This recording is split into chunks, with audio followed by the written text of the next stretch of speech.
है वो निरंतर जारी रहेगा। जी पुनिया जी, बीजेपी ये भी बोल रहे हैं कि ये जो सत्याग्रह आप और कांग्रेस स्टेज कर रहे हैं ये पूरा ड्रामा है, एक तमाशा है। हम उनसे सर्टिफिकेट नहीं चाहिए, उनको हम वो ड्रामा कहते रहे, हम सत्याग्रह कहेंगे और हमारे लोग सत्याग्रह कहेंगे। सत्याग्रह कर रहे हैं तो अच्छे, हाथ में कुछ नहीं, डंडा तक नहीं है, हथियार तो रहने का सवाल ही नहीं है। तो इसलिए सत्याग्रह नहीं तो और क्या है, सत्याग्रह सत्य के लिए आग्रह कर रहे हैं। और जो जबरदस्ती, जो पॉलिटिकली मोटिवेटेड जो इन्होंने सम्मन जारी किया है और अनावश्यक रूप से राहुल जी को हैरेसमेंट कर रहे हैं वहां पर बैठा के 10-10 घंटे इंटेरोगेशन करके, तो ये उसके लिए हमारी मांग है। और ये सत्याग्रह है और नहीं हो तो क्या है, सत्याग्रह है। जी पुनिया जी, I have one final question for Mr. Manikyam Tagore. So thank you Punya ji for joining us. Mr. Tagore. Hello. Mr. Tagore, thank you for handing over the phone to Punya ji as well. But one final question to you, sir. The BJP has said that, this exposes the double standards of the Congress. So on one hand, you hail the ED action against the likes of Satyendra Jain in Delhi, but when it happens to your own leader, you hit the streets in protests like this. Problem with BJP is that how they are making the ED, as few of the Panna Pramukhs in the ED has been used to malign the Congress leadership.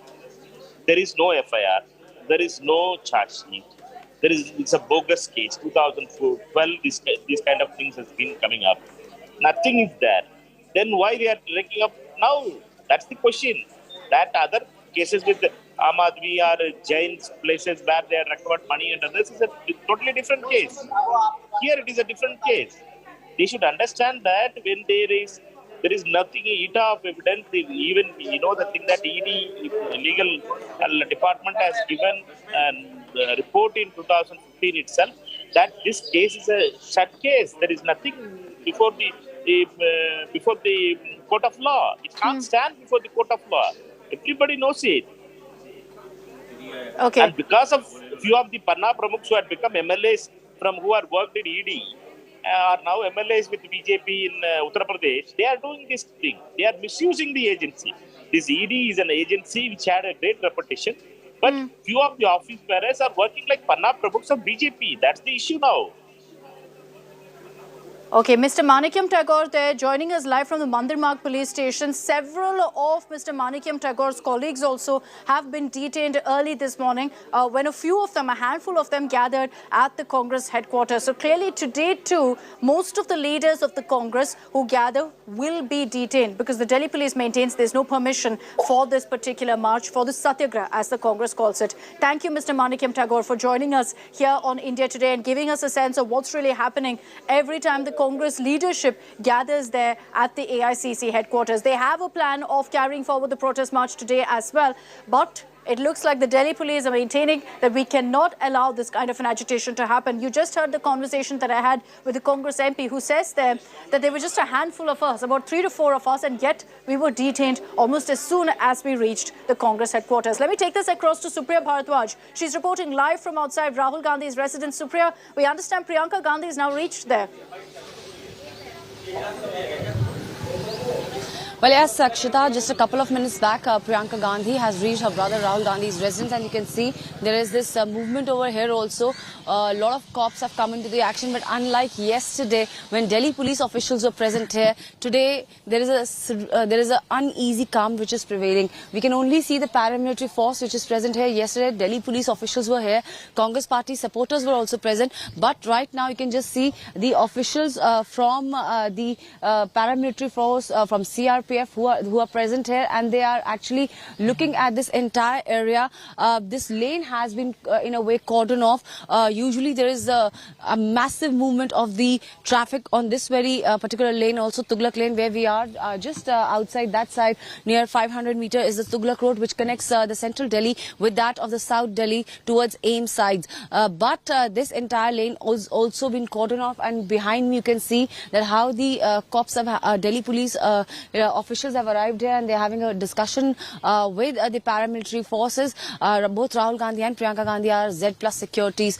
So Priyanka Gandhi has reached here. Congress party is going all out and saying that this is nothing short of a witch hunt, a political vendetta against their leader who has been raising his voice against all the issues. And as far as the Modi government is concerned, what we are hearing is that the sources are saying that all the MPs of the Congress party as well as the leaders plan to gather at AICC headquarters, and from there they want to march all the way to the ED office just like yesterday, and even Rahul Gandhi is expected to join them. Randeep Singh Surjewala in that press conference has said that they will march again, but a lot of leaders, just now you were talking to Manickam Tagore, have been arrested, and what we are hearing from the sources is that Rahul Gandhi would be leaving from here at any given point of time. All right, so Priya, we'll keep tracking those updates with you. In about an hour from now, Rahul Gandhi is expected to appear before the Enforcement Directorate, and trust us here in India Today to keep you ahead on every single update that comes in on the biggest story of the day. For the moment, that's all we have time for. We're slipping into a very short break. We'll be right back with the headlines.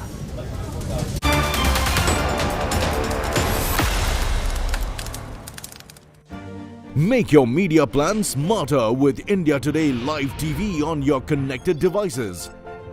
Amplify your brand with 100 million smart internet viewers. To advertise, mail us at sales@aajtak.com or call 9999892171.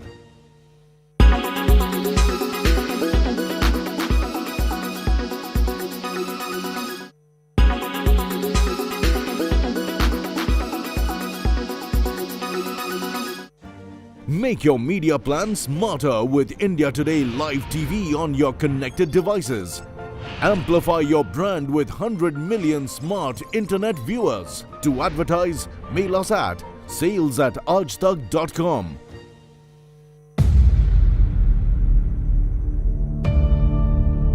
India's #1 political reporter. Defines what seems to be happening, vendetta politics. कोई दूध के से धुला हुआ नहीं है. Unmatched eye.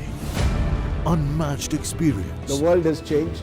My black hair has become grey as well. And with unmatched passion for the story. Do not monopolize the conversation. When it's 100% pure prime time. It's News Today with Rajdeep Sardesai. Monday to Friday, 9 p.m. Only on India Today TV. Make your media plan smarter with India Today Live TV on your connected devices. Make your media plan smarter with India Today Live TV on your connected devices.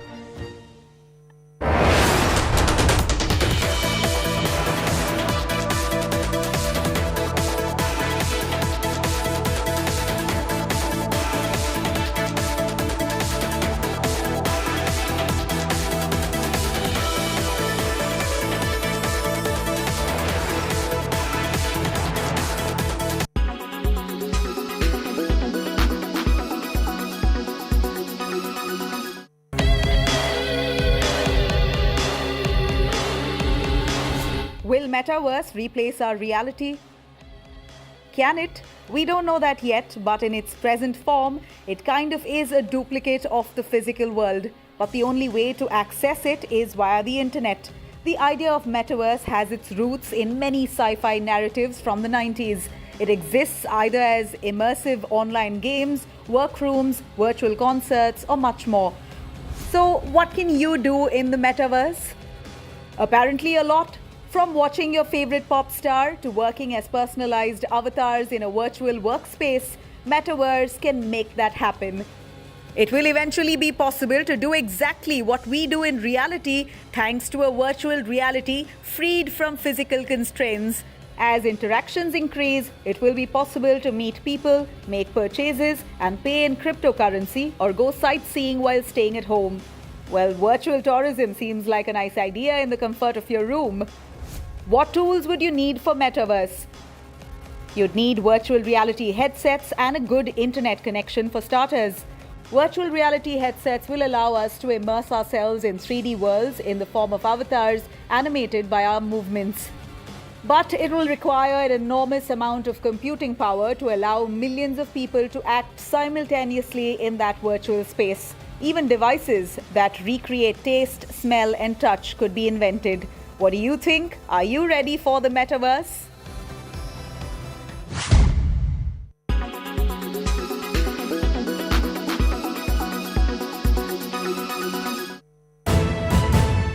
You are watching India Today.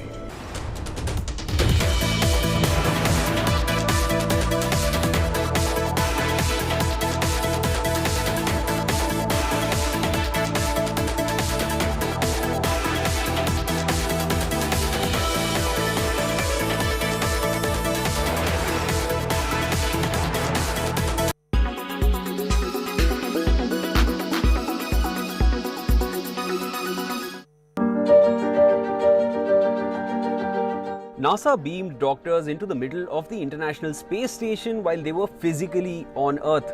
This might seem like a scene from a sci-fi movie, but this technology now exists. NASA tried this new method to ensure medical help is provided to people in adverse situations. This is being called the first holoportation handshake from Earth in space. So what is holoportation and how does it work? According to NASA, it is a capture technology that allows high-quality 3D models of people to be reconstructed, compressed and transmitted live anywhere in real time. When these images are combined with mixed reality displays such as HoloLens, it allows users to see, hear and interact with remote participants in 3D.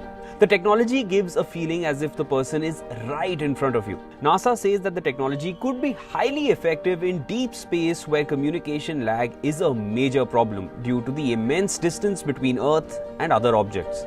Using the Microsoft HoloLens Kinect camera with custom software, NASA flight surgeon Dr. Joseph Schmid and their teams were holoported. They interacted with astronaut Thomas Pesquet in a two-way conversation. Holoportation is not new. It has been in use since at least 2016 by Microsoft. But this was the first use in such an extreme and remote environment as space.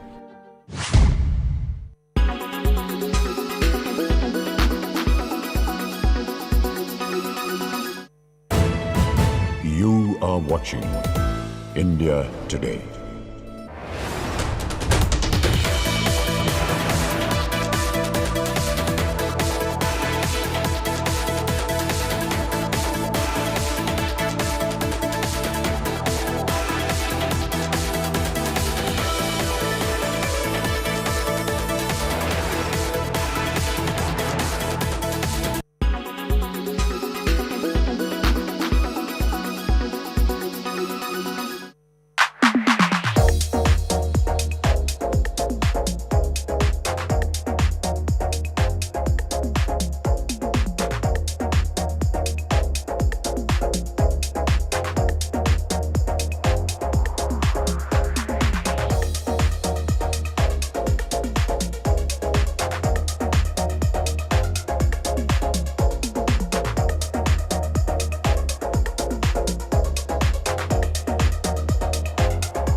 Everyone's busy finding what's trending. You're busy finding out why. India Today, for those who research before reacting. Download the India Today app now. You are watching with NetMeds, India की अपनी pharmacy. LIC, हर पल आपके साथ.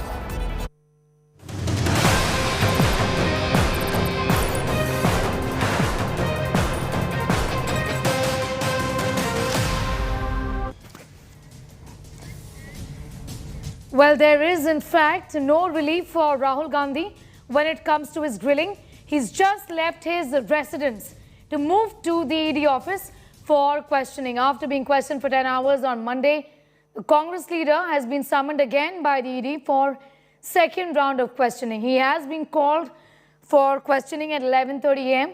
He was questioned over a variety of in fact, a variety of questions that are posed to him related to the Associated Journals Ltd. The ED questioned him about his role in the organization that owns National Herald.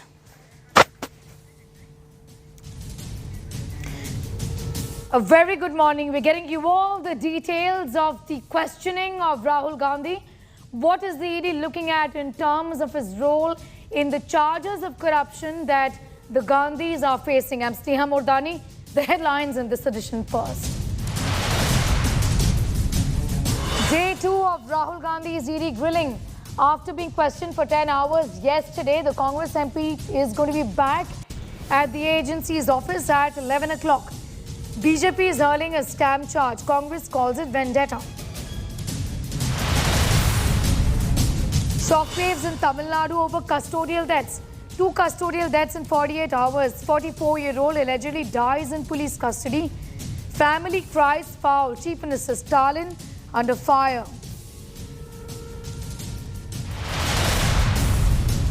Fresh Kannada versus Hindi flashpoint in Karnataka.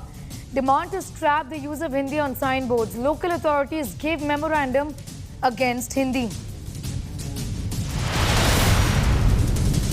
19-year-old Muslim teen slapped, thrashed, assaulted by a mob and then arrested by cops in Maharashtra for backing former BJP spokesperson Nupur Sharma.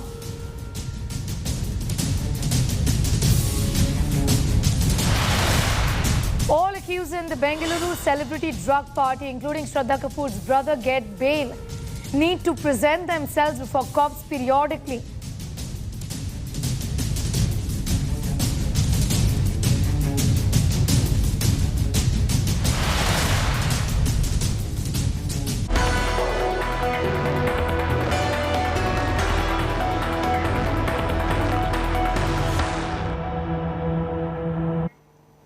Well, there is no respite for Rahul Gandhi when it comes to his grilling by the Enforcement Directorate. After being questioned for 10 hours on Monday, the Congress leader has been summoned again by the ED for a second round of questioning. He's been called for questioning at 11:30 a.m. He was questioned over a variety of reasons, in fact, related to the Associated Journals Ltd. The ED questioned him about his role in the organization that owns National Herald. According to the ED sources, Rahul was evasive during the questioning. ED still has some more questions that remain unanswered on day 1. Meanwhile, Congress took out a mega show of strength. Many leaders gathered during Rahul Gandhi's questioning. BJP has called it drama by the party and has questioned the Congress, saying why the fuss over some if Gandhis are innocent.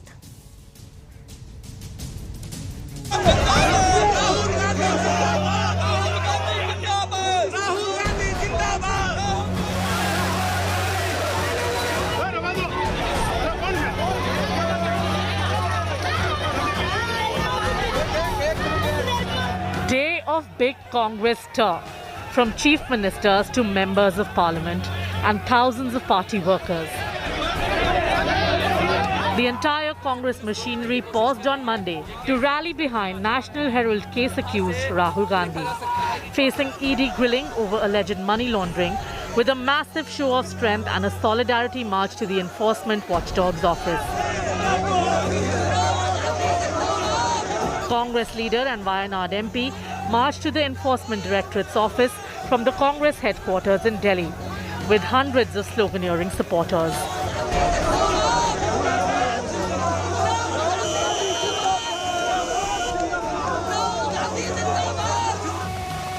As Rahul's grilling started by 3 ED officials, sister and Congress General Secretary Priyanka led the protest. Several Congress stalwarts were detained for the march, which didn't have permission and breached prohibitory orders at ED office. I am in the police van, if you can see. Yes, I have no clue. I was just giving a bite, which is my duty as a national spokesperson, and then I was just picked up and put in this. Rahul Gandhi ji को बुलाया है, इसमें हमें कोई एतराज नहीं है. वो जाएंगे, हम साथ में जाएंगे. साथ में किसी के साथ जाना तो ये तो कोई क्राइम नहीं है. हम क्या कोई गैर कानूनी काम करते हैं क्या? अजीब सी बात है. तानाशाही की रात चलते हैं और क्या. Congress launched a pan-India protest from Jammu to Patna to Bengaluru, with party workers hitting the streets.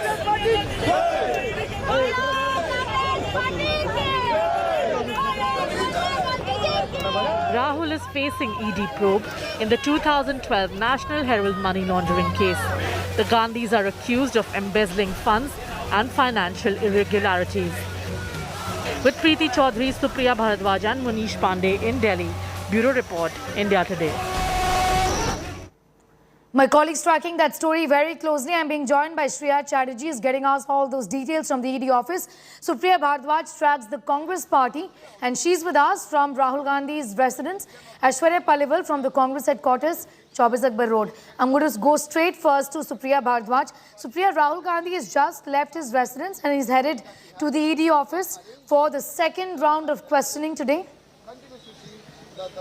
Deployment of the security as well as the Delhi police. Well, Sneha, he hasn't left, but he can leave at any given point of time. You can see that the entire police as well as this area has been cordoned off and they are ready. Priyanka Gandhi reached here just a couple of minutes back, and I would like to show you the scene which is panning out at 12 Tughlaq Lane. The media is also standing. The entire thing is on a standby. The Delhi police officials are also present here, and from here they will head towards the AICC headquarters. This is what the information is coming in, and from there once again there will be a Satyagraha march. This is what Randeep Singh Surjewala said in the press conference. He said, "Hum log darenge nahi and we will walk again. That we are not scared and we will walk again." A lot of leaders of the Congress party, including MPs and former chief ministers and union ministers, have got injuries. They got injured yesterday. This is what the Congress party is maintaining, and at the same time, a lot of MPs and leaders who are trying to reach the AICC headquarters have once again been detained. Manickam Tagore just spoke to India Today a couple of minutes back, and he said that when he was about to reach AICC headquarters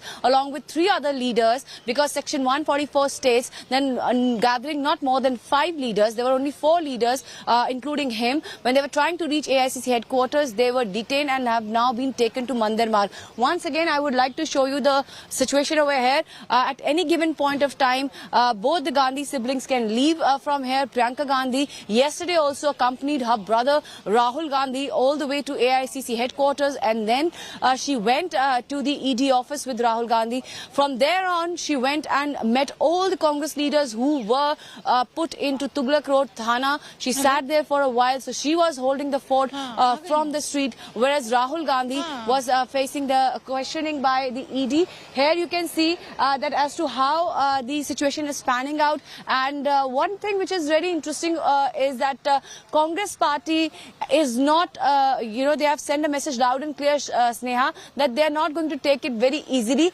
They are again protesting. There are scenes inside the AICC headquarters where sloganeering is taking place in favor of Rahul Gandhi and against the central government. What we are hearing from the sources is that now also senior leaders are camping in Delhi, and they are saying that they will not be leaving till the time there is no clarity as far as the ED questioning goes on. So today also we are expecting a showdown between Delhi police and the Congress leaders. One thing which again the Randeep Singh Surjewala has said in that press conference, and the Congress is saying again and again, is that why BJP government is targeting only Rahul Gandhi. Is it so because he has been raising all the issues related to the people of the country? And second, the issue that they are raising is that when there is no FIR, when there is no complaint in this case, how can the ED summons be given to Rahul Gandhi and how can he be called for questioning? This is the point that Randeep Singh Surjewala, the party's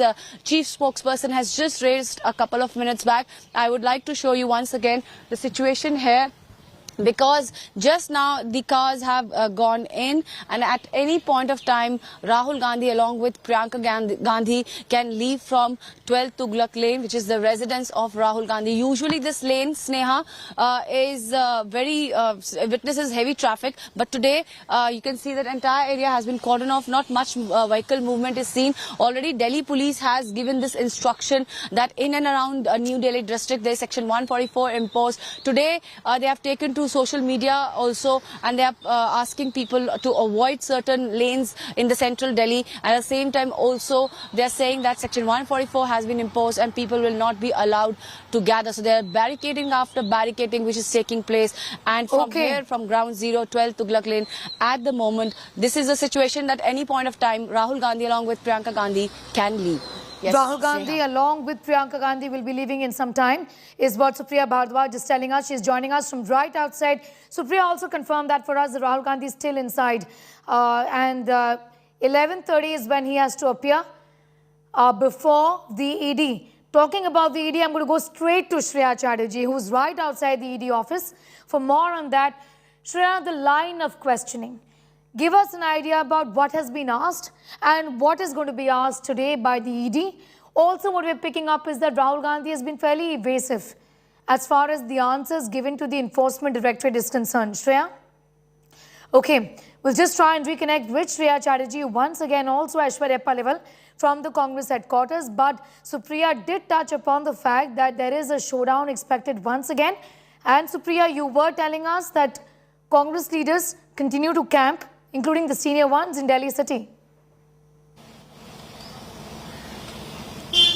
Well, yes, Sneha, yesterday it was Rajasthan's Chief Minister Ashok Gehlot and along with him Bhupesh Baghel and who's who from the Congress party who was seen walking behind Rahul Gandhi in that Satyagrah march which Congress party leaders took all the way from AICC headquarters to the ED office. Now, the distance between the AICC headquarters and the ED office is just 2 kilometers. What is really interesting is, Sneha, that yesterday when Rahul Gandhi reached AICC headquarters, the entire crowd, most of them were wearing these t-shirts in what was written Satyamev Jayate with Rahul Gandhi's photograph. There's a balloon which have been put by the Congress party in a headquarters which again bears the photograph of Rahul Gandhi with the message Satyamev Jayate. So Congress party is going all out. The three big takeaways from this entire saga is that the entire Congress party somehow has managed to keep their differences aside and talk to you about that in a bit from now. Just to continue to be with us, Supriya, I'm going to go straight to Aishwarya Paliwal now, who's back with us, getting us all the updates as far as the Congress headquarters is concerned. Supriya, I beg your pardon, Aishwarya, just give us an idea about the kind of support that Gandhi has gathered essentially in terms of the cadre, workers from the low rung of the party to the middle rung to the high rung. What is it that you can tell us in terms of the pictures that you're getting for us, Aishwarya? Well, just see the pictures. You know, we are seeing all these protesters. Many of them have loudspeakers on them. Maybe Rahul Gandhi stands for truth. India stands with him. जो डरे नहीं झूठ और नफरत की आग से, उन्हें तुम क्या डराओगे? All these kind of slogans that you see here. I am Rahul Gandhi too. कब तक आप लोगों का रहेगा बैठने का यहाँ पे? जब तक राहुल जी का ईडी से बाहर आना नहीं होता, ईडी का फैसला नहीं होता, तब तक हम यहीं पे हैं। तब तक वही यहीं पे रहने का आप लोगों का प्लान है? आप लोगों का प्लान कब तक होगा यहाँ बैठने का? जब तक न्याय नहीं मिल जाता तब तक हम यहीं बैठे रहेंगे, ऐसे ही बैठे रहेंगे। मार्च भी करेंगे उनके साथ? मार्च तो ये तानाशाही सरकार है, करने नहीं देगी, लेकिन हम उनके लिए सद्बुद्धि भी करेंगे कि इस तानाशाही सरकार, इस अहंकारी सरकार के सद्बुद्धि आ जाए। और एक बात पूरा देश देख रहा है कि झूठा आदमी डरता है। मोदी और शाह हमारे ईमानदार सच्चे नेता राहुल गांधी से डर रहे हैं, इसलिए पूरी दिल्ली को मानते हैं ईमानदार और सच्चे नेता है राहुल? बिल्कुल ईमानदार और सच्चे नेता, इसीलिए उन्होंने पूरी दिल्ली को छावनी। हम टेररिस्ट हैं, हम इस भारत के नागरिक हैं, हमें आने जाने का, हमें हमारे कार्यालय में आने का अधिकार नहीं है। कैसे छावनी बना रखी है, कैसे हमारे सम्मान्य नेताओं के साथ में कल बदसलूकी की गई है, किस प्रकार से बदसलूकी की गई है, मीडिया ने देखा, पूरे देश ने देखा। आप कब तक यहाँ पे बैठने के हिसाब से आए? देखिए, ये अब संघर्ष जो है वो लंबा चलेगा। बात सिर्फ ईडी की नहीं है, बात ईडी द्वारा राहुल जी को सम्मन की नहीं है। राहुल जी उस सम्मान का सम्मान करते हैं, इसीलिए सारे सवालों के जवाब देने से भाग नहीं रहे हैं, पीठ नहीं दिखा रहे, बैठे हैं। हम अपने लोकतांत्रिक अधिकारों का इस्तेमाल कर रहे हैं, हम अपने नेता को ताकत दे रहे हैं। डरना मत, बिल्कुल। पूरे पार्टी का कार्यकर्ता, करोड़ों कार्यकर्ता, देश भर के कार्यकर्ता कल सड़कों पे थे। अपने नेता को क्यों ताकत नहीं देंगे? क्योंकि वो नेता इस देश के संविधान को बचाने निकला है, इस देश की संवैधानिक संस्थाओं को बचाने के लिए निकला है, जिसका दुरुपयोग केंद्र में बैठी सरकार कर रही है। क्योंकि जवाब नहीं है, गिरती अर्थव्यवस्था, गिरता रुपया, बढ़ती महंगाई, बढ़ती बेरोजगारी, जवाब। So this is what protesters are saying. In fact, you know, the slogan, the rhyme of Mahatma Gandhi is being sung here at AICC headquarters. The protesters say that even if they'll not be allowed to march, they will keep on sitting here, and they expect more protesters to come in, to trickle in inside the AICC headquarters. Once again, showing you the song which is being played, Raghupati Raghav Rajaram, and all of them are Rahul, with posters of Rahul Gandhi, standing here waiting for Rahul Gandhi to reach at the AICC headquarters. Sneha. Aishwarya, I'm just coming back to you, and Supriya, I'm going to go straight now to Shreya Chatterjee. Aishwarya was giving us details about how there are workers who've gathered right at the Congress headquarters. The Congress, of course, has made this about a battle of truth versus vendetta. Shreya Chatterjee, as far as the investigations are concerned, sources have indicated that Rahul Gandhi has been fairly evasive, but do give us an idea about what has been asked and what will be asked today. Well, Sneha, this is the day 2 of questioning of Rahul Gandhi. Yesterday, he was at the Enforcement Directorate office for over 10 hours. For around 8.5 hours, he was questioned. The remaining time he took to go through the questions that was typed out, the answers that he had written. And what we do understand from our sources inside the Enforcement Directorate, he was evasive in some of the answers, and there were some of the answers that remained inconclusive, is why he's been called again today. Now, so far as the questioning is concerned, it revolved around the role of Rahul Gandhi in Young India Private Limited, the company that acquired AJL. Going across to Supriya Bhardwaj, who's getting us the very latest. Supriya, what do you really see around you? Get us more. He's leaving from here. You can see that the barricading has been done, and the barricades have been just removed from here. The area has been just cordoned off, and there you can see the gates are opening, and at any given point of time, Rahul Gandhi and Priyanka Gandhi can leave from here. You can see over here that the movement is going on. If I can ask my camera person Pavan to just show the door. That's the main gate over there, which is open now, and this cavalcade is all set to leave. The cars are moving back, and here is this movement taking place that at any given point of time, Rahul Gandhi along with Priyanka Gandhi can leave from 12 Tughlaq Lane. It's all set. I would like Pavan to come to this side a bit, and he would like to show you the scenes from this very particular point, from where Rahul Gandhi and Priyanka Gandhi are all set to leave. You can see that the cars are going in, and earlier also the movement took place. Rahul Gandhi was scheduled to leave around 10, and what we are hearing was that he might go to AICC headquarters before heading towards ED office. Now, this is what Randeep Singh Surjewala told the journalists who were present in that press conference. You can see the action which is going on over here at ground zero. Rahul Gandhi's first there was one car. This is the second car which is going inside, and earlier we had heard that he might be leaving around 10 or but now you can see that still it seems the last minute touches which are taking place over here as far as security is concerned.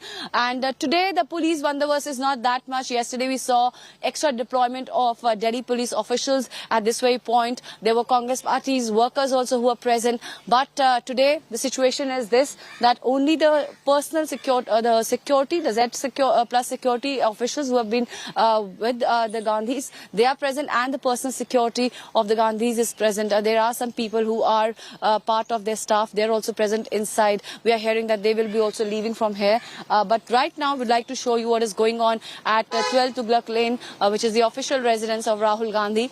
And we had heard from the sources that Rahul Gandhi will be reaching at the ED office between 11 to 11:30.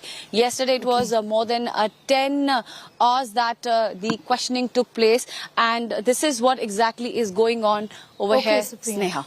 Okay, Supriya, also you did mention that Rahul Gandhi could be also going to the Congress headquarters. Obviously, this is a token of thanks to the workers who've gathered in his support, also to lift their morale. given the situation the grand old party has found itself in, and also the charges that Gandhis are facing. It's important to be seen standing with your people, isn't it? Supriya. Well, Sneha, one has to understand, this is what we were just discussing a couple of minutes back, that three things have come out. There is this investigative angle to this entire saga, there is a political angle, and then there is a humanitarian angle. The humanitarian angle is that Congress President Ms. Sonia Gandhi at the moment is in the hospital. Behind me you can see that how the gates are being opened. I would like Pawan to come this side and show you from here. We would like to show you as to how this entire movement over here is taking place. What has happened exactly, Sneha, is that the Congress party since 2014 was looking for one such miracle moment which is going to ensure that the entire cadre leadership comes together and you know, they fight for a cause. This ED notice has somehow done a trick for the Congress party. We saw who's who from the Congress party, all the senior leaders as well as the workers who were there. You can see that the cavalcade is now out. The cars are coming out. This is one car in which Priyanka Gandhi had left, and the movement is started from the 12th Tughlaq Lane. The cars are being stationed over here, and I would like to continue with what we were discussing. Yesterday what we saw was that ever since 2014 there were these talks about how the Congress party has to come together, right from the workers to the leaders. And what happened yesterday was who's who from the Congress party, seniors and elders, as well as the juniors and the middle rank of officials of the Congress party, the workers, they were all present there, standing solidly behind Gandhis. They have thrown their weight behind. We'll just come back to you for the first pictures, and you'll see them right here on India Today when Supriya gets us those pictures of Rahul Gandhi along with younger sister, Priyanka Gandhi, leaving his residence, 12th Tughlaq Road, in the national capital. Supriya is telling us that he could be moving to AICC headquarters, and from there will be moving to the ED office. Meanwhile, I'm just going to play out this report that was sent out by my colleague Aishwarya Paliwal. These are all updates on the security deployment in the wake of Gandhi's questioning by the ED. The Enforcement Directorate, the headquarters of the National Congress, Sonia Gandhi's house, everything has been barricaded to the T. We are seeing very heavy police deployment here in central Delhi. The administration does not want to take any chance, which is precisely why we are seeing layers of barricading and hundreds of police personnel being present right outside AICC and Rahul Gandhi's house. Not just that, in fact, there's heavy police deployment right outside the Enforcement Directorate too. What you see behind me are those layers of barricades which have been put up. We are seeing very heavy Delhi police deployment. Not just that, RAF personnel are also present. The administration believes that we could see an action replay of what happened yesterday. What you see behind me, all these vehicles, all of them are there to stop the protesters from reaching the Congress office. However, the protesters, the MPs and the MLAs say they are standing in solidarity with Rahul Gandhi, and they will come out in large numbers to support him. We did see how yesterday Rahul Gandhi walked for a few minutes and then in a car went to the Enforcement Directorate office. What you see around me, this entire circle, is the main circle which has been barricaded, and police personnel present in large numbers, all of them just to make sure no untoward incident takes place. Not just Delhi police personnel, RAF and other security personnel also present in large numbers. This is Aishwarya Paliwal reporting for India Today with camera person Nasir Khan.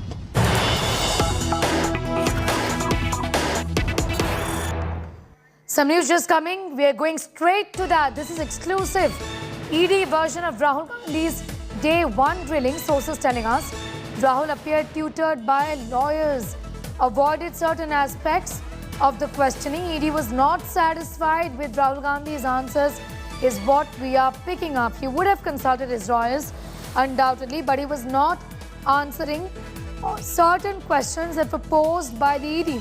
Hence, he was evasive, is what sources are telling India Today. This is a mega India Today exclusive. ED is not satisfied with Rahul Gandhi's answers, is what we are learning from our sources within the ED. Shreya Chatterjee is with us for more details on that story. We do know that he was evasive, but what parts of the questioning did he avoid? And what did it appear that he was asked not to answer certain questions? What are you picking up, Shreya? Well, absolutely.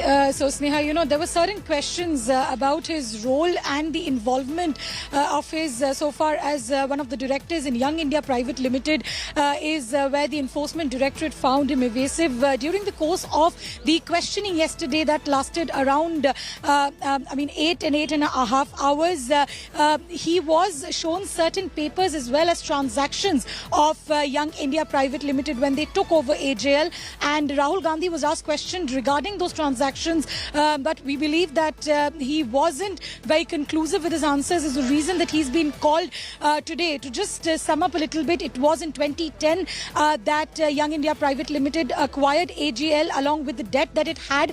It was in 2008 that AGL ran into a debt, and Congress party had given them interest-free loans. The case pertains to the alleged irregularities, alleged financial irregularities, because of which the Enforcement Directorate has filed a PMLA case. And today, Sneha, in the second round of questioning, Rahul Gandhi will again be pushed for the questions revolving around his role, his share that he holds in Young India Private Limited, 38% share he holds, and also about those evidences that Enforcement Directorate has so far as transactions are concerned of the Young India Private Limited when it acquired AGL in November 2010. The irregularities that, Shreya, ED has been questioning Rahul Gandhi on. Have questioned several Congress leaders, senior ones, including those who are not there with us anymore in the past. But give us an idea about this case. Break this down for us, and what are the financial irregularities allegedly that the ED is looking at in terms of the irregularities that Gandhis are involved in, as per the ED. Well, Sneha, the National Herald case pertains to the acquirement of AGL by Young India Private Limited. In 1938, Jawaharlal Nehru had established AGL, which has been publishing the National Herald newspaper. In 2008, AGL ran into losses, post which the Congress party gave them interest-free loans to the tune of over 90 crores. Now, by 2010, it had a debt mounting to around 89.93 crores, post which company named Young India Private Limited was actually made, where Rahul Gandhi was one of the board of directors, and Young India Private Limited acquired AGL for an amount of 50 lakhs. Its debt was also acquired by Young India Private Limited, along with the 2,000 crore worth property in prominent locations of Delhi and Mumbai. Now, the case pertains to a criminal complaint that was filed by Subramaniam Swamy in court, alleging that there was financial irregularities, there was defrauding, and that the top dignitaries of the Congress party was benefiting via this takeover of AGL by Young India Private Limited. In this case, Sneha, earlier we've also seen leaders like Mallikarjun Kharge, who was also questioned, but Rahul Gandhi has been questioned for the first time. Yesterday, he was questioned for over 8.5 hours. The remaining time that was taken was to overlook the answers that he gave. He was evasive in the questions when it pertained to the transaction details that were shown by the Enforcement Directorate of the Young India Private Limited when it acquired AGL.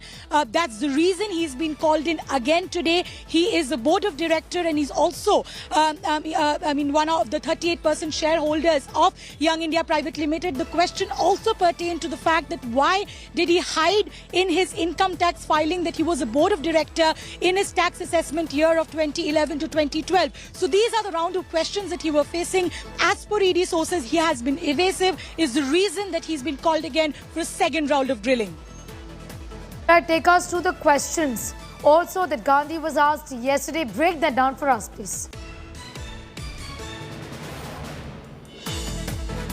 Questions are concerned, it pertains to the fact that why did the Congress party decide to give interest-free loans to a company that was running into loss? B, that when it was acquired by Young India Private Limited, why did Rahul Gandhi choose to be a board of director? C, why he was a shareholder?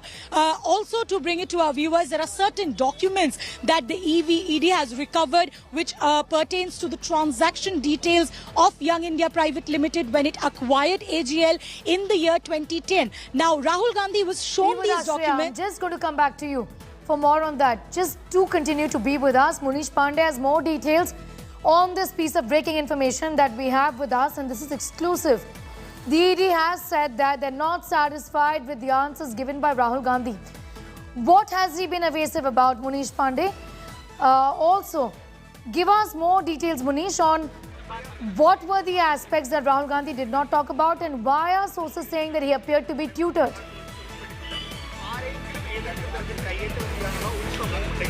Yeah, well, Sneha, yesterday in the first half when he was questioned by the Enforcement Directorate, initially he was shown some documents. These documents were pertaining to his shareholding in Young India Private Limited and also some transaction details involving Young India and AJL. Now, when these documents were shown, Rahul Gandhi was asked to sign these papers. But what ED sources have told India Today, that when he was questioned regarding these transactions, regarding his shareholding, he was very cautious. He was cautious enough to use exact what words he should be using while the questioning. Now, what ED is claiming that it appears during the questioning that he was tutored by his lawyers, and that is why they were not satisfied with the answers. In the second half, again, when he was questioned regarding the assets of AJL worth more than 2,000 crore rupees, when he was questioned about these assets, he said he has no idea about any of the assets. The allegation that he had any personal benefit from Young India Private Limited or from AJL is completely baseless. He told the ED officials that the allegations of any wrongdoing are completely false and baseless. But ED says that he was evasive during the answering. He was not, it appears that he was tutored and he was not giving the full answer or truthful answer. Now, when the questioning got over around 9:15, 9:20, that was a time when ED officials told him that you have to appear tomorrow also, because the questioning is not over yet. There are some questions which are still untouched. Rahul Gandhi, at that point of time, he requested the ED officials that he wants to correct some answers. And ED sources have told India Today that he might have taken opinion of his lawyers when he was out for lunch yesterday for almost an hour, and after getting the opinion of the lawyers, he may have requested the ED officials to correct his answers. When the correction was taking place, then it was very minutely being done by Rahul Gandhi. There were certain words which were changed by Rahul Gandhi. There were certain paragraphs which were changed by Rahul Gandhi. So it got delayed. The ED officials requested multiple times that the delay is from your side, it is not from our side. But Rahul Gandhi said that it is very important for me to correct these answers. I apologize for the delay, but I want to correct this answer, and that is why it got so delayed that he left around 11:30 in the evening. Now, today what is going to be important, Sneha, that there are certain questions and there are certain documents which were not posed before Rahul Gandhi yesterday, and today he will be confronted with those documents. ED would like to question once again those questions which were not properly answered by Rahul Gandhi. That is according to the sources within the Enforcement Directorate. Sneha. Munish, if you could tell us, I know this is via your sources really, but what aspects of the questioning did Rahul Gandhi did not want to touch upon? Yeah, mostly it was regarding the transactions details, the bank details of AJL and Young India Private Limited, the operations of AJL, and also, regarding the assets of Associated Journals Ltd. So these were the questions when it was posed before Rahul Gandhi. Then at that point of time, he said that he do not have the full information about the assets. He do not have any details about the transactions. The allegation about the Kolkata-based shell company is completely baseless. He has no idea about it. These are the questions when Rahul Gandhi was confronted with by the ED officials. He did not answer properly according to the Enforcement Directorate. But also, Sneha, we need to understand is that whenever someone is questioned by the Enforcement Directorate, Rahul Gandhi अभी जो है वो निकले हैं यहाँ पर कांग्रेस मुख्यालय के लिए, और थोड़ी देर पहले हम आपको यहाँ पर दिखा रहे हैं कि किस तरीके से राहुल गांधी से बात करने की भी हम लोगों ने कोशिश करी और वो जो है यहाँ से निकल पड़े हैं। आगे उनके साथ जो है वो प्रियंका गांधी हैं और यहाँ से राहुल गांधी जो है आगे निकल पड़े हैं एआईसीसी मुख्यालय की ओर। और हम आपको ये दृश्य दिखा रहे हैं, यहाँ से पूरा कैवलकेड है जो जा रहा है। आप देखिए यहाँ से कि पूरा का पूरा काफिला आगे बड़ा चला जा रहा है। उस तरफ देखिए आप जो है गाड़ियां जा रही हैं और आपको हम आगे का जो है वो दृश्य दिखाते हैं यहाँ पर कि राहुल गांधी और उनके साथ प्रियंका गांधी बात करने की उनसे हमने जब कोशिश करी तो उन्होंने इतना ही कहा कि अभी जो है उन्होंने हाथ हिला के कह दिया कि ही विल नॉट स्पीक, मतलब अभी कुछ भी वो कहेंगे नहीं। यहाँ से आपका जो है वो लाइव दृश्य दिखा रहे हैं जो कैवलकेड है पूरा बढ़ा चला जा रहा है। यहाँ पर आप देखिए राहुल गांधी और उनके साथ प्रियंका गांधी जो है वो निकल चुके हैं अपने घर से।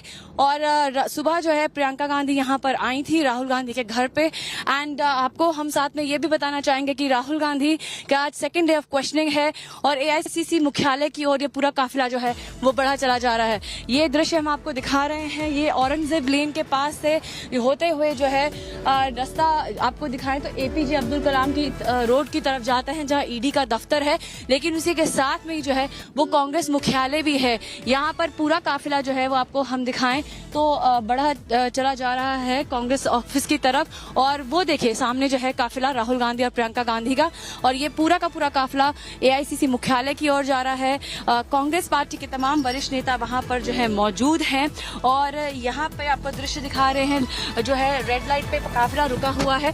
और साथ में आपको हम दिखाएं कि किस तरीके से यहाँ पर पूरा का पूरा कांग्रेस पार्टी ने एक जो शक्ति प्रदर्शन कल किया था उसी को आगे दिखाते हुए यहाँ पर राहुल गांधी उनके साथ प्रियंका गांधी जो है वो है साथ में। और इधर आपको दिखाएं कि किस तरीके से आगे जो है काफिला वो एआईसीसी मुख्यालय की ओर जो है बढ़ रहा है। कांग्रेस पार्टी पहले ही साफ कह चुकी है कि वो आज भी जो है वो प्रोटेस्ट मार्च निकालेंगे और एआईसीसी से जो है ये लोग आगे ईडी के दफ्तर जाएंगे। कल लगभग 10 घंटे तक राहुल गांधी से जो है ईडी ने क्वेश्चनिंग करी थी और यहाँ पर आपको हम फिर से एक बार दृश्य दिखा रहे हैं कि राहुल गांधी का पूरा जो काफिला है वो आगे की ओर जा रहा है बढ़ता हुआ।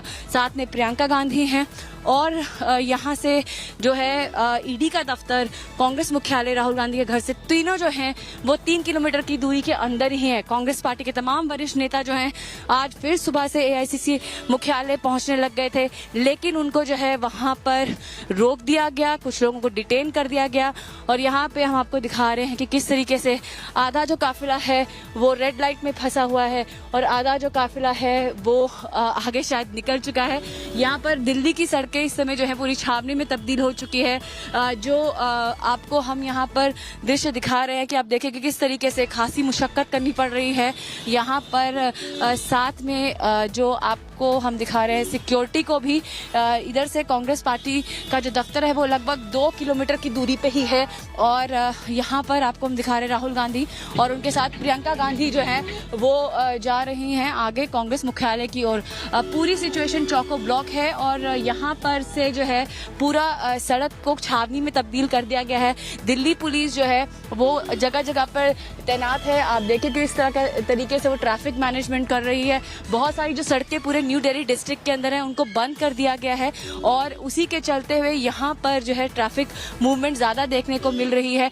ईडी ये पृथ्वीराज रोड है और इसके साथ में ही एपीजे अब्दुल कलाम मार्ग भी है जहाँ पे ईडी का दफ्तर है और उसके पैरेलल ही जो है वो अकबर रोड है जहाँ पे कांग्रेस का मुख्यालय है। ये आप देख सकते हैं दृश्य हम आपको दिखा रहे हैं कि राहुल गांधी का जो काफिला है वो किस तरीके से आगे जो है वो बढ़ा चला जा रहा है। राहुल गांधी के साथ में प्रियंका गांधी हैं और ये जो है सुबह लगभग 9 बजे के करीब प्रियंका गांधी राहुल गांधी के घर पे पहुंची और अब यहाँ से वो जो है एआईसीसी मुख्यालय की ओर काफिला इनका जो है वो जा रहा है। आपको हम ये दृश्य दिखा रहे हैं राहुल गांधी और प्रियंका गांधी के इस समय एआईसीसी मुख्यालय के ओर जाते हुए।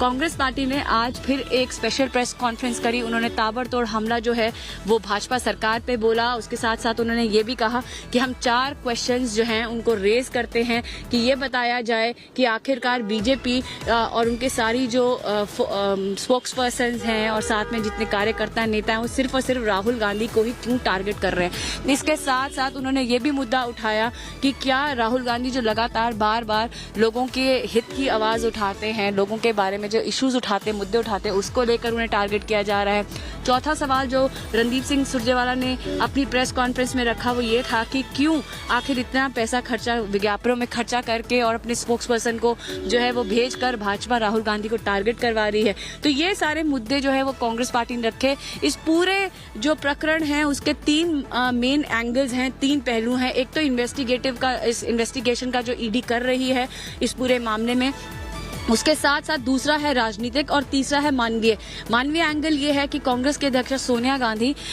जो इस समय कोविड कॉम्प्लिकेशंस के साथ को झेल रही हैं वो सर गंगाराम अस्पताल में एडमिटेड हैं और कल राहुल गांधी जब ईडी की तरफ से उनको बीच में लंच ब्रेक मिला था तो वो वहां पर उनको मिलने गए थे, अपनी मां को देखने गए थे।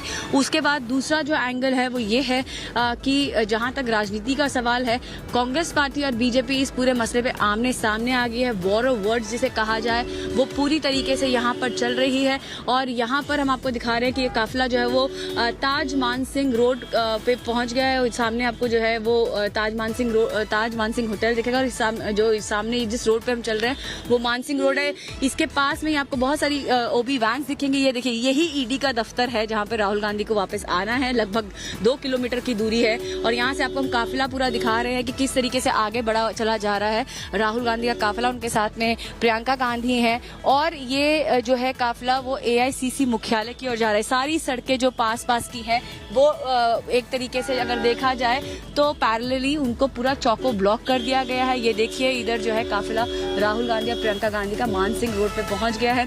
कांग्रेस पार्टी जो है उन्होंने इसको एक शो ऑफ स्ट्रेंथ में तब्दील कर दिया है। कल एक सॉलिडारिटी मार्च निकालनी थी राहुल गांधी के सपोर्ट में उनको, लेकिन जब दिल्ली पुलिस का क्रैकडाउन देखा तो उन्होंने कहा कि हम भी अब झुकेंगे नहीं, हम भी रुकेंगे नहीं और उसके बाद वो भी भिड़ गए। और उसी चीज में अगर देखा जाए तो कांग्रेस पार्टी के बहुत सारे नेताओं ने ये कहा है, MPs ने, पूर्व जो उनके मंत्री हैं केंद्र के और साथ के साथ वरिष्ठ नेता हैं, उन सब ने कहा कि कल जो दिल्ली पुलिस ने क्रैकडाउन किया उसकी वजह से Rahul Gandhi's house. He's just left and he's now reached 24 Akbar Road, which is the headquarters of the Congress Party, the AICC headquarters.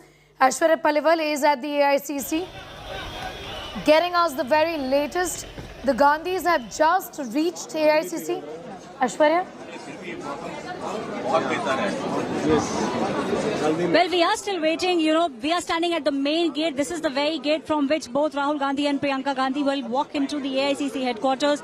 In fact, I'll ask Nasir to pan and to show you all the leaders are waiting for Priyanka Gandhi and Rahul Gandhi. Mallikarjun Kharge, you can see here, Jairam Ramesh, the Chief Minister of Rajasthan, Ashok Gehlot, all of them are now standing and waiting for Rahul Gandhi and Priyanka Gandhi to come here. We are expecting both of them to reach this gate from where we are getting you live visuals on India Today, to reach in another 2 to 3 minutes. That's what we are expecting.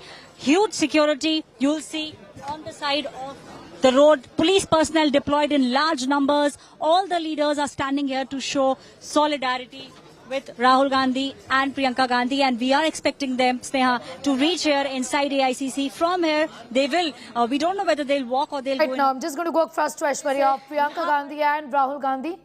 As you see them, these are pictures of the Gandhi siblings there at the Congress headquarters in the national capital. This is 24 Akbar Road, from where we are getting you these pictures of, in fact, these are pictures from a while ago, on their way to 24 Akbar Road. Well, there is a cavalcade, obviously, that... who are on their way to 24 Akbar Road. This is what you are seeing is that Rahul Gandhi and Priyanka Gandhi both are present in that car together. And because it's a situation over here, because the roads have been closed, it's a traffic situation which is there. I would like to show you as to how Rahul Gandhi and along with him Priyanka Gandhi is present in the car. Both of the Gandhi siblings are going towards AICC, and here you can see that Rahul Gandhi along with Priyanka Gandhi and their lawyer are present here. Sneha, I would like to show the visuals of Mansingh Road. Here you can see that Rahul Gandhi and Priyanka Gandhi is taking selfies also with the party karyakartas. You can see that there are photographs being taken. There are people who are interacting with her, and she's actually interacting with the Congress workers also.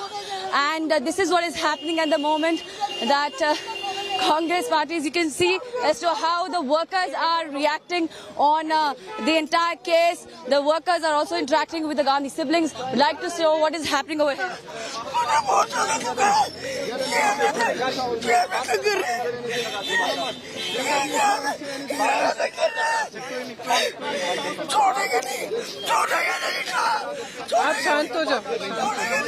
Well, you can see as to how Priyanka Gandhi and Rahul Gandhi are interacting with the party workers also over here. They're trying to go and they're coming here and expressing their solidarity with the Gandhi siblings. And both Rahul Gandhi and Priyanka Gandhi are present here and they're heading towards. We'd like to show you what is going on.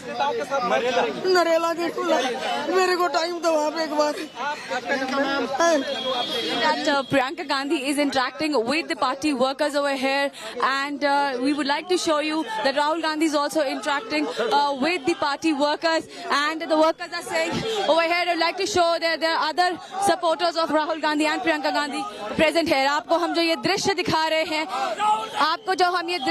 रहे हैं, वो Man Singh road का है, जहां पे इस समय राहुल गांधी और प्रियंका गांधी का काफिला ट्रैफिक जाम में फंस गया है। और यहाँ पर आप देखिए कि किस तरीके से राहुल गांधी और प्रियंका गांधी के साथ जो कार्यकर्ता कांग्रेस पार्टी के हैं, वो पहुंच के अपना यहाँ पर एक्सप्रेस कर रहे हैं सॉलिडारिटी, और वो लोग कह रहे हैं यहाँ पर कि हम राहुल गांधी के साथ है।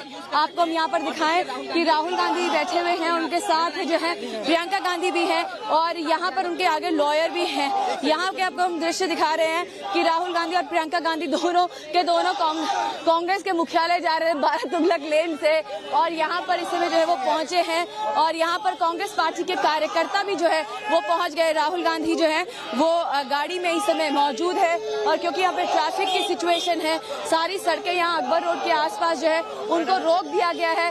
इसके चलते जो है राहुल गांधी और प्रियंका गांधी का जो काफिला है वो यहाँ फंस गया था। राहुल गांधी और उनके साथ प्रियंका गांधी यहाँ पर जा रहे हैं। आप देखिए कि किस तरीके से यहाँ पर AICC मुख्यालय की ओर जो है ये उनका काफिला बड़ा चला जा रहा है, और राहुल गांधी और प्रियंका गांधी का जो काफिला है वो आगे जो है अकबर रोड की तरफ जा रहा है। पूरा का पूरा AICC मुख्यालय जो है छावनी में तब्दील है। आगे कार्यकर्ताओं को जो है वो धरपकड़ की जा रही है, उनको जो है डिटेन किया जा रहा है। सामने जो है वो गोल चक्कर है जहाँ पे वाइस प्रेसिडेंट का रेजिडेंस है, और आपको हम यहाँ पर दिखाएं कि किस तरीके राहुल गांधी और प्रियंका गांधी का जो काफिला है वो आगे बढ़ा हुआ जा रहा है। ये पूरा जो एरिया है वो उसमें जाम लगा हुआ है। दिल्ली पुलिस को खासी यहाँ पर जो है मुशक्कत करनी पड़ रही है, क्योंकि ये जो एरिया है वो AICC मुख्यालय जाता है। और आपको मैं यहाँ पे दिखाऊं कि यहाँ पर देखिए क्या क्रैकडाउन हो रहा है। जितने भी नेता और कार्यकर्ता यहाँ पे AICC मुख्यालय जाने चाह रहे हैं, उनको जाने नहीं दिया जा रहा। यहाँ पे प्रोटेस्ट हो रहा है, और दिल्ली पुलिस ने इस पूरे इलाके को एक तरीके से छावनी में तब्दील कर दिया है। राहुल गांधी प्रियंका गांधी का जो काफिला है वो आ रहा है, और यहाँ देखिए आप कि किस तरीके से पूरा छावनी में जो है वो तब्दील है यहाँ का इलाका। फोटो इसको लगा लो ना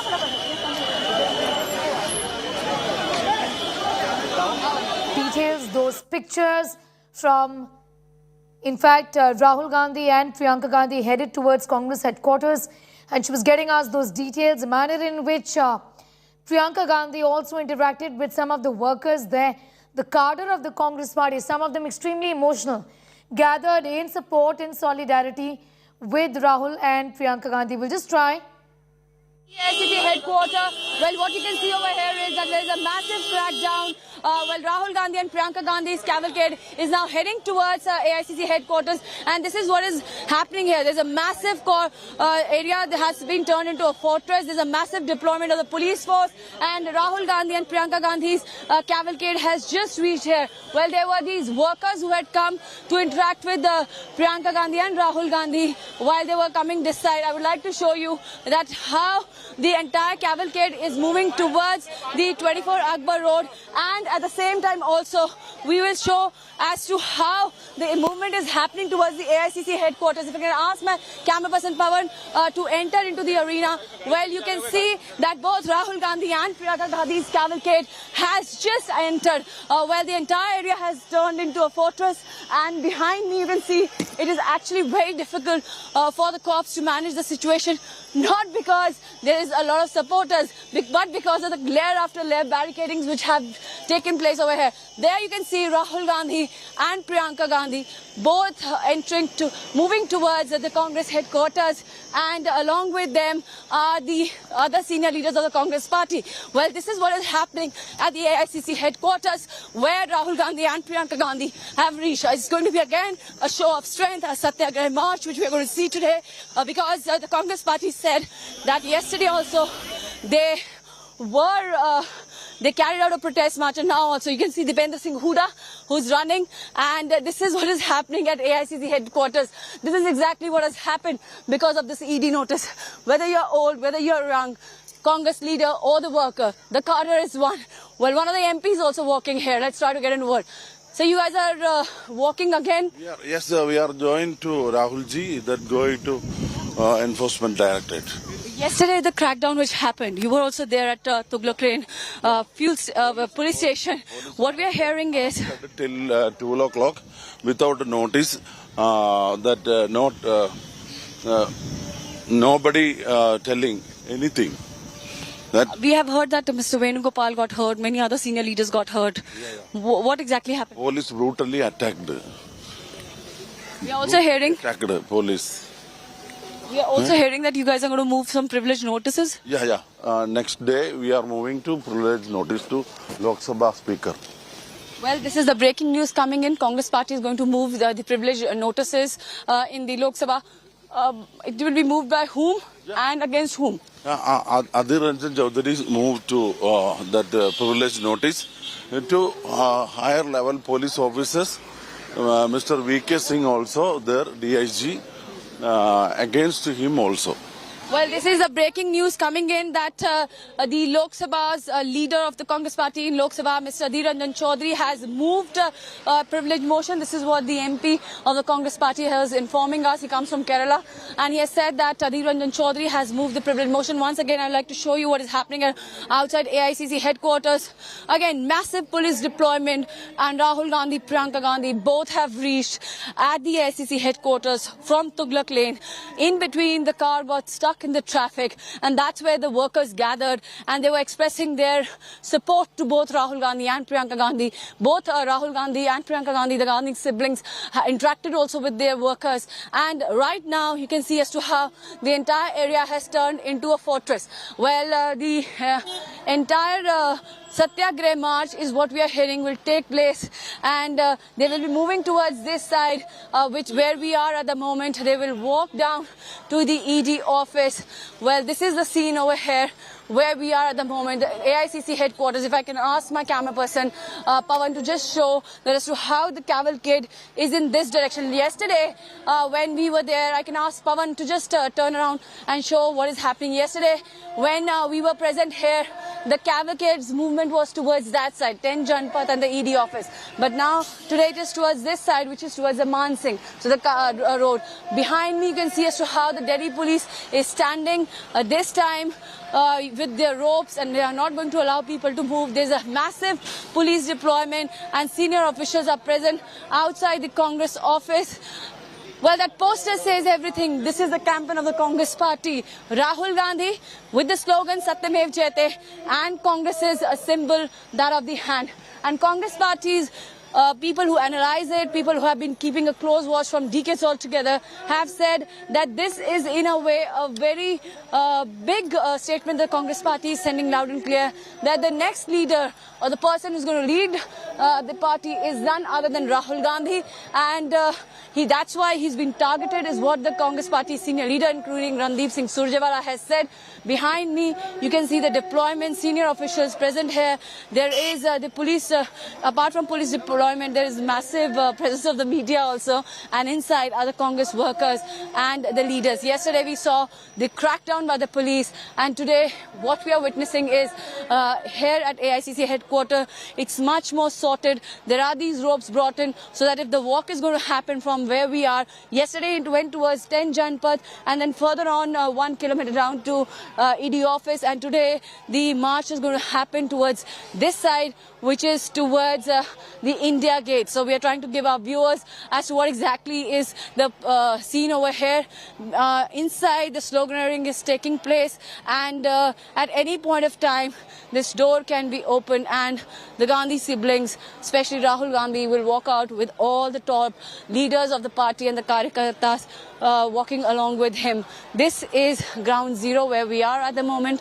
Rahul Gandhi, Priyanka Gandhi inside. We'll try to get a glimpse as to what exactly is happening inside the AICC headquarters. It's seen that Rahul Gandhi, along with Priyanka Gandhi, are interacting with the workers of the Congress party. It seems that he's going to address Rahul Gandhi.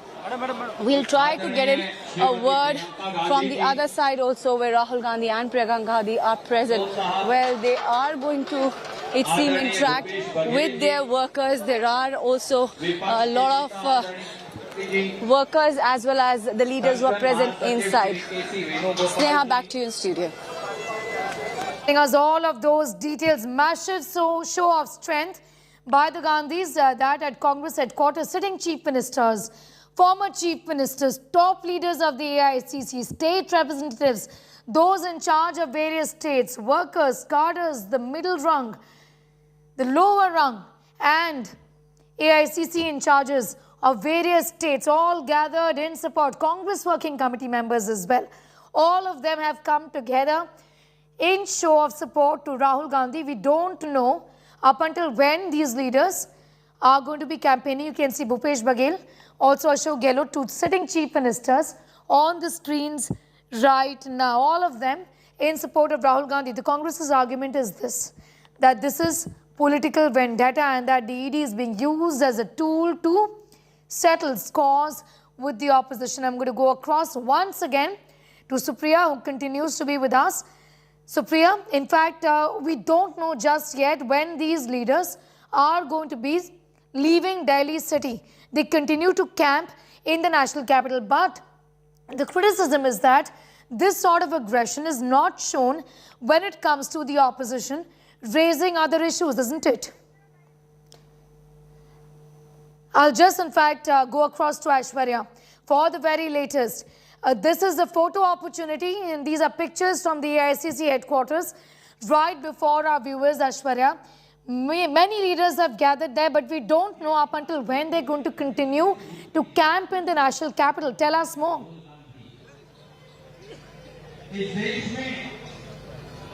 Well, definitely it looks like they will camp till the time Rahul Gandhi will be called to the ED headquarters. Today is day 2 of his interrogation. Whether he'll be called again is a big question, but also let us remember that Sonia Gandhi has been called by the Enforcement Directorate on the 23rd of June. So it remains to be seen whether the leaders, all of whom we are seeing inside the AICC headquarters, whether they will be present till 23rd June or they will go back to their respective states. But first, the visuals, Sneha. Visuals are a telling tale. They are telling a tale of exactly what's happening right outside the AICC headquarters. The police that you see here present in large numbers. They have cornered off this entire area right outside AICC. And let me tell you, what you see is the main gate of the AICC headquarters. That's the gate from which Rahul Gandhi went inside the headquarters and met all the leaders, including the Chief Minister of Rajasthan, Ashok Gehlot, just a couple of minutes back. And now you can hear Randeep Surjewala speaking with the protesters, speaking with the supporters of Congress, and also taking a pot shot at the Bharatiya Janata Party. This will be the route that Rahul Gandhi will take. Whether Priyanka Gandhi will accompany him to ED, we'll have to wait and watch. We don't have clarification on that yet. But what we do understand is that this is the route that they will take. They will come out in just a couple of minutes. But the police that you see, because heavy police deployment, all of them have cornered off this entire area. They are not letting people move beyond the circle that they have created. This is a kind of a Lakshman Rekha that the police personnel don't want people to cross. This is the road which leads to ED, and we will see Rahul Gandhi on this road, maybe walking with the protesters or in his car, reaching ED in just a couple of minutes. Inside, sloganeering is taking place. We are seeing Rahul Gandhi meeting all the leaders, all of them standing and showing their solidarity. Look at those pictures, those optics, really, what it does to the fortunes of the Congress party, we don't know yet.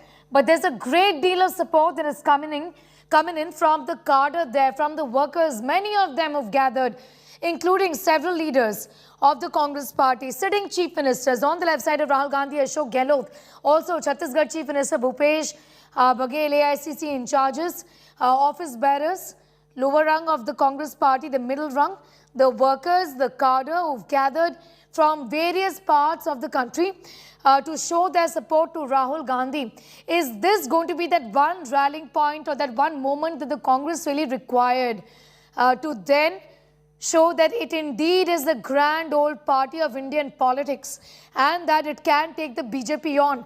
Will this sympathy card or this victim card really work? Remember, this comes at a time when unfortunately the sitting Congress president or the acting Congress president is admitted to the hospital. Rahul Gandhi, when he got a lunch break yesterday from the ED, chose to go meet his mother at Sir Gangaram Hospital in Delhi city, where she is admitted battling COVID complications. These are pictures that will go a long way in then lifting the morale of the Congress workers as well. Well, that remains to be seen whether that does anything to the fortunes of the Congress party or whether it turns around things for them as far as electoral politics is concerned. But these visuals coming in from the Congress headquarters, it's important, Aishwarya, for Rahul Gandhi, who is now moving away, I believe. It does appear, is he going inside the headquarters or then is he moving to the ED office? Tell us more. Well, we are also trying to figure out, Sneha, from what I can see, we are seeing protesters moving towards the front gate of the AICC headquarters. It looks like they are looking at, they are wanting to march with Rahul Gandhi. Whether that will be allowed, whether they'll be detained like they were yesterday, we'll still see. Now, at the moment, you can see protesters at the main gate coming out, wanting to walk alongside Rahul Gandhi.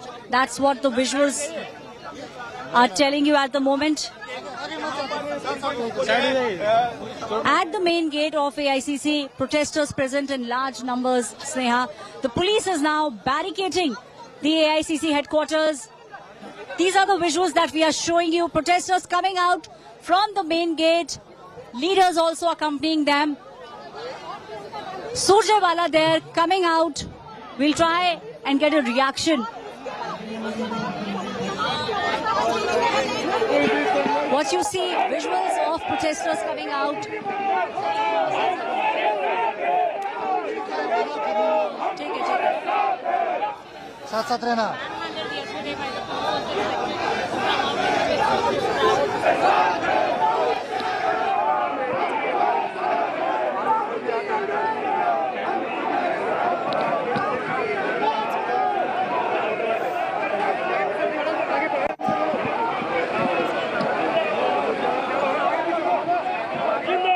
Across straight, Amit Bhardwaj is getting us more details as well. He too is at 24 Akbar Road. I'm going to just ask Amit to give us an overview of the current situation. The Gandhis, Amit, are leaving. Rahul Gandhi is leaving, in fact, for the ED office. Tell us more. Well, Sneha, right there in the visuals, two cars that you are seeing in these visuals. The first one is of the Rahul Gandhi. Rahul Gandhi, along with Priyanka Gandhi, is leaving the AICC headquarters. And what we saw was that Rahul Gandhi came to the AICC headquarters a couple of minutes back. He went inside and spoke to the party workers. And there you see all the AICC leaders, different MPs and chief ministers, Shakti Singh Gohil, Harish Chaudhary, all these leaders are leaving from the Congress office. They are moving along with the Rahul Gandhi's vehicle, and Rahul Gandhi in that particular vehicle that you are seeing, surrounded by the media personnel as well as the security forces. He's leaving with Priyanka Gandhi, and today is the day 2 when you would see that Rahul Gandhi would appear in front of the Enforcement Directorate. But heavy show of strength by the Congress party today as well. They were trying to make sure that as many as workers are able to reach the AICC headquarters.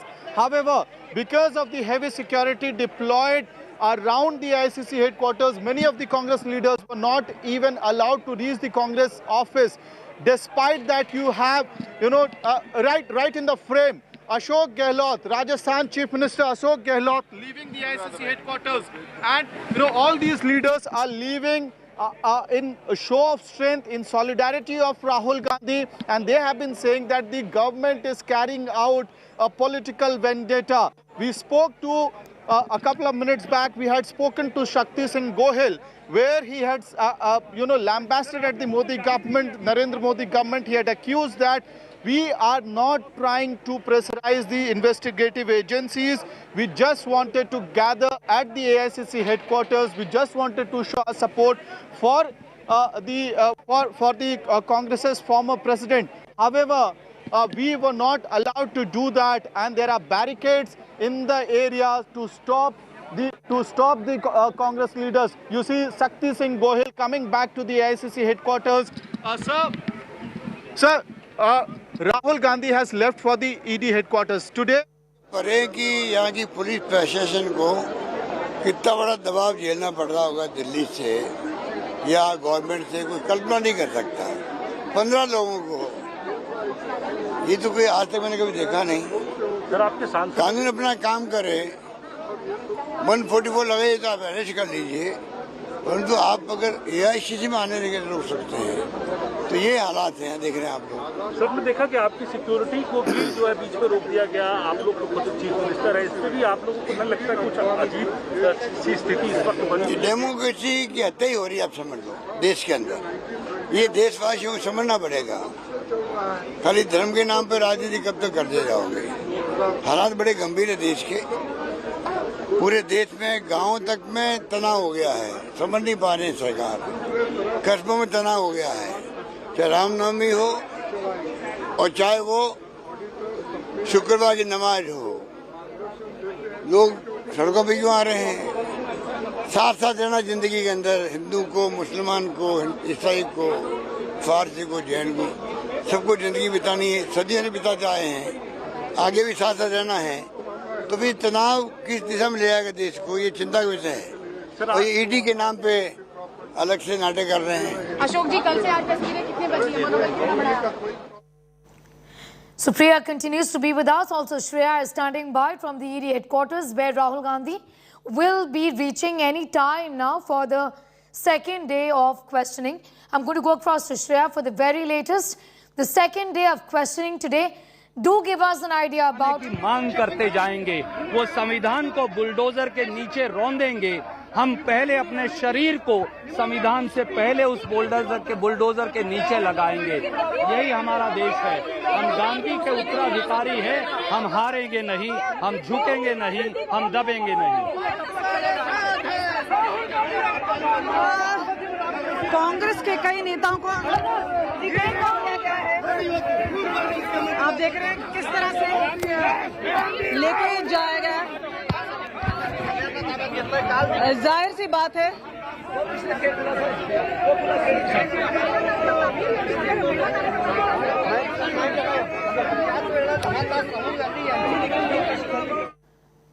I'm going to go across to Kamaljeet, also is getting us more details in what appears to be further detention of Congress leaders. Once again, there's the chief spokesperson on your screens, Randeep Singh Surjewala, who's talking to the press there, talking about how this is vendetta and the BJP has been using these agencies to settle scores. हम बढ़ते जाएंगे, वो हमें jail में भेजेंगे, हम आगे बढ़ते जाएंगे। वो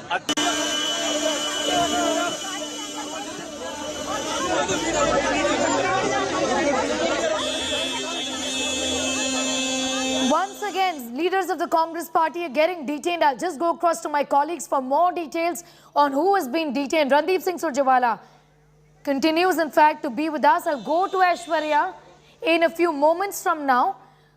I'll go to Shreya, in fact, in a few moments from now. I'm going to get the very latest from Aishwarya. Aishwarya, there have been some detentions of Congress leaders. Just tell us a little more about that. जा पाओगे? जाओगे? चलो, कैसे जाओगे?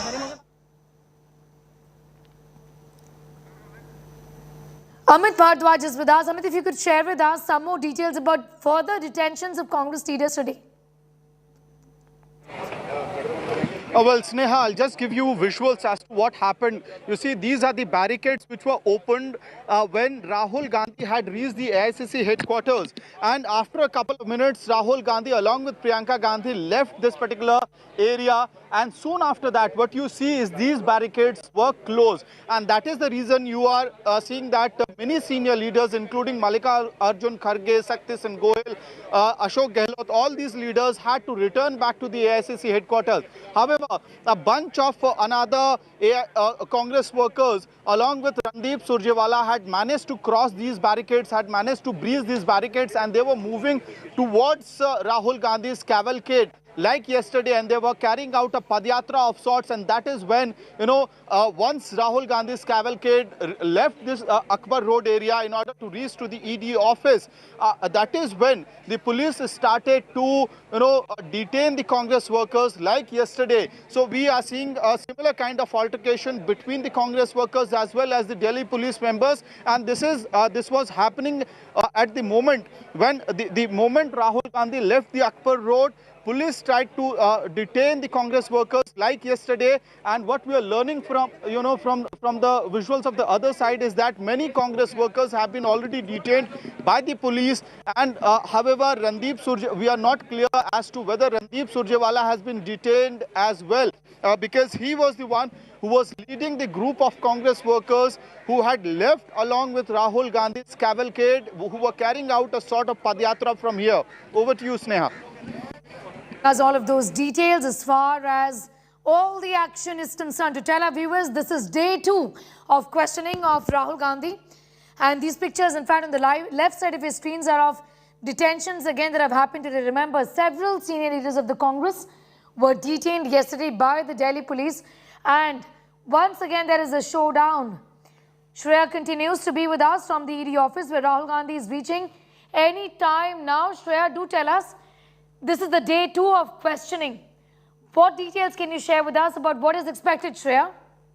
It is, Sneha, the update is that Rahul Gandhi has already reached the Enforcement Directorate. His cavalcade just went through this very road inside the Enforcement Directorate office with his security, and his questioning will begin any moment from now. This is the day 2 of grilling of Rahul Gandhi. After yesterday, he remained evasive over questions pertaining to the transactions of Young India Private Limited and AGL. Along with that, Sneha, he will be facing certain more questions. Certain documents that were not posed to him yesterday will be put forth by the ED officials today, which he will have to answer.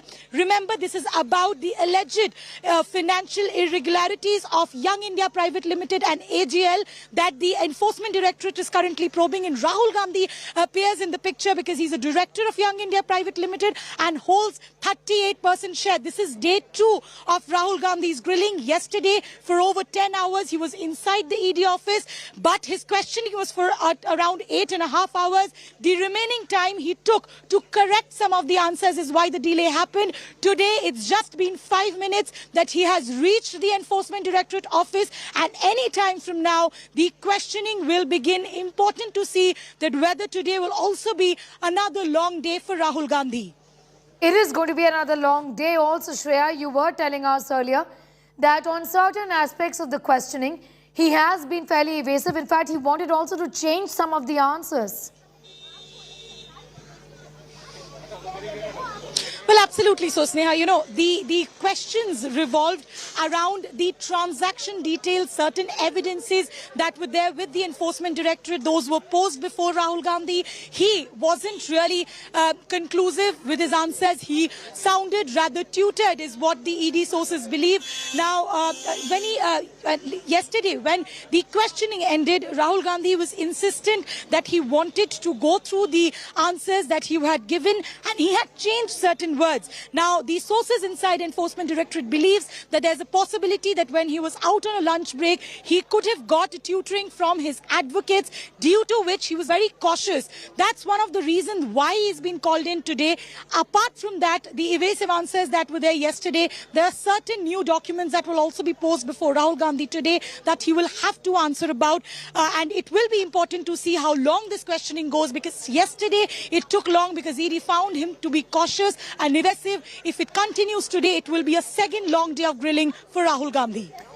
Second day of grilling for Rahul Gandhi is already entered the ED office, is what we know. For the benefit of our viewers, Shreya, once again, take us through the details of the charges in terms of the financial irregularities in the National Herald case that the Gandhis are facing.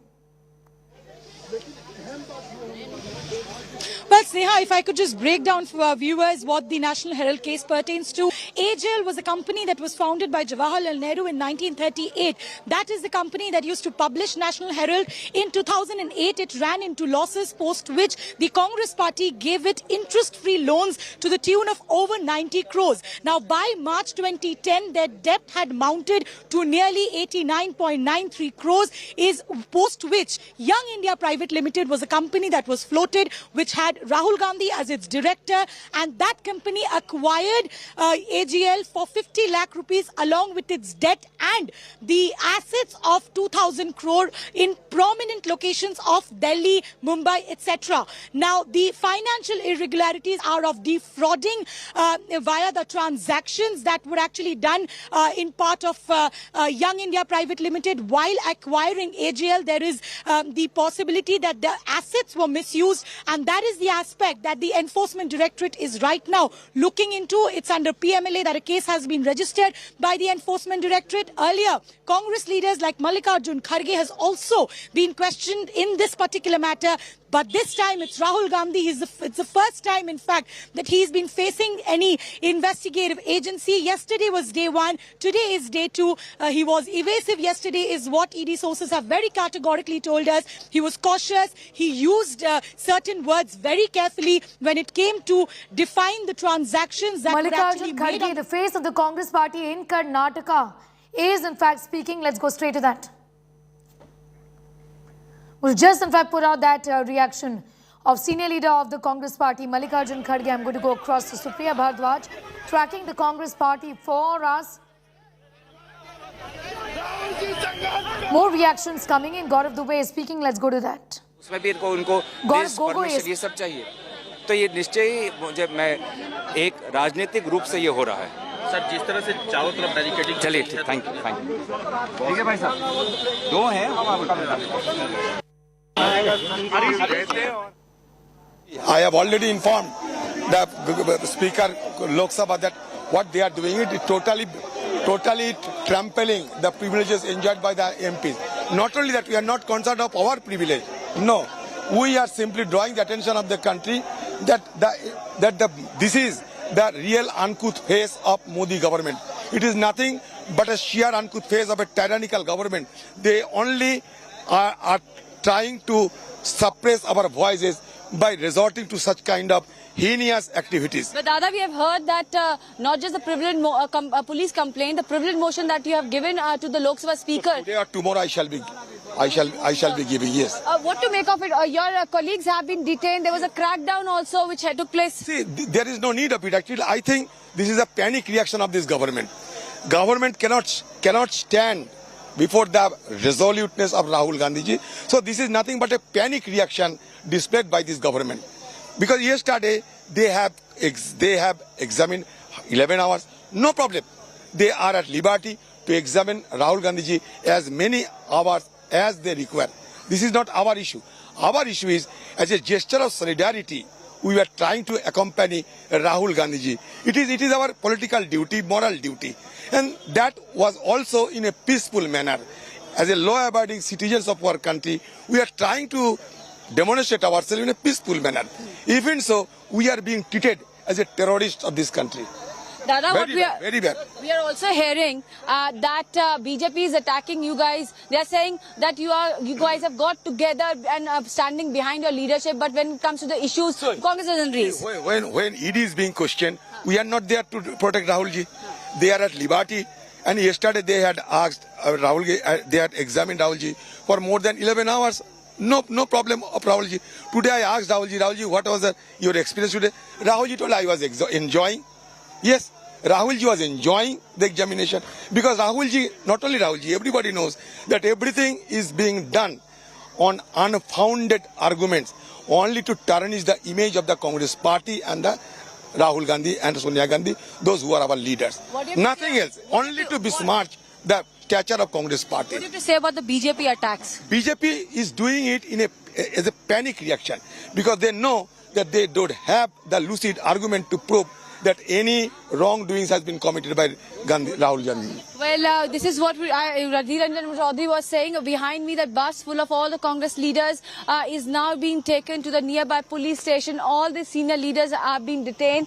Congress party's topmost leaders over here, which included Randeep Singh Surjewala, as well as the sitting Chief Minister Harish Rawat, as well as a lot of former CMs and the Union Cabinet Ministers, they have been detained too. Well, this is what is happening over here. The Congress party leaders started marching from this very place, which is the Congress headquarters. We'll try to get in a word from all these leaders who have been detained. If I can ask my camera person Pavan to just show you the visuals which are there till the time we reach there after running a bit. It is really an interesting day because Rahul Gandhi and Priyanka Gandhi not just came here, but they sat down in the AICC headquarters along with their workers who have been protesting here. If I may ask Pavan to just come and show all these visuals, we'll try to get in word with the Congress leaders who have been detained by Delhi police. Yesterday also the leaders were detained, and today also we'd like to show you as to how the Congress leaders have been detained in the buses, and this bus is now being put here where all the senior leaders of the Congress party are present. And here you can see that there are leaders who are present. They're trying to open the door. The bus has been locked. I've been joined by Mr. Randeep Singh Surjewala. We'll try to get in a word with Mr. Surjewala. We will try to get in a word with him. This is the bus which have been locked and the door has been closed. Rahul Gandhi is in the... What is Mr. Surjewala? Modi government. Well, we'll try to get in a word from Mr. Surjewala over here.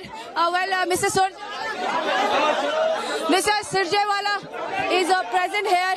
Well, see that what exactly has happened here? Why you guys have been detained? Bharatiya Janata party की सरकार कितना भी अत्याचार करे, उनकी जेलें कम पड़ जाएंगी, परंतु कांग्रेस के सर कम नहीं पड़ेंगे। कल 20,000 कांग्रेस कार्यकर्ता उन्होंने पकड़े, आज फिर 10,000 से ज्यादा कार्यकर्ता गिरफ्तार हैं, हजारों सड़कों पर हैं। क्या वो इस बलबले को रोक पाएंगे? जवाब नहीं में है। आप बीजेपी ने ताबड़तोड़ हमला कांग्रेस पार्टी पे कल से बोल रखा है। आपने भी आज एक प्रेस कॉन्फ्रेंस करी, 4 सवाल रखे हैं। बीजेपी फिर भी ये कह रही है कि जो है कांग्रेस पार्टी इस तरह की एग्रेसिव मोड में क्यों है? वो नौकरियां छीनते जाएंगे। राहुल गांधी और कांग्रेस नौकरियों पर सवाल पूछेगी। वो भाईचारा मिटाएंगे, हम प्यार के बीज अंकुरित करते जाएंगे। वो रोजगार छीनते जाएंगे, हम रोजगार मांगते जाएंगे। वो गैस और पेट्रोल डीजल के दाम बढ़ाएंगे, हम उनको कटघरे में खड़ा करते जाएंगे। इसीलिए पूछे आज से परेशान है। राहुल गांधी से इसलिए परेशान है कि वो देश की एकमात्र विपक्षी आवाज है।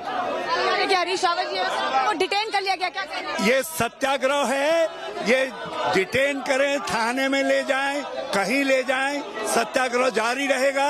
अब खेत खलिहान, गाँव में, चौपालों में और फैक्ट्रियों में सब जगह धीरे धीरे ये सत्याग्रह फैलेगा और ये सत्याग्रह इस सरकार को बदल करके ही रुकेगा। जो सवाल उठाए जा रहे हैं जयते। देखिए, well, this is what is happening over here, that Congress party's leaders and the workers have been detained. Well, here you can see that all the MPs also of the Congress party have been detained. This is the second bus. There was another bus which is already full of leaders have just left for the nearby police station. This is the other bus in which other leaders have been detained. Jyoti Mani, the Congress MP, is there, and behind me still the crackdown is going on. Well, Congress party's topmost leaders who were present here at AICC headquarters were present here when Rahul Gandhi and Priyanka Gandhi came. You can see as to how the workers are now sitting on the top of the bus, the rooftop, and this bus is heading towards the nearby police station. This is what is happening at Ground Zero AICC headquarters. Rahul Gandhi has reached the ED office, which is just 2 kilometers away from here where we are, the AICC headquarters. Delhi 24 Akbar Road. This poster says a lot. Satyamev Jayate, with Rahul Gandhi's photograph and the symbol of the Congress party. And this is exactly what is happening here at ground zero, where a lot of leaders are saying that this is satyagrah. We will fight. Randeep Singh Surjewala said that approximately 20,000 workers and leaders of the Congress party were detained by the police across the country, and today also they are going to get detained once again. And here also I would like to show you that is where the crackdown is happening. Rahul Gandhi along with Priyanka Gandhi left from the AICC headquarters. They sat here for a brief moment with the workers and the leaders who are present inside, and then when they left, the leaders and the workers wanted to walk with Rahul Gandhi, but Delhi police crackdown happened. You can see the entire area has turned into a fortress, and right now nobody is allowed to enter or just come with their vehicles in this very area. There's a massive. I would like to show you the scenes which are happening at near 10 Janpath, which is the official residence of Congress President Mrs. Sonia Gandhi. She at the moment is in the hospital, and because of the post-COVID related complications, she's there. I would like to show you as to how there is Tiranga, the national flag, and the Congress party's leaders and workers are sitting on the top of the bus, and this bus is now heading towards the nearby police station. The entire area has been cordoned off, and I would like to show you over here as to how the crackdown, which just took place a couple of minutes back here, has led to the situation now. The AICC headquarters once again has been barricaded. Nobody is allowed to go inside or come outside. The entire area has turned into a fortress. You can see as to how the barricading has been done. Here people are trying to request the cops that they should be allowed to move out, but not even the media is allowed to move out of here. The entire area has been cordoned off. There's a massive presence of the police and at the ground zero at this place outside AICC headquarters. You can see the police bandobast, as they say, paramilitary force, rapid action force. Everyone is standing here, and the entire area is completely sealed. It has turned into a fortress. Given the scenes we saw yesterday and some of it today as well, as the show of strength by the Congress continues and the face-off with the Delhi police also continues. On the extreme left side of the screen are pictures from earlier today where Rahul Gandhi and Priyanka Gandhi were at the Congress headquarters along with the workers, and these are pictures of Rahul Gandhi in fact also interacting with the workers and the cadres there. Congress leaders have been detained once again today. I'm going to now go straight to Shreya Chatterjee for the very latest as far as the questioning of Rahul Gandhi Day 2 is concerned. She is joining us from the ED office. Shreya, what's the latest? Well, you can see the visuals, Sneha. This is right outside the ED office circle where Congress protesters have been protesting against the summons of Enforcement Directorate. On your camera is Youth Congress leader Srinivas. He is here with the other Congress supporters, and as you can see, the Delhi police is detaining them as they started protesting outside the Enforcement Directorate. Some of them also tried to cross the barricades, and that is when Delhi police detained them. You can see that there's a scuffle that has broken out as the Congress protesters resist arrest, and the Delhi police is pulling them inside the buses, detaining them. There were around 40 to 50 protesters, and on your screens, Sneha, this is the Youth Congress leader Srinivas, and huge scuffle that is broken out between the Delhi police and the Congress protesters right outside the Enforcement Directorate as Rahul Gandhi is being questioned for the second day. Listen, these are pictures of various Congress leaders getting detained once again. They continue to camp in Delhi city. What we know is that they have indicated, unless there is clarity on what next for the Gandhi as far as the case against him is concerned, not just against Rahul Gandhi but against acting Congress President Sonia Gandhi as well, they will continue to be in Delhi city, camping here in support of their leader is what they have indicated. We're getting you all the details as far as the investigations are concerned and the optics of this mega dharna that the Congress is holding for 2 days now. Shreya is with us. Shreya, as far as the questions are concerned, give us an idea about what will be asked of Gandhi today. Narayan Rane के खिलाफ क्या हुआ? पश्चिम बंगाल में जो नेता Bharatiya Janata party में चल गए शारदा चिट फंड घोटाले में, उसका क्या हुआ? उसके खिलाफ कार्रवाई क्यों? क्या किया आज तक के? मनी लॉन्ड्रिंग की बात कही जा रही है। मनी लॉन्ड्रिंग, बाप बेटे को पैसा देते को मनी लॉन्ड्रिंग हो जाएगा। यदि कांग्रेस संगठन ने उसके द्वारा स्थापित नेहरू जी, पंत जी, पटेल जी के द्वारा स्थापित नेशनल हेराल्ड को यदि सहयोग कर दिया तो मनी लॉन्ड्रिंग की श्रेणी में आएगा। हाँ जी, मुझे डिटेन कर लिया, ले जा रहा, अब ले जाएंगे जहाँ ले जाएंगे।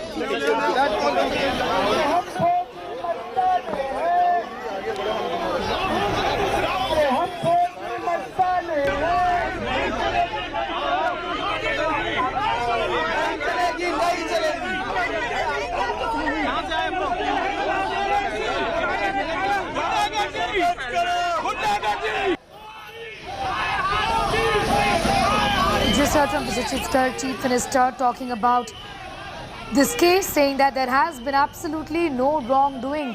How can there be wrongdoing when simply salaries were paid? Where is the case? What is the financial irregularity is the question the Congress is asking. But the ED continues to question Rahul Gandhi. In the past, several leaders of the Congress party, including the late Motilal Vora and the late Oscar Fernandez, have been questioned. Also, other leaders have been questioned in connection to the AGL case, the National Herald case. Pictures of leaders being detained by the Congress, by the Delhi police right now. So the face-off between the Congress and the Delhi police continues. These are pictures coming in from the ED office where several Congress leaders, workers have gathered. Police का ताना चाहिए, police का ताना चाहिए। अरे खींचो नहीं तो भाई, पुलिस का ताना चाहिए, नहीं चलेंगे।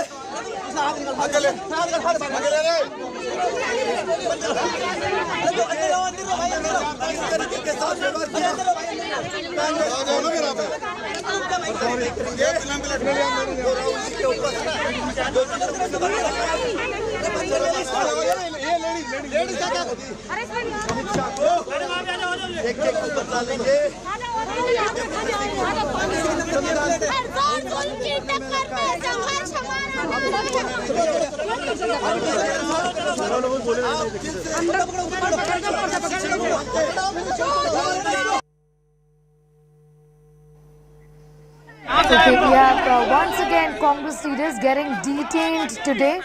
The face-off with the Delhi police continues as the workers there, the leaders of the Congress party, are being taken away by the Delhi police. Questions have been raised as to why the Congress has been making a spectacle out of this, given that this is a case that the Gandhis are facing and that they should in fact be cooperating in the investigations, and whether this sort of aggression has been shown when it comes to raising other issues or not. These are questions that the BJP has also been asking. Why are all the workers protecting one family? That's been a common refrain of the BJP against the Congress party. Day 2 of questioning of Rahul Gandhi. Over 10 hours of questioning yesterday. Workers continue to gather in support of the Gandhis there. Workers of the Congress party, leaders of the Congress party, office bearers in charge of various states, AICC in charges, sitting chief ministers, former chief ministers, all of them continue to camp in Delhi city. Pictures from earlier today on the right side of your screens where the Gandhi siblings were in fact in Congress headquarters in Delhi, standing with the workers who had gathered there in solidarity with the Gandhis. Rahul Gandhi is now at the ED office where the questioning has started.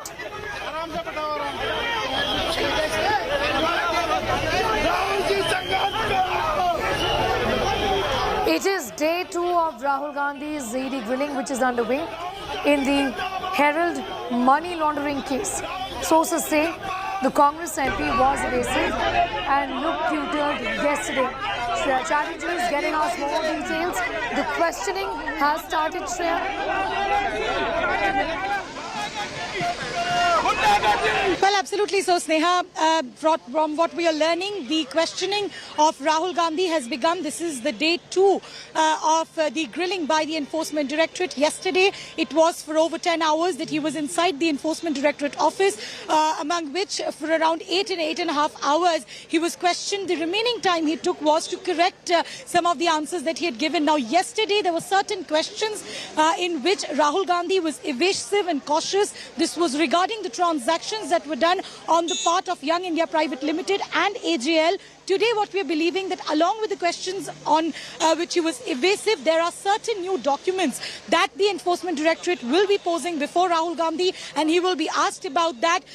This mainly pertains to the assets around 2,000 crore rupees that was acquired by National Young India Private Limited when it acquired the debt of AGL, as well as the role of Rahul Gandhi so far as him being the director is concerned. He will be asked on why did he choose to become a director of the company, and also about his shareholding. So this is going to be the day 2 of the questioning of Rahul Gandhi, and as we are learning, the questioning has already begun.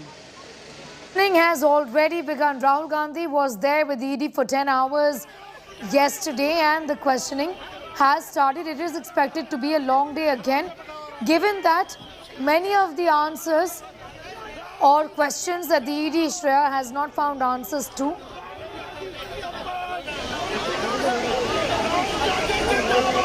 Well, absolutely, Sneha. The reason is that there were certain questions in which Rahul Gandhi was rather evasive and cautious, and the fact that he chose to correct some of these answers, the sources inside the Enforcement Directorate believes that when he was out on a lunch break, there's a possibility of him being tutored by his advocates, is why he scrutinized each of these answers that he had already written. He changed certain words of it, is why the questioning yesterday went for a longer period of time. Now, yesterday he was asked some questions about the transactions of Young India Private Limited when it acquired AGL in the year 2010. When those questions were posed before Rahul Gandhi, he was a little bit cautious while answering, and the Enforcement Directorate also found his answers rather evasive. That's one of the main reasons why he was called again today for a second day of questioning. Now, apart from that, Sneha, you know, there are certain documents that are in the possession of the Enforcement Directorate pertaining to the shareholdings of Rahul Gandhi in Young India Private Limited, as well as the transactions of Young India Private Limited and the 2,000 crore assets of AGL. These will be the questions that Rahul Gandhi will be asked today. Yet again, depending on his demeanor, it will be seen that whether this continues to be a second long day for Rahul Gandhi as he faces the heat of the Enforcement Directorate. In the heat of the ED, Shreya, the question that the Congress is asking is, where is the wrongdoing here? And salaries have been paid. Where is the financial irregularity? Well, Sneha, the main claim of the Congress party is that the Young India Private Limited is a Section 25 company. Any dividend that's earned cannot directly be benefited by the directors or who are on the board of the company. So that is what the Congress party maintains. However, that criminal complaint that was filed by Subramaniam Swamy in 2013, he alleges that when Young India Private Limited acquired AGL along with its debt for a tune of 50 lakh rupees, there was the assets were also acquired by Young India Private Limited. The other aspect is that when AGL ran into a loss in the year 2008 till March 2010.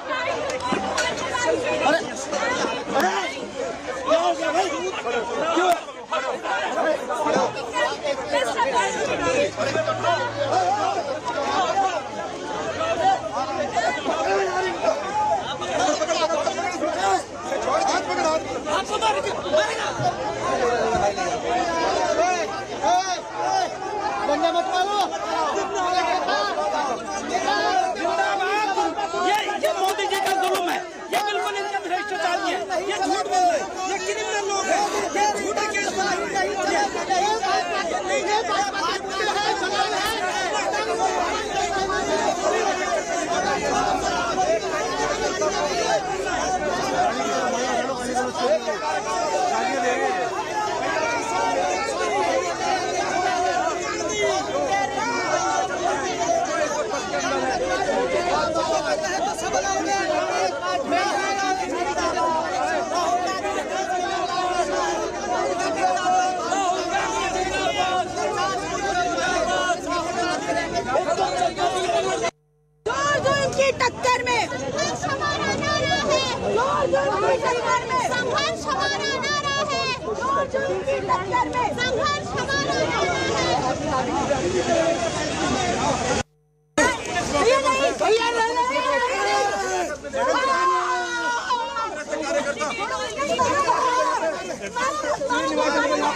जब तक ये झूठा case वापस नहीं होगा,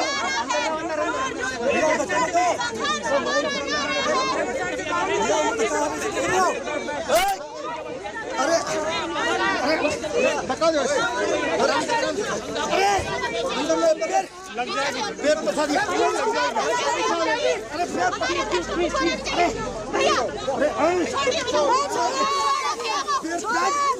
बैठ गिर गया, रुको, छोड़ दे, छोड़ो ना, बैठ, वो क्यों कर रहे हो? अरे पैंट छोड़ दो, पैंट में लग जाएगी भाई साहब, अरे लग जाएगी यार, नहीं लगेगी यार, नहीं लगेगी, हम क्या करो, पैंट छोड़ो, पैंट छोड़ो यार, ये क्या कर दिया? ऐसा क्यों कर रहे हो? ऐसा क्यों कर रहे हो? लग जाएगी यार, अरे कहाँ खड़े हो? अरे छोड़ दो यार, पैंट में लग जाओ, पैंट में दर्द हो रहा है यार, खड़े हो, खड़े हो, खड़े हो, खड़े हो, खड़े हो, खड़े हो, पीछे खड़े हो, भैया, अंदर आ जाओ, अंदर आ जाओ, देखिए, पुलिस का तानाशाही, पुलिस का तानाशाही, अरे खींचो ना भाई, पुलिस का तानाशाही नहीं चलेंगे, अगले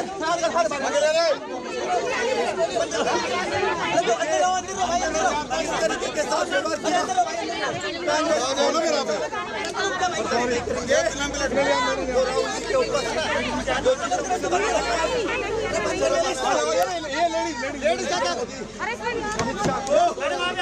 एक को बता लेंगे,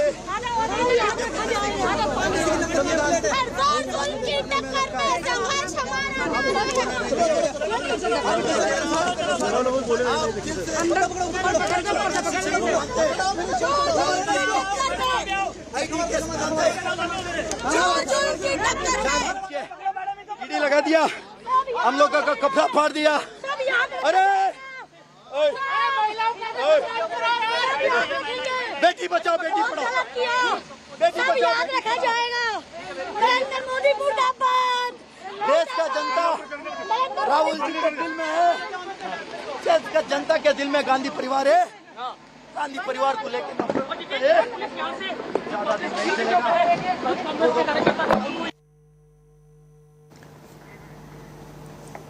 Pictures from a while ago on your screens of Rahul Gandhi and Priyanka Gandhi at the Congress headquarters. KC Venugopal is with them. Now there have been series of detentions. The very latest is that of KC Venugopal again. Adhir Ranjan Chaudhary, Gaurav Gogoi, Dipinder Singh Hooda, Ranjit Ranjan. All of them have been detained, taken into police custody is what the Congress is now saying. Detentions continue. The police trying to bring the law and order situation under control because there are several Congress workers who are protesting at AICC headquarters, also outside the ED office. And that's the reason why these detentions are taking place. It's being done by the Delhi police. The face-off continues. Congress leaders continue to camp in Delhi city, and it is expected that this again will spill over as far as the questioning of Rahul Gandhi continues. Today is the day 2 of questioning. Yesterday he was questioned by the ED for 10 hours. Sources are telling us that in many parts of the questions that were posed to Gandhi, either was evasive or he appeared to be tutored. On occasions, he is also asked for changing some of the answers that he had given to the ED. This is what we're picking up from our sources within the Enforcement Directorate. These are the charges, in fact, that the Gandhis are facing in connection with the National Herald case, financial irregularities, and he's been charged under the PMLA essentially.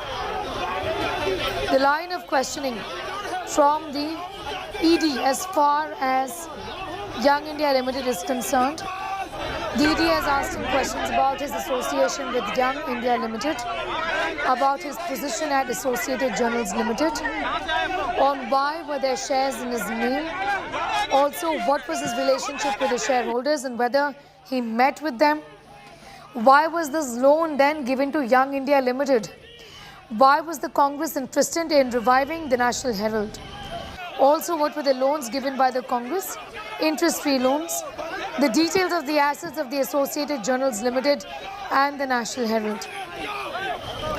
Yesterday, the questioning lasted for about 10 hours. He was also allowed a lunch break during which he met his mother. Acting President Sonia Gandhi is recuperating at Delhi's Sir Gangaram Hospital. She suffered some complications related to COVID-19. Supriya now continues to be with us as far as the detentions of various Congress workers concerned. Supriya, this was expected another face-off really between the Delhi police and the Congress leaders. Here is that Delhi police has detained Congress party's leaders. We'd like to get in a word with him. क्या हुआ? बदतमीजी से arrest किया जा रहा है। तमीज नहीं है इनको बात करने की। हम प्रोटेस्ट कर रहे हैं, हमें प्रोटेस्ट नहीं किया जा रहा है। मोदी जी चूड़ी पहन लो।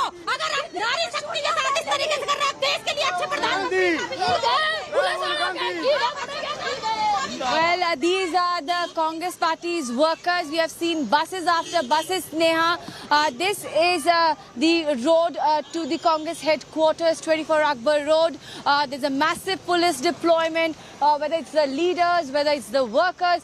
They have been detained by Delhi police. Rahul Gandhi and Priyanka Gandhi reached here from Rahul Gandhi's residence, 12 Tughlaq Lane, around 11 o'clock. And after that, when they left from here, the Congress leaders and workers wanted to walk with them. However, there was a police crackdown. The cops are maintaining that Section 144 has been imposed and this entire area has been sealed. You can see this is the road, Maulana Azad Road, which leads towards the Parliament. And that's the house of the Vice President of India, Mr. Venkaiah Naidu. At the moment over here, it's not just the Delhi police which is present, the paramilitary force as well as the rapid action force is present. Also, the cops have brought in, I would like to show you that those are the cranes which are being used to just remove the cars which get stationed over here.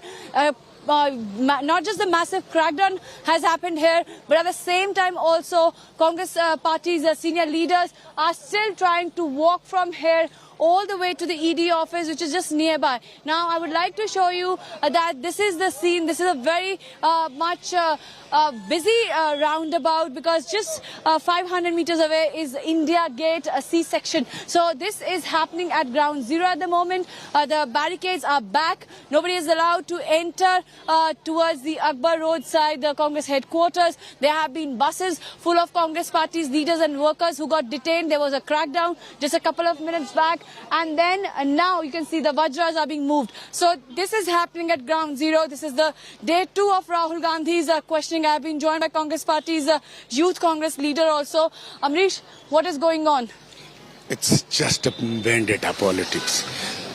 अगर मोदी के खिलाफ आप बोलोगे, Rafale की बात करोगे, 750 किसानों की मौत की बात करोगे, कोरोना में 50 लाख लोगों की मौत की बात करोगे, जीएसटी से बर्बादी की बात करोगे, तो मोदी आपके खिलाफ आपको दबाने की कोशिश करेंगे, लोगों के कैरेक्टर को असैसिनेट करने की कोशिश करेंगे, बस। और थाने में भी थे, आप लोग कह रहे थे कि वहाँ पे बड़ा अमानवीय जो है इनह्यूमैनिटेरियन ट्रीटमेंट हो रहा है, वो एलिगेशन आप कैसे लगा रहे हैं?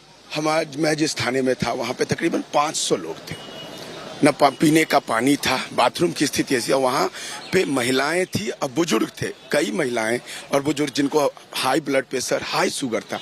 हमने कहा कि हमें कोई दिक्कत नहीं है रहने से, पर बेसिक जो फैसिलिटीज है, जो नीड है ह्यूमन राइट के अंदर जिसको आता है कि मेडिसिन देना या उनको बीपी की दवाई देना, शुगर की दवाई देना, वो तक दे नहीं पा रहे थे। तो वो तो ऑब्वियस सी बात है, दिल्ली पुलिस कहीं पे अमानवीय काम कर रही थी। Well, I would like to show you, Sneha, once again. That is another road, which is the Mansingh Road, where now again the cops have moved there. There's some action happening there. Also, the crackdown is going on. This is what is happening since yesterday. There are Congress party's leaders and workers who come in bits and pieces, and then there is detention by the cops. So Randeep Singh Surjewala said that yesterday around 20,000 Congress leaders and workers were detained across the country, and now here you can see in Delhi also in small pockets 4-5 people come here near the AICC headquarters, and then they get detained in this very fashion. The cops have come here and just see as to how while Rahul Gandhi's questioning is going on over here, there are these leaders who have been Delhi Congress leaders who are present here.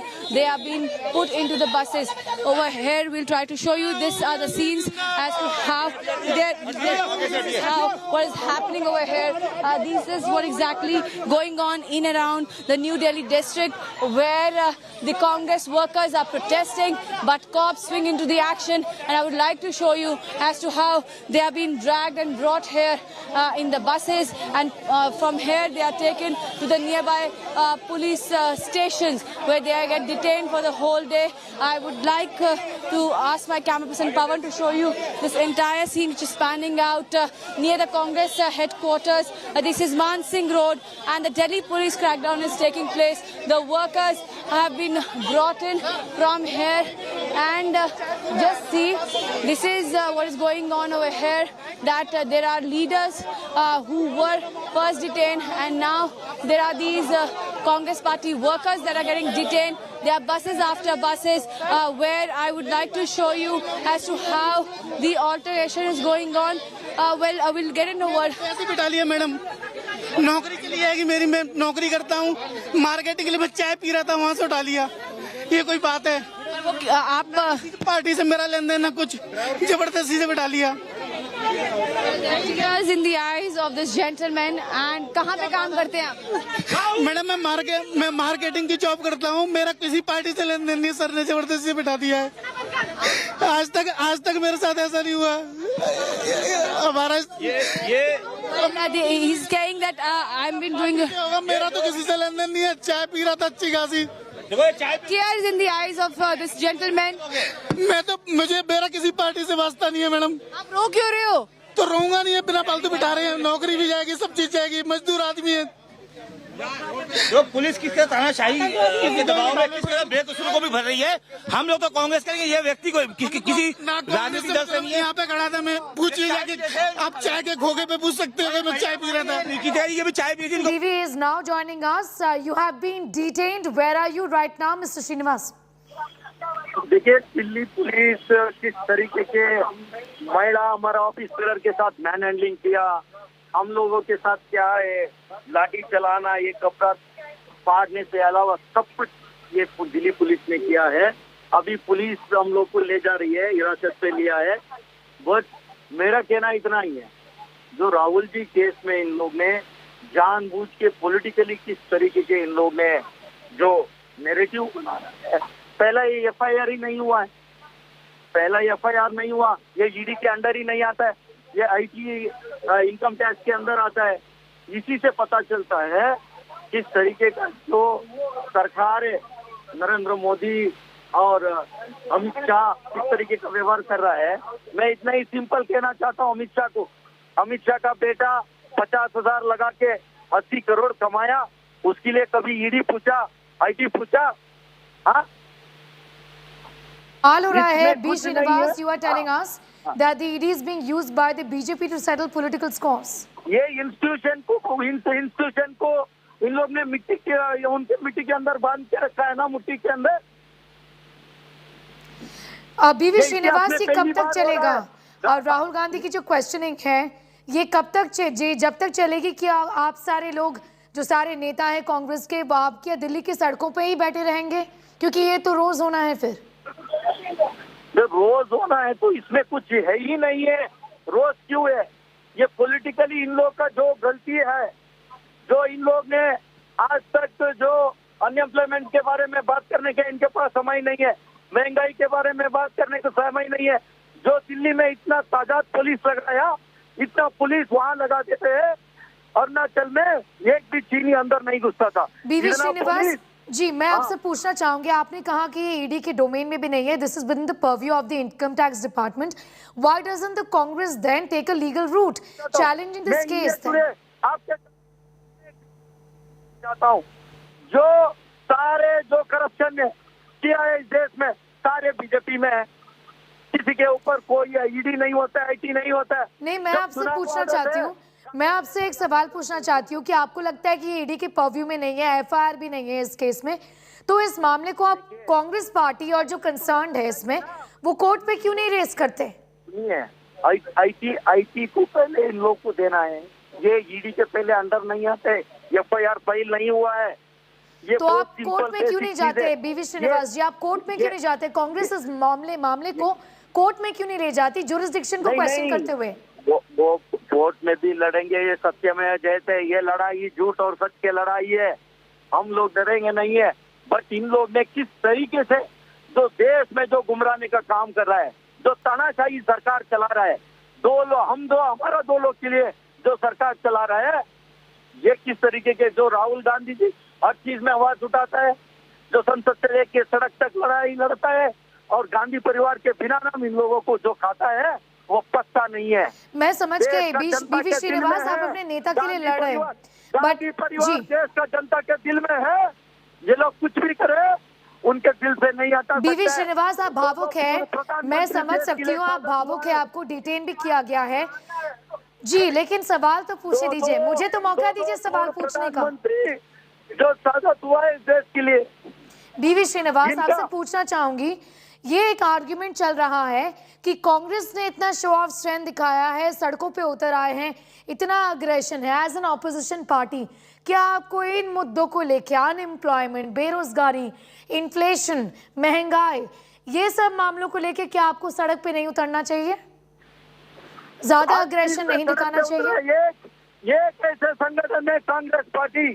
जो विकल्प है इस देश के लिए Congress party, Rahul Gandhi ji संसद से सड़क से लेके उनके नेतृत्व में कश्मीर से लेके कन्याकुमारी तक लड़के सड़क पे उतरने का काम कोई पार्टी किया, वो कांग्रेस पार्टी है। आप निकल के दे सकते हैं। जो दिल्ली सरकार है उनको समझना चाहिए कौन है अभी बीवी श्रीनिवास, समय में पूरा देश में सड़क में। मैं समझ गई बीवी श्रीनिवास, मेरा सवाल स्पेसिफिक था, इस तरह का अग्रेशन, सिटिंग चीफ मिनिस्टर्स सड़कों पे उतर आए हैं, पुलिस ने डिटेन कर दिया है, ये अग्रेशन असली मुद्दों को लेके, बेरोजगारी जो आप रेस कर सकते हो as an opposition party, right समझना चाहिए, फंडामेंटल राइट है, बिल्कुल है, बिल्कुल है, पीसफुल प्रोटेस्ट का है। कोई व्यक्ति, नॉट ओनली पॉलिटिकल पार्टी, इस देश का कोई नागरिक इस देश कोई इशू पे आवाज उठा सकता है, उसको विरोध कर सकता है। ये डेमोक्रेसी है। इन लोग ने डेमोक्रेसी को खत्म करने लगे। बीवी श्रीनिवास, आपके पास साधन है, आपके पास कोर्ट्स है, आप इस मामले को कोर्ट तक में ले जा सकते हैं। आपने जुरिस्डिक्शन पे सवाल उठाया कि ईडी का तो मामला ही नहीं बनता, ये इनकम टैक्स डिपार्टमेंट का मामला बनता है। आप तो कोर्ट नहीं जा रहे हैं, आप तो सड़कों पे उतर आए, आप कोर्ट भी जा सकते हैं, ये सिटिंग एमपी है, आप पार्लियामेंट में भी जा सकते हैं, ये प्रिविलेज का मामला बन सकता है। सारा लड़ाई लड़ेंगे इन लोग से, सारा लड़ाई लड़ेंगे, बट जो किस बने रहिए बीवी श्रीनिवास हमारे साथ, सुनिए जी बने रहिए हमारे साथ बने रहिए। Shehzad Poonawalla is also now joining us. Shehzad Poonawalla, BV Srinivas of the Congress party has been detained, is also with us. What would you like to tell him? He says that none of the BJP leaders have been questioned by the ED in so many years. This obviously is a tool of vendetta that the BJP has been using. देखिए, आपके पास और मेरे पास pan card है, आधार card है, ration card है। ये बीवी श्रीनिवास और ये पूरी जो भ्रष्टाचारियों को बचाने वाली मंडली इनके इसमें पास कोई पर्सनल अकाउंट के मामला नहीं है, उनको समझाइए। ये IT सेल वाले आके जो व्हाट्सएप यूनिवर्सिटी लोग कुछ भी बोलना नहीं चलता है। प्लीज शहजाद पूनावाला को, मैं आपको भी मौका दूंगी बीवी श्रीनिवास। शहजाद पूनावाला को के बारे में समझा के आने को बोलिए, थोड़ा पढ़े लिखे आइए। ये भ्रष्टाचार थोड़ा इनका कोई लीगल वाले बिठाइए, इनके सारे झूठ बोल रहे हैं। बीवी श्रीनिवास, नेतृत्व शहजाद पूनावाला को बोलने दीजिए, मैं आपको भी मौका दूंगी। बीवी श्रीनिवास प्लीज, बीवी श्रीनिवास ऐसे तो कुछ नहीं समझ में आएगा, बोलने दीजिए, मैं आपको भी मौका दूंगी, आप बने रहिए। शहजाद गो है। नहीं, ये लोग झूठ बोलने के अलावा आज तक। बीवी श्रीनिवास प्लीज, इस तरह से हम डिस्कशन नहीं कर सकते, आप बने रहिए हमारे साथ। शहजाद पूनावाला को 1 मिनट बोलने दीजिए, फिर मैं आपके पास फिर से आऊंगी। शहजाद गो head. First of all, it is the trial court which held that young Indians were used as a special purpose vehicle to usurp public property worth 2,000 crores that belonged to freedom fighters and give it to the Gandhi families to young Indians. It is a High Court that upheld that order. The income tax reassessment order, which was challenged by the Gandhi family in High Court and Supreme Court, was upheld. They got no relief from court. This is just vendetta politics. Please, sir, don't interact. If you have facts, Shehzad, go ahead. I can hear you. Shehzad, you go ahead. I can hear you. Please.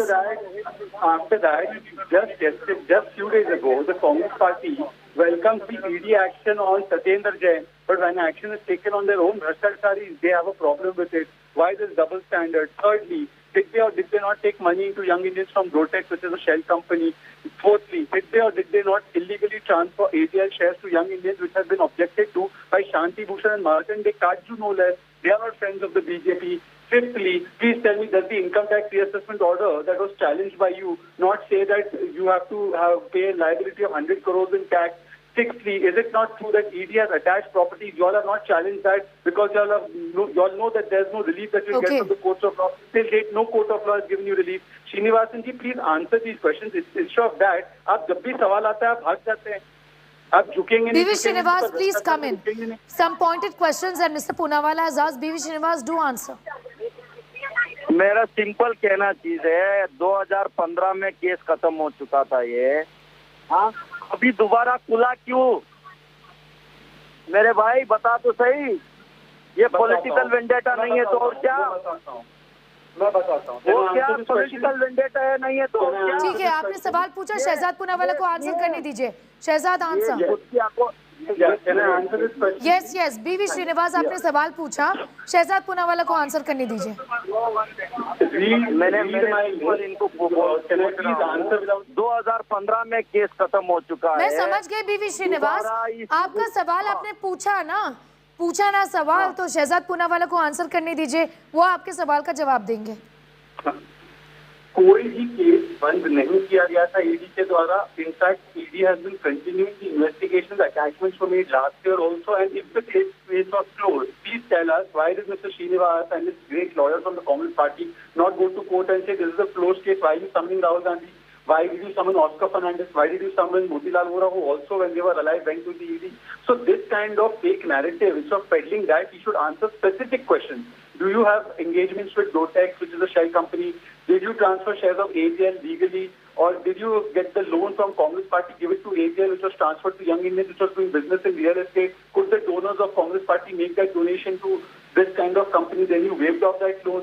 Fourthly, there's a High Court order and a Supreme Court order against you on the income tax reassessment order. Fifthly, there's a trial court order summoning the leaders of Congress party for this fraud, calling it a criminal intent that was part of there in transferring the shares of ATL to young Indians. Are these facts true or false? Are this all vendetta politics, or is this court of law observation? Please answer the specifics with the Srinivas. बीवी Srinivas, please come in. सुनिए, इतना लंबा बोल रहा है ना, इनका जो व्हाट्सएप यूनिवर्सिटी का बात मत करिए, मेरे को और देश को समझाना बंद करिए। सिंपल मैंने क्वेश्चन आप लोगों को पूछा, 2015 में जो खत्म हुआ था दोबारा खुला क्यों? ये ईडी में FIR नहीं हुआ, दोबारा आप लोग ने बुलाया, ठीक है, ये IT के पास है ना, इनकम टैक्स का मैटर है, ईडी को क्यों दिया? ये इनकम टैक्स में ये होना है, ऑर्गेनाइजेशन पे ये ट्रांजेक्शन का बात है, कोई खुद का अकाउंट में ट्रांसफर नहीं हुआ है। इन लोग कैसे थे जो इनके पार्टी का लोग करते हैं? श्रीनिवास जी, मैं आपसे एक तर्कपूर्ण सवाल पूछ सकता हूँ? आप कह रहे हैं कि ईडी का कोई केस नहीं है, तो ईडी का अगर कोई केस नहीं है तो आपके लॉयर्स जो है उन्होंने अभी तक कोर्ट में जाके ये नहीं बोला कि क्यों समन कर रहे हो, कोई केस नहीं है। ऑस्कर फर्नांडिस और मोतीलाल वोरा जब गए थे तब भी आपने ये तर्क नहीं रखा। जब ईडी ने अटैचमेंट किया नेशनल हेराल्ड के प्रॉपर्टी को मुंबई में तब भी ये तर्क नहीं रखा। कितना झूठ बोलते हो। दिल्ली मेट्रोपॉलिटन कोर्ट के ऑर्डर है कि इसमें केस फाइल होना है। नहीं बीवी श्रीनिवास, ये सवाल तो मैंने भी आपसे पूछा था कि आपके पास साधन है, आप कोर्ट में जा सकते हैं। आपने कहा ये जुरिस्डिक्शन का मामला है, this is on the income tax department, this isn't within the purview of the ED, is what you told me earlier, to which I asked you why hasn't this matter then been taken by the Congress to court?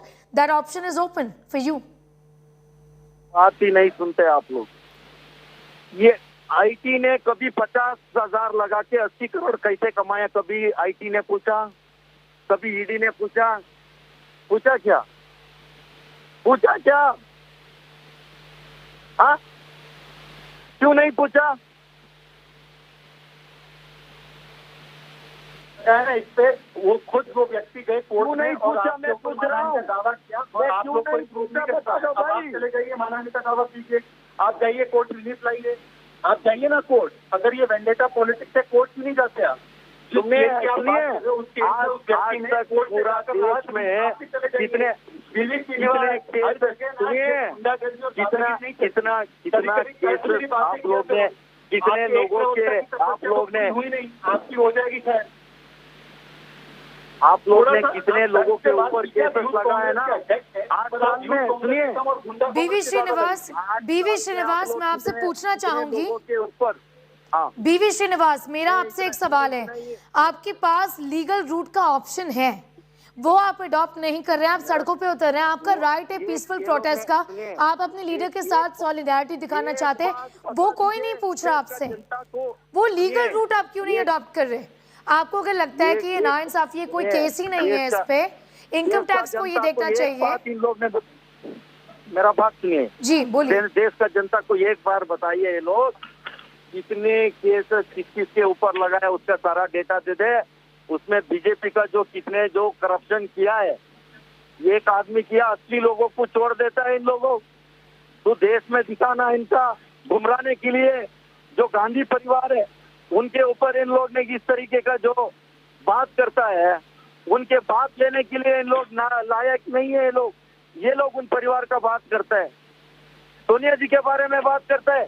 Sonia जी इस देश का बहू बनी, सोनिया जी इस देश का माँ बनी, सोनिया जी। बीवी श्रीनिवास आप भावुक हो रहे हैं, हम आपसे मुद्दे पे सवाल पूछ रहे हैं, आप भावुक हो रहे हैं, मैं समझ सकती हूँ, आप डिटेन्ड इस समय, कल भी आप डिटेन हुए।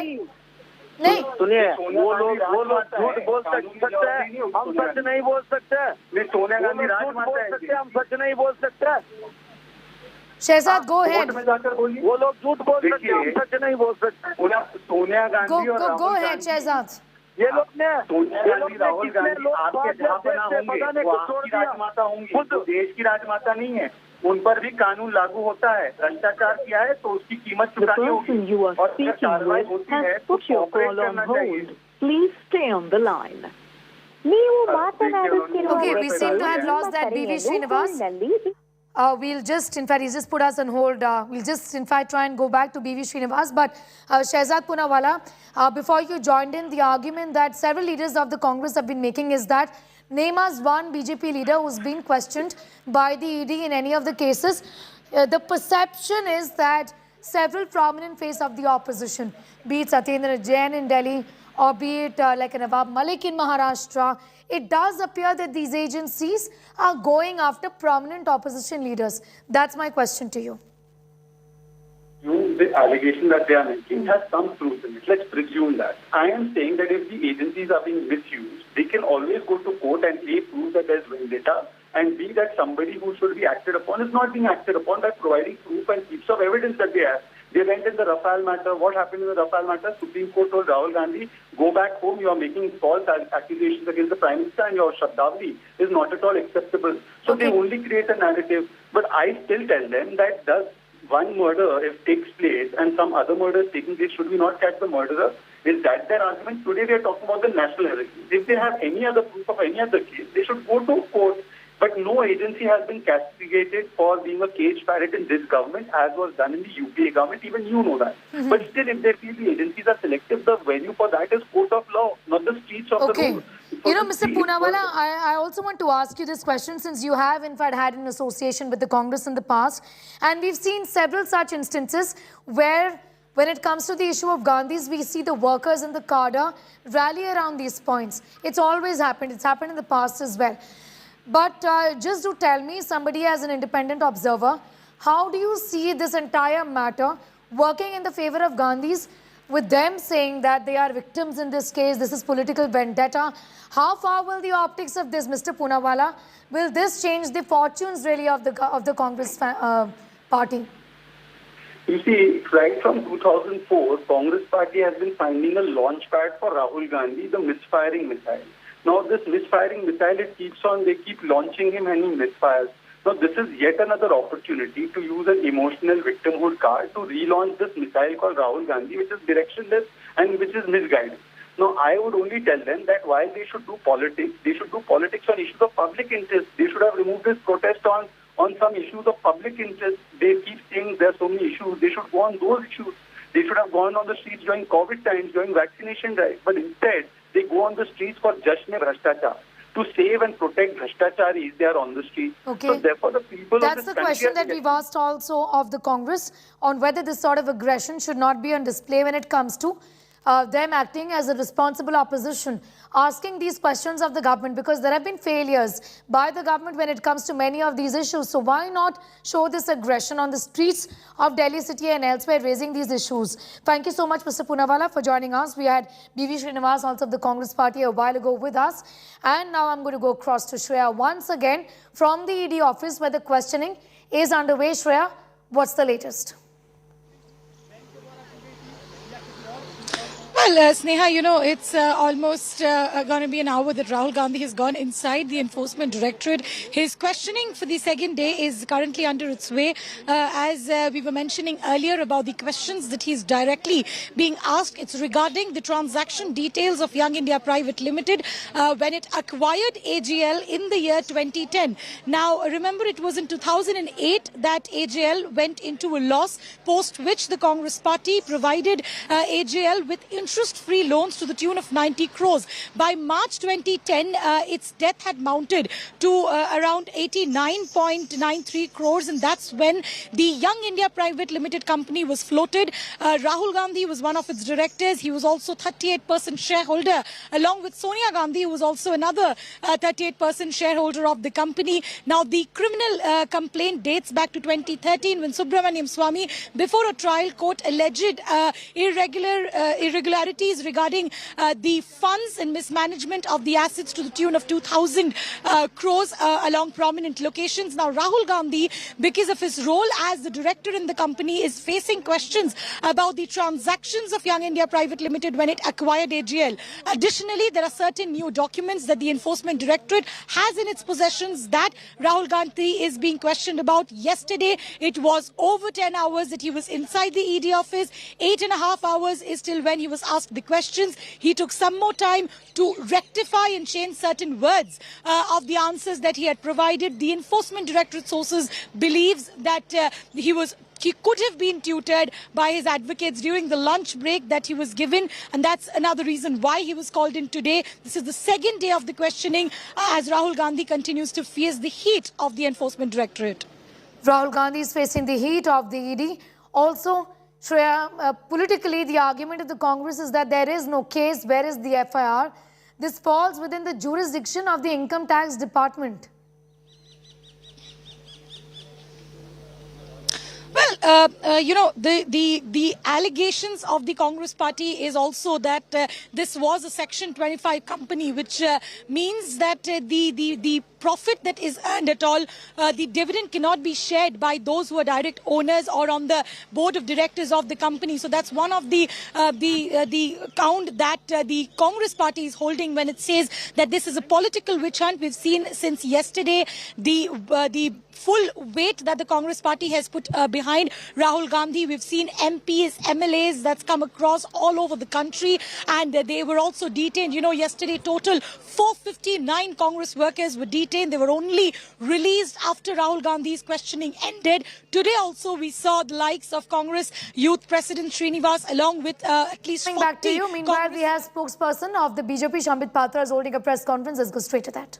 The Congress party, the Gandhi family, is something which is obnoxious, is something which hurts the basic spirit of India. क्या ये हकीकत नहीं है कि इन सारे विषयों को लेकर, नेशनल हेराल्ड के विषयों को लेकर कांग्रेस पार्टी ट्रायल कोर्ट में भी गई थी, कांग्रेस पार्टी दिल्ली के हाई कोर्ट में भी गई थी, और जब दिल्ली के हाई कोर्ट और ट्रायल कोर्ट में उन्हें अपने फेवरेबल वर्डिक्ट, उनके फेवर में वर्डिक्ट नहीं मिला, जबकि दिल्ली हाई कोर्ट ने स्पष्ट रूप से कहा कि प्रथम दृष्टया यह बहुत ही चिंताजनक केस है और कहीं न कहीं ये दर्शाता है कि गांधी परिवार के जो दोनों अक्यूज्ड हैं, वैसे ये अक्यूज्ड नंबर 1 सोनिया गांधी है इस केस में और अक्यूज्ड नंबर 2 राहुल गांधी है, इन दोनों के क्रेडिबिलिटी के ऊपर एक बहुत बड़ा प्रश्न चिन्ह दिल्ली के हाई कोर्ट ने लगाया था। इसको खारिज कराने के लिए और इस केस को बातिल अर्थात क्वैश कराने के लिए या खारिज कराने के लिए कांग्रेस पार्टी का जत्था, पूरा का पूरा काफिला जो वकीलों का है, जिसमें कपिल सिब्बल भी शामिल थे, अभिषेक मनु सिंघवी जैसे तथाकथित दिग्गज लॉयर शामिल थे, वो सारे सुप्रीम कोर्ट गए थे। सुप्रीम कोर्ट में लंबी सुनवाई हुई और सुप्रीम कोर्ट से कांग्रेस पार्टी ने गुहार कराया था कि since this case has no merit, इस केस को क्वैश कर दिया जाए, इसे समाप्त कर दिया जाए, इसे खारिज कर दिया जाए। सुप्रीम कोर्ट ने पूरे केस की सुनवाई के बाद अपना बड़ा स्पष्ट मत 2016 में रखा था। सुप्रीम कोर्ट ने कहा था कि ऐसा नहीं हो सकता है कि हम इस केस को खारिज कर देंगे, इस केस में मेरिट लगता है, और जब क्रिमिनल प्रोसिक्यूशन कांग्रेस पार्टी का इस केस के माध्यम से चल रहा है, the accused number 1 Sonia Gandhi and accused number 2 Rahul Gandhi, the Congress president then and the then Congress vice president Rahul Gandhi, they have to face a trial. उनको trial face करना पड़ेगा, ये सुप्रीम कोर्ट ने कहा था। यह case कोई Bharatiya Janata party और कांग्रेस के बीच में नहीं है, यह केस हिंदुस्तान के सर्वोच्च न्यायालय के बोलने के पश्चात कि you have to face a open trial, यह केस चल रहा है। Such is the entitlement of the Gandhi family. Gandhi परिवार को लगता है कि हम इस देश के प्रथम परिवार हैं, हमारे ऊपर केस हो सकता है, हमें तलब किया जा सकता है, हमें बुलाया जा सकता है, ऐसे कैसे हो सकता है? इस देश में कोई राजा है ना कोई राजकुमार है, इस देश में हर व्यक्ति नागरिक है। और यह विषय प्रधानमंत्री नरेंद्र मोदी जी से सीखना होगा। उन्होंने अपने आप को कभी भी प्रधानमंत्री नहीं कहा, सेवक कहा है, प्रथम सेवक। इसलिए आप नागरिक हैं तो जो नागरिक का दायित्व है उसे आपको वहन करना होगा, उसे आपको पूर्ण करना होगा। कांग्रेस में आज बौखलाहट है, there is a sense of frustration in Congress party. Congress के स्पोक्सपर्सन को देखिए क्या जवाब दे रही कांग्रेस के स्पोक्सपर्सन। जब उनसे पूछा जा रहा है कि क्या जो एसोसिएटेड जर्नल लिमिटेड था ये कांग्रेस की प्रॉपर्टी थी, was it the property of Jawaharlal Nehru, तो वो कहते हैं कोरोना।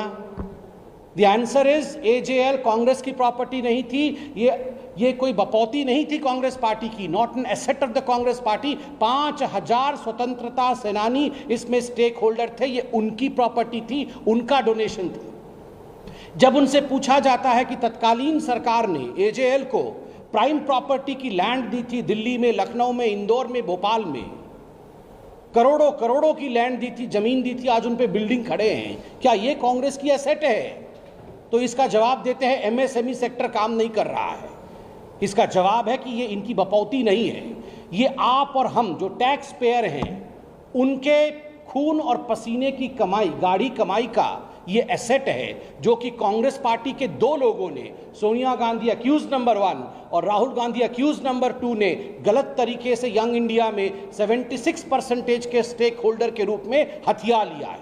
जब इनसे पूछा जाता है कि 1057 जो शेयर होल्डर थे एजेएल के 2008 के समय, जब एजेएल बंद हुई थी प्रकाशन करने से, क्या ये 1000 से अधिक शेयर होल्डर को बुला करके आपने मीटिंग की थी?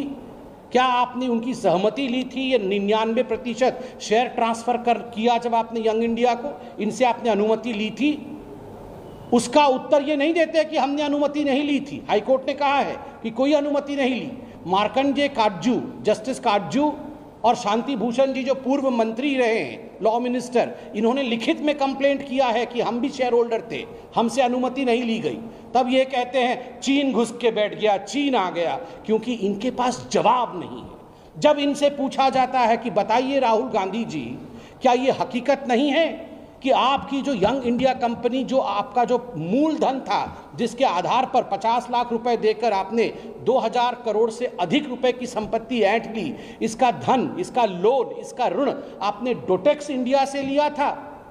तो हमने कल न्यूज़ मीडिया में देखा, आप लोगों के कल जो रिपोर्टर्स खड़े थे ईडी के बाहर, वो बता रहे थे कि इसका जवाब तो राहुल गांधी दे नहीं पा रहे हैं। डोटेक्स इंडिया से आपने लोन लिया कि नहीं, जिसको रेड फ्लैग किया था हमारे फाइनेंशियल इंटेलिजेंस ने कि ये हवाला एंटिटीज को आगे बढ़ाती है, तो उस विषय पे ये जवाब नहीं दे पाते हैं। तो ये कहते हैं बेरोजगारी, बेरोजगारी।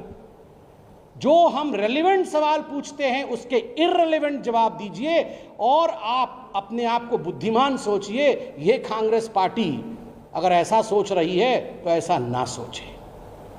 आज रणदीप सुरजेवाला कह रहे थे क्रोनोलॉजी समझिए, आज हम कह रहे हैं क्रोनोलॉजी समझिए। क्रोनोलॉजी है कि करोड़ों खरबों की जमीन जो हिंदुस्तान की जनता की जमीन है वो एजेएल के पास थी। एजेएल कांग्रेस की संपत्ति नहीं थी। एक कंपनी बना करके, यंग इंडिया कंपनी बना करके, जिस प्रकार से हिंदुस्तान की जनता की संपत्ति को मां और बेटे ने हड़पा है, यही क्रोनोलॉजी है। This is the chronology of corruption. And remember, when you have a chronology of corruption, the law of this land will catch up with you today और टुमारो। तो इधर उधर की बातें ना कर, तो सिर्फ ये बता कि काफिला किसने और कैसे लूटा। राहुल जी, आप ईडी के दफ्तर में अगर टीवी देख रहे होंगे तो ये आपके लिए है। तू इधर उधर की बात ना कर, तू सिर्फ ईडी को ये बता कि काफिला मां बेटे ने कब, कैसे और किधर लूटा। बहुत बहुत धन्यवाद। All right, that's BJP spokesperson Sambit Patra there, hitting out at the Congress party. He's raised several questions yet again on the ownership of Young Indian. Rahul Gandhi floating that company, taking over AJL that had debts, clearing off those debts. Several questions being raised on the Gandhi family's interest in real estate. Why was AJL, which was publishing a newspaper, National Herald, completely diverted into real estate in 2008? What was the interest of the Gandhi family as they bought over AJL through Young Indian? Many questions that Sambit Patra is raising. Let me cut across to Akshata, who explains the allegations made by the BJP, of course, which the ED is now probing into. Let's simplify this as much as we can for you. Associated Journals Ltd back in 2008 had a huge debt of about 90 crore rupees. And so the Congress decided to give them a loan of 90 crores to settle their debt. It didn't work. The company shut down. 2 years later, Young Indian was founded in 2010. Now, here's where there are allegations of, assets being transferred from Associated Journals to Young India for throwaway prices. We're talking about a 90 crore loan that was with Associated Journals being transferred to Young Indian for just 50 lakh rupees. 90 crores given for just 50 lakh rupees. Now, as far as Young Indian is concerned, you've got a 76% stake with the Gandhis. Sonia Gandhi has a 38% stake. Rahul Gandhi has a 38% stake. Besides that, Motilal Vora, Oscar Fernandez have a 24% stake. So if you look at that itself, there are questions about how this loan and all assets of AJL was transferred to Young Indian. Then there's another aspect that the ED is looking into. Dotex Merchandise Private Limited, shown as a Kolkata-based firm. The suspicion is that this was a shell company. They gave a 1 crore rupees loan to Young Indian. in 2010 when Young Indian was just 1 month old as a company and was worth about 5 lakh rupees. And despite that, 1 crore loan was given by Dotex Merchandise. The allegation by the BJP was that this was actually a money laundering operation. But all of this essentially sums up for you the allegations right now against the Gandhis with regards to the acquiring of AGL's assets by Young Indian. The loan being transferred of 90 crores for just 50 lakhs, and also this 1 crore loan that was given by Dotex Merchandise to Young Indian. Again, the Congress has maintained that Young Indian is a not-for-profit company. All right, cutting across to those reactions coming in after Rahul Gandhi for the second consecutive day has gone into the ED office for grilling. What exactly has happened here? Why you guys have been detained? Bharatiya Janata party की सरकार कितना भी अत्याचार करे, उनकी जेलें कम पड़ जाएंगी, परंतु कांग्रेस के सर कम नहीं पड़ेंगे। कल 20,000 कांग्रेस कार्यकर्ता उन्होंने पकड़े, आज फिर 10,000 से ज्यादा कार्यकर्ता गिरफ्तार हैं, हजारों सड़कों पर हैं।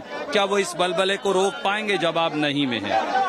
आप बीजेपी ने ताबड़तोड़ हमला कांग्रेस पार्टी पे कल से बोल रखा है। आपने भी आज एक प्रेस कॉन्फ्रेंस करी, 4 सवाल रखे हैं। बीजेपी फिर भी ये कह रही है कि जो है कांग्रेस पार्टी इस तरह की एग्रेसिव मोड में क्यों है?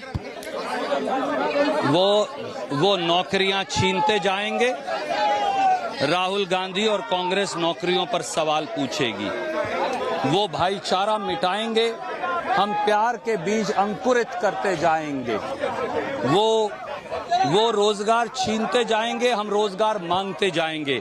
वो गैस और पेट्रोल डीजल के दाम बढ़ाएंगे, हम उनको कटघरे में खड़ा करते जाएंगे। इसीलिए पूछे आज से परेशान है। राहुल गांधी से इसलिए परेशान है कि वो देश की एकमात्र विपक्षी आवाज है। राहुल जी को ये जो हरासमेंट किया जा रहा है, तो उसके खिलाफ जो आंदोलन हमने छेड़ा है, इसके लिए मैं समझता हूँ सरकार अब तो उनको मालूम होगा कि कानून के तहत किसी एक आदमी को बुलाना और रात भर उसको बिठाना, ये कहीं कानून नहीं है। कांग्रेस पार्टी के लोग डरने वाले नहीं, ये सत्याग्रह करते रहेंगे और ये अन्याय के खिलाफ हम लड़ते रहेंगे। यहाँ की पुलिस प्रशासन को कितना बड़ा दबाव झेलना पड़ रहा होगा दिल्ली से या गवर्नमेंट से, कोई कल्पना नहीं कर सकता। ये तो कोई आज तक मैंने कभी देखा नहीं। सर, आपके कानून अपना काम करे, 144 लगे तो आप अरेस्ट कर लीजिए, परंतु आप अगर AICC में आने लगे तो रोक सकते हैं। तो ये हालात हैं, देख रहे हैं आप लोग। डेमोक्रेसी की हत्या ही हो रही है, आप समझ लो देश के अंदर। ये देशवासियों को समझना पड़ेगा। खाली धर्म के नाम पर राजनीति कब तक करते जाओगे? हम लोग आराम से पैदल जा रहे थे, मैं अकेले जा रहा था अपने सुरक्षा कर्मियों के साथ, और मुझे पुलिस ने रोक दिया। अब रोक दिया तो बैठने के अलावा मेरे पास रास्ता क्या है? मिसबिहेव कर रहे हैं ये लोग, है ना? और ये देखिए किस प्रकार डिटेन कर लिया गया। क्या कहना है? ये सत्याग्रह है, ये डिटेन करें, थाने में ले जाएं, कहीं ले जाएं, सत्याग्रह जारी रहेगा। अब खेत खलिहान, गांवों में, चौपालों में और फैक्ट्रियों में सब जगह धीरे धीरे ये सत्याग्रह फैलेगा और ये सत्याग्रह इस सरकार को बदल करके ही रुकेगा। जो सवाल उठाए जा रहे हैं, किमेव जयते। These are fabricated cases. They are misusing the Enforcement Directorate for their political vendetta. We will fight it out at any cost. This has become a banana republic. They are trying to make India as a banana republic. They are trying like that. There is no democracy. There is no legal values. The Congress leaders who've landed up outside the ED office yet again for the second consecutive day have been detained. Many of the tall leaders, including Randeep Surjewala, K.C. Venugopal, they've been taken back to the Tughlaq Road police station. Just a repeat of what we saw yesterday. This is day 2 of the entire tamasha that we see unfolding outside the ED office as Congress supporters have descended in large numbers protesting against ED summons on Rahul Gandhi. Remember, ED has grilled Rahul Gandhi for over 10 hours yesterday until 12 midnight. And today, yet again, again has called him for questioning. He's entered the ED office at 11:30 owing to some questions that still remain pending, which the ED claims Rahul Gandhi has yet to give answers to. India Today continues its continued coverage. We're going to slip into a short break. We'll be right back on this. Stay with us.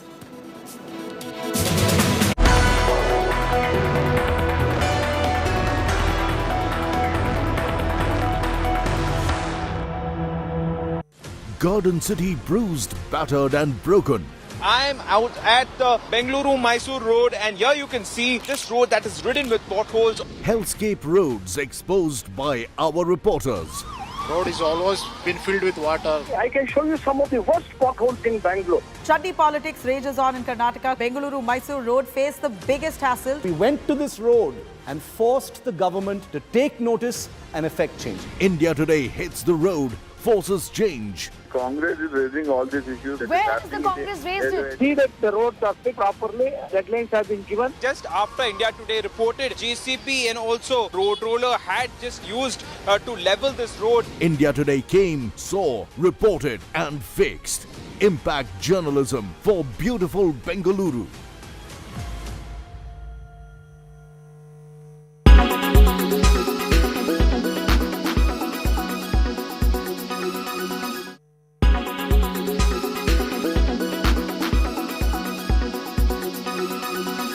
Make your media plan smarter with India Today Live TV on your connected devices.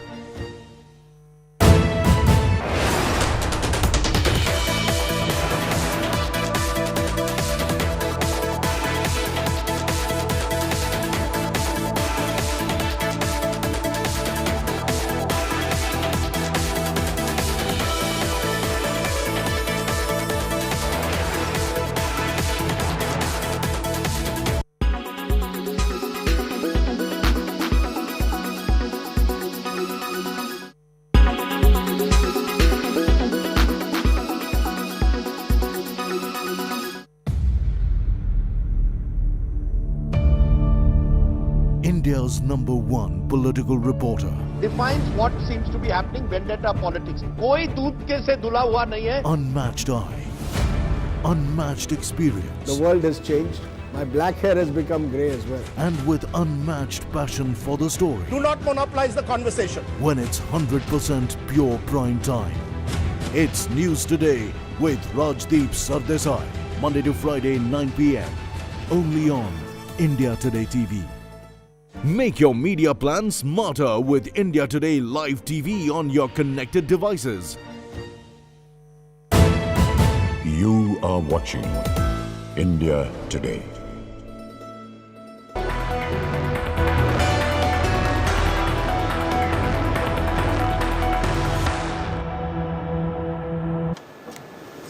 Clearly no respite for Rahul Gandhi when it comes to grilling by the Enforcement Directorate. After being questioned for about 10 hours on Monday, the Congress leader is now at the ED office for the second round of questioning on the second consecutive day.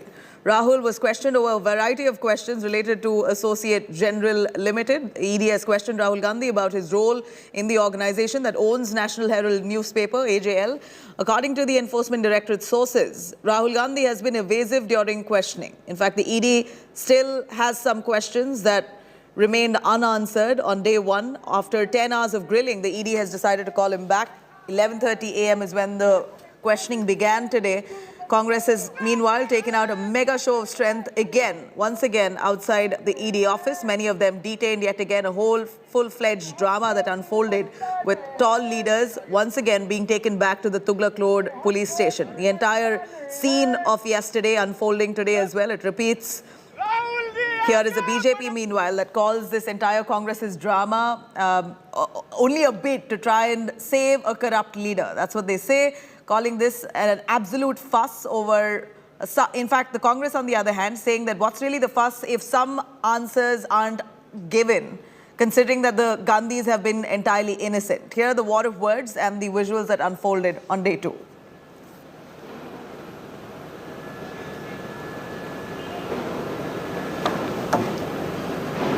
Hari Kumar, Chief of Army Staff General Manoj Pandey, and Additional Secretary, Department of Military Affairs, Lieutenant General Anil Puri. Friends, the press conference will be conducted in the following manner. Honorable Raksha Mantri ji will first give opening remarks, and then Lieutenant General Puri will make a presentation on the new scheme. After the presentation, Air Chief Marshal V.R. Chaudhary will give his remarks, followed by remarks of Chief of Naval Staff Admiral R. Hari Kumar. To conclude, Chief of Army Staff General Manoj Pandey will give his remarks about the scheme.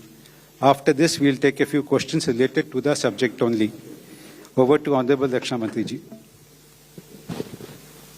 Thank you very much. मित्रों, आप सभी का मेरी तरफ से स्वागत है। आप सभी जानते हैं कि पिछले कुछ वर्षों में भारतीय रक्षा व्यवस्था को और अधिक सशक्त बनाने की दृष्टि से सरकार ने कई महत्वपूर्ण कदम उठाए हैं। इसमें से कुछ प्रमुख हैं: चीफ ऑफ डिफेंस स्टाफ के पद का सृजन, डिपार्टमेंट ऑफ मिलिट्री अफेयर्स का गठन, ऑर्डिनेंस फैक्ट्री बोर्ड का कॉर्पोरेटाइजेशन, पॉजिटिव इंडिजिनाइजेशन लिस्ट का प्रमोलगेशन। इसी प्रकार डोमेस्टिक प्रोक्योरमेंट के लिए 68% कैपिटल प्रोक्योरमेंट बजट का आवंटन और एफडीआई कैप का 74% तक बढ़ाना, यह कई ऐसे महत्वपूर्ण कदम सरकार ने उठाए हैं भारतीय रक्षा व्यवस्था को मजबूत करने के लिए।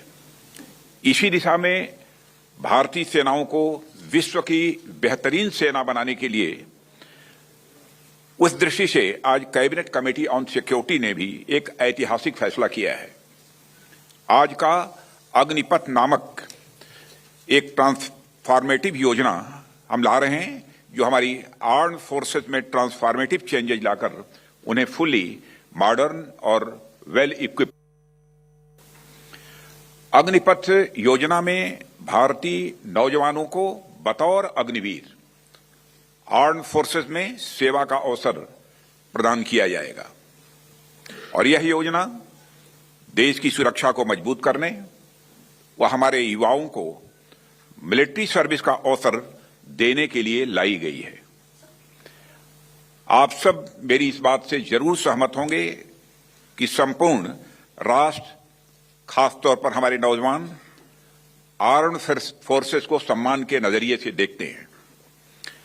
अपने जीवन काल में कभी न कभी प्रत्येक बच्चा सेना की वर्दी धारण करने की वह तमन्ना रखता है।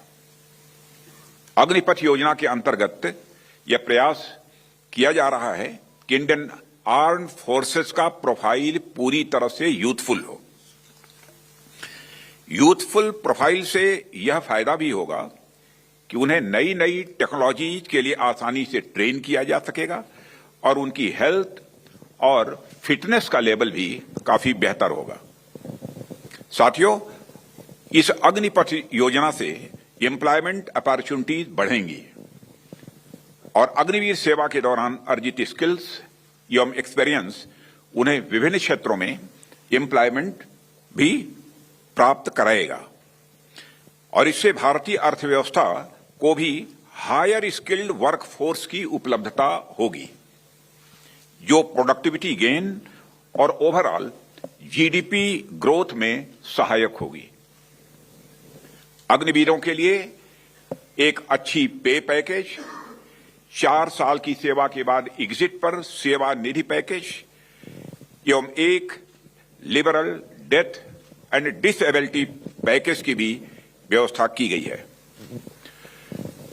मित्रों, प्रिलिमिनरी रिमार्क हमारी तरफ से इस योजना के बारे में यही था। इसकी डिटेल्ड जानकारी अभी आपको प्रेजेंटेशन भी होगा ना, प्रेजेंटेशन के भी माध्यम से दी जाएगी और हमारे तीनों सर्विसेज के चीफ, जिनका कि मिस्टर भटनागर ने अभी आपसे परिचय कराया है, वो यहां पर उपस्थित हैं, अपनी बात बोलेंगे और उसके बाद जो भी आप प्रश्न करेंगे सामान्यतः हमारे तीनों सर्विसेज के चीफ उसकी रिप्लाई करेंगे।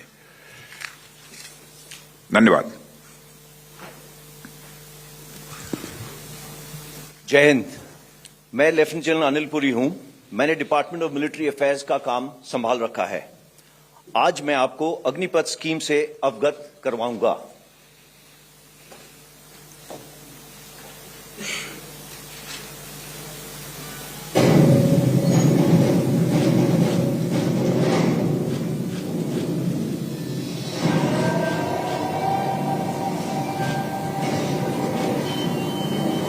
राष्ट्र देश की हो जिसकी पहचान।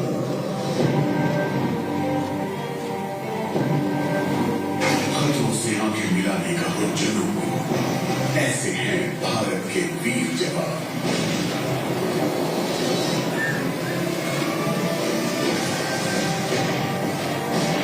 एक फौलादी जज्बों को देती है सेना एक नई पहचान। दे देश को अपने 4 साल सीना तान संकल्प कर।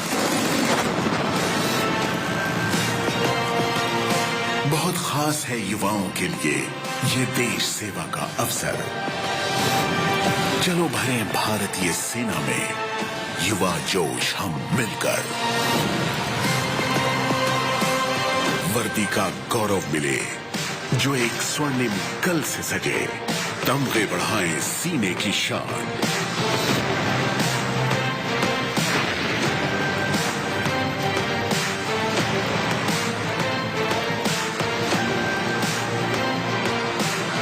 शूरवीर योद्धा हमारे भरे आत्मनिर्भरता की उड़ान।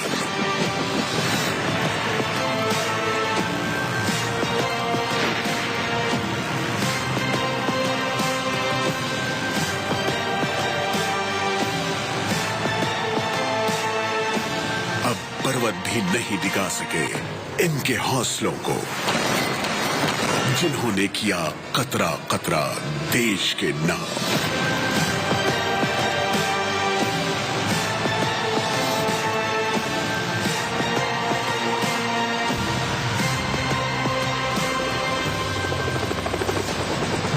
भारत के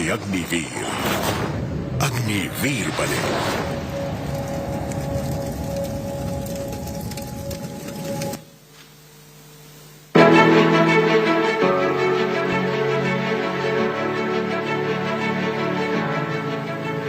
जब से होश संभाला सपना यही था कि कैसे देश के काम आ जाऊं। सीने में सुलगती देश प्रेम की अग्नि, हो तन समर्पित हो मन समर्पित। एक मौका अपने अपनों और देश के लिए।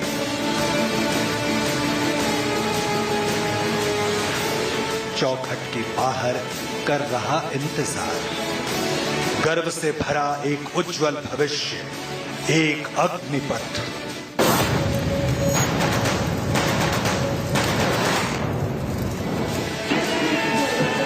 मौका देश के लिए कुछ कर दिखाने का, मौका सशस्त्र बलों के हिस्सा बनने का।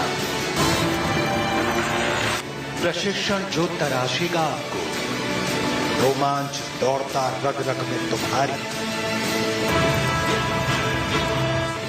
आकर्षक वेतन, अग्निवीर बने। सैन्य सेवा के बाद सुनहरे भविष्य का अवसर, अवसर एक आदर्श और कुशल नागरिक बनने का। सदा समाज की सेवा में, देश सेवा में।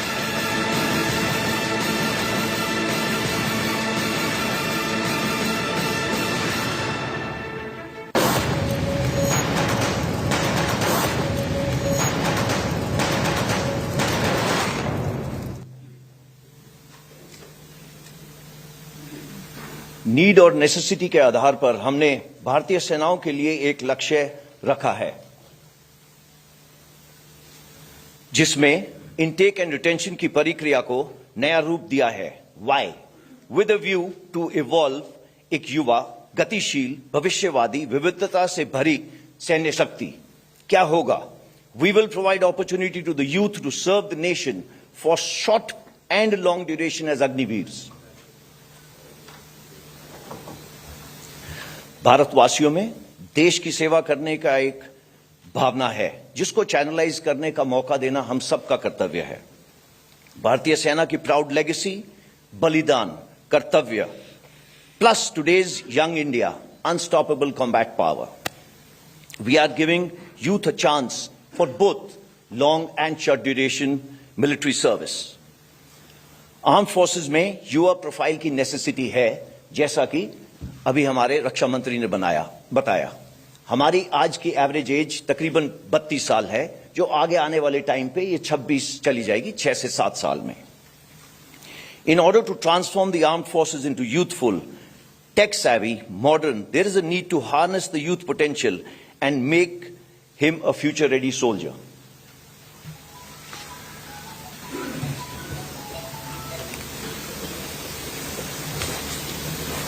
अग्निवीर इस फ्यूचर रेडी सोल्जर का हिस्सा होगा. अग्निवीर भारत का युवा रक्षक होगा. हमारे साथ 4 साल रहने के बाद एक अग्निवीर का रिज्यूमे और बायोडाटा बिल्कुल यूनिक होगा. He will stand out in the crowd with his attitude, tour, skills and the time he would have spent with us.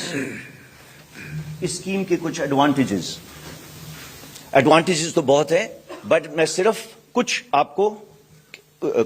कुछ इसके बारे में आपको बताऊंगा. पहली चीज, ये एक बहुत ही ट्रांसफॉर्मेटिव रिफॉर्म है. इसके अंदर आर्म्ड फोर्सेस की यूथफुल प्रोफाइल यंगर होगी, फिटर होगी, डाइवर्स होगी, they will be more trainable. And in the changing times of technology absorption, they'll be ready because they'll be more adept to take these technology in their stride. There'll be an optimal balance of youth and experience, that is million of josh and hosh. Coming to Agniveers, एक सुनहरा मौका देश की सेवा करने का through the armed forces. They will imbibe camaraderie, team building, mental robustness, physically fit, forged under fire like the best steel. Over the years will result in a confident and better individual. There's a very good financial package for which the details I will tell you slightly later. As for the nation is concerned, there'll be availability of disciplined and skilled youth with military ethos and for the civil society, which will add to the nation building. ये काम करने से पहले हमने कुछ जो world की अलग-अलग कंट्रीज हैं उनकी स्टडी करी. उसके अंदर हमने ये देखा कि सिर्फ जो बेस्ट प्रैक्टिसेस हैं उनको आपके सामने मैं पेश कर रहा हूं. पहला, वॉलंटियर सिस्टम है ज्यादातर देशों में. इनरोलमेंट की जो सिस्टम है वो मल्टीपल एंट्रीज हैं. एक रेगुलर, दूसरा कॉन्ट्रैक्चुअल, तीसरा conscript. Enrolment ages 17 years and above. Training duration 10 हफ्ते से लेकर 6 महीने तक. All the countries have tried to incentivise the soldiers oblique Agniveers which they have on exiting. How? By giving them higher education credits, by giving them a good financial package, by assuring or trying to give them a lateral absorption to various places like civil and defense industries. Also, there are bridging courses which are being given on exit. However, Indian problems require Indian solutions. None of these countries have the demographic dividend which we are blessed with. You all know that we have, by 2030, about 140 crore people would be there. 50% of them will be below 25 years. This demographic dividend needs to be reflective in the armed forces. The youthful profile, as the Raksha Mantri just spoke of, Yuva is known by Josh, Jazba, Junoon. This, when led by good leadership, will result in higher risk-taking capability, which is part of our lexicon and DNA. एक युवा भारग्रस्त नहीं होगा. He'll be more available because he's younger. He will be fitter and more healthier, and his time on target with us will be more. Based on broad basing the recruitment, we shall endeavor to select the best. The present age, as I told you, 32 years, 6 to 7 years, we should be down to 24 to 26. Now let us see how the model looks like. Model is based on all India merit-based selection process. We are looking at the best to serve the armed forces between the ages of 17 and a half to 21 years. Once selected, Agniveers will serve for 4 years with us. On completion of 4 years, Agniveers will get an opportunity to apply voluntarily for regular cadre. Based on merit, organizational requirement, up to 25% shall be selected from that batch. And for that, we are developing a robust assessment system which will be transparent, objective, automated, and centrally maintained. So every Agniveer will receive who is selected, who is not, but Agniveers can apply for being retained. Now let us see the terms and conditions which have been specially made for this Agnipath scheme. Recruitments will be part of the Agnipath scheme, open to men, and progressively, based on the service requirement, will be open to women. As far as the medical and physical fitness standards are concerned, they will be as per extent norms. Educational qualifications is 10th and 12th, which are the terms and conditions based on the service requirement. System is being put in place that every 10th class student who joins us we will try and give him a 12th class certificate by the time he leaves us. There is a very unique package created specially for the Agniveers by the Ministry of Defence and Ministry of Finance, which is called the Seva Nidhi package. And just to explain you a little, every Agniveer who joins, like me, for the first year, he gets 30,000 to start with, out of which 30% he'll contribute towards his own package, which works out to about 9,000. The government is going to put another 9,000 towards this. It works out to about 18,000. Over this, there will be about the standard EPF/PPF provisions, which works out. All that in the first year works out to about 4.76 lakhs in his first year. As he goes along, growing with us, he will be finishing at about 40,000 in his fourth year. That works out to about 6.92 lakhs in his fourth year. Besides that, risk and hardship and other allowances as applicable to the people sitting on your left in uniform, the same is applicable to him. The main thing, everything is income tax exempt. After the end of 4 years, Agniveer can volunteer for regular service or an entrepreneur based on the foundation of this package. This is what he's getting when he's exiting. This is not his pay. This is what he will save and get. Out of this, his own money is 5.02 lakhs. Rest is the government/interest component. देश की रक्षा करते वक्त अगर किसी अग्निवीर ने सर्वोच्च बलिदान दिया तो वो डिसेबल हुआ, उसके लिए प्रावधान स्कीम में करा गया है. There's a non-contributory insurance being kept for every Agniveer, which will work out to about 1 crore. Plus, he will get his full pay for the unserved portion. Just in case he gets disabled anytime during his 4-year tenure, we have made schemes for that also. Of course, along with this, there will be full pay for the unserved portion and Seva Nidhi package as on date with interest. ये scheme यहां खत्म नहीं होती.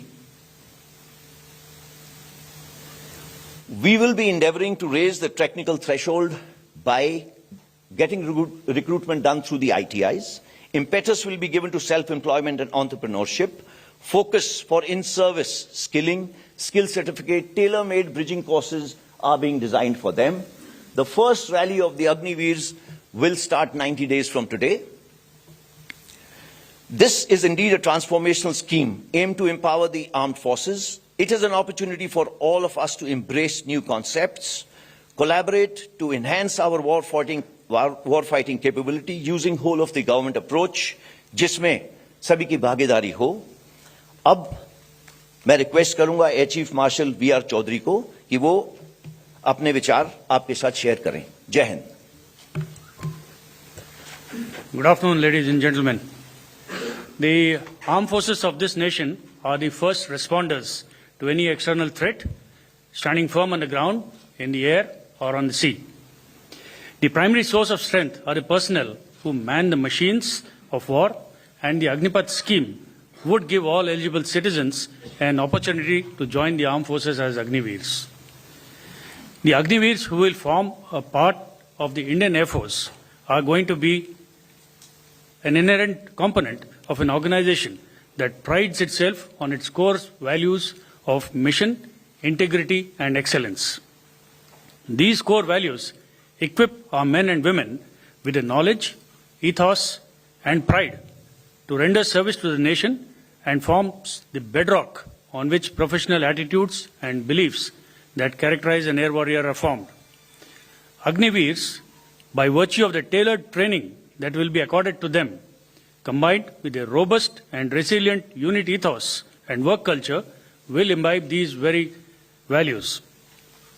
The youth of the country today have an education and skills that allows them to adapt quickly to fast-changing technology-based environment. They are adept at understanding and using technology and are aligned to the future needs. The Indian Air Force is looking to tap into this source of dynamic young people, train and expose them to high technology environment of the Indian Air Force, and hone their skills for future employment. The new scheme therefore gives the Air Force an opportunity to draw from the vast pool of talent available in the country so that they can serve in the nation's armed forces with pride. A short tenure in the Air Force will facilitate military training and inculcate amongst them qualities of leadership, patriotism, determination, discipline, maturity, courage, camaraderie, orderliness, and a sense of time management. The scheme also allows the Air Force to assess both the attitude and the aptitude of the young people who join as Agniveers and prepare them for further specialized training in aviation and non-aviation skills required by the Air Force, should they opt to join as regular air warriors. This will not only contribute effectively in upskilling of the youth of the country, but it also ensures right training at the right time is imparted. Lastly, the Indian Air Force shall be imparting a wide range of training and exposure to the Agniveers in aviation, weapons, and sophisticated ground systems. Agniveers who rejoin civil society will be job ready to be absorbed by a variety of employers. Armed with skills that they have learned in the Air Force, it is these Agniveers who will carry their training, discipline, and experience to our indigenous industry also. This therefore emerges as a win-win situation, with the Air Force benefiting from both the Agniveers who have many options after 4 years and those who will be joining the Air Force as permanent service members. I invite the aspiring youth of India to seize this unique opportunity to serve the nation and touch the sky with glory. Jai Hind. Admiral Hari Kumar. नमस्कार देवियों सज्जनों, आप सबने अग्निवीर और अग्निपथ के बारे में अभी तक सुना है। मैं इसके डिटेल्स में न जाते हुए इस विषय पर अपने और नौसेना के विचार आपके सामने रखूंगा।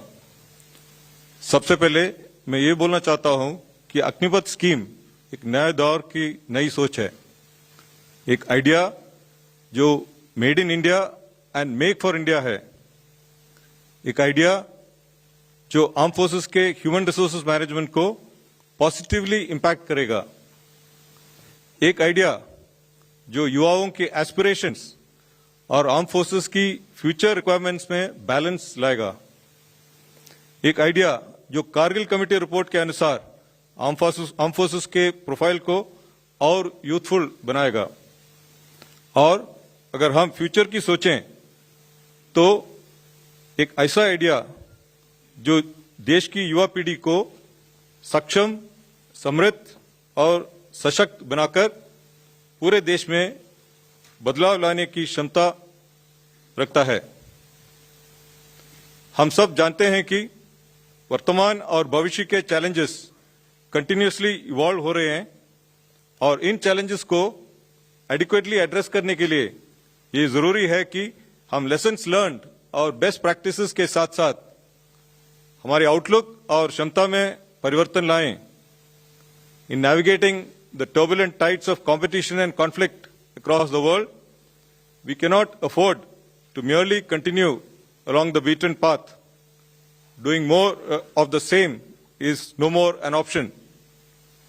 इसीलिए आने वाले कल की लड़ाई के लिए विचारधारा में भी परिवर्तन जरूरी है।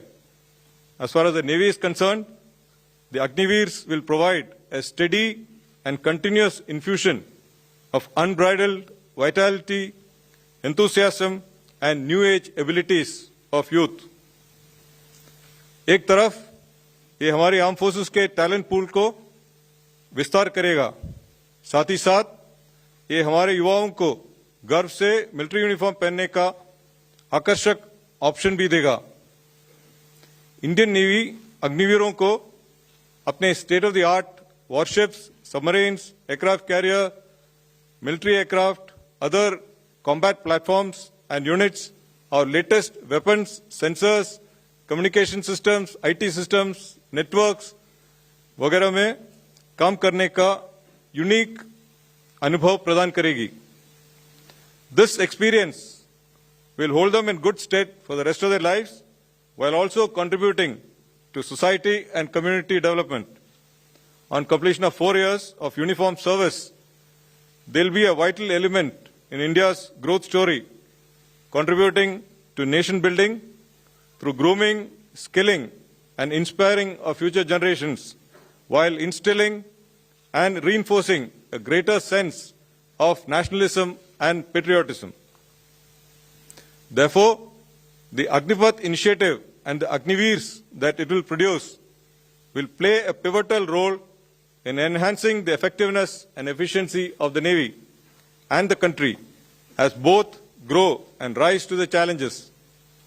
Having been part of the initial planning team over 2 years back, I can assure you that the initiative has been extensively deliberated and examined threadbare by all stakeholders. The outcomes of these deliberations have only reaffirmed my conviction that this step will be truly transformational. Moreover, it will lead to a fine balance of the wisdom of experience and the exuberance of youth. मैं इस बात पर जोर देना चाहूंगा कि इस नए सिस्टम की ओर सुचारू परिवर्तन के लिए सभी योजनाएं प्लान की जा चुकी हैं. और ध्यान दें, नौसेना की अग्निवीर स्कीम में महिलाएं भी शामिल होंगी. मेरा मानना है कि अग्निपथ एक विजनरी मूव है जो कि हमारी नौसेना का मल्टीपल डायमेंशंस में बदलाव करेगा. I think of the concept of Agnipath through the prism of my own experience of 4 decades in uniform. One of the key lessons that I have learned in the Navy is that if one does not continuously adapt to the changes in tides and currents, one will most definitely be set off course. The same applies to the armed forces as well in today's dynamic scenario. And in this regard, the Agnipath initiative is an essential step to ensure that we stay on course. अंत में ये बोलना चाहता हूं कि arm forces का functioning सेवा परमो धर्म या सर्विस बिफोर सेल्फ के सिद्धांत पर आधारित है. अग्निपथ भारत की भविष्य की पीढ़ियों को इस मूल मंत्र के अंतर्गत सम्मान और संतोष से जीने का एक उत्तम अवसर प्रदान करेगा और हर काम देश के नाम की धारणा का पालन ही नहीं, उसका अनुभव भी करेगा. भारतीय नौसेना अग्निवीर को सीमलेसली अपनी टीम नेवी का हिस्सा बनाने के लिए पूरी तरह से तैयार है. धन्यवाद. Jai Hind. General Manoj Pande. Good morning, ladies and gentlemen. The Agnipath scheme is a transformational reform for the Army and the nation and aims to bring a paradigm change in the human resource management of the Indian Army. The scheme, one of the most significant initiatives, aims to make the Army a future-ready fighting force capable of meeting multiple challenges across the full spectrum of conflict. इस योजना को सभी stake holders के साथ विस्तृत विचार विमर्श और चर्चा के बाद अंतिम रूप दिया गया है. This effort complements other ongoing initiatives to transform the Indian Army into a modern, technology-driven, Atmanirbhar and a battle-worthy force. Some of the notable benefits of the scheme from the Indian Army point of view are: firstly, an enhanced youth pool profile, as was mentioned earlier, that is reduction of average age from 32 to 26 to be achieved over a period of time. Secondly, increase in the technical threshold of the Army by recruiting Agniveers through ITIs and other technical institutes by harnessing their potential. The scheme, we believe, will attract young talent and motivated youth with the right skill sets to join the army. It will also result in increased availability of medically and physically fit personnel at the cutting-edge level of field units. It will also ensure better utilization of recruit training period, resulting in enhanced availability of soldiers to the field army. It will also help us in maintaining an optimum balance between the youth and experience. A wider recruitment base will provide equal opportunities to youth from all parts of the country to join the army. The screening and selection, based on a sound, fair, transparent, and a robust assessment system, will ensure that the army retains the best of the best for a longer serving duration, and these personnel will form the core of our organization.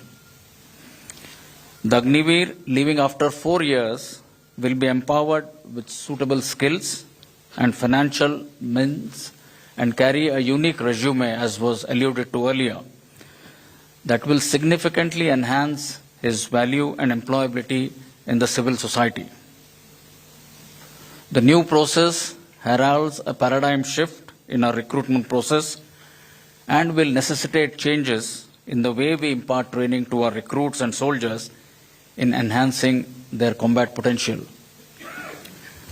मैं सभी को आश्वस्त करना चाहता हूं कि recruits के लिए लागू मिनिमम फिजिकल, मेडिकल और प्रोफेशनल पैरामीटर्स को सुनिश्चित करने के लिए हमारे द्वारा अपनाए गए मापदंडों पर कोई समझौता नहीं किया जाएगा. We will institute a fair, transparent and scientific method in screening the initial intake for 4 years and apply similar yardsticks to select those who will get enrolled. मैं इस बात पर भी जोर देना चाहता हूं कि थल सेना अपने गौरवशाली विरासत, इतिहास, परंपरा, सैनिक मूल्यों और संस्कृति, जो कि कोहेसिवनेस, कामरेडरी, एस्पिरिट डेकोर और नाम, नमक और निशान के मूलभूत सिद्धांतों पर आधारित है, को पूरी तरह बरकरार रखेगी. अग्निवीरों को आर्मी में हर तरह से एसिमिलेट और इंटीग्रेट किया जाएगा और वो यूनिट्स, हेडक्वार्टर्स और एस्टैब्लिशमेंट्स दोनों ऑपरेशनल और नॉन ऑपरेशनल एरियाज में भारतीय सेना के विभिन्न अंगों यानी कि अलग अलग आर्म्स और सर्विसेज में तैनात किए जाएंगे. I want to assure you that during the implementation and stabilization phase of the Agnipath scheme, the Army's operational capabilities and preparedness along the borders and the ability to deal with internal security challenges will be fully maintained. At the end, I wish to say that we are confident that this change will bring in new vigor and confidence in the Indian Army and make it stronger, more capable, and in stride with the future. Jai Hind and thank you. मित्रों, हमारे तीनों services के chiefs और हमारे additional secretary DMA ने जो presentation आपके सामने दिया है, मैं समझता हूं थिंग्स आर क्रिस्टल क्लियर. चीजें पूरी तरह से साफ हैं, लेकिन फिर भी यदि कोई क्लैरिफिकेशन आप चाहते हैं तो हमारे तीनों सर्विसेज के चीफ्स आपके क्लैरिफिकेशन का जवाब देंगे.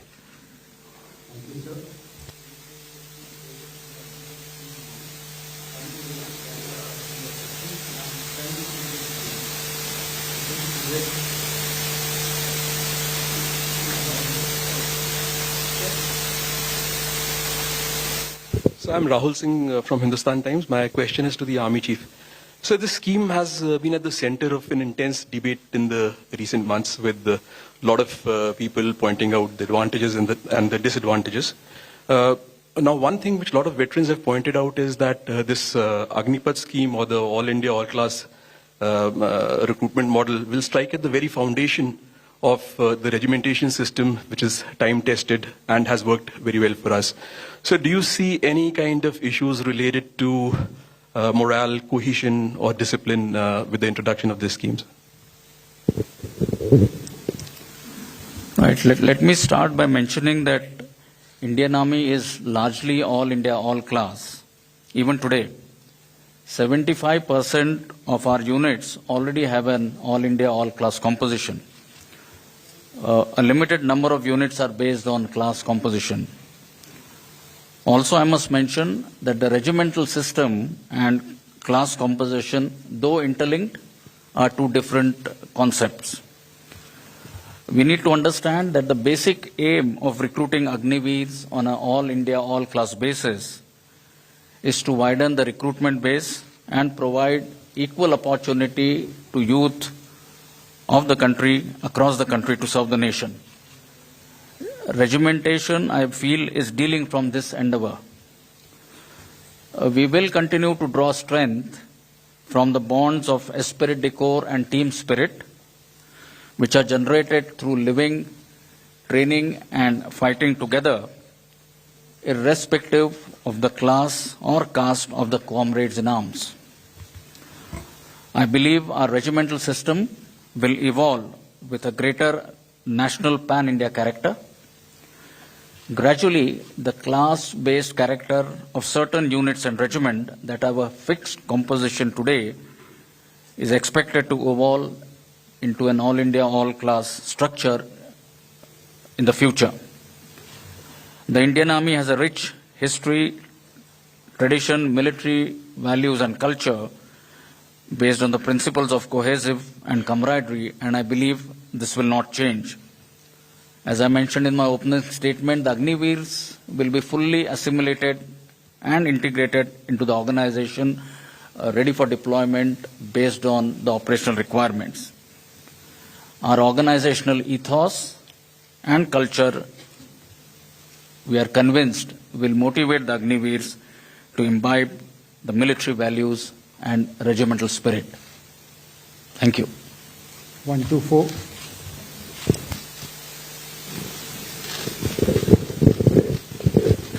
हाय मॉर्निंग सर, मेरा नाम आशीष है, मैं TV9 से हूँ। मेरा क्वेश्चन एडमिरल हरि कुमार से है कि सर, ये शॉर्ट ड्यूरेशन के लिए अग्निपथ स्कीम के अंडर में जब लोगों को डिप्लॉय किया जाएगा, स्पेसिफिकली चाहे वो शिप्स हो या फिर ऑफशोर यूनिट्स हो, तो वहां पर भी जो यूनिट्स ऑलरेडी डिप्लॉयड हैं, जो मेन एंड वुमेन डिप्लॉयड हैं, तो उन्हें उनके मोरल और उनके मोटिवेशन पे ये फर्क नहीं पड़ेगा कि मेरे साथ में जो है या फिर जो कुछ लोग हैं वो केवल कुछ महीने या कुछ साल के लिए हैं, तो उसके मैनेजमेंट के लिए क्या कुछ सोचा गया है, स्पेसिफिकली शिप जैसे एक प्लेटफॉर्म के लिए?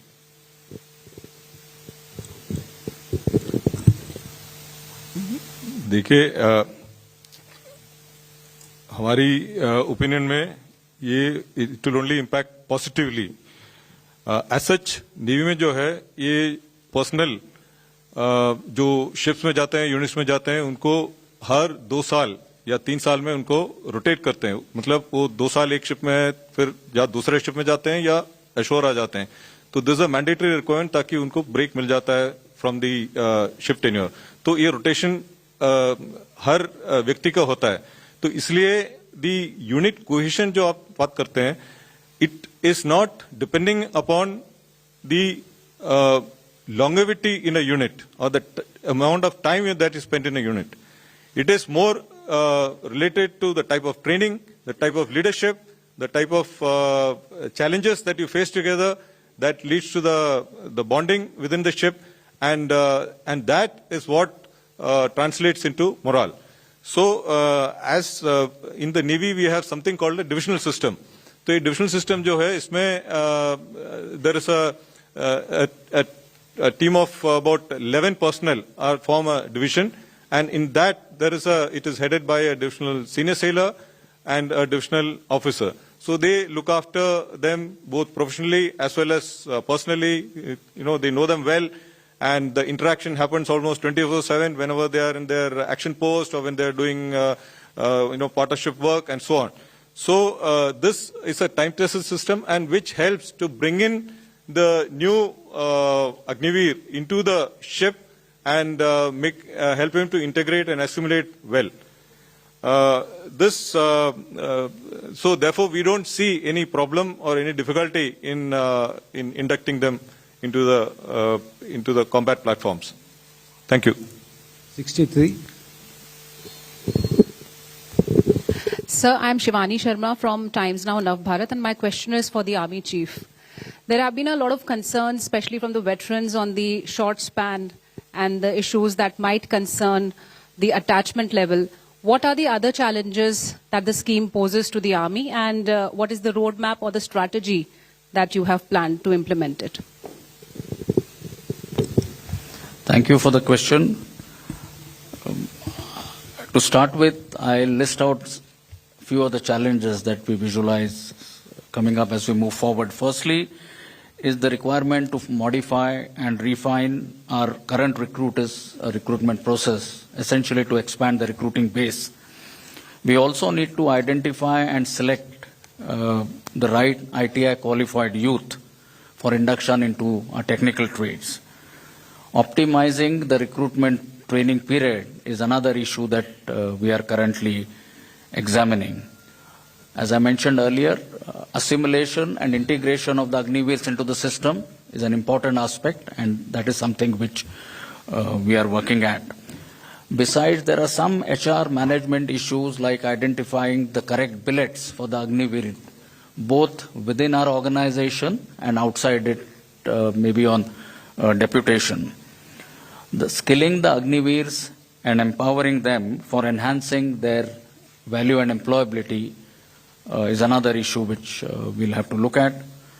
Making our soldiers across the Army deployed pan-India, making them aware of the scheme and its benefits is something which we'll have to work on very deliberately.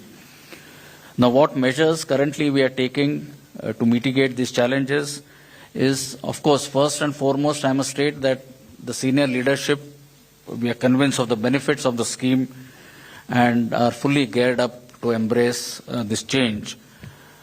We are in the process of refining the recruitment process to make it fair, objective, based on a centralized database and automation.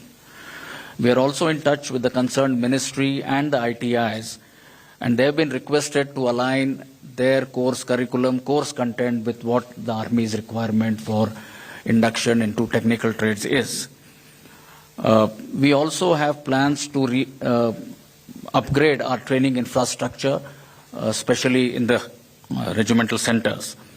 An effective and time-bound outreach program and awareness program is something which we have come up with.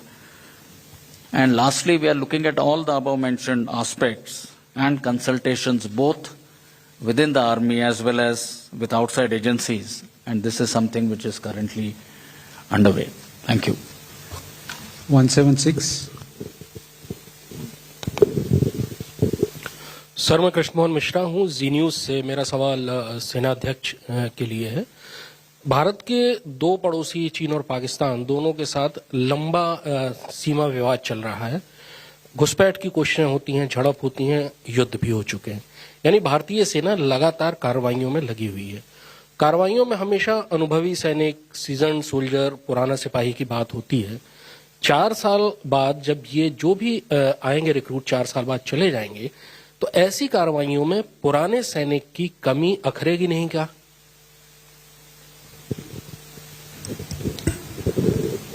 धन्यवाद। सबसे पहले मैं कहना चाहूँगा कि दोनों technology के इस्तेमाल और हमारे ट्रेनिंग के तरीकों को में बदलाव लाने के पश्चात मेरा मानना है कि जो हमारे स्किल सेट्स या कैपेबिलिटीज़, इंडिविजुअल कैपेबिलिटी एक जवान के साथ होनी चाहिए, वही एक अग्निवीर के साथ भी होगी। और वो भी जो ऑपरेशनल चुनौतियाँ हैं जिसका जिक्र आपने किया है, उसका मैं मानता हूं कि बड़े सफलतापूर्वक सामना करने के लिए वो तत्पर रहेगा। आप जानते हैं सेना में हमारे ट्रेनिंग स्टैंडर्ड्स बड़े साफ तौर से तय किए जाते हैं और एक सिस्टम के जरिए इसको कंटिन्यूअसली मॉनिटर और टेस्ट भी किया जाता है। तो इसके चलते मेरा मानना है कि जो प्रोफेशनल स्टैंडर्ड्स एक अग्निवीर के रहेंगे 4 साल बाद, उसमें कोई डाइल्यूशन या उसमें कोई समझौता नहीं किया जाएगा।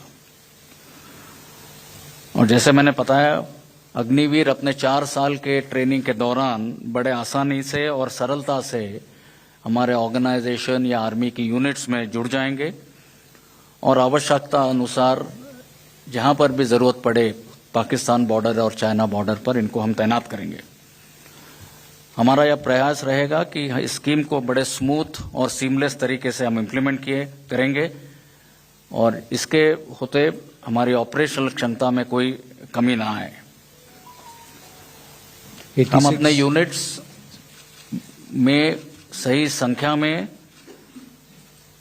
बॉर्डर पर इन अग्निवीर्स को डिप्लॉय करेंगे और इस संख्या में या क्षमता में मैं आश्वासन देना चाहता हूं कि कोई कमी नहीं आएगी।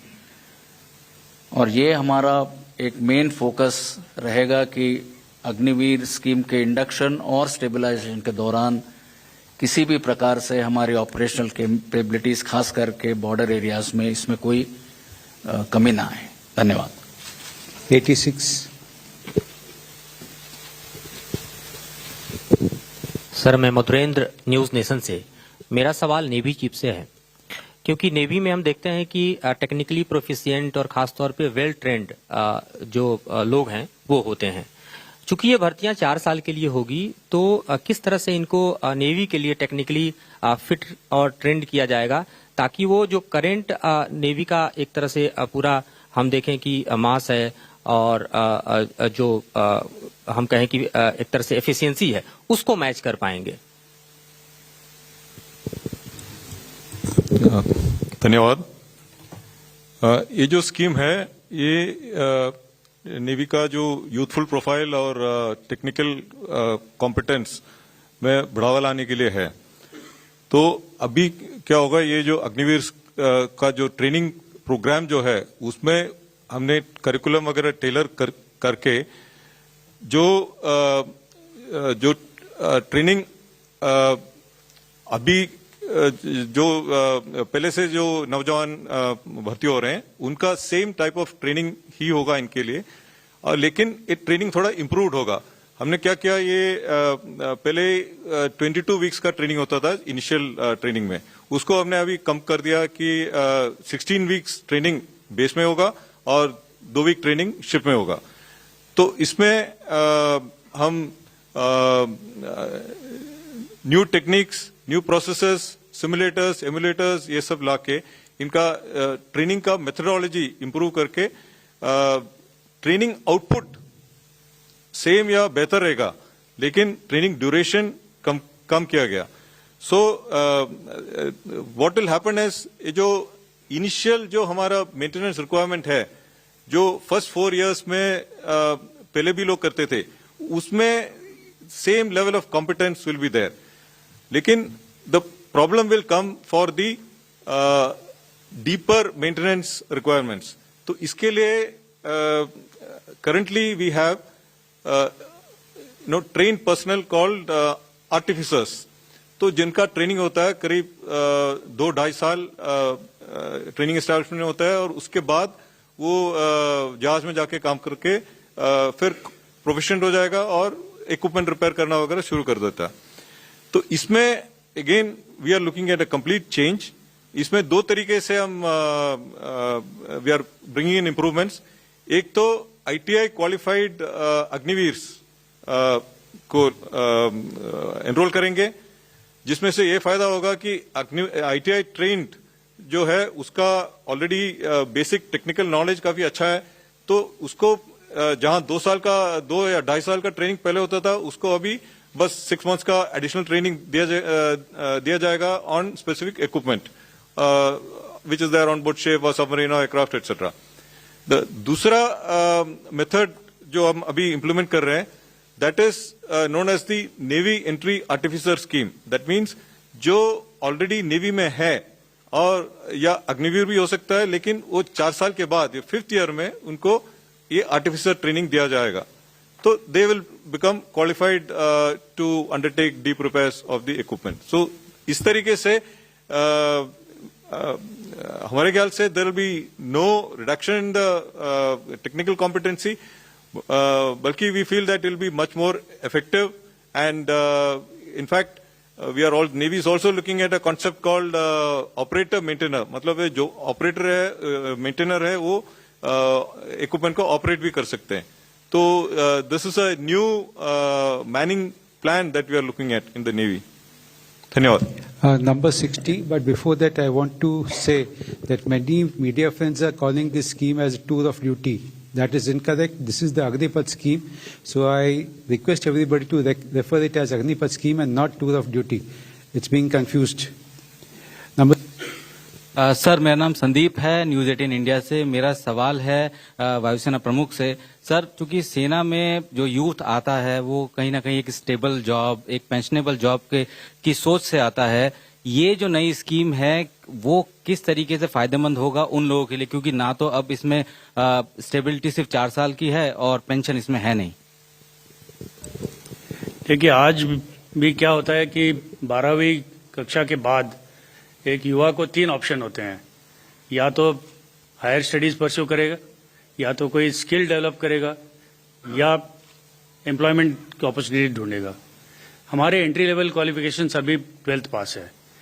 तो अग्निपथ स्कीम के तहत से एक्चुअली हम अगर गौर से देखा जाए तो युवा को हम तीनों अपॉर्चुनिटीज कंकरेंटली दे रहे हैं. He is straight way starting to earn a fairly good salary with a good, bank balance at the savings at the end of his 4-year tenure. इसके साथ साथ उसका स्किलिंग भी हो रहा है, जो कि बाहर अगर 4 साल के बाद वो बाहर नौकरी ढूंढेगा तो ये स्किल उसके काम आएगी. साथ साथ स्किल के साथ साथ उसको जो कोर वैल्यूज हैं सर्विस के, पंक्चुअलिटी, ऑनेस्टी, इंटीग्रिटी, पेट्रियोटिज्म, ये भी उसके अंदर ये भावना भी डेवलप हो जाएंगे.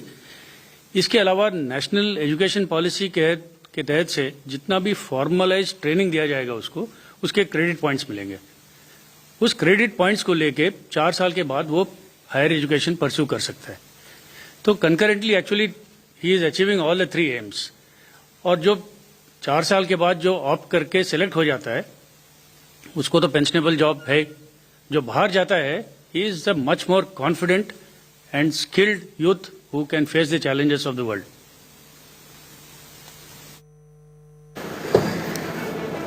All right, India Today continues tracking those developments. I'm going to cut across to a short break. On the other side, day 2 of Rahul Gandhi's ED grilling underway in the National Herald case. Bringing you all those details up next.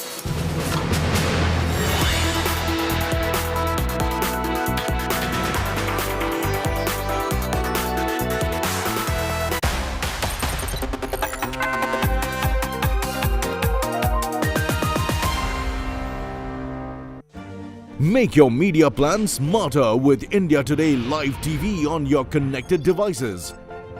Amplify your brand with 100 million smart internet viewers. To advertise, mail us at sales@aajtak.com or call 9999892171.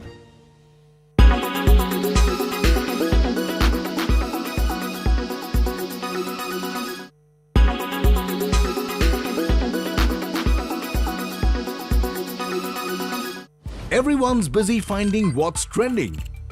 You're busy finding out why. India Today, for those who research before reacting. Download the India Today app now. Make your media plan smarter with India Today Live TV on your connected devices.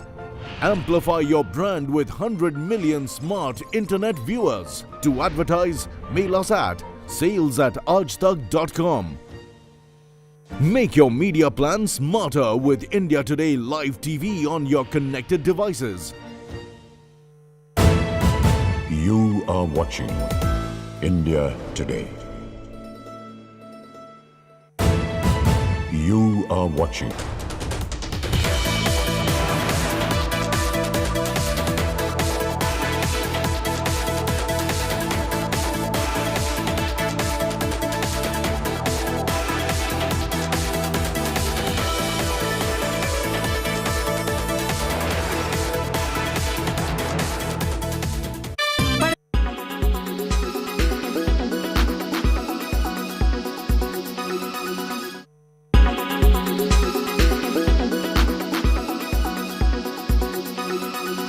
Make your media plan smarter with India Today Live TV on your connected devices.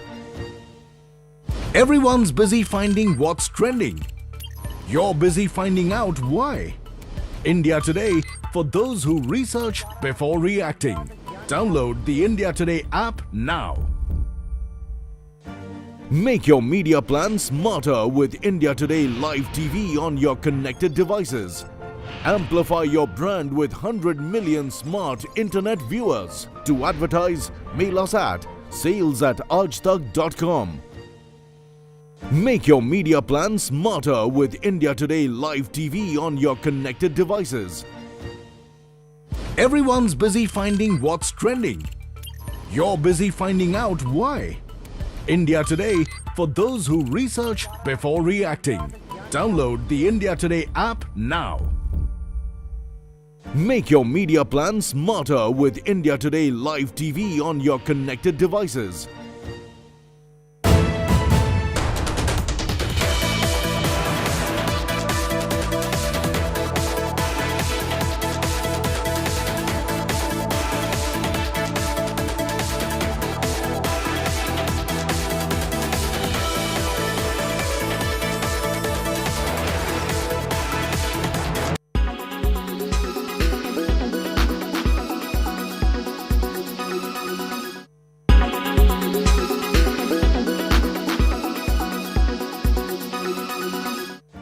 Make your media plan smarter with India Today Live TV on your connected devices.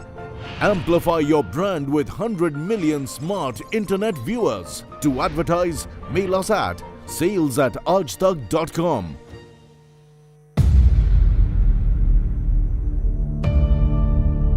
India's #1 political reporter. Defines what seems to be happening, vendetta politics. कोई दूध के से धुला हुआ नहीं है. Unmatched eye. Unmatched experience. The world has changed. My black hair has become grey as well. And with unmatched passion for the story. Do not monopolize the conversation. When it's 100% pure prime time. It's News Today with Rajdeep Sardesai. Monday to Friday, 9 p.m. Only on India Today TV. Make your media plan smarter with India Today Live TV on your connected devices. You are watching India.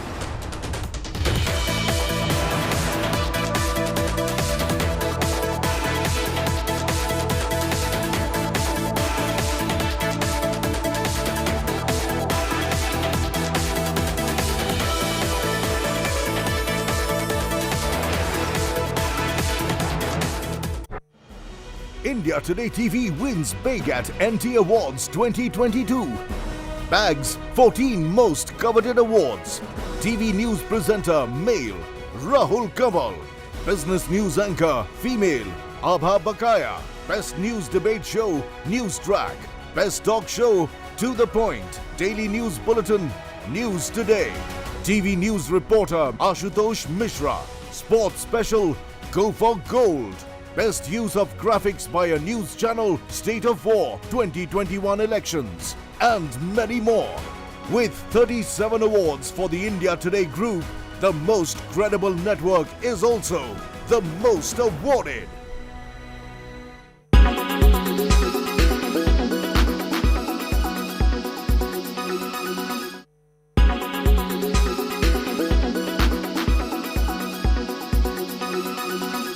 Everyone's busy finding what's trending. You're busy finding out why. India Today, for those who research before reacting. Download the India Today app now. You are watching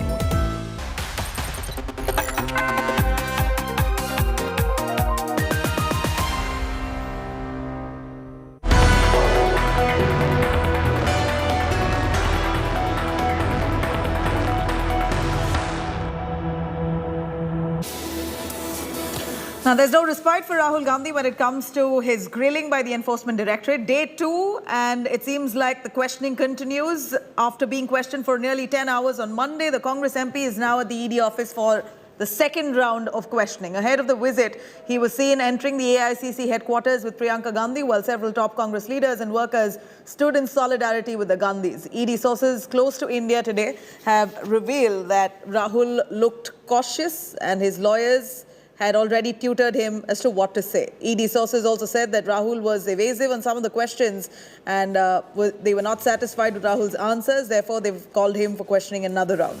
Rahul Gandhi was questioned over a variety of questions related to the Associate Journal Ltd.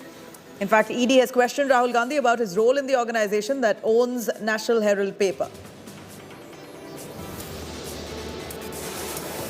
Let me cut across to Aishwarya Paliwal joining us right outside the ED office. Aishwarya, it's been, 2 hours now since grilling has begun of Rahul Gandhi for the second consecutive day. We know that the ED sources have told us that Rahul may have been evasive on certain questions. He may have been tutored by his lawyers. He was being very cautious when giving out some of those answers. But that was expected. At this point, do we know of any kind of misses that Rahul Gandhi has displayed in terms of evading questions as such, as what happened yesterday for 10 hours? Now it continues a second day. Anything pertinent that the ED is posing to him which he has failed to respond to? Well, Nabila, I don't know at the moment exactly what's happening inside the ED office, but yes, one thing is...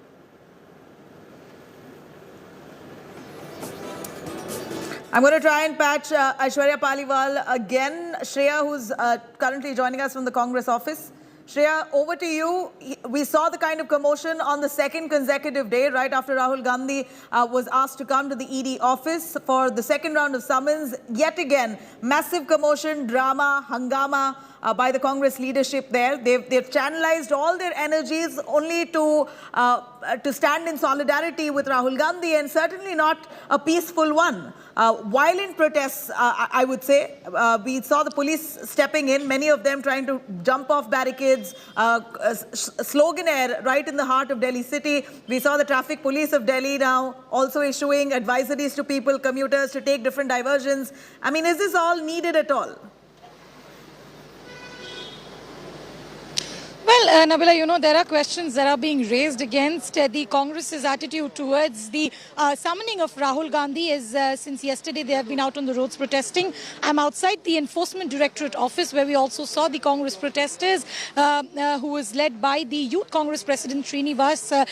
They protested and they were immediately detained. And if you can see the visuals just behind me, the security remains the same as it was yesterday. This is the day 2 of questioning of Rahul Gandhi. For yesterday, Rahul Gandhi's questioning ran for around 10 hours, but it was for 8.5 hours that he was actually questioned. The remaining time he took to correct certain words that was written in those answers. And remember, the reason Rahul Gandhi has been called again is because he was evasive in certain of his answers, as well as he was cautious while answering about the transaction details between Young India Private Limited when it bought AJL in the year 2010, along with which they also bought the debt that AJL went into, which was to the tune of 90 crore rupees.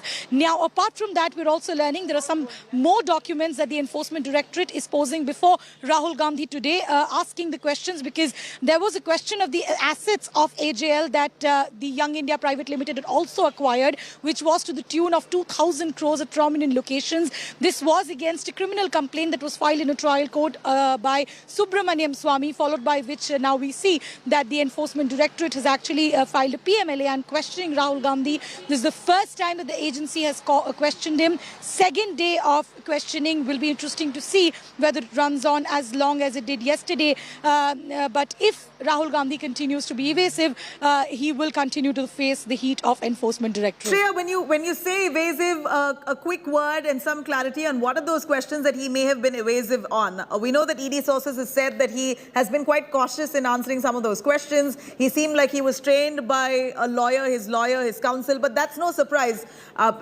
Anyone who appears before the central agency are quite prepared on what they have to say. But little does Rahul Gandhi know the kind of questions that would come his way. It appears that he may not have had some of the answers. Any word on where he may have failed or slipped at this point for the ED to summon him for the second consecutive day after grilling him for over 10 hours last evening? Well, from what we're learning, Nabila, from our sources inside the Enforcement Directorate, that the shareholding that Rahul Gandhi have in Young India Private Limited, which is to the tune of 38%, he's also one of the directors in Young India Private Limited. There are certain documents regarding this shareholding that is in the possession of the Enforcement Directorate. Apart from that, there are certain transaction details that the ED is also looking into. This is the time period of March 2010 to November 2010, the time when AJL was actually acquired by Young India Private Limited. Now, Rahul Gandhi was asked pointed questions about these transaction details, whether he was aware of these transaction details, whether these transaction details were done at the behest of his orders. So he was very cautious while he was answering these questions. The Enforcement Directorate also found that he was sounding tutored. Is the main reason that he's been called yet again for a second round of questioning today. Yesterday, the entire questioning, along with the time that he took to correct his answer, ran over for more than 10 hours. Will be interesting to see what it happens today. But very pertinently, he will be facing the heat of ED as ED continues to question him about the documents that are there in the possession of Enforcement Directorate so far as the transactions of Young India Private Limited and AJL is concerned.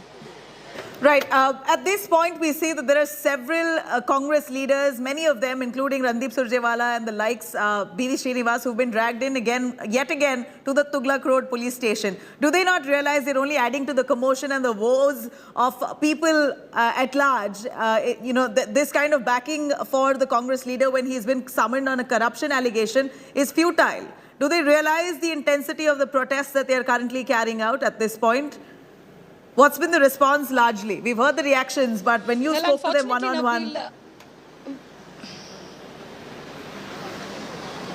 Well, unfortunately, Nabila, the Congress workers, despite knowing the fact that there is Section 144 imposed in the New Delhi district, they continue to protest against the summoning of Rahul Gandhi by the ED. Yesterday, we saw that Delhi police detained over 459 Congress workers, and there was a case under 65 DP Act that was also slapped against them. Despite that, they continue to protest. Now, what's the reason that they protest?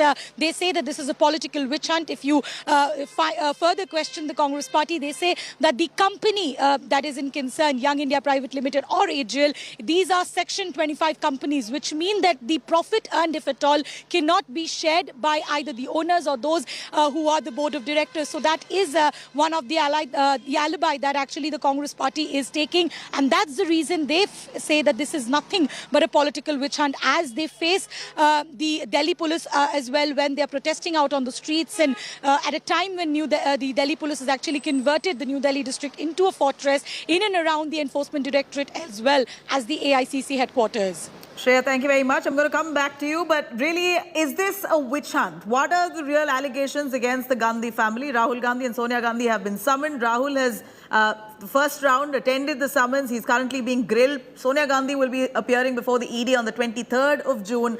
Akshita Nandagopal explains to us the allegations leveled against them. Let's simplify this as much as we can for you. Associated Journals Ltd back in 2008 had a huge debt of about 90 crore rupees. And so the Congress decided to give them a loan of 90 crores to settle their debt. It didn't work. The company shut down. 2 years later, Young Indian was founded in 2010. Now, here's where there are allegations of, assets being transferred from Associated Journals to Young India for throwaway prices. We're talking about a 90 crore loan that was with Associated Journals being transferred to Young Indian for just 50 lakh rupees. 90 crores given for just 50 lakh rupees. Now, as far as Young Indian is concerned, you've got a 76% stake with the Gandhis. Sonia Gandhi has a 38% stake. Rahul Gandhi has a 38% stake. Besides that, Motilal Vora, Oscar Fernandez have a 24% stake. So if you look at that itself, there are questions about how this loan and all assets of AJL was transferred to Young Indian. Then there's another aspect that the ED is looking into.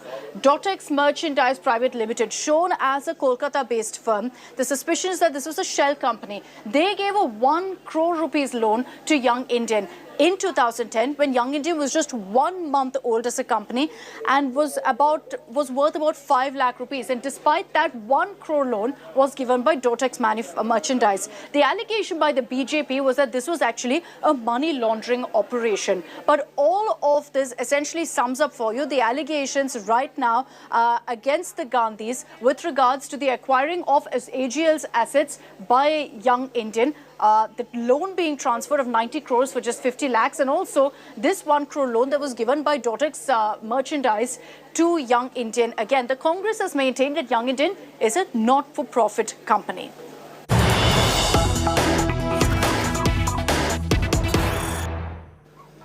All right, here's the big news that we're currently tracking. Sharad Pawar all set to attend Mamata Banerjee's opposition meet that she's called for tomorrow at 3 p.m. to deliberate on presidential elections. All right, let me quickly cut across to Paulami joining us live for more on that. Paulami, Sharad Pawar now to be attending Mamata Banerjee's opposition meet tomorrow at 3 p.m. to deliberate on the presidential elections. While we know presidential elections is on the agenda, the far goal seems to be 2024. That's certainly the goal that the opposition parties have, to come up with a parallel leadership, opposition stiff enough to stand the overpowering, towering BJP at this point. Sharad Pawar will now be attending this meet. This gives some kind of credibility, it appears, to this entire opposition meet that will happen tomorrow. Give us what's on the agenda. Well, the agenda is basically deliberating on the presidential elections. Mamata Banerjee has taken the lead and she's written to 22 leaders and chief ministers across opposition parties in order to enlist their support to basically build on and possibly prop up a consensus candidate for the upcoming presidential elections on July 18th. So tomorrow she will be, in fact, chairing a meeting. She has called for opposition leaders, so they will all be gathering at the Constitution Club in New Delhi at 3 p.m. and there will be deliberations. Now, it remains to be seen how many of these leaders and parties that she's written to actually attend the meeting. But we do hear now that Mr. Sharad Pawar, who of course is one of the names that is doing the rounds in terms of the presidential candidates, will be attending that meeting. Though, as far as the NCP camp is concerned, what we hear from Mr. Sharad Pawar's camp is that he is not very keen to contest the elections. That is something that he's communicated to leaders of his own party and also possibly to the Congress as well. Remember, the Congress has deputed Mallikarjun Kharge to, in fact, hobnob with opposition leaders in order to build consensus around one name. And Mr. Pawar seems to have conveyed to him as well that he's not very keen to contest the presidential elections. But this is going to be very crucial, like you said, because this basically, if they do manage to prop up a consensus candidate that all come on board for, then they do, they do stand a chance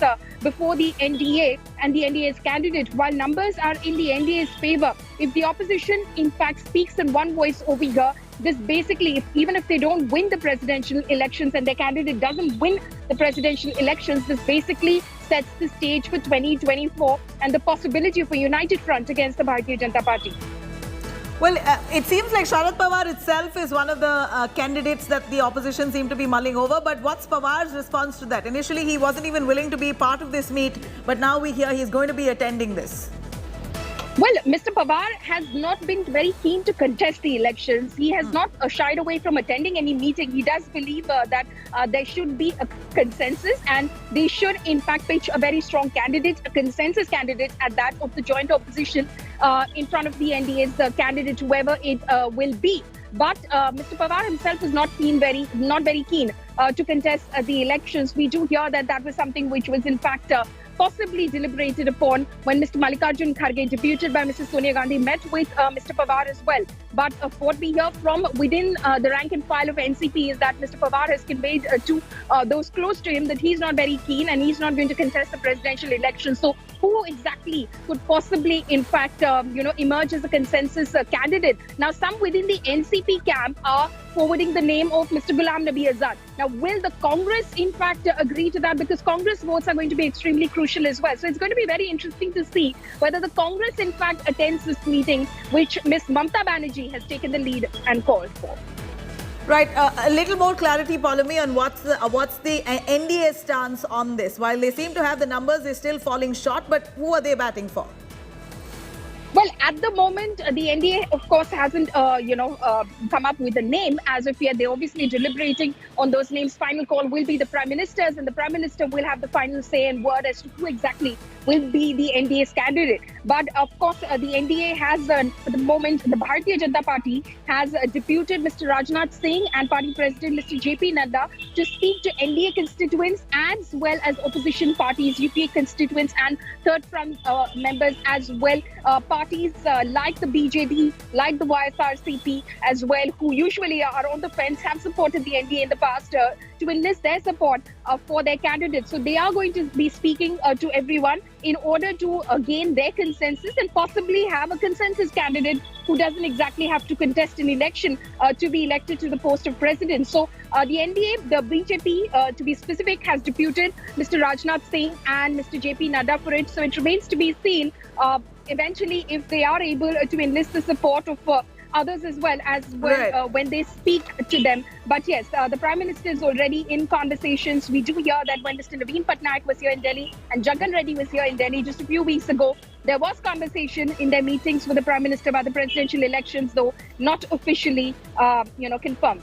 Palmi, thank you very much for joining us with those details. Now, we know that all eyes are currently on the presidential elections as preparations begin for July polls. West Bengal Chief Minister Mamata Banerjee, in the meantime, is forming a strong opposition against the central government with invitations now to all major opposition parties. That meet happens tomorrow. Here's more on that.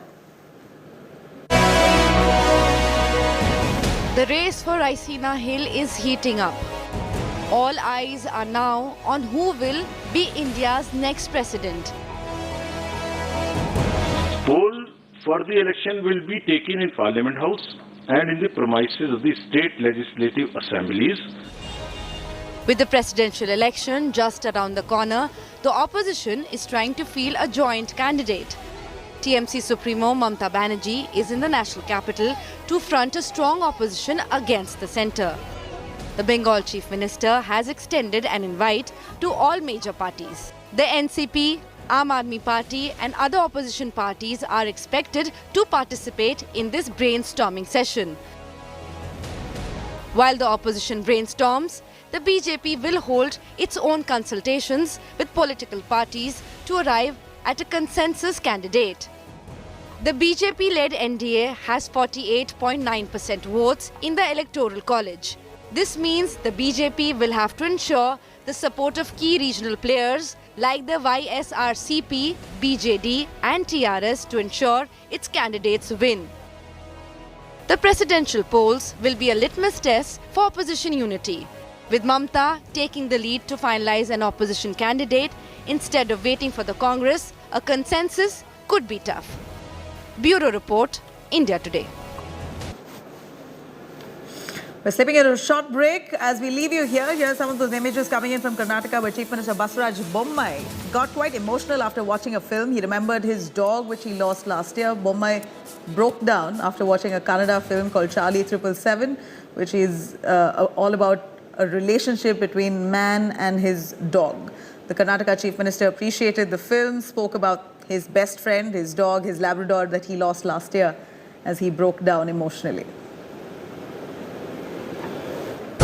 ಪ್ರಾಣಿಗಳು ಇಟ್ಕೊಂಡು ಬಹಳಷ್ಟು ಚಿತ್ರಗಳಾಗಿದ್ದಾವೆ ಆದರೆ ಈ ತರ 100% synchronizing with the emotions, especially emotion of a dog. Dog expresses its emotion through its eyes.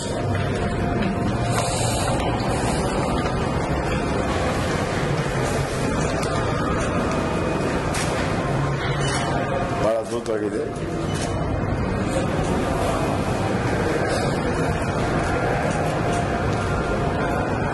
ಎಲ್ಲರೂ ನೋಡಬೇಕು.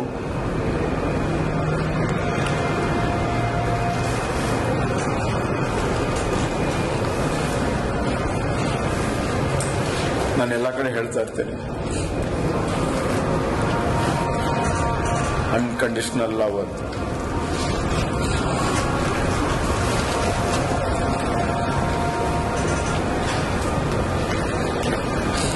It's unconditional love, which is pure.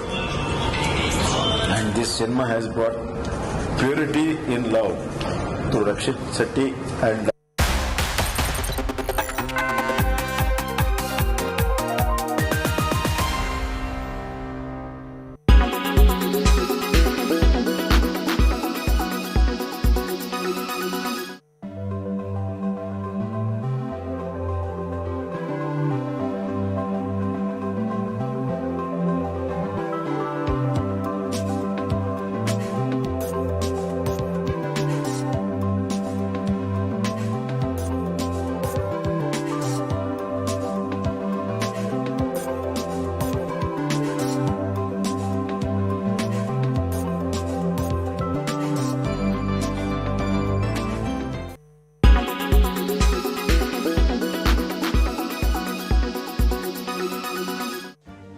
Make your media plan smarter with India Today Live TV on your connected devices.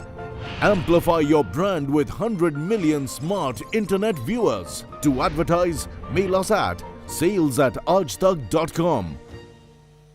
Make your media plan smarter with India Today Live TV on your connected devices.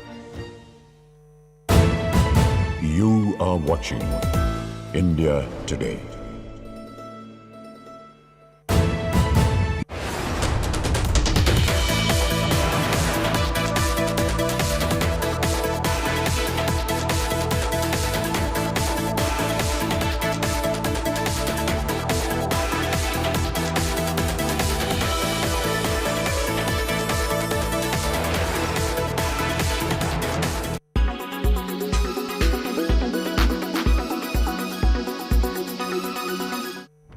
It's been 2 years since India passed the controversial Citizenship Amendment Act. The much debated act fast-tracks citizenship of Hindu, Sikh, Buddhist, Jain, Parsi and Christian immigrants from Afghanistan, Pakistan and Bangladesh who arrived into India before 2015. However, the centre is yet to frame rules for it. Without the rules being framed, the act cannot be implemented. But interestingly, data from the past 5 years shows that 87% of the applicants who have received Indian citizenship are from Pakistan, and an astounding number of 6 lakh Indians have given up their citizenship in these last 5 years. India's brain drain. On an average, 1,21,632 people have given up Indian citizenship every year, but only an average of 1,044 people took Indian citizenship in the last 5 years. This means total intake is only about 1% of the total brain drain. The top preference for Indians is USA citizenship. At a small level, reverse migration is also taking place. Only 71 American citizens opted to take Indian citizenship in the last 5 years. Oh, sorry.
Presented by Berger Easy Clean. No dag, no dhabba, only beautiful walls.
You're watching India Today. I'm Nabila Jamal taking you through the top news. First, the headlines. After India Today reported the horrific ordeal of 19-year-old Muslim teen who was slapped and thrashed, assaulted by a mob for backing Nupur Sharma, cops booked 125 people. And after wrestling inside Chief Minister Vijayan's flight, ugly Congress versus CPM war on Kerala gold scam leads to street battles across the state of Kerala. Shockwaves in Tamil Nadu over custodial deaths. 2 custodial deaths in 48 hours. 44-year-old allegedly dies in police custody. Family cries foul. Chief Minister Stalin under fire. Day 2 of Rahul Gandhi's ED grilling underway in Herald-Laundering case. ED sources say that Congress MPs, Rahul Gandhi was evasive, he was taught by his counsel. Sister Priyanka and top netas stand with Rahul Gandhi. Congress says its leaders are being detained without any provocation and are being manhandled. BJP says the Congress applies different yardsticks for scamster Gandhi. Top cop deny Congress's charge. The government, along with 3 service chiefs, unveil radical military recruitment scheme. Young 17.5 to 21-year-olds will be eligible now to serve for 4 years in the army. Veterans warn against the scheme.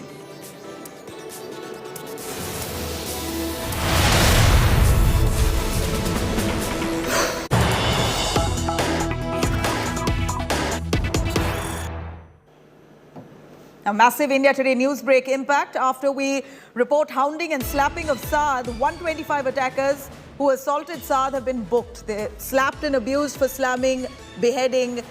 All of those criminals have now been booked post the India Today coverage. 125 miscreants have now been booked by the police. In fact, this boy, Saad had been supporting Nupur Sharma, not explicitly, but had in fact condemned all the violence and the threats that she received.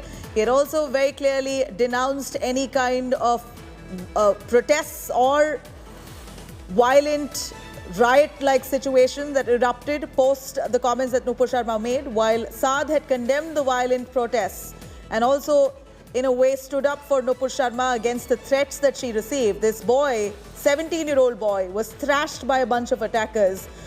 And then right after India Today's news coverage, at least 125 attackers who assaulted Saad have now been brought to book. They in fact slapped, abused him for slamming the beheading threat that Nupur Sharma had received. He had backed Nupur Sharma and also denounced all the kind of violent riot-like situations that unfolded in many parts of the country post Nupur Sharma's comments. As he condemned the violent protests, this boy, 17-year-old boy, who may have spoken the truth, unfortunately came under heat from many people in the community who thrashed him for not speaking out against Nupur Sharma. He was slammed, thrashed and abused only because he stood up for Nupur Sharma against the threats that she has been receiving. This boy now, after he was attacked brutally, 125 people have now been booked post India Today's relentless coverage.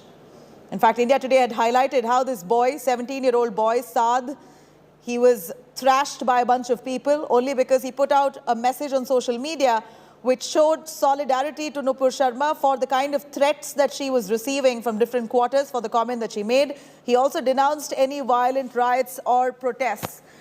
And this boy was eventually thrashed by a bunch of people who knocked him off only for speaking the truth. Saad Ansari, a 17-year-old boy, was brutally beaten. He was slapped and tortured by a bunch of people, at least over 150 people who gathered right outside his house, pulled him out and abused him, beat him for maybe just speaking the truth. Let me cut across to Shiv Aru joining us live on this story. Shiv, you've been highlighting the issue on your show as well. We saw Saad Ansari, how he was brutally beaten for possibly speaking the truth. He denounced any kind of violent protests. He, of course, stood by Nupur Sharma against all the threats that she was receiving. And what did he get? A bunch of people landing up right outside his door, thrashing him left, right. They've now been all brought to book, and India Today impact indeed. All right. That is correct, Nabila. Just a few hours after India Today picked up the story, highlighted the story, brought out all the facts, including that disturbing video of young Saad Ansari, a 19-year-old engineering student, growing up on the outskirts of Mumbai in the Bhiwandi area, getting slapped in that manner for a social media post in the wake of the whole Nupur Sharma controversy. The Maharashtra police has had no choice but to act.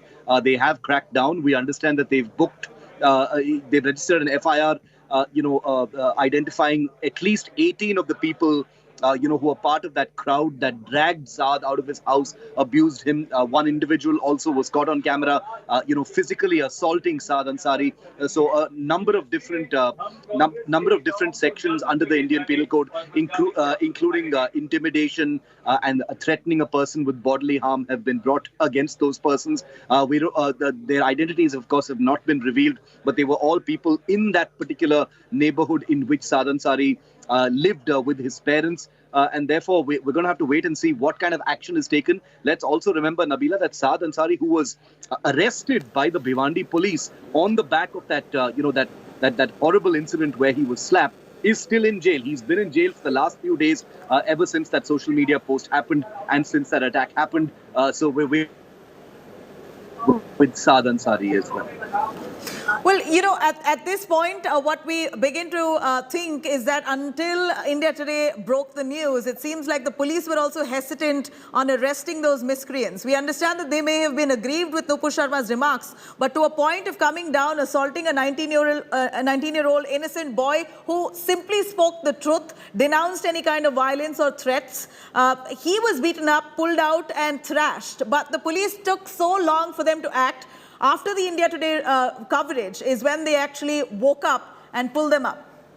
Whether or not he was speaking the truth is a separate debate altogether, Nabila. But, it was his opinion. He's a young, engineering student. He had a strong opinion to make about religion. It was a post where he basically denounced, most religion and, dogma and diktats and things like that, which many young people do. They have, they have a rebellious streak. And he was basically rejecting religion and wasn't really attacking Nupur Sharma. And that has been interpreted as, some kind of sacrilege or blasphemy, whatever the case may be. The fact that the police, chose to arrest him instead of arresting the people who actually attacked him in this shameful manner, tells you everything about the priorities of police forces in this country. Maharashtra, this was writ large in the Saad Ansari case. And Saad Ansari, there are some people who are trying to make it out to be that Saad Ansari was rescued by the police, has been kept in custody for his own safety. That's rubbish. I mean, it's the police's job to keep citizens safe. They had evidence on camera. They were there when this was happening. They had evidence on camera of this young man being attacked. One can only imagine what his family is going through as well. And for them to come out and actually, arrest him and take action only after India Today identified this entire, this sickening incident, speaks for itself, Nabila. Shiv, thank you very much for joining us with those details. Dev Kotak, who's reporting from the ground in Mumbai. Dev, give us an understanding on the number of people who've been arrested, what charges have been leveled against them, and what happens to Saad Ansari now. We know he was arrested. Section 153A was slapped against him for attack upon a religion, race, place, or birth. In fact, he was taken to custody, and whatever the justification of the police is, what now happens to Saad Ansari? What's the future course for him?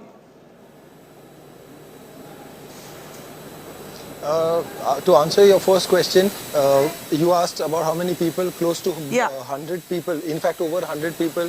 The rough estimate suggests that close to 120 people were present around his house. They had ghairauded his house and also attacked Saad Ansari, who is the 20-year-old engineering student, only because he did not seem to agree with the other things that are stated in Islam, and sent out a social media post in support of Nupur Sharma, the suspended BJP national spokesperson, and also in another incident, Mukesh Chavan, a 22-year-old pharmacy student whose brother was beaten up. for no fault of his. The moment they realized that this is Mukesh Chauhan's house and his younger brother had supported Nupur Sharma, a lot of people from Bhiwandi area gherowed his house and attacked his brother too. So the kind of charges that have been slapped against Saad Ansari, which is the 20-year-old boy who seemed to disagree, is section 153A, which pertains to promoting enmity between different religious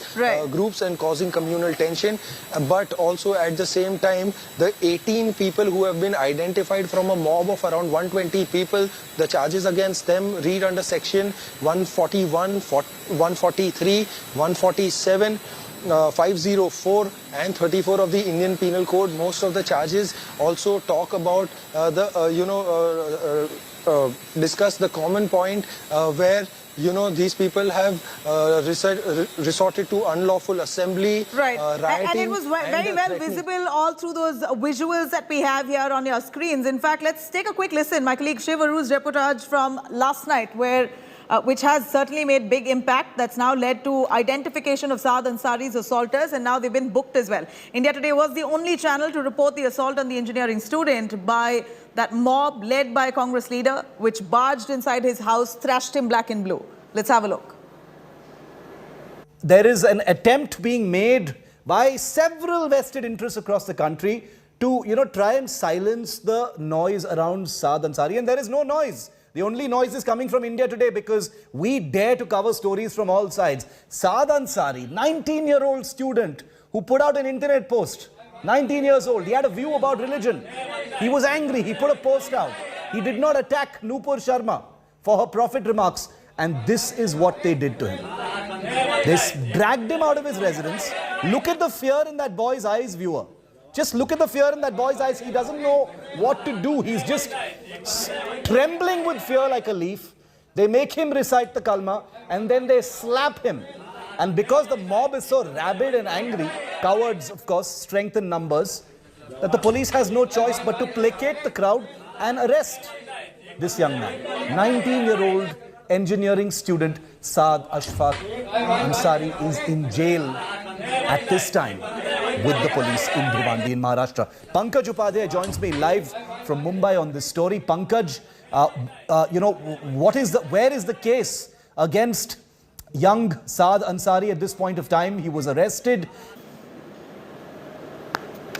A 19-year-old boy was slapped, thrashed, assaulted by a mob inside his home in Maharashtra's Bhiwandi for allegedly supporting Nupur Sharma's remarks on Prophet Muhammad. Let's have a quick look at the timeline as to what really unfolded.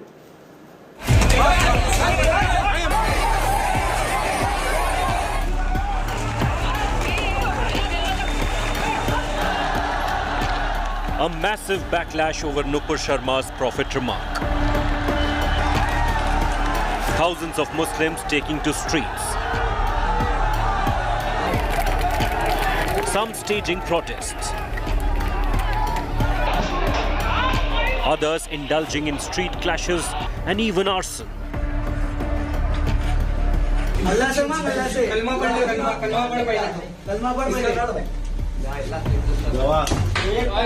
Amid the fury, a Muslim teen found himself at the receiving end of mob fury for backing Nupur and her right to free speech. The youth engineering student Saad Ashfaq Ansari had posted comments on his social media account, denouncing radical outbursts against Nupur and opposing brazen death and beheading threats to her. His post soon went viral and several Muslim voices started abusing him. Ansari was even assaulted by a mob, led by a local corporator of the ruling Congress party, which forced itself into his house in Bhiwandi near Mumbai. Ansari was slapped, manhandled and was forced to read the kalma or Muslim prayers for penance. तमाम निजामपुर के जो भी बच्चे थे वो यहाँ पे police station में आए, सबके साइन किया हुआ एक मेमोरेंडम यहाँ पे दिया है और इनसे रिक्वेस्ट की है कि उस पे एफआईआर करें। इंशाल्लाह एफआईआर होकर उस पे जो भी कानूनी कार्रवाई वो होएगी। और मैं एक ही मैसेज देना चाहता हूँ कि बस अब इसके बाद में अगर किसी ने इस तरीके की बदतमीजी किया, कानून अपना काम करे, हम अपना काम करेंगे। हम सब कुछ बर्दाश्त कर सकते गए, लेकिन रसूल आज़म सल्लल्लाहु अलैहि वसल्लम की शान में अगर कोई गुस्ताखी करेगा तो हम बर्दाश्त नहीं करेंगे। His ordeal didn't end there. Ansari was arrested by the Maharashtra police for backing Nupur Sharma. The cops lodged an FIR against the youth for vilifying and attacking Islam. Did Ansari pay the price for being a moderate and denouncing open calls to violence and beheading? Bureau Report, India Today.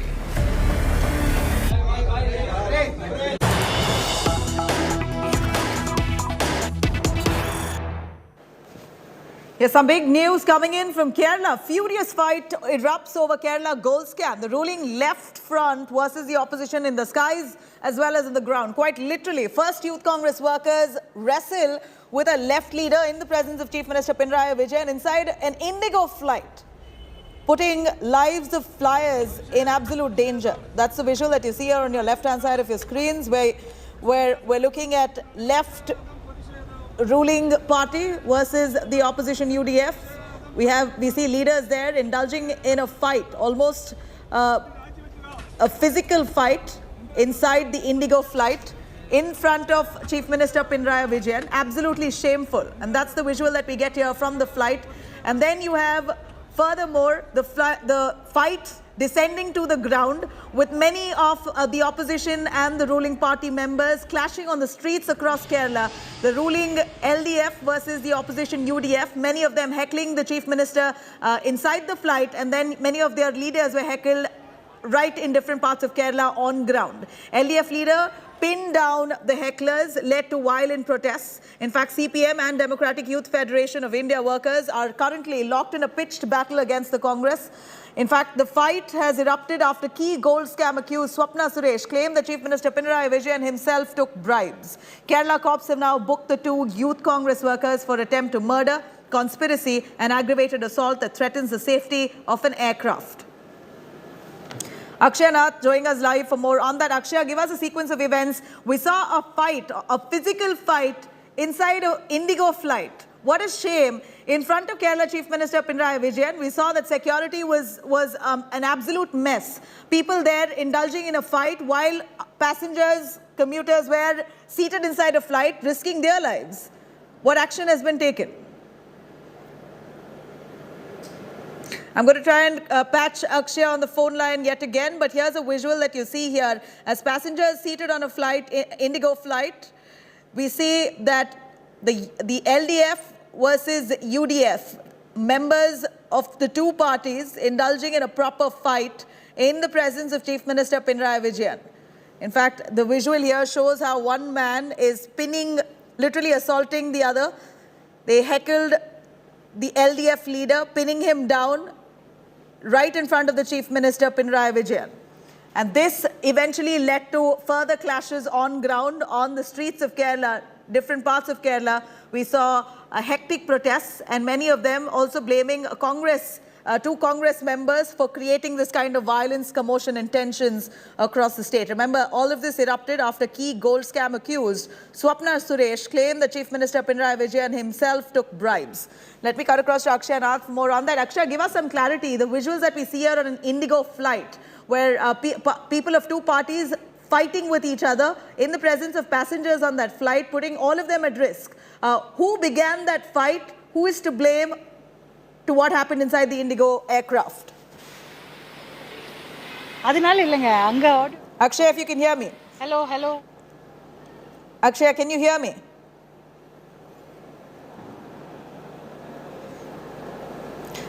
I'm going to try and patch Akshay there, but here you see visuals of the Indigo aircraft right there. Many of the crew members who are trying to take cognizance, try to calm the situation. Many of them are outside, seated on the ground. What a shame. Undoubtedly, this has brought much embarrassment to the state of Kerala. The Kerala gold scam is now snowballed to a point of contention for the opposition to blame the ruling for corruption. Again, these are all allegations that are currently being probed into, but it seems like certain statements by Swapna Suresh accusing the Chief Minister of taking bribes has snowballed this controversy into a proper fist fight. All right, cutting across to Tamil Nadu, yet another custodial death that's rocked the state. 2 custodial deaths in 2 days. 4 custodial deaths in less than 2 months have put the Stalin government now under fire. Opposition slams MK Stalin for raising police barbarity, saying that the Chief Minister is incapable of handling the state cops. Here's more on what happened. First Thangamani, then 25-year-old Vignesh. On June 13th, Rajashekar in Chennai. And now, 44-year-old Sivasubramanian. Custodial deaths are on the rise in Tamil Nadu. 44-year-old Sivasubramanian allegedly died in Nagapattinam on Monday. Sivasubramanian was arrested over a brawl with his acquaintance. The police claim he suffered fits and was taken to a hospital where he was declared brought dead.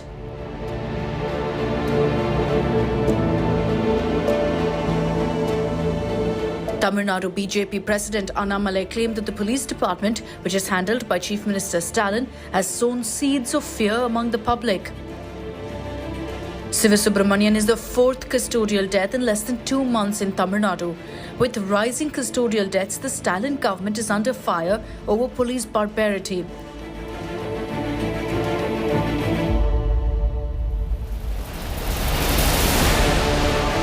Will the government crack the whip on the police administration? With Pramod Madhav in Chennai, Bureau Report, India Today.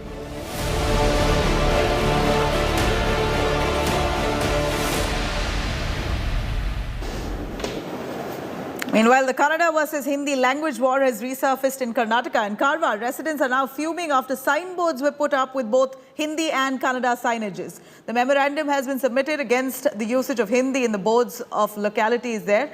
Back in 2017, metro signboards bearing Hindi signages were plastered off or removed in Bengaluru. The district has standing orders now that only Kannada should be used across all these boards. An explanation has also been demanded from the Municipal Council. This is not the first time. Recently, Kannada actor Kicha Sudeep's row with Ajay Devgan over Hindi has sparked condemnation from across the circles. Karnataka Chief Minister Basaraj Bommai had said earlier that regional languages must be respected, but nonetheless, this debate seemed to be unending.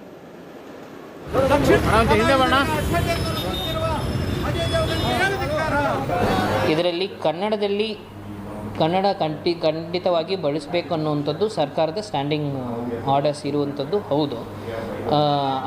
ಬೇರೆ ಇದನ್ನು ಬಳಸಬಾರ್ದು ಅಂತ ನಮ್ಗೆ ಗೊತ್ತಿರೋ ಮಟ್ಟಿಗೆ ಇದೆಯಾ ಅಂತ ನಾವು ಸ್ಪಷ್ಟೀಕರಣ ತಗೋಬೇಕಾಗಿದೆ. ನಗರಸಭೆಗೂ ನಾನು ಎಕ್ಸ್ಪ್ಲನೇಷನ್ ಕೇಳ್ತೀನಿ ಯಾವ ಬೇಸಿಸ್ ಮೇಲೆ ಮಾಡ್ತಿದ್ದಾರೆ ಅನ್ನುವಂಥದ್ದು. ಅವರು ಹೇಳ್ತಾ ಇರುವುದು ಕನ್ನಡ ಬಳಸಿಲ್ಲ ಅಂತಿಲ್ಲ, ಕನ್ನಡ ಬಳಸಿದ್ದಾರೆ.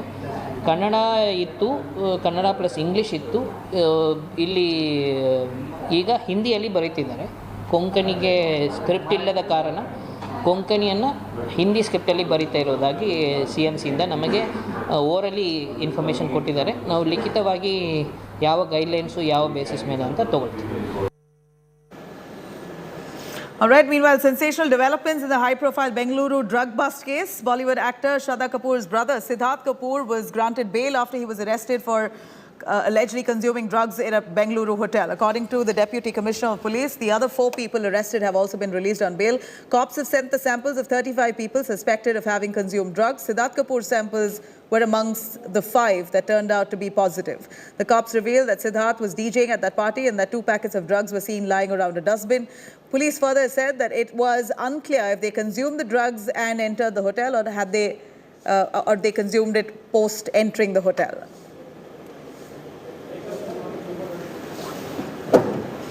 All right, now, Buddhist monks' pitch for a monastery in Kargil has been shot down. Tibetan monk Palga has proposed peace march to Kargil for the construction of a monastery in Kargil. That's not been allowed now.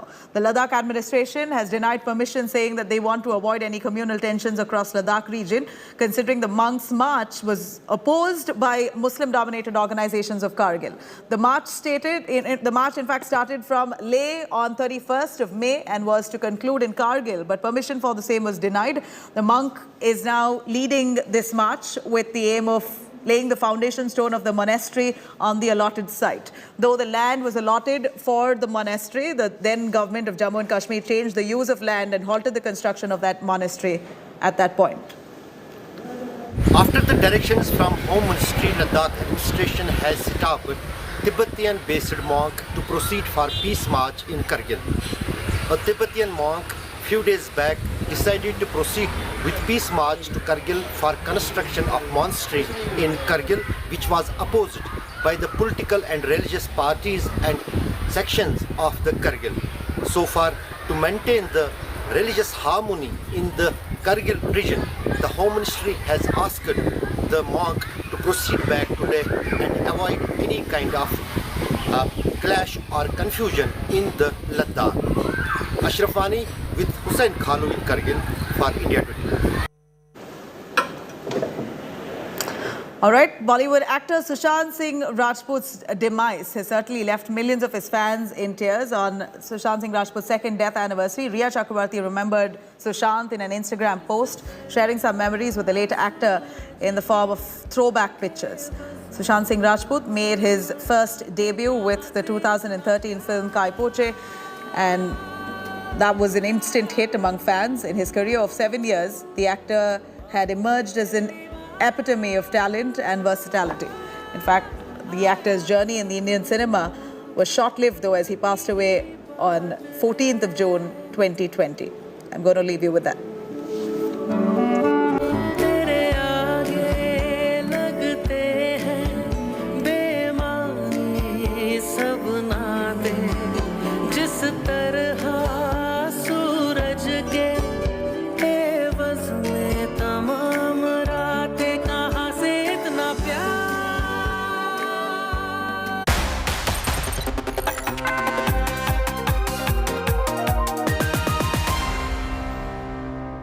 Garden City bruised, battered and broken. I'm out at the Bengaluru-Mysore road, and here you can see this road that is ridden with potholes. Hellscape roads exposed by our reporters. Road is always been filled with water. I can show you some of the worst potholes in Bangalore. Chutney politics rages on in Karnataka. Bengaluru-Mysore road faced the biggest hassle. We went to this road and forced the government to take notice and effect change. India Today hits the road, forces change. Congress is raising all these issues. Where has the Congress raised it? See that the roads are fixed properly, deadlines have been given. Just after India Today reported, JCP and also road roller had just used to level this road. India Today came, saw, reported and fixed. Impact journalism for beautiful Bengaluru.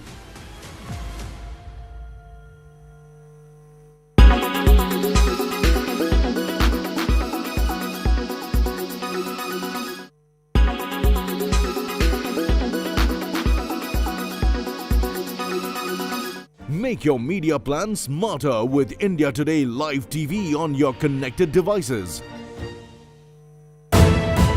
You are what?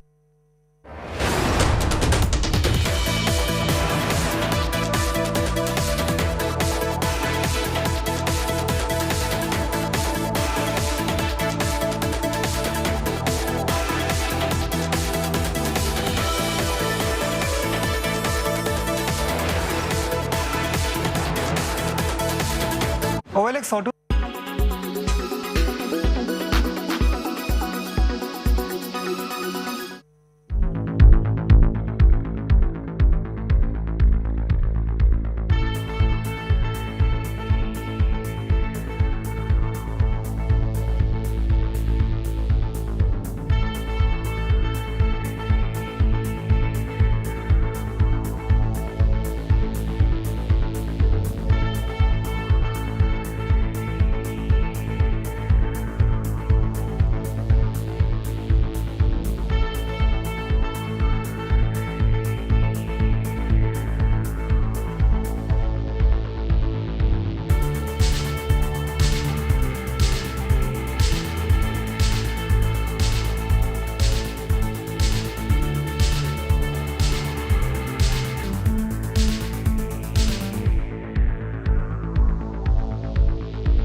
Make your media plan smarter with India Today Live TV on your connected devices.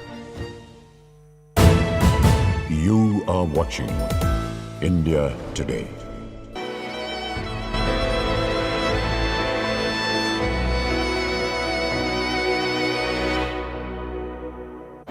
Hello and welcome. You're watching India Today. It's been 2 years since late actor Sushant Singh Rajput left for heavenly abode, and his fans still cannot get over the shock of his sudden demise.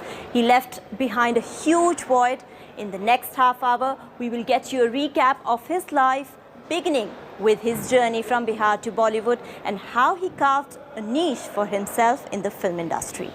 जन्म कब लेना है और मरना कब हम decide नहीं कर सकते, पर कैसे जीना है वो हम डिसाइड कर सकते हैं.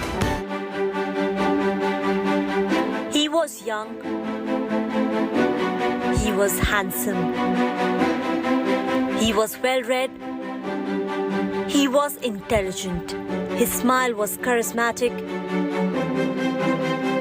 And his curiosity for everything around him was what made him different from the rest. Sushant Singh Rajput left us too soon, but he will be remembered for years to come. His journey from Bihar to Bollywood was not a struggle, as he would say, but was full of events that made him who he was. Right after completing his school from Kolachi Hansraj Model School, Rajput cleared 11 entrance exams, secured an All-Indian rank 7 in 2003 AIEEE, and eventually got admission in Delhi Technological University and pursued his bachelor's degree in mechanical engineering until one day he realized his passion for acting in his third year of college and decided to follow his dreams of becoming an actor. Sushant enrolled himself in Shamak Dawar's academy, and after grabbing the golden opportunity of being a part of Filmfare Awards in 2005, came a moment when he got to perform with Aishwarya Rai Bachchan as a background dancer at the Commonwealth Games closing ceremony in Melbourne in 2006.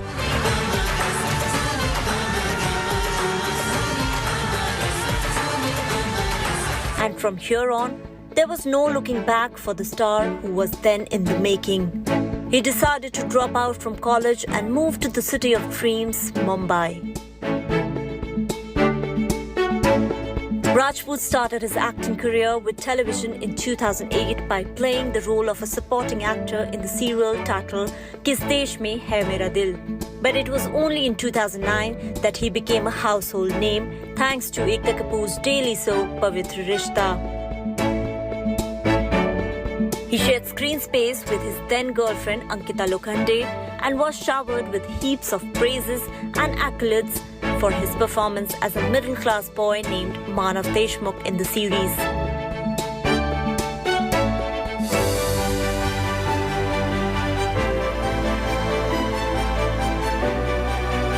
Sushant had made a successful transition from television to films in the year 2013 with Abhishek Kapoor's Kai Poche. The Manav of Indian television had surprised his fans by fitting in the role of Ishan Bhatt, one of the three friends in the film, with sheer perfection. His debut film, Kai Poche, was not only a big break for him but was also a small step towards his stardom that he had achieved in his life. In the same year, he starred in Shuddh Desi Romance opposite Pariniti Chopra.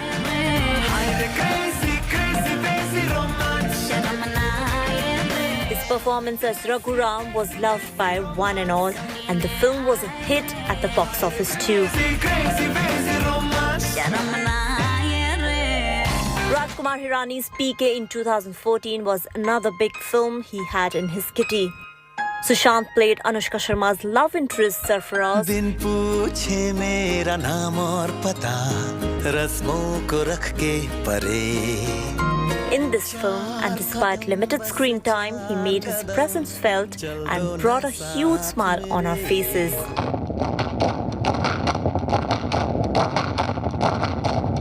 His next Detective Byomkesh Bakshi released in 2015, and he had once again proved his mettle as an actor.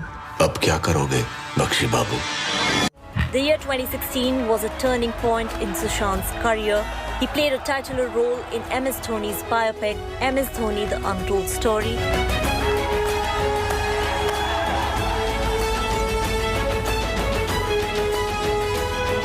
And gave his fans an adrenaline rush by bringing alive the journey of the star cricketer on the silver screens.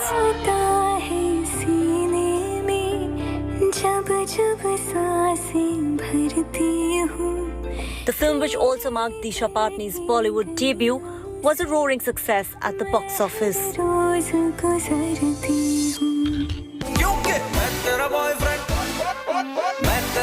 Sushant then starred in Rabta along with Kriti Sanon in the subsequent year.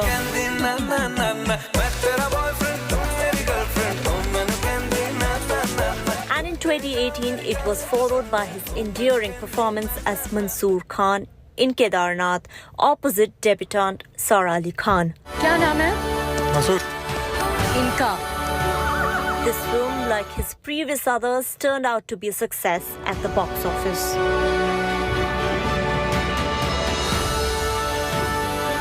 Then came Son Churaiya in 2019, in which Sushant was seen displaying his acting prowess by playing the role of a ruthless dacoit, Lakhan Singh, standing up for justice. Gang से भागने वाले के लिए पूरा पीहड़ छोटो पड़ जाता है। अरे गैंग से तो भाग लूंगा वकील, अपने आप से कैसे भागूंगा? He not only elevated the film, which also starred Manoj Bajpayee and Bhumi Pednekar, but also established himself as a versatile actor with the role.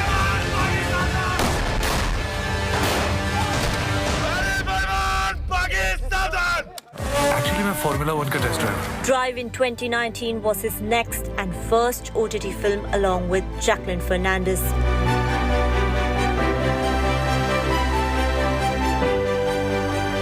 This film of his was earlier set for a theatrical release, but Karan Johar, who bankrolled it, was reportedly unhappy with the way it turned out to be, even after being sent to director Tarun Mansukhani for reshooting twice.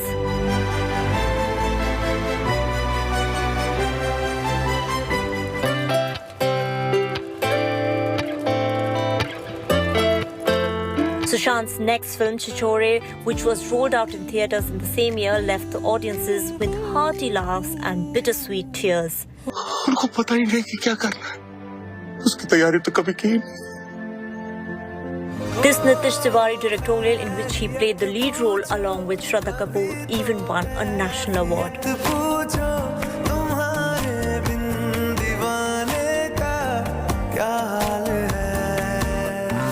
Rajput was last seen in Dil Bechara, which was the Hindi remake of Hollywood film The Fault in Our Stars. This movie released on the OTT platform in 2020, soon after his demise, and received the biggest opening of all time with 95 million views in the first 24 hours. And it was and still is close to his fans' hearts. Not many know that Dil Bechara was special to Sushant Singh Rajput for multiple reasons, and one of them was its director Mukesh Chhabra, as he was also the man behind casting him for his first film Kai Po Che. Be it a small or big screen, the void Sushant left behind will never be filled. He was the only Bollywood actor who was a National Physics Olympiad winner and managed to clear more than 7 engineering entrance exams. So yes, his achievements will forever be remembered as larger than life. Entertainment Bureau, India Today. From Kai Po Che to MS Dhoni, the untold story.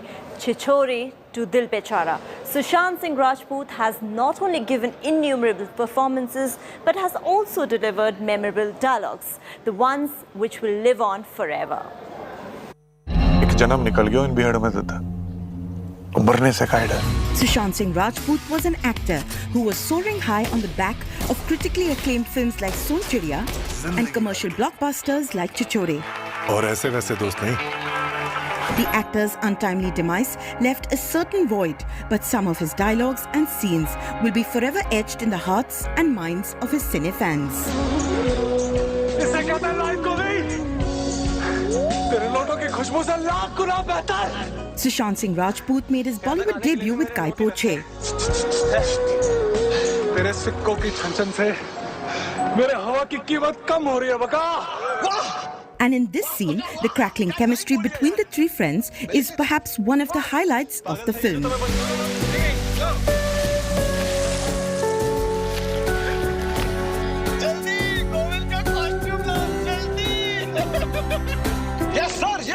Sushant shared screen space with Anushka Sharma in Rajkumar Hirani's PK. And this sweet opening exchange between the actors definitely set the mood of the film. जिस महफिल ने ठुकराया हमको, क्यों उस महफिल को याद करें? आगे लम्हे बुला रहे हैं, आओ उनके साथ चलें। थोड़ा बहुत हम भी लिख लेते हैं। अच्छा है, आगे सुनो। नहीं, आगे नहीं सुनाऊंगा। आगे सुनाऊंगा तो आप हमें प्रपोज कर बैठेगी। पागल हो? अरे सच्ची, आपके पसंदीदा शायर हरिवंश राय बच्चन जी सुबह एक मोहतरमा से मिले, अपनी नज़में सुनाई और शाम को उनका निकाह हो गया। पढ़ा मैंने। Really? और क्या? तो देखिए ना, पैदा भी किसको किया? Amitabh Bachchan. Sushant Singh Rajput cemented his place in the Hindi film industry after the success of his sports biopic MS Dhoni: The Untold Story. Sushant's character in the film was at crossroads in this scene when he finally opens up about his struggle. Sir, हम सोच रहे थे कि हम कर क्या रहे। हम एक क्रिकेटर हैं लेकिन टीसी का काम कर रहे हैं खड़गपुर स्टेशन पे। ये बात नहीं है कि हमको ये काम छोटा लगता है सर, लेकिन हमको ये समझ में नहीं आ रहा कि हम यहाँ से आगे कैसे खेलेंगे। रोज हमारी लाइफ में क्या चल रहा है सर, हम ही जानते हैं। 8013 अप और 8029 डाउन के बीच में हमारा जॉगिंग हो जाता है। फिर गेट नंबर 3 के सामने खड़े होकर फाइन इकट्ठा करते हैं। ना तो हमारा गेम इंप्रूव हो रहा है सर, ना हमको कोई आगे अपॉर्चुनिटी मिल रहा है, बस रणजी खेले जा रहे हैं। कब तक और कैसे चलेगा सर? कभी कभी तो मन करता है कि सब कुछ छोड़ छाड़ के वापस चले जाए, लेकिन फिर पापा का चेहरा सामने आ जाता है। 2018's Kedarnath, helmed by Abhishek Kapoor, was a fictional story inspired by true events, and the film struck a chord with his fans. This confrontational scene where Sushant's character Mansoor takes on the head priest and his nephew as they plan to alter the ecological balance and build a hotel for visitors was a winner. Amarnath की गुफा पहली बार ऊटा मलिक को दिखी थी। आज भी उनके घर में चढ़ावा जाता है हर साल। पुश्तें हमारी सेवा करती रहे हैं, श्रद्धा में हम उनके शामिल हुए हैं, कंधों पे बिठा के तीर्थ कराया है, ओम नमः शिवाय के हुल्लारे लगाए, यात्रियों के अंतिम समय में कानों में जाके शिव का नाम फूका है। हमें कैसे बाहर निकालेंगे? तीर्थ हमारी रगों में है कुल्लू जी, और ये बात हमारी आपकी नहीं है, ये पूरे केदारनाथ की बात है। The coming-of-age 2019 comedy drama Chichore, directed by Nitesh Tiwari, set the cash registers ringing, making it Sushant's most successful film at the box office. The film, which had an ensemble cast of Shraddha Kapoor, Varun Sharma, Tahir Raj Bhasin and Pratik Babbar among others, gave out an important message: to brave all the challenges in life regardless of the results. losers? अबे loser होगा तेरा बाप। पर सच्चे दोस्त वही होते हैं जो अच्छे वक्त में आपकी बजाते हैं, और जब मुश्किल वक्त आता है, our son is not dead, तो वही छिछोरे आपके दरवाजे पर खड़े नजर आते हैं। Sushant Singh Rajput's swan song Dil Bechara, which released almost a month after he passed away, left his fans teary-eyed. Ironically, it's a love story of Kizzy and Manny, who are battling cancer, finding love and happiness, rendered tragic not so much by the script as by the circumstances. एक था राजा, एक थी रानी, दोनों मर गए, खत्म कहानी। पर ये कहानी अधूरी है, इसे पूरा वो राजा और रानी करते हैं। This film, which marks the debut of Sanjana Sanghi and casting director turned filmmaker Mukesh Chhabra, is perhaps the perfect tribute to the legacy of Sushant Singh Rajput. जन्म कब लेना है और मरना कब है, हम डिसाइड नहीं कर सकते, पर कैसे जीना है, वो हम डिसाइड कर सकते हैं। Entertainment Bureau, India Today. It's time for a short break now, but stay tuned to India Today as we get you details on how Sushant Singh Rajput's demise rocked the industry with nepotism debate.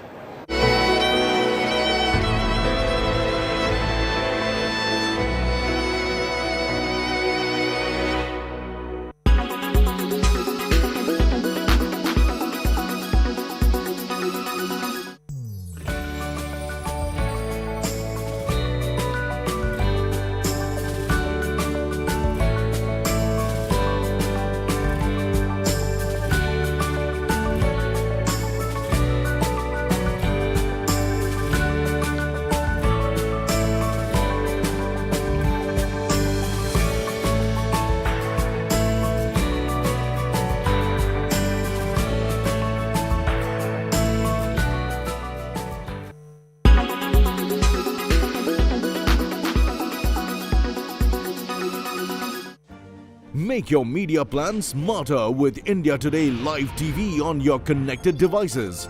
Amplify your brand with 100 million smart internet viewers. To advertise, mail us at sales@aajtak.com.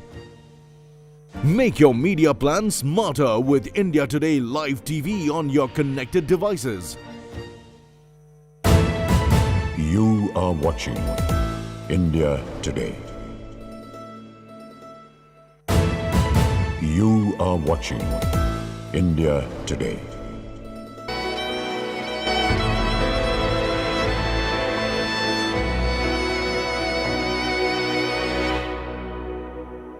Now, Sushant Singh Rajput's untimely demise triggered the nepotism debate once again. The tug-of-war between the outsiders and insiders in the film industry continued for several months, and it all started after Kangana Ranaut shared her opinion in a video posted on social media.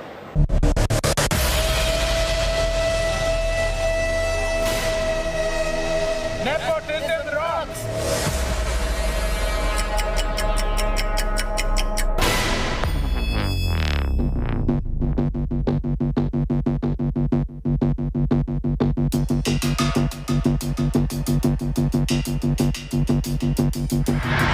Sushant Singh Rajput की मौत ने हम सबको झंझोड़ के रख दिया है, मगर कुछ लोग जो इस चीज़ में माहिर हैं कि कैसे एक पैरेलल नैरेटिव चलाना है, वो इस तरह से चला रहे हैं कि हाँ, जो उनका दिमाग कमज़ोर होता है वो ये डिप्रेशन में आते हैं और सुसाइड वगैरह कमिट करते हैं. In an industry ruled by cliques and camps, nepotism is the unsaid reality. The favoritism debate first made headlines when Kangana called Karan Johar the flag bearer of nepotism on his own show, Coffee with Karan. Flag bearer of nepotism. And the accusations returned with full force a day after Sushant Singh Rajput's tragic death, when the National Award winner released a video message where she slammed the film industry of playing the favoritism card once again. According to Kangana, the industry treated Sushant unfairly and he didn't get his due, despite his intelligence, a series of strong performances and box office successes. अगर आप देखें उनके कुछ last post, वो clearly कह रहे हैं कि लोगों को बैक कर रहे हैं कि प्लीज मेरी फिल्म में देखो, मेरा कोई गॉडफादर नहीं है, मुझे निकाल दिया जाएगा इस इंडस्ट्री से. अपने इंटरव्यू में वो जाहिर कर रहे हैं कि मुझे क्यों नहीं ये इंडस्ट्री अपनाती है, I feel like a left over. तो क्या इसमें इस हादसे की कोई बुनियाद नहीं है? किस तरह से अगर किसी और स्टार किड ने इस तरह से 6-7 के साल के स्पैन में काय पोचे जैसे उनको कोई डेब्यू की कोई एक्नॉलेजमेंट, कोई अवार्ड नहीं मिला, या केदारनाथ या धोनी या छिछोरे जैसी फिल्म, एक गली बॉय जैसी एक वाहियात फिल्म को सारे अवार्ड मिलते, Chhichhore is the best film and the best director, उनकी फिल्म को कोई एक्नॉलेजमेंट नहीं. The actor's allegations opened a can of worms in Bollywood once again, where a host of A-listers and filmmakers had their own piece to say.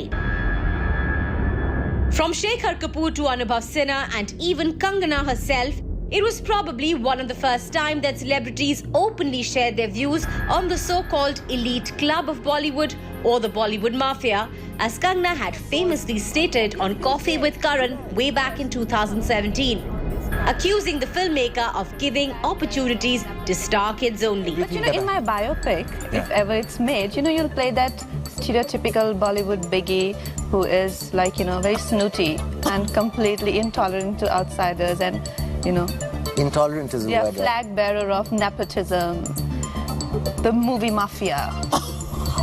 I think you launched me because of my talent, right? You gave me a break. I think it was because of your papa. But Saifu, you're also here because of your mama. Post this episode, Karan Johar couldn't get over Kangana exposing him and other industry bigwigs over the unfair treatment of actors who did not hail from a filmy family. Nepotism rocks! Nepotism rocks! Actually, Karan, वो गाना कौन सा था? Karan के film में गाना था ना? बोल चूड़िया, बोल कंगना.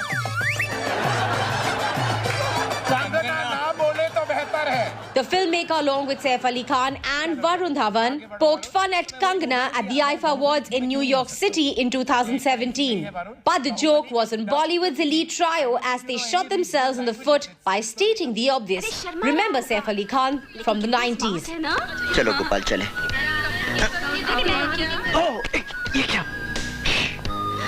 अरे ये तो लंगड़ा है. अरे गोली मार दो मुझे, पहाड़ी से फेंक दो मुझे, आप जैसे खूबसूरत और पूरे इंसानों के बीच मुझ जैसे अधूरे इंसान को जीने का कोई हक नहीं। The mudslinging didn't end here. Karan Johar blew it up further at the LSE India Forum in the same year, where he not only used the platform to criticize Kangana for constantly playing the victim card, but also said that she's blaming Bollywood for terrorizing her. She meant movie mafia. What does she mean? Because what does she think we're doing? Sitting and not giving her work? Is that what makes us mafia? No, we do that because by choice. You know, not because we do that because I do that because maybe I'm not interested in working with her. That doesn't make me movie mafia. It makes me a man with an opinion. I'm done with Kangana playing the woman card and the victim card. I'm done.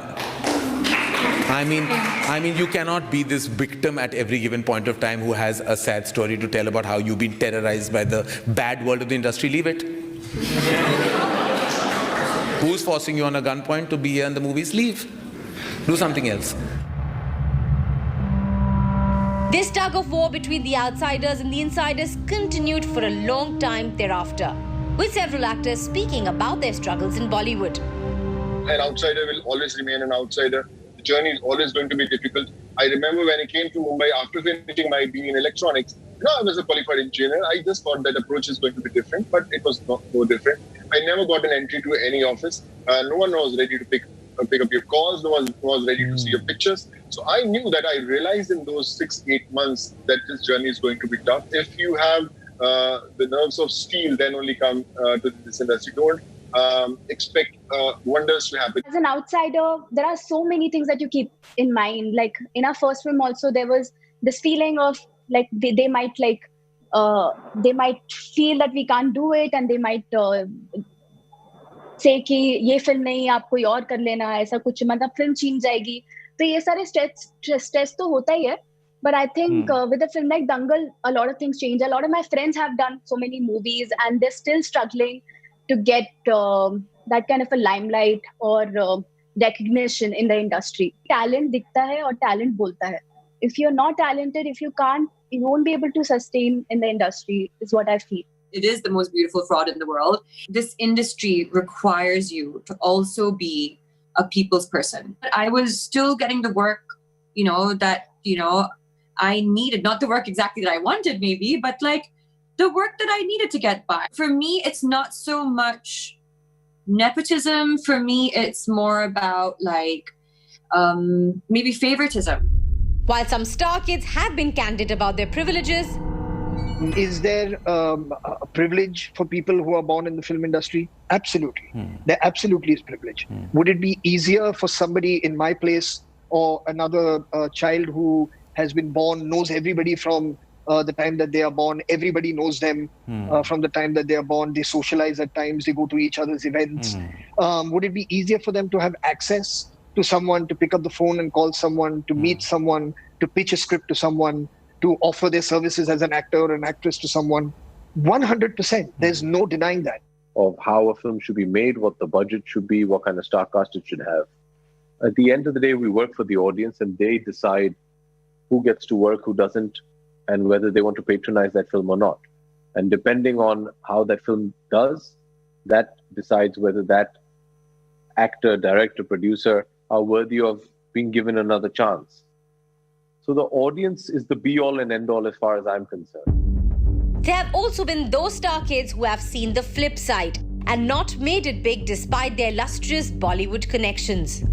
If you're from film fraternity and if you are, born in a film family, then no matter what you do, the glass is always going to be considered half empty. For a film star son or daughter, you've got to keep proving yourself again and again and again. Then it takes a few years for them. People then start thinking, okay, now we accept that you've come here and you've achieved whatever you have because of your hard work. But why does it take so long? I think that's something I think people have to answer that. I don't know why everyone is a bit harder. I think they're a bit more judgmental about people who come from film. And even Sushant Singh Rajput, for that matter, opened up during a press conference in 2017 when he was asked about his opinion on the existence of nepotism. Nepotism can peacefully coexist with the fact that if you allow new talents from outside to flourish and encourage them, then there's no problem with nepotism. But if you don't allow that, then there's a problem, and I think that the whole structure of the industry would collapse. After this controversial year, Kangana, known for brazen honesty, once again came out in the public domain in 2019 to speak about a feud with Bollywood biggies at the India Today conclave. Film industry is absolutely classist, and so is the rest of the society. So the system where it works for certain people the way it is, they were definitely going to resist when you're going to challenge it. At that point of time, you feel really intensely about it, but later on, you definitely do not have really strong emotions. How Karan mocked me on IFA stage and called me, sort of on nepotism, and he said, I'm jobless and I'm looking for a job from him or something like that. I mean, look at my talent and look at your movies. I mean, really? He really called me jobless in London on some platform. So no matter what the time is or what the era is, I will always think that some people really needed a bit of a dose of Chyawanprash or something at some point. And later on in 2020, Sushant Singh Rajput's untimely demise only triggered this never-ending debate on nepotism. Controversy's favourite child, Kangana, not only blamed the industry for continuously failing Sushant and his dreams of making it big in Bollywood, but she also continued to make headlines after the late actor's friend Samuel Hokip took everyone by surprise with his social media post where he pondered over an alleged relationship with Sushant Singh Rajput and Sara Ali Khan, who worked together in Kedarnath. Kangana was quick to jump in and in fact even questioned why were star kids so prone to dump vulnerable outsiders when it conveniently suited them. That's not all. She further went on to hit out at Sushant's last girlfriend Riya Chakrabarti, calling her a vulture. The actor took to social media and wrote, "News of SSR and Sara affair was all over the media. Apparently, they were even sharing a room during their outdoor. Why these fancy nepotism kids show dreams to vulnerable outsiders and then publicly dump them? No wonder he fell for a vulture post that." The nepotism debate escalated to an extent that even the film Sadak 2, starring Alia Bhatt, who is the daughter of filmmaker Mahesh Bhatt, faced a lot of backlash. With the hashtag boycott calls, the movie predictably sank without a trace at the box office. So yes, clearly the year 2020 wasn't too kind for some, especially after Sushant Singh Rajput's tragic demise, which blew open the nepotism debate to controversial new heights. Entertainment Bureau, India Today. Sushant Singh Rajput left us too soon, but his work will live on forever. That's all we could pack in the show dedicated to him. Keep watching India Today for more news and updates.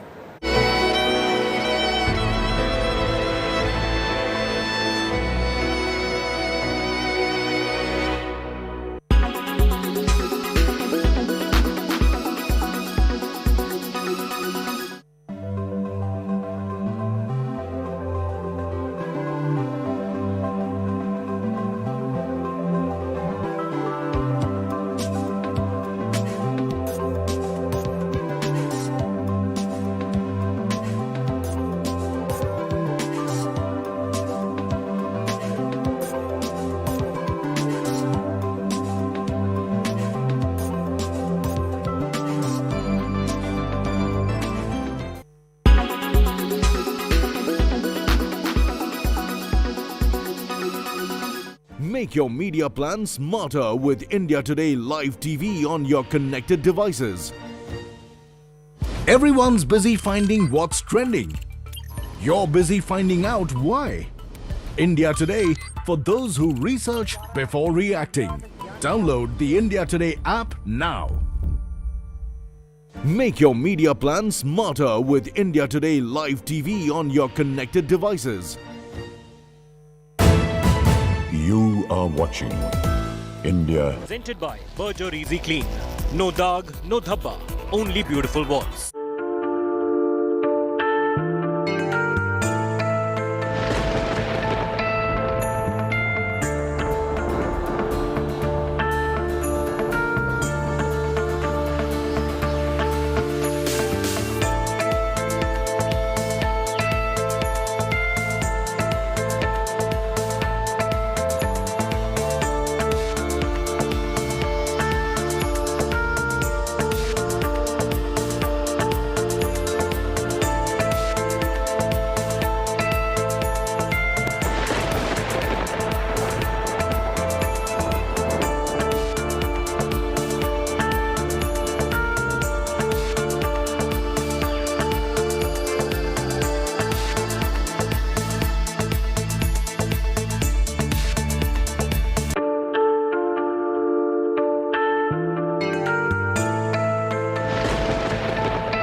are watching India Today.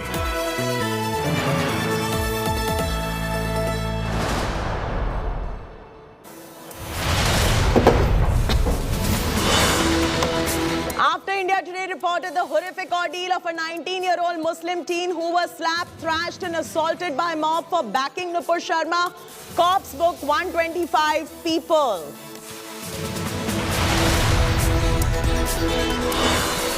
After wrestling inside Chief Minister Vijayan's fight, ugly Congress versus CPM war over Kerala gold scam leads to street battles across the state.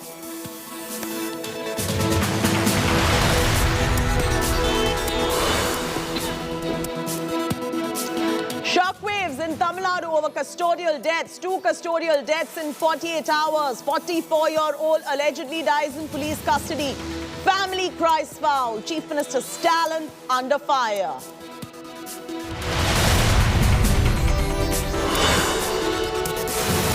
Day 2 of Rahul Gandhi's ED grilling underway in the Herald-laundering case. ED sources say Congress MP was evasive, looked tutored. Sister Priyanka and top Neta stand with Rahul Gandhi.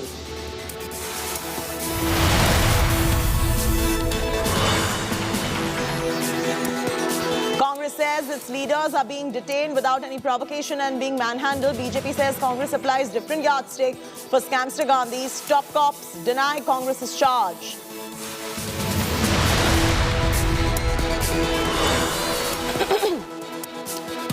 Government, along with 3 service chiefs, unveiled radical military recruitment scheme. 17.5 to 21-year-olds will be eligible to serve 4 years. Veterans warn against the scheme.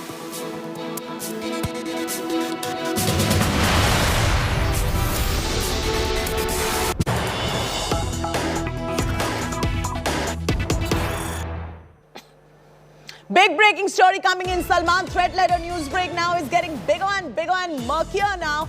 There's a statement from Maharashtra Home Ministry. Maharashtra Home Minister says a gang wanted to extort money.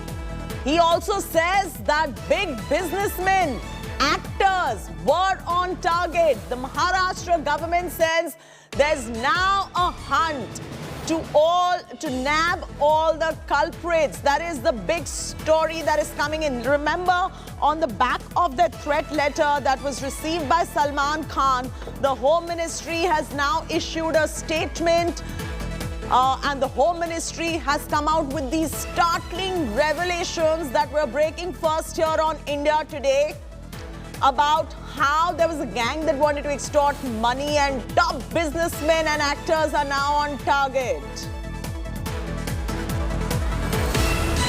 जब भी ये मूसेवाला का जो वहाँ पे हत्या हुई, जब भी इस परिस्थिति का फायदा लेके अपना एक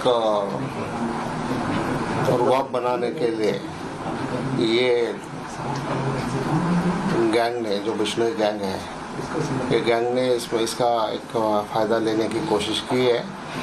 कुछ लोगों को अरेस्ट किया गया है, लेकिन अभी तक इसके बारे में सारी इंफॉर्मेशन या सारी बातें सामने नहीं आई है. पुलिस इसकी जांच कर रही है और कुछ दिन लगेंगे और कुछ दिन के बाद इसके बारे में सारी स्पष्टता होगी.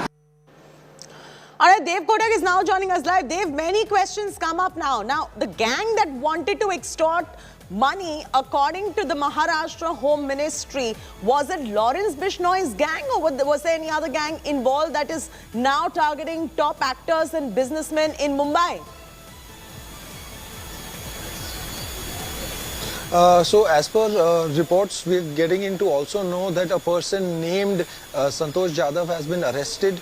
He is in the police custody at the moment. The police are going to probe and several more investigation details will come out later. And as the case gets murkier, of course, as we know that the threat letter has also been found and the police have managed to retrieve it. They are in possession of that very chit that was found on the bench at the, at the Bandra Bandstand Promenade where Salman Khan's father generally goes for a walk.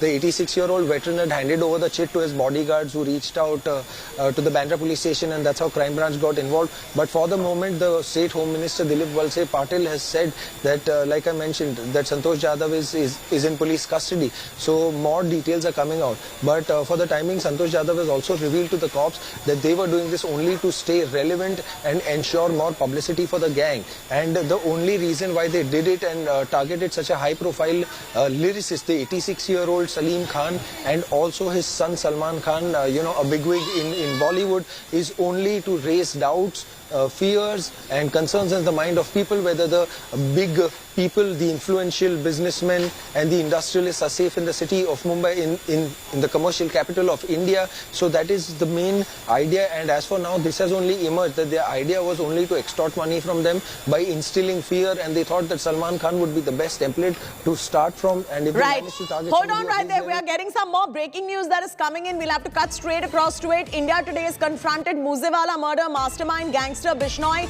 confronted and ducks questions on Salman Khan letter, and Moosewala dramatic on-cam confrontation is with India Today. India Today is confronted Moosewala murder mastermind gangster Bishnoi confronted.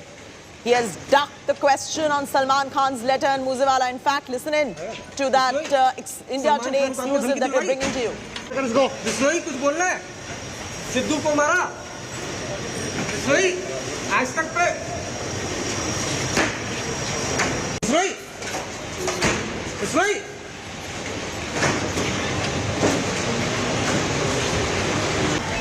Bishnoi, Salman Khan को आपने धमकी दिलवाई हैं? सिद्धू मूसेवाला मरवाया? बिश्नोई, बिश्नोई कुछ बोलना है? सिद्धू को मारा? बिश्नोई, आज तक पे? बिश्नोई, बिश्नोई.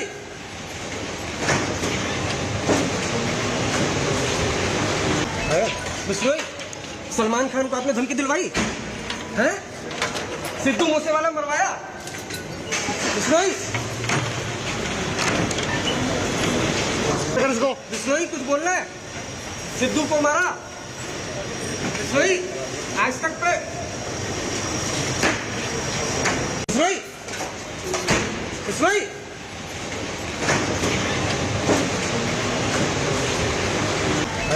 बिश्नोई, सलमान खान को आपने धमकी दिलवाई हैं?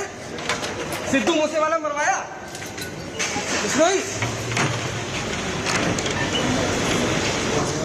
बिश्नोई कुछ बोलना है? सिद्धू को मारा? बिश्नोई, आज तक पे? बिश्नोई.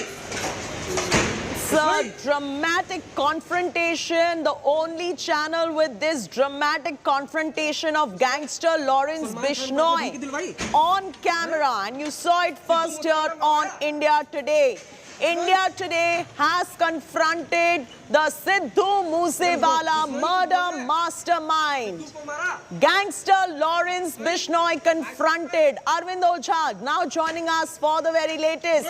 Arvind, आपने ये जो dramatic confrontation किया है, आपने सवाल पूछे हैं, pointed सवाल पूछे हैं लॉरेंस बिश्नोई से, कोई और चैनल के पास ये खबर नहीं है. बताइए हमें what happened? देखिए, आपको बताऊं कि ये जो लॉरेंस बिश्नोई है, इसको दिल्ली पुलिस स्पेशल सेल की टीम कोर्ट में प्रोड्यूस करने से पहले एक जो लीगल प्रोसीजर है उसके तहत सफदरजंग अस्पताल लेकर गई थी, जहां पर इंडिया टुडे की टीम पहले से मौजूद थी. चूंकि लगातार सिद्धू मूसेवाला के मर्डर में लॉरेंस बिश्नोई का हाथ आ रहा है, लेकिन दिल्ली पुलिस और पंजाब पुलिस भी कंफ्यूज्ड है शूटर्स को लेकर कि असली शूटर्स हैं कौन. इसी वजह से इंडिया टुडे ने बिश्नोई से एक के बाद एक कम से कम 3 बार सवाल जवाब किए, जिसमें बिश्नोई लगातार खामोश रहा. जैसा कि वो दिल्ली पुलिस के इंटरोगेशन में भी जो सोर्सेज है वो बता रहे हैं, ज्यादातर वो खामोश ही रह रहा है. लेकिन इसमें इंडिया टुडे के सवाल पर खामोश रहा, लेकिन आंख जरूर लॉरेंस बिश्नोई दिखा रहा है. और अब से कुछ देर पहले ही पटियाला कोर्ट में लॉरेंस बिश्नोई को पेश भी किया गया है. दिल्ली पुलिस भी उसकी अब कस्टडी मांग रही है, लेकिन पहली बार पंजाब पुलिस भी अब पटियाला कोर्ट पहुंची है और लॉरेंस बिश्नोई की कस्टडी मांग रही है। इंडिया टुडे ने Lawrence Bishnoi, gangster Lawrence Bishnoi को कन्फ्रंट किया है और अब लगातार आपको बताऊं कि बिश्नोई अब बहुत बड़ा गैंगस्टर बन चुका है दिल्ली पुलिस के मुताबिक, क्योंकि इंटरनेशनल लेवल तक इसके तार जुड़ चुके हैं। खुद इसने दो जो बड़े गैंगस्टर है, एक गोल्डी बरार और एक विक्रम बराड़। विक्रम बराड़ वो है जिसने सलमान खान को धमकी भरी चिट्ठी अपने दो एसोसिएट के जरिए भिजवाई थी। तो दो इसके जो एसोसिएट हैं, जो अभी तक जानकारी मिली कि लॉरेंस बिश्नोई ने ही उनको भिजवाया था, उन दोनों को बाहर भेजकर खुद जेल में रहकर लॉरेंस बिश्नोई 700 शूटर्स के साथ ये सिंडिकेट चला रहा है। और फिलहाल लॉरेंस बिश्नोई ही सिद्धू मूसेवाला की मर्डर का मास्टरमाइंड है और इंडिया टुडे ने पहली बार बेहद करीब से लॉरेंस बिश्नोई को कन्फ्रंट किया है। आप तस्वीरें देख पा रहे हो और उसका रिएक्शन देखिए, वो कुछ भी बोल नहीं रहा है। और दिल्ली पुलिस सोर्सेस के मुताबिक और अदालत में भी दिल्ली पुलिस ने कहा है कि वो लगातार खामोश रहता है इंटरोगेशन के दौरान। तो ये स्थिति है फिलहाल लॉरेंस बिश्नोई की।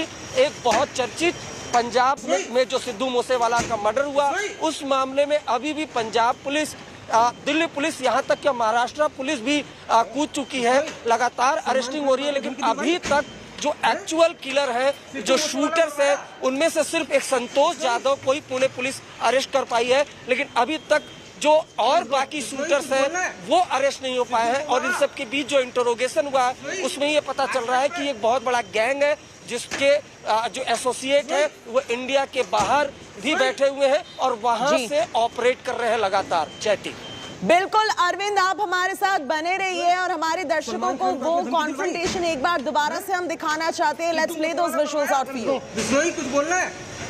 सिद्धू को मारा बिश्नोई आज तक पे बिश्नोई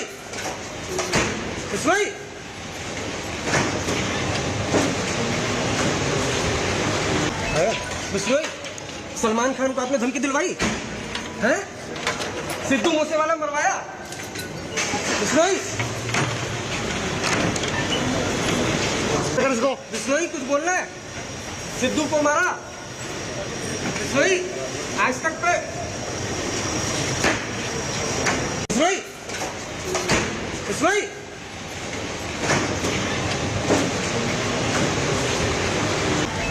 बिश्नोई सलमान खान को आपने धमकी दिलवाई है? सिद्धू मूसेवाला मरवाया बिश्नोई? बिश्नोई कुछ बोलना है?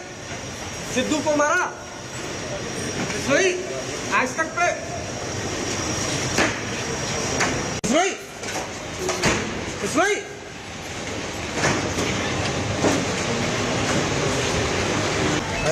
बिश्नोई सलमान खान को आपने धमकी दिलवाई है? Sidhu Moosewala मरवाया Bishnoi?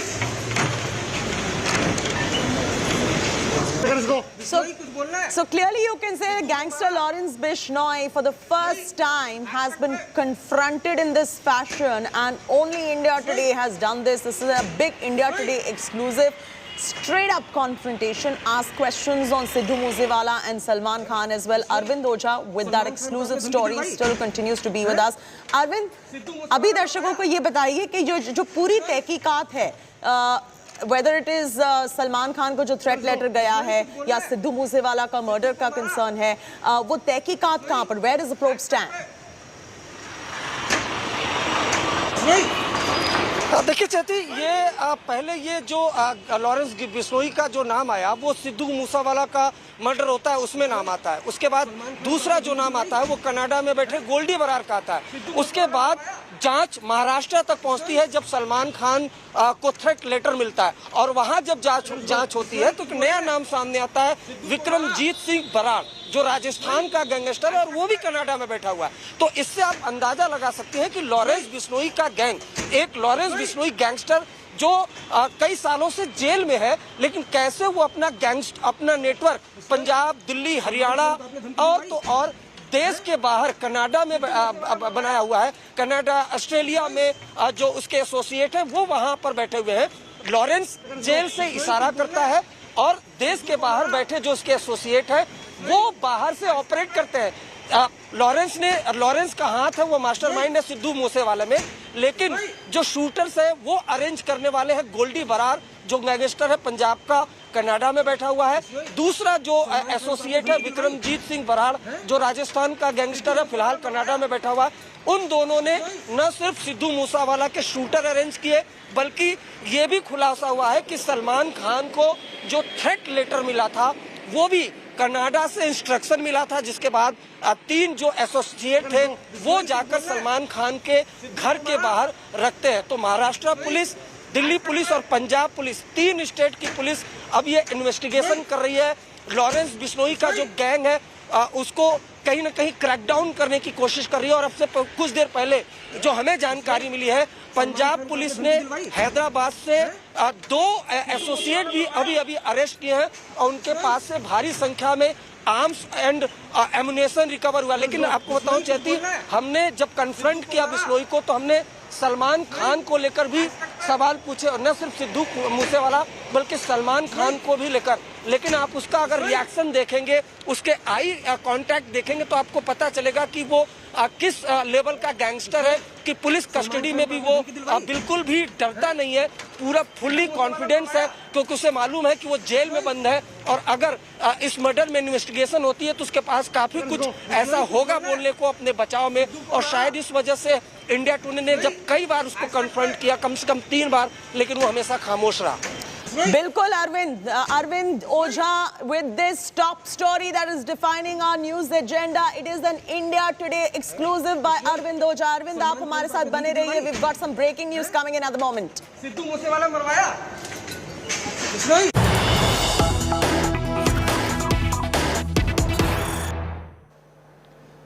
Breaking news coming in. Gangster Lawrence Bishnoi has been brought to Patiala House Court. Punjab police is likely to seek Bishnoi's custody now. Lawrence Bishnoi named the mastermind of Siddhu Moosewala murder. That's the big breaking news coming in at this point of time. Arvind Ojha still continues to be with us. Arvind, Punjab police अभी Lawrence Bishnoi की custody मांगने वाले वो पहुंच गए Patiala house court. वो हमारा breaking news आ रहा है, और क्या बता सकते हैं इस बारे में? जी देखिए, सुबह आपको बताऊं कि जो एक्सक्लूसिव इंडिया टुडे को जानकारी मिली है कि पंजाब पुलिस के 10 से 12 जो ऑफिसर्स थे वो सबसे पहले स्पेशल सेल के ऑफिस पहुंचे, जहां उन लोगों ने इंट्रोगेट करने की कोशिश की लॉरेंस बिश्नोई को, लेकिन दिल्ली पुलिस ने इजाजत नहीं दी। जिसके बाद पंजाब पुलिस, आपको बताऊं, फर्स्ट टाइम सिद्धू मूसेवाले का जब से मर्डर हुआ है उसी दिन से लॉरेंस बिश्नोई का नाम आ रहा है। इंडिया टुडे ने भी खुलासा कर दिया, first time Punjab police Delhi पहुंची है, कोर्ट में पहुंची है और रिमांड की मांग कर रही है लॉरेंस बिश्नोई की, ताकि उससे पूछताछ की जा सके। जो सिद्धू मूसेवाला का मर्डर हुआ था उसमें जो फर्स्ट इंफॉर्मेशन रिपोर्ट एफआईआर भी रजिस्टर्ड हुई है वो लॉरेंस बिश्नोई के खिलाफ ही हुई है। सिद्धू मूसेवाला के जो फादर है उन्होंने एफआईआर दर्ज कराई थी लॉरेंस बिश्नोई की। तो ऐसे में पंजाब पुलिस इंट्रोगेट करना चाहती है, लेकिन इधर दिल्ली पुलिस ने भी फिर से कस्टडी की मांग की है। उनका कहना है कि सिद्धू मूसेवाला, लॉरेंस बिश्नोई वो बहुत कुछ कस्टडी में बोला नहीं है, इस वजह से हमें और पूछताछ के लिए कस्टडी चाहिए। तो एक तरफ दिल्ली पुलिस भी कस्टडी चाहती है लॉरेंस बिश्नोई की, जबकि दूसरी तरफ फर्स्ट टाइम सिद्धू मूसेवाला का जब मर्डर हुआ उसके बाद से फर्स्ट टाइम पंजाब पुलिस भी लॉरेंस बिश्नोई की कस्टडी मांग रही है। बिल्कुल, whether the court gives the custody to Punjab police or not, we'll continue tracking those developments. Arvind Ojha, thank you so much for that big breaking story. There's more breaking news coming in. A big blowback of Nupur Sharma's prophet remark, and there's a massive protest in Kolkata now against Nupur's sloganeering is going on. Protest against Nupur Sharma in full swing. Let's get you those visuals. The Prophet War. Just look at the magnitude of the Prophet War that has escalated. One inflammatory remark.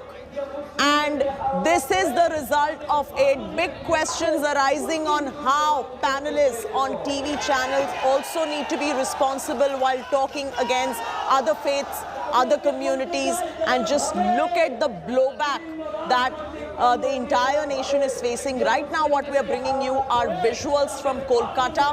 It is a blowback of Nupur Sharma's remark on Prophet Muhammad, that controversial remark on a TV show. Now there is a massive protest in Kolkata against Nupur Sharma.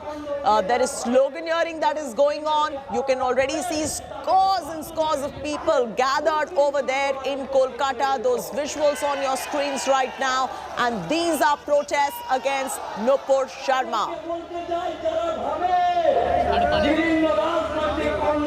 Right now we are at Dharmatala of Kolkata, and I'd like to show you the situation over here. Multiple Muslim organizations have hit the streets of Kolkata protesting against Nupur Sharma. They claim that Nupur Sharma should be arrested and arrested immediately because she has heard the sentiments of the Muslim community at large. Over here, this congregation is a huge congregation that we can see over here in Kolkata's Dharmatala area, where a lot of people from various districts of West Bengal have come over here to protest against Nupur Sharma's comment. All of these people claim that Nupur should be arrested and Nupur should be taken to task. Now, so far, this protest has been a very peaceful protest that is happening since afternoon in Kolkata. With camera person Kiranjit, this is Suryagni Roy for India Today, Kolkata. In a big India Today impact, mob that assaulted 19-year-old engineering student Saad Ansari in Bhiwandi has been booked. Muslim community assaulted Saad for supporting now suspended BJP spokesperson Nupur Sharma's prophet remarks. Police have booked around 125 people. Of the booked ones, 18 were identified under rioting and threatening charges, and thousands of Muslims took to the streets last week. The mob slapped, abused Saad Ansari, made her read Kalma, the Muslim prayer for penance. Saad was arrested by Maharashtra police for hurting the religious sentiment. He is currently now in police custody.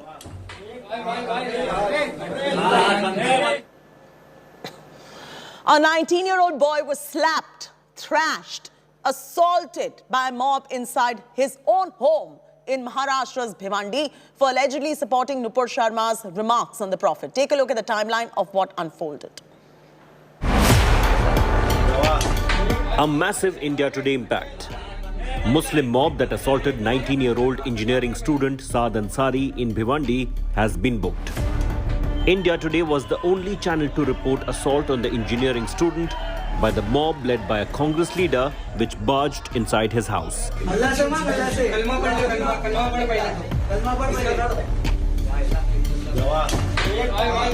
Saad was slapped for supporting Nupur Sharma. Forced to apologize and read Islamic prayers for appealing for peace.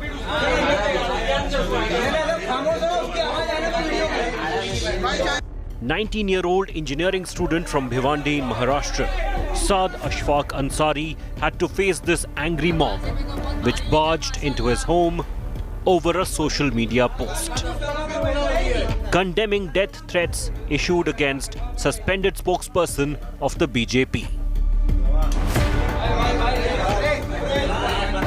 Police have booked around 125 attackers who barged inside Saad's home to assault and abuse him. At least 18 of the assaulters have been identified for rioting and threatening the teenager. Thousands of Muslims took to the streets last week, shouting slogans, pelting stones, burning public property, causing serious injuries to cops. Mobs did not stop there. Led by a local corporator of the ruling Congress party, they forcibly entered the house of Ansari, slapped him, used objectionable words and forced him to read the Kalma for not denouncing Nupur. तमाम निजामपुर के जो भी बच्चे थे वो यहाँ पे police station में आए, सबके साइन किया हुआ एक मेमोरेंडम यहाँ पे दिया है और इनसे रिक्वेस्ट की है कि उस पे एफआईआर करें। इंशाल्लाह एफआईआर होकर उस पे जो भी कानूनी कार्रवाई वो होएगी। और मैं एक ही मैसेज देना चाहता हूँ कि बस अब इसके बाद में अगर किसी ने इस तरीके की बदतमीजी किया, कानून अपना काम करे, हम अपना काम करेंगे। हम सब कुछ बर्दाश्त कर सकते गए, लेकिन रसूल आज़म सल्लल्लाहु अलैहि वसल्लम की शान में अगर कोई गुस्ताखी करेगा तो हम बर्दाश्त नहीं करेंगे। His ordeal did not end there. Maharashtra police reached the spot and arrested the student. An FIR was lodged against the boy for hurting religious sentiments. He is currently in police custody. Commonwealth Games gold medalist Yogeshwar Dutt, reacting to India Today report, tweeted in support of the boy, questioning the silence of Nupur Sharma's critiques. Did Ansari pay the price for being a moderate and denouncing open calls to violence and beheading? Bureau Report, India Today. Furious fight erupts over Kerala gold scam. Ruling left front versus opposition in the skies, and on the ground, first youth Congress workers wrestle with the left leader in presence of Chief Minister Pinarayi Vijayan inside an Indigo flight, putting lives of flyers in danger. Then street clashes erupt across Kerala between ruling LDF and opposition UDF. The heckling of Chief Minister inside a flight and an LDF leader pinning down the hecklers led to violent protests. CPM and Democratic Youth Federation of India workers are locked in a pitch battle against the Congress party. The fight has now erupted after key gold scam accused Swapna Suresh claimed that Chief Minister Pinarayi Vijayan himself took bribes. Kerala cops have now booked the two youth Congress workers for attempt to murder, conspiracy and aggravated assault that threatens the safety of an aircraft.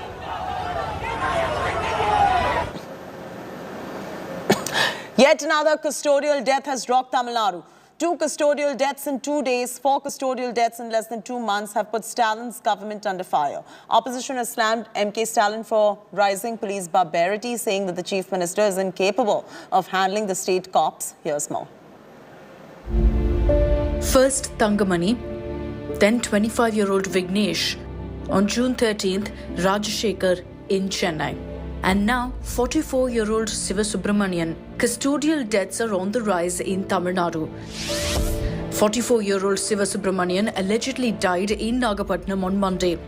Siva Subramanian was arrested over a brawl with his acquaintance. The police claim he suffered fits and was taken to a hospital where he was declared brought dead.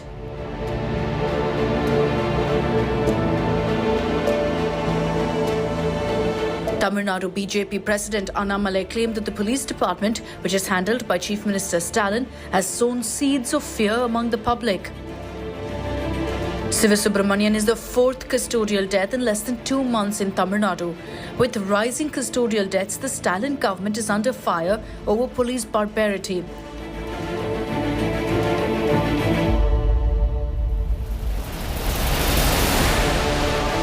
Will the government crack the whip on the police administration? With Pramod Madhav in Chennai, Bureau Report, India Today.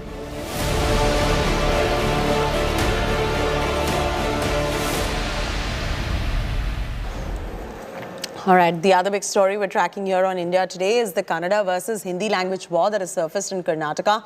In Karwar, residents are fuming after signboards were put up with both Hindi and Kannada signage.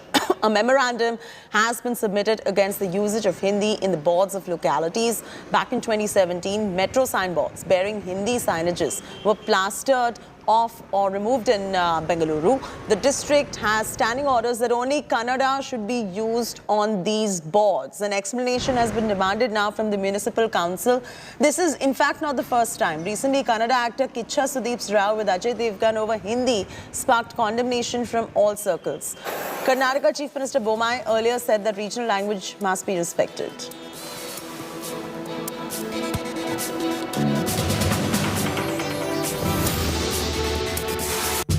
ಇದರಲ್ಲಿ ಕನ್ನಡ ಖಂಡಿತವಾಗಿ ಬಳಸಬೇಕು ಅನ್ನುವಂಥದ್ದು ಸರ್ಕಾರದ standing orders ಇರುವಂಥದ್ದು ಹೌದು.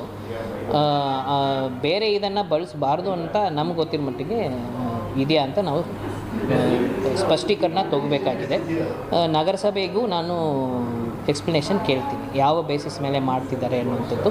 ಅವರು ಹೇಳ್ತಾ ಇರುವುದು ಕನ್ನಡ ಬಳಸಿಲ್ಲ ಅಂತಿಲ್ಲ, ಕನ್ನಡ ಬಳಸಿದ್ದಾರೆ. ಕನ್ನಡ ಇತ್ತು, ಕನ್ನಡ ಪ್ಲಸ್ ಇಂಗ್ಲೀಷ್ ಇತ್ತು.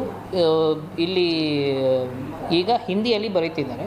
ಕೊಂಕಣಿಗೆ ಸ್ಕ್ರಿಪ್ಟ್ ಇಲ್ಲದ ಕಾರಣ ಕೊಂಕಣಿಯನ್ನು ಹಿಂದಿ ಸ್ಕ್ರಿಪ್ಟಲ್ಲಿ ಬರೀತಾ ಇರೋದಾಗಿ CMCಯಿಂದ ನಮಗೆ ಓರಲಿ ಇನ್ಫಾರ್ಮೇಷನ್ ಕೊಟ್ಟಿದ್ದಾರೆ. ನಾವು ಲಿಖಿತವಾಗಿ ಯಾವ ಗೈಡ್ಲೈನ್ಸು ಯಾವ ಬೇಸಿಸ್ ಮೇಲೆ ಅಂತ ತಗೊಳ್ತೀವಿ.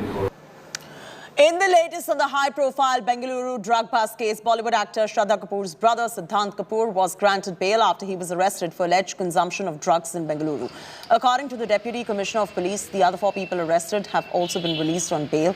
Cops sent the samples of 35 people suspected of having consumed drugs. Siddhant Kapoor's sample was amongst the 5 that turned out to be positive. The cops revealed that Siddhant was DJing at the party and that 2 packets of drugs were seen lying near a dustbin. Police further said that it was unclear if they consumed drugs and entered the party or if they consumed them at the hotel itself.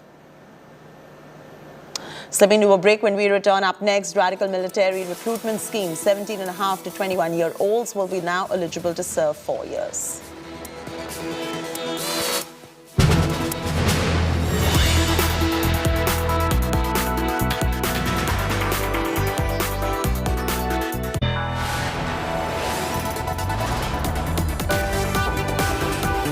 You are watching India Today.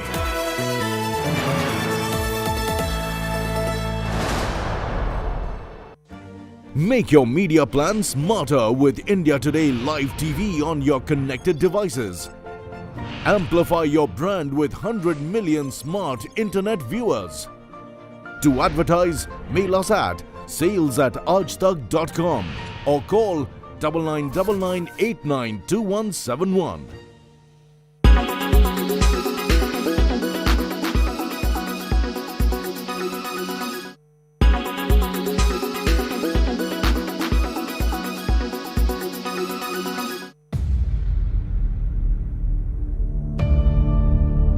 India's #1 political reporter. Defines what seems to be happening, vendetta politics. कोई दूध के से धुला हुआ नहीं है. Unmatched eye, unmatched experience. The world has changed. My black hair has become grey as well. And with unmatched passion for the story. Do not monopolize the conversation. When it's 100% pure prime time. It's News Today with Rajdeep Sardesai. Monday to Friday, 9 p.m. Only on India Today TV. You are watching India Today.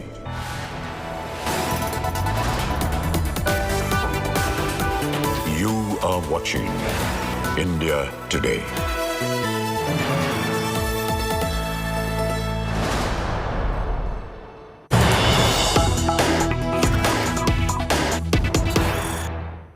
Breaking news just coming in. Rahul Gandhi has left the ED office.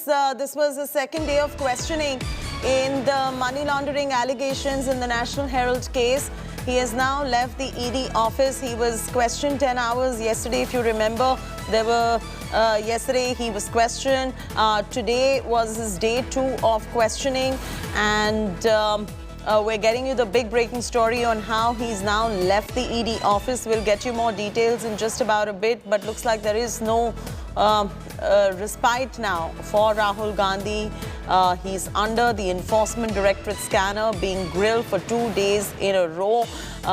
We also have the story on the inside track of what really happened at the ED grilling. We'll get our reporter in just about a bit. And there you go, the visuals on your screens right now. Day 2 of Rahul Gandhi's grilling by the Enforcement Directorate in the money laundering charges and acquisitions in the National Herald case. And now, after his grilling by the ED, by the investigative agency, he has now left the Enforcement Directorate office. So those are visuals on your screens. First on India Today.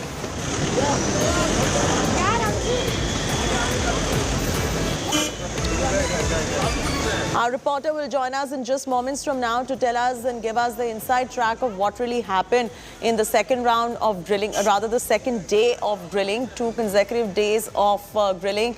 But now what we're also picking up is Rahul is going to be returning for another round of drilling. He's been grilled for 4 hours on day 2. He's left the ED office now, but he's going to be back, is what we're picking up. And the grilling is not over as yet. He will be grilled again in moments from now. He's going to return today itself for another round of questioning. It's about the ED will be questioning him and has already questioned him actually about the role in the organization that owns National Herald. Multiple questions, multiple layers. He's being probed. In fact, variety of questions, many questions are going to be asked related to AJL or Associate Journal Limited. Yesterday, on the back of Rahul getting grilled by the ED, there were massive protests by the Congress workers across the national capital and a few other cities as well. At the moment, his second day of grilling, and he's left from ED office. It's a lunch break. He's taken a lunch break, so it won't last for more than 1 hour. I believe we'll just confirm that. How long is the lunch break? He should be back as soon as he's done with lunch for the second round of drilling on day 2. Manish Pandey, who's been tracking all these developments closely, is now joining us. Manish, if you could bring our viewers up to speed in terms of what happened in the first round of drilling on day 2, which is today, and now he's left for lunch and he'll be back, and what is expected next?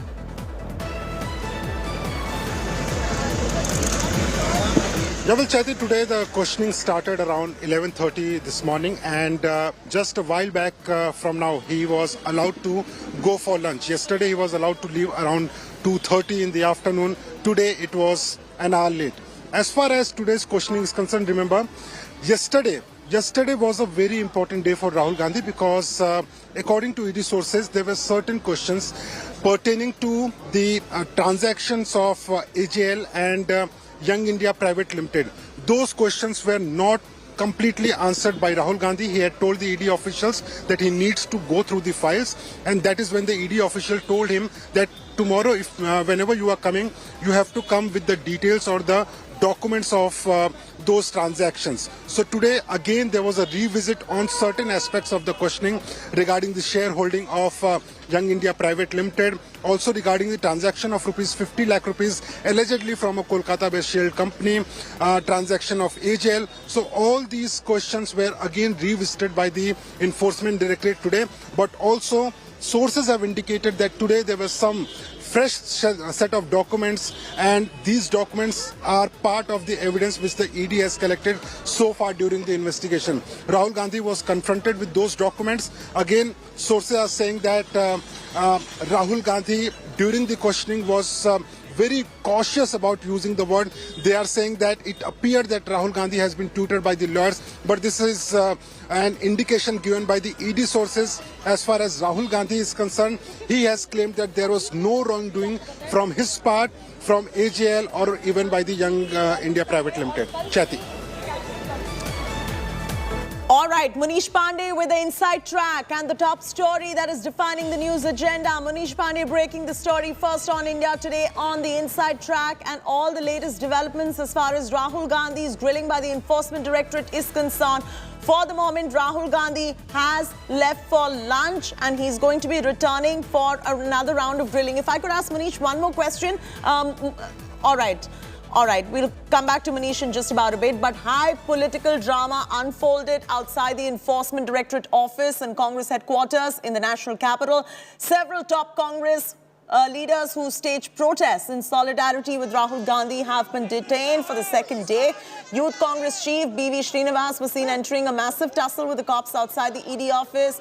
Cops were seen carrying the Congress Neta and pushing him into the bus. This comes after Youth Congress Chief ran away from the cops yesterday to evade police's detention. Congress MP Manikam Tagore took to Twitter sharing a video of his detention along with other Congress netas. The Congress netas alleged that they were not allowed to enter the AICC headquarters and were manhandled by the police. In fact, the Congress MP Chidambaram added that he suffered a hairline fracture and was manhandled by the cops even.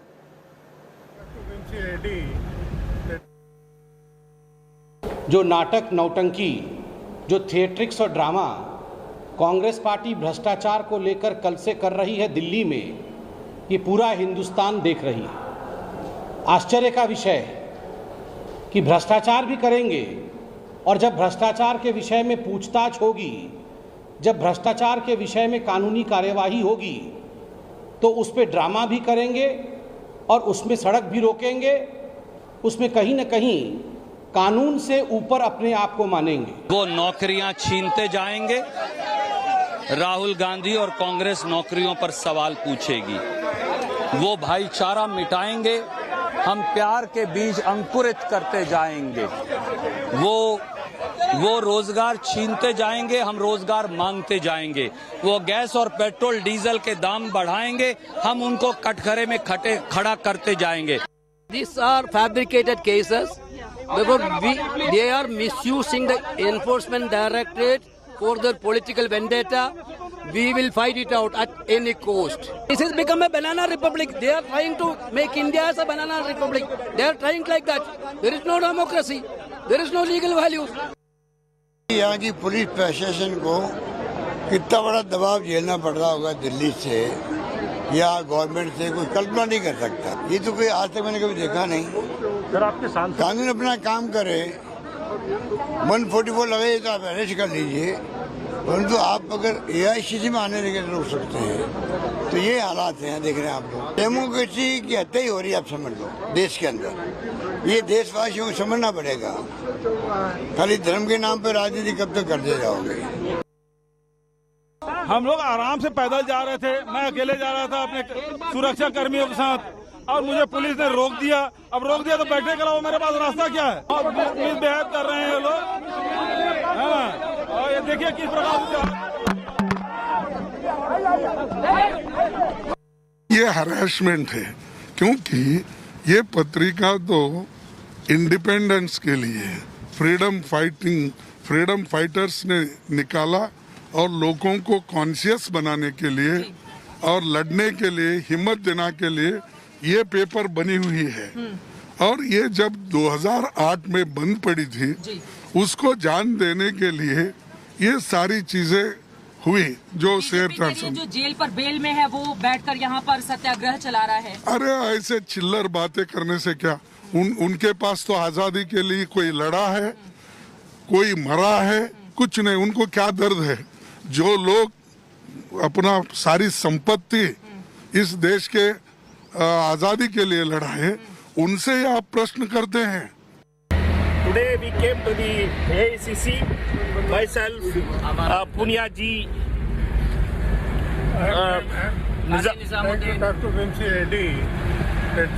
Yesterday he had provided all Nizamuddin, or Meena ji, all we are all there. We are not allowed inside the AICC office, and the police misbehaved with us, and they are taking to unknown position. And we feel that the force of Amit Shah can't stop us. Today I asked Rahulji, what was your experience today? Rahulji told I was enjoying. Yes, Rahulji was enjoying the examination, because Rahulji, not only Rahulji, everybody knows that everything is being done on unfounded arguments, only to tarnish the image of the Congress party and the Rahul Gandhi and Sonia Gandhi, those who are our leaders. Nothing else, only to besmirch the stature of Congress party. What do you have to say about the BJP attacks? BJP is doing it as a panic reaction, because they know that they don't have the lucid argument to prove that any wrongdoings has been committed by Rahul Gandhi. Detain कर लिया गया, क्या कहना है? ये सत्याग्रह है, ये detain करें, थाने में ले जाएं, कहीं ले जाएं, सत्याग्रह जारी रहेगा। अब खेत खलिहान, गांवों में, चौपालों में और फैक्ट्रियों में सब जगह धीरे धीरे सत्याग्रह फैलेगा, और ये सत्याग्रह इस सरकार को बदल करके ही रुकेगा। जो सवाल उठाए जा रहे हैं, सत्यमेव जयते। My colleague Sneha Mordani was earlier in conversation with BJP spokesperson Shehzad Poonawalla and Youth Congress chief BV Srinivas, who was seen in a tussle with cops outside the ED office. Listen in.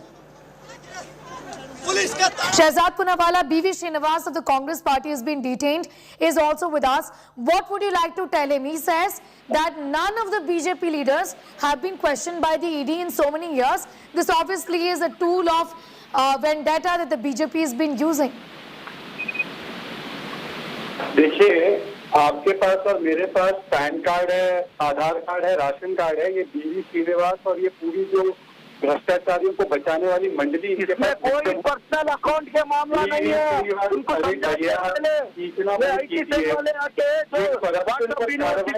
भी बोलना नहीं चलता।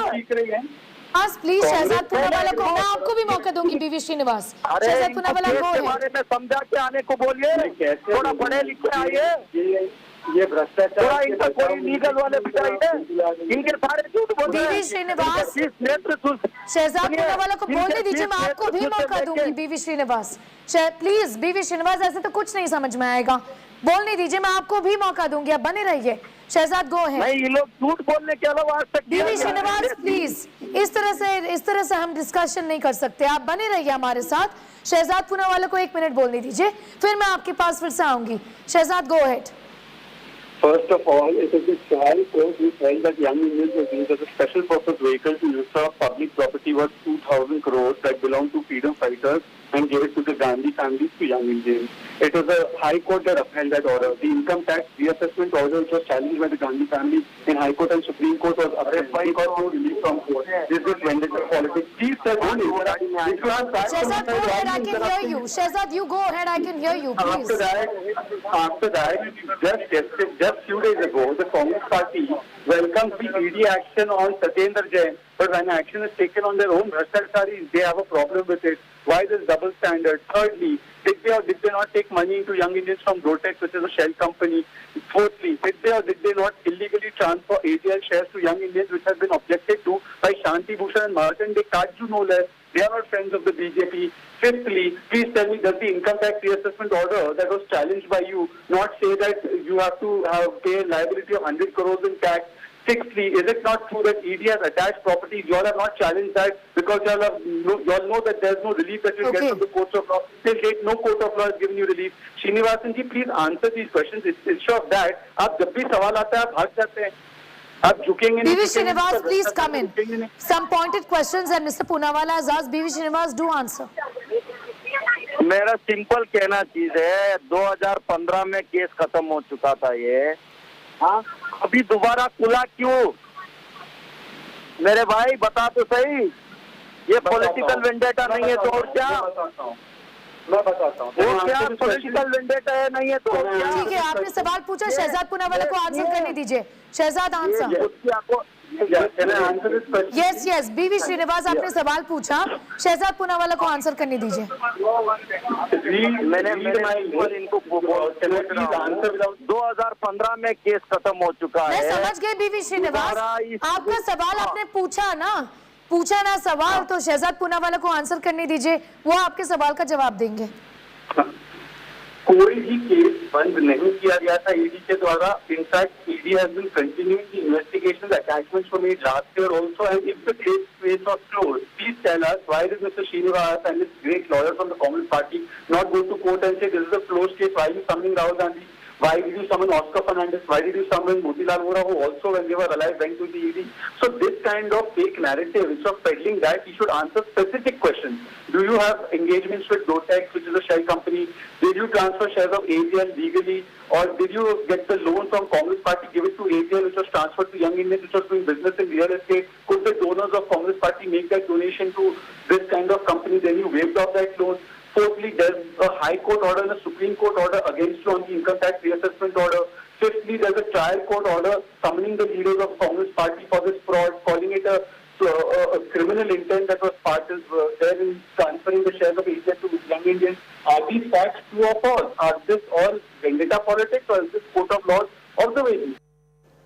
Slipping to a break. When we return, up next, radical military recruitment scheme. 17.5 to 21-year-olds will be eligible to serve 4 years.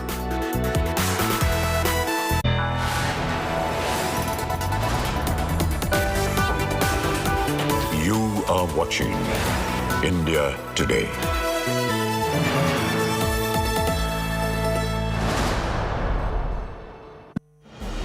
India Today TV wins big at NT Awards 2022. Bags 14 most coveted awards. TV news presenter male Rahul Gandhi. Business news anchor female Abha Bakaya. Best news debate show News Track. Best talk show To the Point. Daily news bulletin News Today. TV news reporter Ashutosh Mishra. Sports special Go for Gold. Best use of graphics by a news channel, State of War 2021 elections, and many more. With 37 awards for the India Today group, the most credible network is also the most awarded.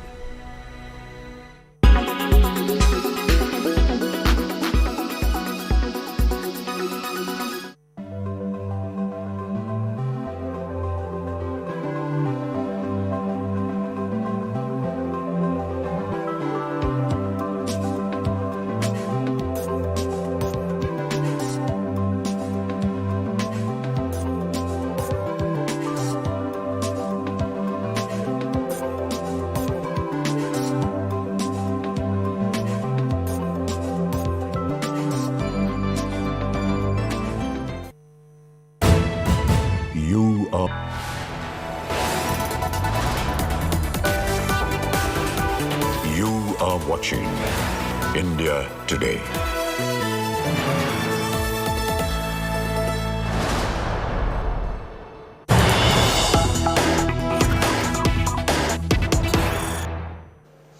Breaking news coming in. Video from Hyderabad's Asif Nagar area where a group of drunk men tried to vandalize and attack police personnel when cops were doing a routine drunk driving test on commuters. One of the accused climbed atop a police vehicle and started hurling abuses at the cops. That's the latest coming in. Accused refuses to undergo drunk driving tests. And video from Hyderabad's Asif Nagar area has now emerged where a group of drunk men tried to vandalize, attack police personnel when the cops were conducting a normal routine drunk driving test on commuters, which is a must. And that's the video that has come out.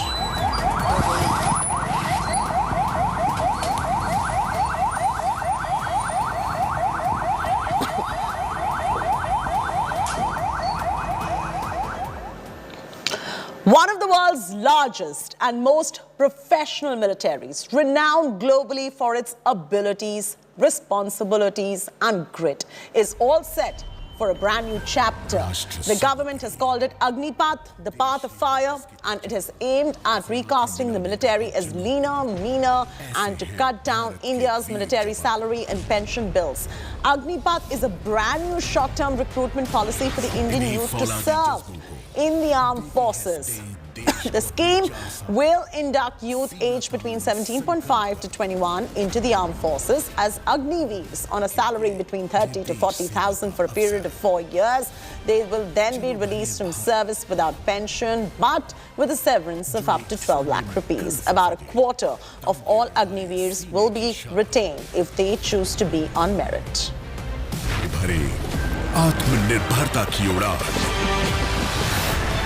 भारतीय सेनाओं को विश्व की बेहतरीन सेना बनाने के लिए उस दृष्टि से आज कैबिनेट कमेटी ऑन सिक्योरिटी ने भी एक ऐतिहासिक फैसला किया है। आज का अग्निपथ नामक एक ट्रांसफॉर्मेटिव योजना हम ला रहे हैं, जो हमारी आर्म्ड फोर्सेस में ट्रांसफॉर्मेटिव चेंजेज लाकर उन्हें फुली मॉडर्न और वेल इक्विप्ड। अग्निपथ योजना में भारतीय नौजवानों को बतौर अग्निवीर आर्म्ड फोर्सेस में सेवा का अवसर प्रदान किया जाएगा और यह योजना देश की सुरक्षा को मजबूत करने व हमारे युवाओं को मिलिट्री सर्विस का अवसर देने के लिए लाई गई है। अग्निपथ योजना के अंतर्गत यह प्रयास किया जा रहा है कि इंडियन आर्म्ड फोर्सेस का प्रोफाइल पूरी तरह से यूथफुल हो। यूथफुल प्रोफाइल से यह फायदा भी होगा कि उन्हें नई नई टेक्नोलॉजीज के लिए आसानी से ट्रेन किया जा सकेगा और उनकी हेल्थ और फिटनेस का लेवल भी काफी बेहतर होगा। साथियों, इस अग्निपथ योजना से एम्प्लॉयमेंट अपॉर्चुनिटीज बढ़ेंगी और अग्निवीर सेवा के दौरान अर्जित स्किल्स एवं एक्सपीरियंस उन्हें विभिन्न क्षेत्रों में एम्प्लॉयमेंट भी प्राप्त कराएगा। Firstly is the requirement to modify and refine our current recruitment process, essentially to expand the recruiting base. We also need to identify and select the right ITI qualified youth for induction into our technical trades.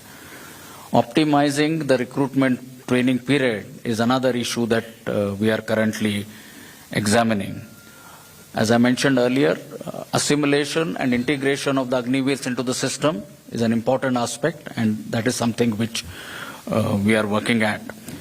Besides, there are some HR management issues like identifying the correct billets for the Agniveer, both within our organization and outside it, maybe on deputation. The skilling the Agniveers and empowering them for enhancing their value and employability is another issue which we'll have to look at. इस नए system की ओर सुचारू परिवर्तन के लिए सभी योजनाएं plan की जा चुकी हैं और ध्यान दें, नौसेना की अग्निवीर स्कीम में महिलाएं भी शामिल होंगी। मेरा मानना है कि अग्निपथ एक विजनरी मूव है जो कि हमारी नौसेना का मल्टीपल डायमेंशंस में बदलाव करेगा। I think of the concept of Agnipath through the prism of my own experience of 4 decades in uniform. Time for a very short commercial break on India Today. On the other side, it's an India Today confrontation with gangster Lawrence Bishnoi that no other channel has. Stay with us.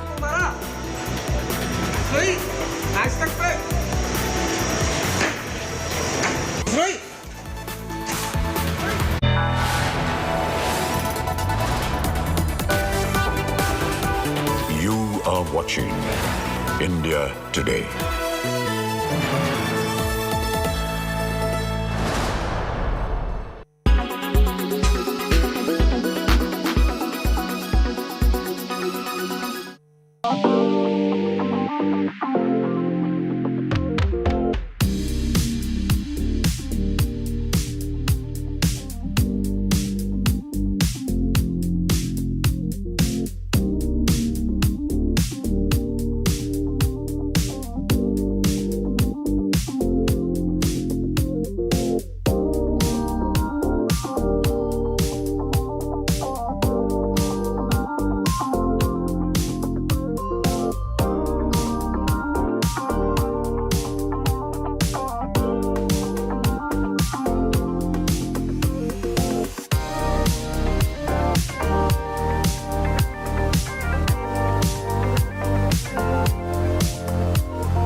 Make your media plan smarter with India Today Live TV on your connected devices. Everyone's busy finding what's trending. You're busy finding out why. India Today for those who research before reacting. Download the India Today app now.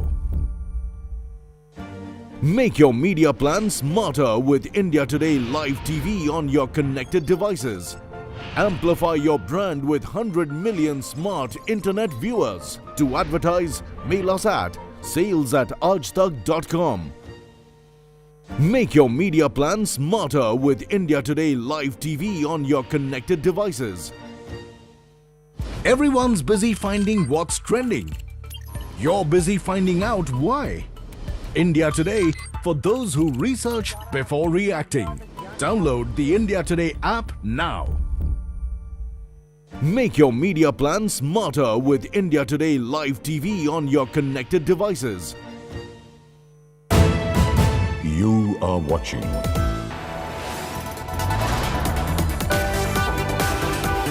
You are watching India Today.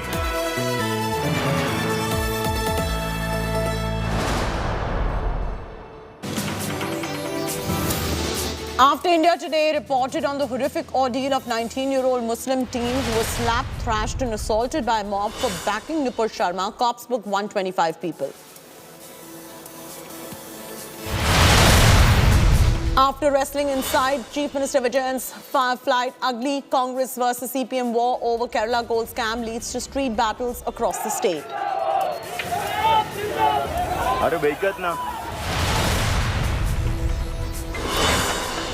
Shockwaves in Tamil Nadu over custodial deaths. 2 custodial deaths in 48 hours. 44-year-old allegedly dies in police custody. Family cries foul. Chief Minister Stalin under fire. Day 2 of Rahul Gandhi's ED grilling underway in Herald-Laundering case. ED sources say Congress MP was evasive and looked tutored yesterday. Sister Priyanka and top netas stand with Rahul.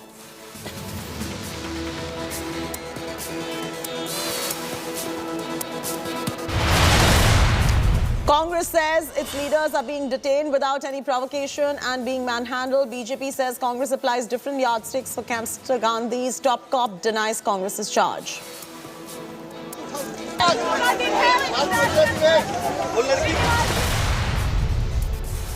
Government, along with 3 service chiefs, unveiled radical military recruitment scheme. 17.5 to 21-year-olds will be eligible to serve 4 years. Veterans warn against the scheme.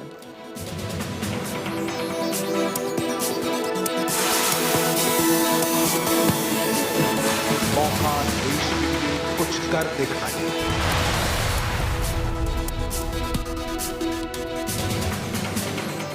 As the probe into the murder of Punjabi singer Moosewala deepens, India Today has confronted the murder mastermind Lawrence Bishnoi. Gangster Bishnoi was confronted and posed 2 questions. One on Moosewala's murder and the other on the threat letter to Salman Khan that was found after Moosewala's murder. But in this confrontation, the dreaded gangster refused to answer any of the questions. Meanwhile, the Salman threat letter newsbreak gets bigger after a big statement by the Maharashtra Home Minister. According to Dilip Valse Patil, the Lawrence Bishnoi gang has been targeting big businessmen and actors in a bid to extort money.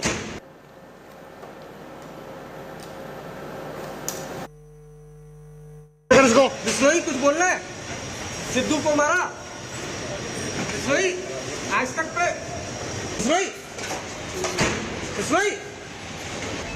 Bishnoi Salman Khan को आपने धमकी दिलवाई हैं? सिद्धू मूसेवाला मरवाया?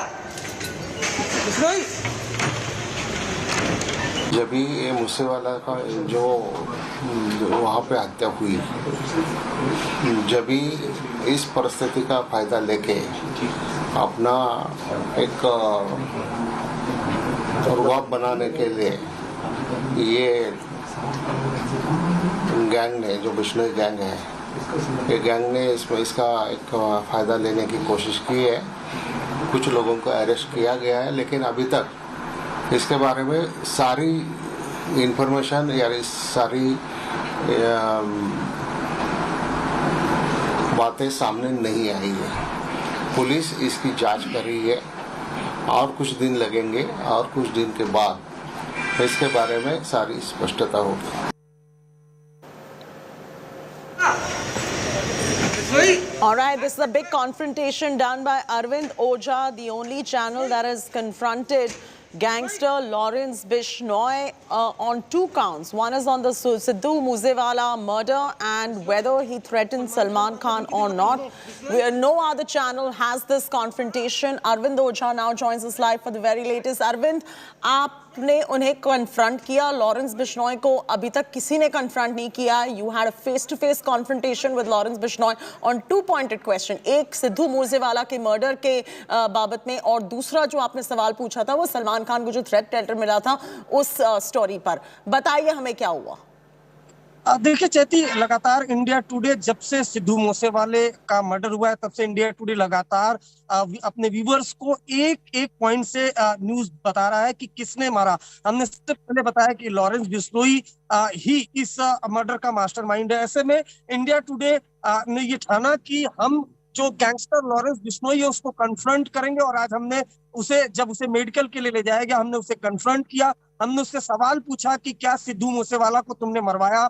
दूसरा सवाल सलमान खान के threat को लेकर, और आपको बताऊं ये चाहे पंजाब पुलिस हो, उसने भी ये फर्स्ट डे ही बोला था और दिल्ली पुलिस ने भी बाद में ये बोला कि लॉरेंस बिश्नोई ही मास्टरमाइंड है। नंबर 1। नंबर 2, सलमान खान को जो थ्रेट लेटर मिला था उसमें महाराष्ट्र पुलिस और जो महाराष्ट्र के होम मिनिस्टर है वो तक बोल रहे हैं कि बिश्नोई गैंग ही सलमान के थ्रेट के पीछे है। हालांकि जब बिश्नोई से इंडिया टुडे ने कन्फ्रंट किया वो कुछ बोल रहा था, लेकिन उसकी बॉडी लैंग्वेज आप देखें तो वो बाकायदा आंखें दिखा रहा है, जिससे समझ में आता है कि वो कितना बियर्ड गैंगस्टर है, कितना खतरनाक गैंगस्टर है। और इन सब के बीच दिल्ली पुलिस ने भी रिमांड मांगी है, कस्टडी मांगी है और पंजाब पुलिस ने पहली बार कोर्ट में ये बोला है कि जो सिद्धू मूसेवाला है उसके मर्डर में प्राइम सस्पेक्ट मास्टरमाइंड है Lawrence Bishnoi.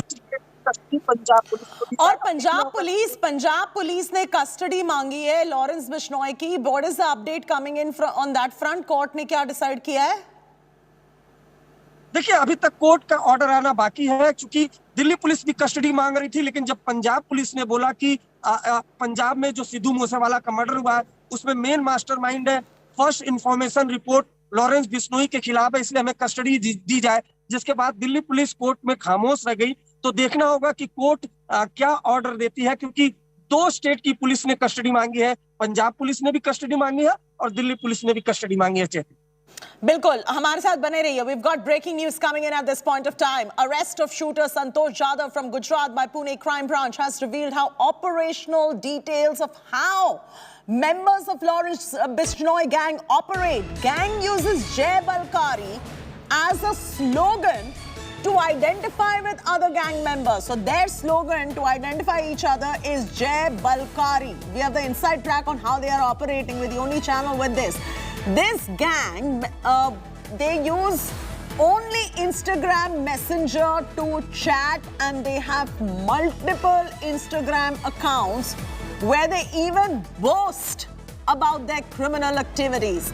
So we've got the modus operandi on the entire manner in which this Lawrence Bishnoi gang operates. Mustafa now joins us for the very latest on this particular story. Mustafa, walk our viewers through the modus operandi of how they operate, on how this Jai Balkari is the code word that they use to identify each other, and what about those multiple Instagram accounts as well?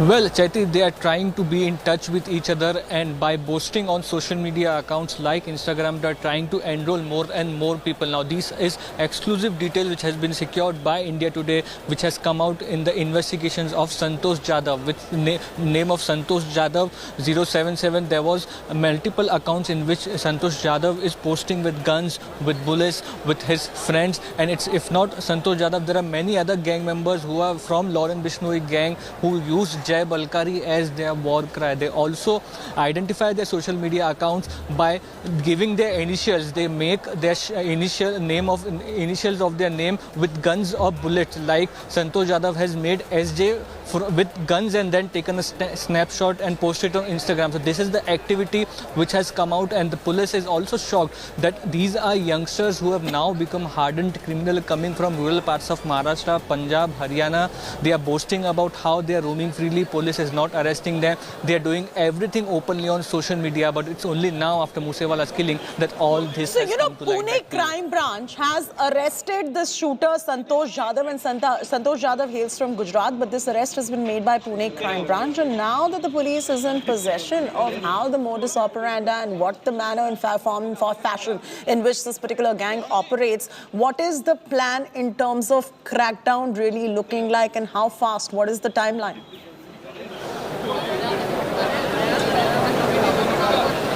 Well, yes, the Pune police is also trying to get to more accused, but as the Home Minister Dilip Valsaraj Patil was saying this morning, that the entire plan of this gang is to spread their terror, their fear through these social media accounts, through their activities like threatening Salman, and then extort money from the businessmen. Remember, these are criminals who are youngsters and not scared of killing anybody if the ransom is not given, and that's the threat which is looming over various state police, be it Punjab, Haryana and Maharashtra, that these are gangsters. There are many others such who have joined them on social media, who are boasting about that they are from the Bishnoi gang, and then they are ready to do anything which it takes to extort money from people. And they also write that first we did it out of poverty, and now we will do it because we want more. So these are the kind of, the psychology which the Pune crime branch is trying to study. That all has come out in the Instagram accounts of the arrested accused. Very interesting, very interesting. And the Pune crime branch is on top of this story as well. On top of, they have arrested this particular shooter as well. A lot of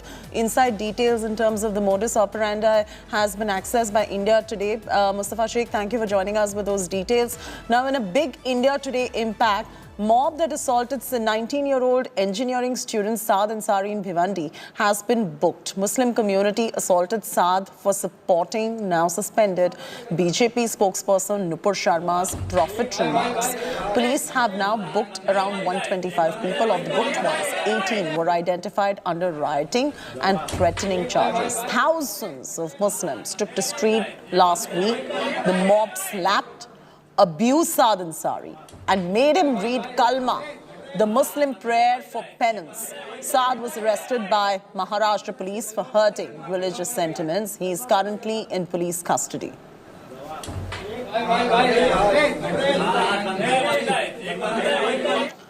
You know, a 19-year-old boy was slapped, he was thrashed, he was assaulted by a mob inside his own home in Maharashtra's Bhiwandi for allegedly supporting Nupur Sharma's remarks on the Prophet.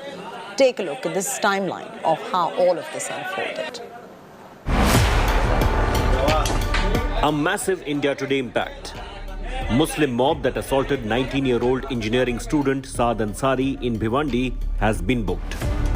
India Today was the only channel to report assault on the engineering student by the mob led by a Congress leader which barged inside his house.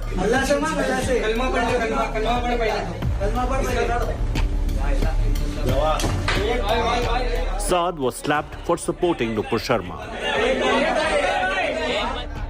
Forced to apologize and read Islamic prayers for appealing for peace.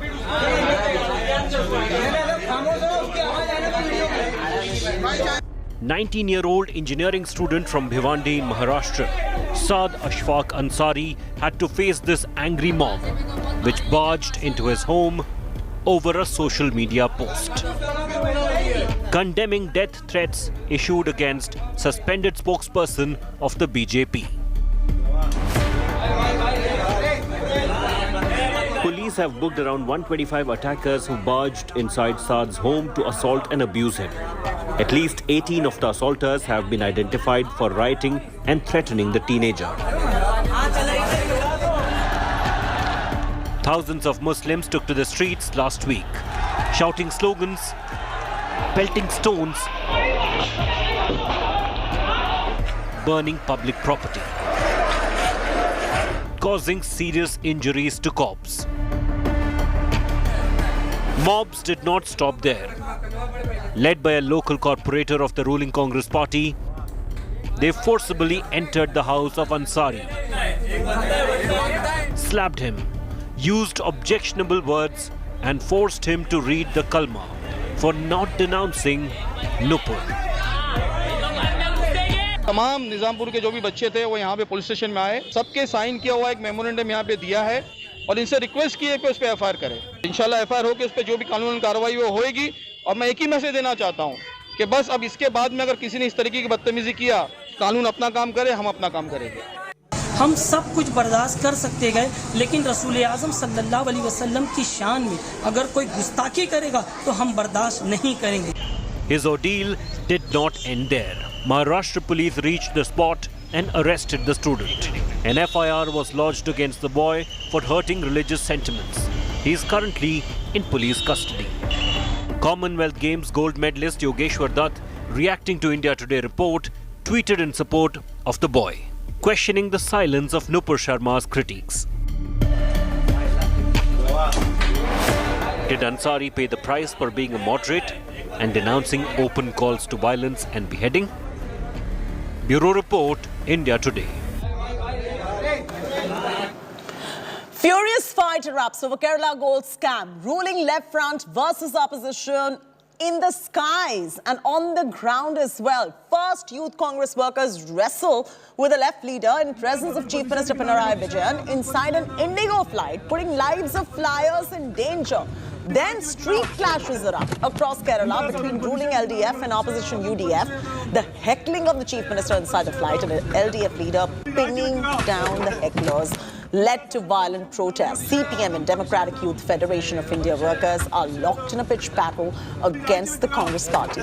The fight has erupted after key gold scam accused Swapna Suresh claimed that Chief Minister Pinarayi Vijayan himself took bribes. Kerala cops have now booked the two youth Congress workers for an attempt to murder, conspiracy and aggravated assault that threatens the safety of an aircraft.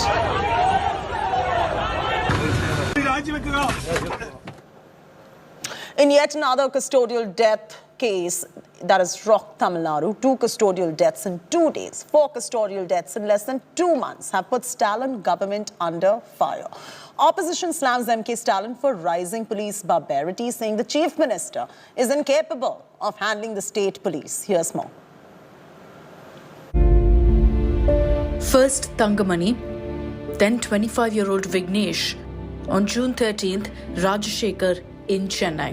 And now 44-year-old Sivasubramanian. Custodial deaths are on the rise in Tamil Nadu.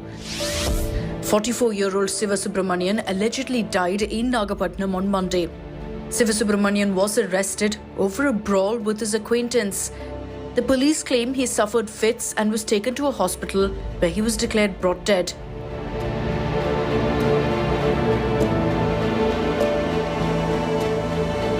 Tamil Nadu BJP President Annamalai claimed that the police department, which is handled by Chief Minister Stalin, has sown seeds of fear among the public. Sivasubramanian is the 4th custodial death in less than 2 months in Tamil Nadu. With rising custodial deaths, the Stalin government is under fire over police barbarity.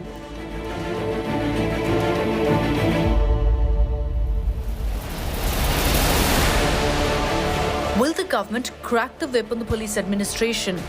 With Pramod Madhav in Chennai, Bureau Report, India Today.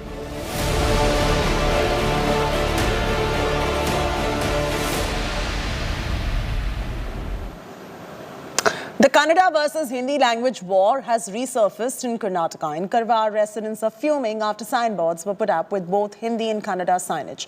A memorandum has been submitted against the usage of Hindi on the boards of localities. Back in 2017, metro signboards bearing Hindi signages were plastered off or removed in Bengaluru. The district has standing orders that only Kannada should be used in the boards. An explanation has been demanded from the municipal council.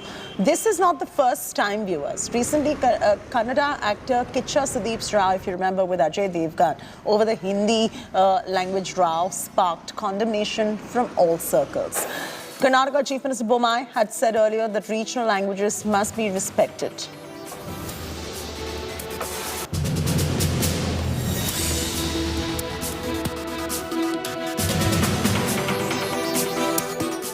ಇದರಲ್ಲಿ ಕನ್ನಡ ಖಂಡಿತವಾಗಿ ಬಳಸಬೇಕು ಅನ್ನುವಂಥದ್ದು ಸರ್ಕಾರದ standing orders ಇರುವಂಥದ್ದು ಹೌದು.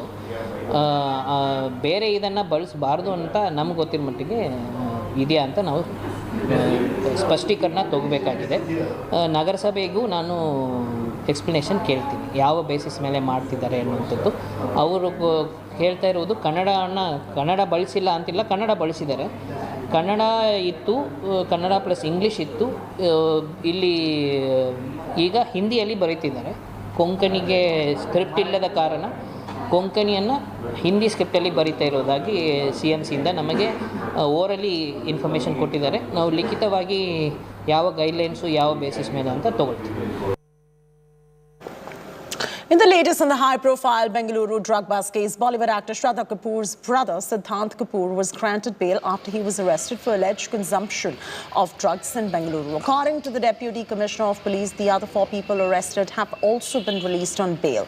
Cops sent the samples of 35 people suspected of having consumed drugs. Siddhant Kapoor's sample was amongst the 5 that turned out to be positive. The cops revealed that Siddhant was DJing at the party and that 2 packets of drugs were lying near a dustbin. The police has further said that it was unclear if they ended up consuming drugs and entered the party, or if they consumed them at the hotel itself. A Buddhist monk's pitch for a monastery in Kargil has been shot down. Tibetan monk Palga Rinpoche's proposed peace march to Kargil for the construction of a monastery in Kargil has not been allowed. The Ladakh administration has denied permission, saying they want to avoid any communal tension in Ladakh, considering the monks' march was opposed by Muslim-dominated organizations of Kargil. The march started from Leh on May 31st and was to conclude in Kargil, but the permission for the same has been denied. The monk is now leading the march with the aim of laying the foundation stone of the monastery on the allotted site. Though the land was allocated for the monastery, the then government of Jammu and Kashmir changed the use of the land and halted the construction of the monastery. After the directions from Home Ministry, Ladakh administration has set up a Tibetan-based monk to proceed for peace march in Kargil. A Tibetan monk few days back decided to proceed with peace march to Kargil for construction of monastery in Kargil, which was opposed by the political and religious parties and sections of the Kargil. So far, to maintain the religious harmony in the Kargil region, the Home Ministry has asked the monk to proceed back today and avoid any kind of clash or confusion in the Ladakh. Ashrafani with Hussain Khalu in Kargil for India Today. Slipping to a break. When we return, radical military recruitment scheme, 17.5 to 21-year-olds will now be eligible to serve 4 years.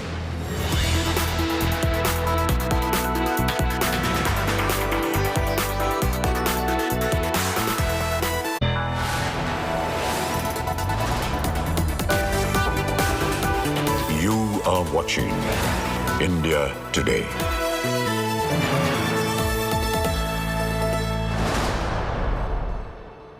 Everyone's busy finding what's trending. You're busy finding out why. India Today, for those who research before reacting. Download the India Today app now.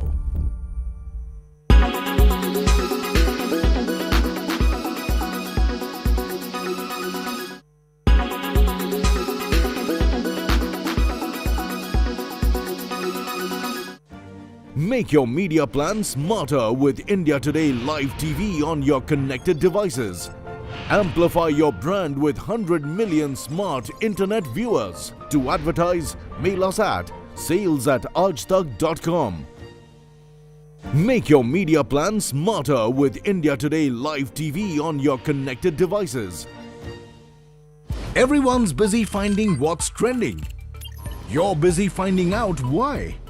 India Today, for those who research before reacting. Download the India Today app now. Make your media plan smarter with India Today Live TV on your connected devices. You are watching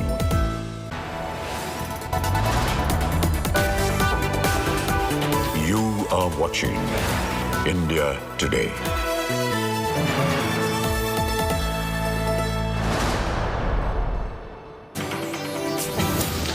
One of the world's largest, most professional militaries, renowned globally for its abilities, responsibilities and grit. It's now all set for a brand new chapter. The government has called it Agnipath, the path of fire, and it is now aimed at recasting the military as leaner and meaner and to cut down India's military salary and pension bills. Agnipath is a brand new short-term recruitment policy for Indian youth to serve in the armed forces. The scheme will induct youth aged between 17.5 to 21 into the armed forces as Agniveers on a salary between 30 and 40,000 for a period of 4 years. They will then be released from service without pension but with a severance of up to 12 lakh rupees. About a quarter of all Agniveers will be retained if they choose to on merit. जज्बों को देती है देश को अपने 4 साल सीना तान संकल्प कर। भारतीय सेनाओं को विश्व की बेहतरीन सेना बनाने के लिए उस दृष्टि से आज कैबिनेट कमेटी ऑन सिक्योरिटी ने भी एक ऐतिहासिक फैसला किया है। आज का अग्निपथ नामक एक ट्रांसफॉर्मेटिव योजना हम ला रहे हैं जो हमारी आर्म्ड फोर्सेस में ट्रांसफॉर्मेटिव चेंजेज लाकर उन्हें फुली मॉडर्न और वेल इक्विप्ड अग्निपथ योजना में भारतीय नौजवानों को बतौर अग्निवीर आर्म्ड फोर्सेस में सेवा का अवसर प्रदान किया जाएगा और यह योजना देश की सुरक्षा को मजबूत करने व हमारे युवाओं को मिलिट्री सर्विस का अवसर देने के लिए लाई गई है। अग्निपथ योजना के अंतर्गत यह प्रयास किया जा रहा है कि इंडियन आर्म्ड फोर्सेस का प्रोफाइल पूरी तरह से यूथफुल हो। यूथफुल प्रोफाइल से यह फायदा भी होगा कि उन्हें नई नई टेक्नोलॉजीज के लिए आसानी से ट्रेन किया जा सकेगा और उनकी हेल्थ और फिटनेस का लेवल भी काफी बेहतर होगा। साथियों, इस अग्निपथ योजना से एम्प्लॉयमेंट अपॉर्चुनिटीज बढ़ेंगी और अग्निवीर सेवा के दौरान अर्जित स्किल्स एवं एक्सपीरियंस उन्हें विभिन्न क्षेत्रों में एम्प्लॉयमेंट भी प्राप्त कराएगा। Firstly, is the requirement to modify and refine our current recruitment process, essentially to expand the recruiting base. We also need to identify and select the right ITI qualified youth for induction into technical trades. Optimizing the recruitment training period is another issue that we are currently examining. As I mentioned earlier, assimilation and integration of the Agniveers into the system is an important aspect, and that is something which we are working at. Besides, there are some HR management issues like identifying the correct billets for the Agniveer, both within our organization and outside it, maybe on deputation. The skilling the Agniveers and empowering them for enhancing their value and employability is another issue which we'll have to look at. इस नए system की ओर सुचारू परिवर्तन के लिए सभी योजनाएं plan की जा चुकी हैं और ध्यान दें, नौसेना की अग्निवीर स्कीम में महिलाएं भी शामिल होंगी। मेरा मानना है कि अग्निपथ एक विजनरी मूव है जो कि हमारी नौसेना का मल्टीपल डायमेंशंस में बदलाव करेगा। I think of the concept of Agnipath through the prism of my own experience of 4 decades in uniform. Day 2 of Rahul Gandhi's ED grilling underway in the National Herald case. We are getting you all the details in just a short moment from now. All the latest updates on this story in just about a bit. Take a short commercial break. See you on the other side.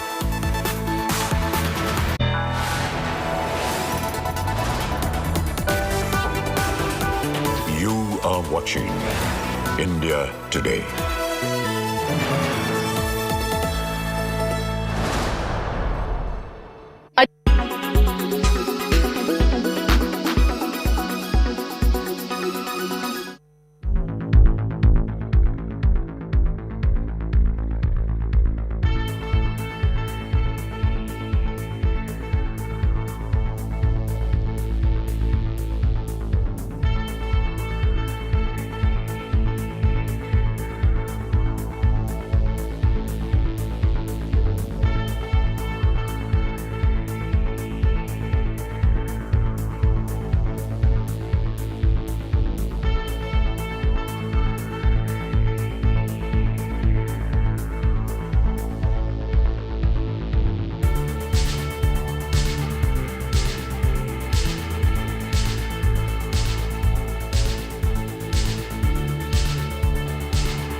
You are watching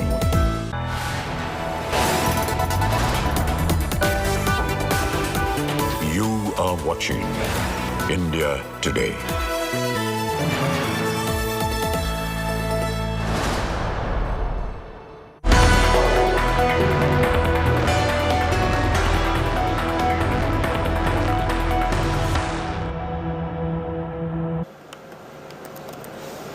After being questioned for 10 hours on Monday, the Congress MP Rahul Gandhi is now at the ED office for day 2 of questioning.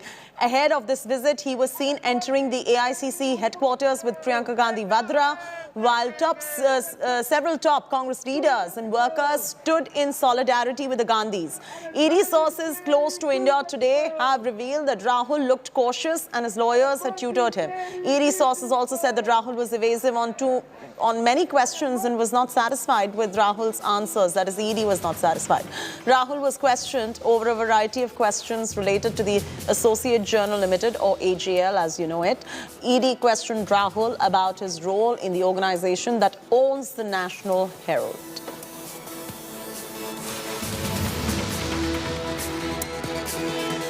Day 2.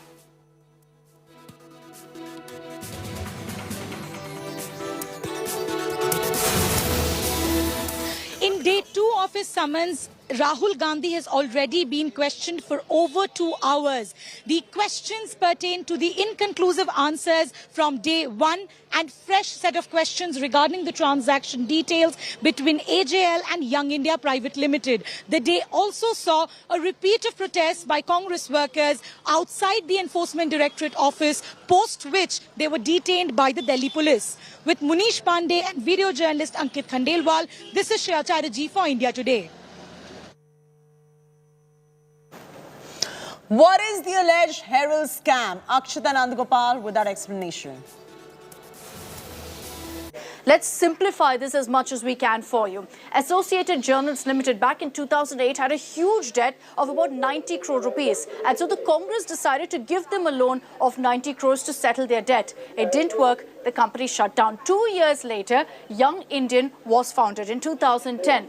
Now, here's where there are allegations of, assets being transferred from Associated Journals to Young India for throwaway prices. We're talking about a 90 crore loan that was with Associated Journals being transferred to Young Indian for just 50 lakh rupees. 90 crores given for just 50 lakh rupees. Now, as far as Young Indian is concerned, you've got a 76% stake with the Gandhis. Sonia Gandhi has a 38% stake. Rahul Gandhi has a 38% stake. Besides that, Motilal Vora, Oscar Fernandez have a 24% stake.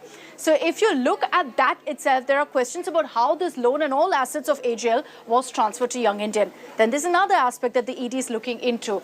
Dotex Merchandise Private Limited, shown as a Kolkata-based firm, the suspicion is that this was a shell company. They gave a 1 crore rupees loan to Young Indian in 2010, when Young Indian was just 1 month old as a company and was worth about 5 lakh rupees. And despite that, 1 crore loan was given by Dotex Merchandise. The allegation by the BJP was that this was actually a money laundering operation. But all of this essentially sums up for you the allegations right now against the Gandhis with regards to the acquiring of AGL's assets by Young Indian. The loan being transferred of 90 crores for just 50 lakhs, and also this 1 crore loan that was given by Dotex Merchandise to Young Indian. Again, the Congress has maintained that Young Indian is a not-for-profit company. High political drama unfolded outside the ED office in Congress headquarters in the national capital. Several top Congress workers who staged protests in solidarity with Rahul Gandhi, the leaders, have been detained for the second day. Youth Congress Chief B.V. Srinivas was seen entering a massive tussle with the cops outside the ED office. Cops were seen carrying the Congress Neta, pushing him into a bus as well. This comes after Youth Congress Chief ran away from the cops yesterday to evade police's detention. Congress MP Manikam Tagore took to Twitter, sharing a video of his detention along with other Congress Netas. The Congress Netas alleged that they were not allowed to enter the AICC headquarters even, and that the Congress workers were manhandled by the police. In fact, Congress MP Chidambaram alleged that he suffered a hairline fracture and was manhandled by the cops.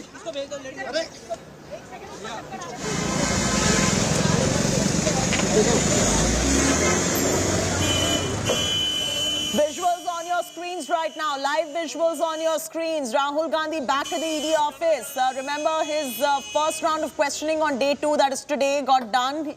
There was a short lunch break. He's back now. This is the entire cavalcade that is making its way back into the ED office. Round 2 of Rahul Gandhi's ED questioning to begin any moment now. You see those cars? You see that cavalcade that is going inside the Enforcement Directorate office? That's got Rahul Gandhi in it. Rahul Gandhi will be in front of the ED officials who will start grilling him in minutes from now. Live visuals exclusive to India Today on your screens right now. Rahul's back in the ED office being questioned for the second day. We'll also get you inside track of what the line of questioning is. In fact, we've also accessed the inside track of what the line of questioning was in the first half today. And now this is the second round on the second day. If Munish is with us, let's get Munish to get us more details on the expected line of questioning. Manish Pandey is now joining us live. Manish, I'm throwing straight across to you. What can be expected in the second round of questioning on day 2? Yeah, well, Chatty, just a while back, Rahul Gandhi entered at the very same ED office where he was being questioned since morning. He was given a lunch break of an hour, and now again the second round of questioning will start. Now, what we have been given to understand is that in the first round of today's questioning, the Enforcement Directorate officials, the investigators, revisited the questions which were asked or posed before Rahul yesterday.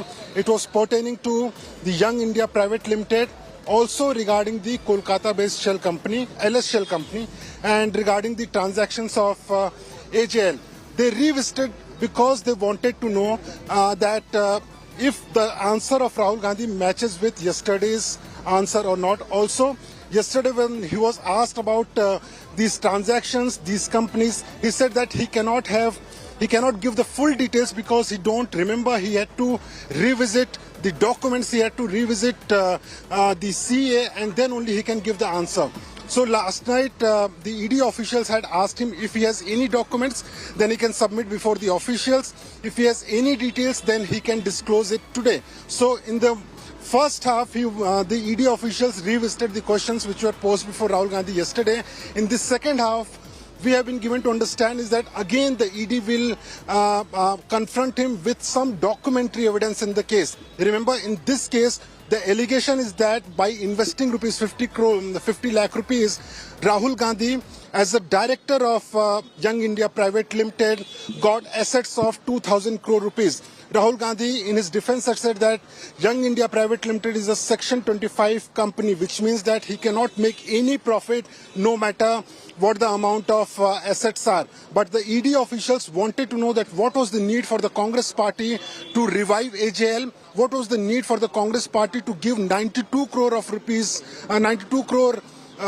loan to AJL, and what was the need of Rahul Gandhi to become a director of Young India Private Limited, which acquired AJL by just investing 50 lakh rupees. So these are the questions which remains important for the Enforcement Directorate. ED wants to know the whole truth, and that is why again Rahul Gandhi will be giving a statement under Section 50 of Prevention of Money Laundering Act, which means the entire all the answers of Rahul Gandhi will be under oath. Chati. All right, hold on right there. Munish, don't go anywhere. Munish Pandey getting us the minute-by-minute updates here on India Today. Stand by with us right there, Munish.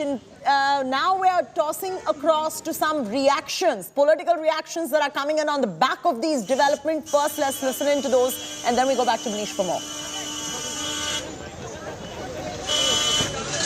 जो नाटक, नौटंकी, जो theatrics और drama Congress party भ्रष्टाचार को लेकर कल से कर रही है दिल्ली में, ये पूरा हिंदुस्तान देख रही है। आश्चर्य का विषय है कि भ्रष्टाचार भी करेंगे, और जब भ्रष्टाचार के विषय में पूछताछ होगी, जब भ्रष्टाचार के विषय में कानूनी कार्यवाही होगी, तो उस पर ड्रामा भी करेंगे और उसमें सड़क भी रोकेंगे, उसमें कहीं न कहीं कानून से ऊपर अपने आप को मानेंगे। वो नौकरियां छीनते जाएंगे, राहुल गांधी और कांग्रेस नौकरियों पर सवाल पूछेगी, वो भाईचारा मिटाएंगे, हम प्यार के बीज अंकुरित करते जाएंगे, वो रोजगार छीनते जाएंगे, हम रोजगार मांगते जाएंगे, वो गैस और पेट्रोल डीजल के दाम बढ़ाएंगे, हम उनको कटघरे में खड़ा करते जाएंगे। These are fabricated cases. They are misusing the Enforcement Directorate for their political vendetta. We will fight it out at any cost. This has become a banana republic. They are trying to make India as a banana republic. They are trying like that.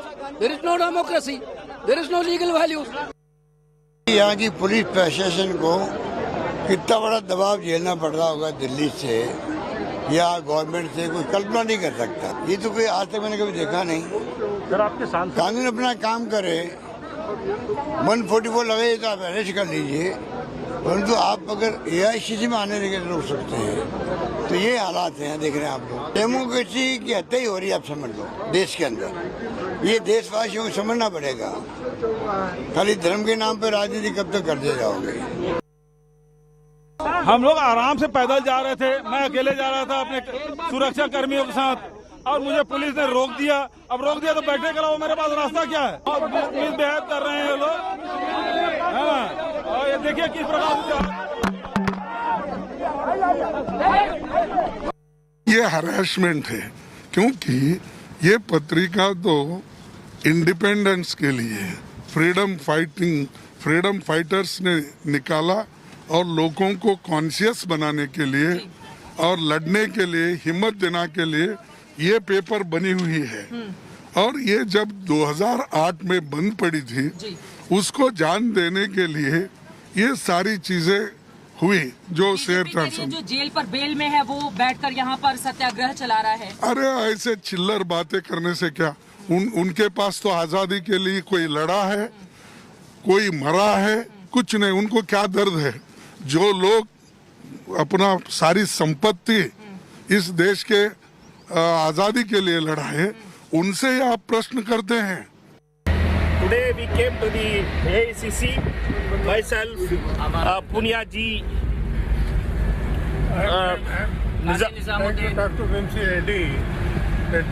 yesterday he had provided all Nizamuddin, or Meena ji, all we are all there. We had been we are not allowed inside the AICC office, and the police misbehaved with us, and they are taking to unknown position, and we feel that the force of Amit Shah can't stop us.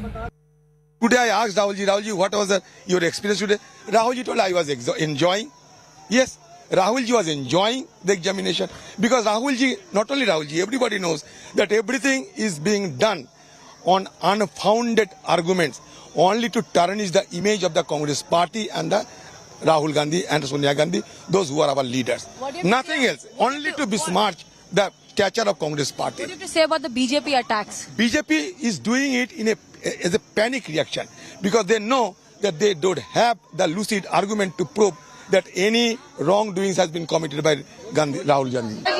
Detain कर लिया गया, क्या कह रहे हैं? ये सत्याग्रह है, ये डिटेन करें, थाने में ले जाएं, कहीं ले जाएं, सत्याग्रह जारी रहेगा। अब खेत खलिहान, गांवों में, चौपालों में और फैक्ट्रियों में सब जगह धीरे धीरे सत्याग्रह फैलेगा, और ये सत्याग्रह इस सरकार को बदल करके ही रुकेगा। जो सवाल उठाए जा रहे हैं। I thought Mr. Gandhi will welcome the decision of the government to fill more than 10 lakh posts in the government of India in various departments. Rather than welcoming the decision, I think he's too busy dealing with other issues and unable to show his happiness towards this decision. मैं यही कहूँगा राहुल जी, आप पहले जो भ्रष्टाचार के गंभीर आरोप आपके ऊपर लगे हैं, उसके सही जवाब ईडी को दीजिए, ताकि जो 2 दिनों से आपकी जांच चल रही है उसकी जानकारी आप दे सकें।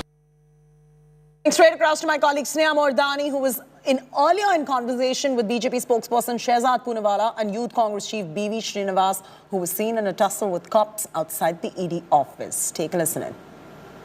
Shehzad Poonawalla, B.V. Srinivas of the Congress party has been detained, is also with us. What would you like to tell him? He says that none of the BJP leaders have been questioned by the ED in so many years. This obviously is a tool of vendetta that the BJP has been using. देखिए, आपके पास और मेरे पास pan card है, आधार card है, ration card है। ये बीवी श्रीनिवास और ये पूरी जो भ्रष्टाचारियों को बचाने वाली मंडली, इसमें कोई पर्सनल अकाउंट के मामला नहीं है। उनको कुछ भी बोलना नहीं चलता। प्लीज शहजाद पूनावाला को, मैं आपको भी मौका दूंगी। बीवी श्रीनिवास, शहजाद पूनावाला को बारे में समझा के आने को बोलिए, थोड़ा पढ़े लिखे आइए। ये भ्रष्टाचार, इनका कोई लीगल वाले बिठाई है, इनके सारे झूठ बोल बीवी श्रीनिवास, शहजाद पूनावाला को बोलने दीजिए, मैं आपको भी मौका दूंगी। बीवी श्रीनिवास, प्लीज बीवी श्रीनिवास, ऐसे तो कुछ नहीं समझ में आएगा, बोलने दीजिए, मैं आपको भी मौका दूंगी, आप बने रहिए। शहजाद गो है। नहीं, ये लोग झूठ बोलने के अलावा आज तक बीवी श्रीनिवास प्लीज, इस तरह से हम डिस्कशन नहीं कर सकते, आप बने रहिए हमारे साथ। शहजाद पूनावाला को 1 मिनट बोलने दीजिए, फिर मैं आपके पास फिर से आऊंगी। Shahzad go ahead. First of all, it is the trial court which held that young Indians were used as a special purpose vehicle to usurp public property worth 2,000 crores that belonged to freedom fighters and gave it to the Gandhi families to young Indians. It was a High Court that upheld that order. The income tax reassessment order which was challenged by the Gandhi family in High Court and Supreme Court was upheld by court no relief from court. This is vendetta politics. Please tell me. Shehzad, go ahead, I can hear you. Shehzad, you go ahead, I can hear you, please. After that, just few days ago, the Congress party welcomes the ED action on Satyendra Jain, but when action is taken on their own Bhrashtacharis, they have a problem with it. Why this double standard? Thirdly, did they or did they not take money into Young Indians from Gotex, which is a shell company? Fourthly, did they or did they not illegally transfer AGL shares to Young Indians, which has been objected to by Shanti Bhushan and Martin? They Kaju no less. They are not friends of the BJP. Fifthly, please tell me, does the income tax reassessment order that was challenged by you not say that you have to pay a liability of 100 crores in tax? Sixthly, is it not true that ED has attached properties? You all have not challenged that because you all know that there is no relief that you get from the courts of law. Till date, no court of law has given you relief. Srinivasan ji, please answer these questions. Instead of that, आप जब भी सवाल आता है आप भाग जाते हैं. BV Srinivas, please come in. Some pointed questions and Mr. Poonawala has asked. BV Srinivas, do answer. मेरा सिंपल कहना चीज है, 2015 में केस खत्म हो चुका था ये, हाँ अभी दोबारा खुला क्यों? मेरे भाई बता तो सही, ये पॉलिटिकल वेंडेटा नहीं है तो और क्या? मैं बताता हूँ। वो क्या पॉलिटिकल वेंडेटा है नहीं है तो क्या? ठीक है, आपने सवाल पूछा, शहजाद पूनावाला को आंसर करने दीजिए। शहजाद आंसर। यस बीवी श्रीनिवास, आपने सवाल पूछा, शहजाद पूनावाला को आंसर करने दीजिए। मैंने इनको 2015 में केस खत्म हो चुका है। मैं समझ गई बीवी श्रीनिवास, आपका सवाल आपने पूछा ना सवाल, तो शहजाद पूनावाला को आंसर करने दीजिए, वो आपके सवाल का जवाब देंगे। कोई भी केस बंद नहीं किया गया था ईडी के द्वारा. In fact ED has been continuing the investigation. Attachments were made last year also, and if the case was closed, please tell us why did mister Srinivas and his great lawyer from the Congress party not go to court and say this is a closed case? Why are you summoning Rahul Gandhi? Why did you summon Oscar Fernandez? Why did you summon Motilal Vora, who also, when they were alive, went to the ED? So this kind of fake narrative, instead of peddling that, he should answer specific questions. Do you have engagements with Gotex, which is a shell company? Did you transfer shares of AGL legally?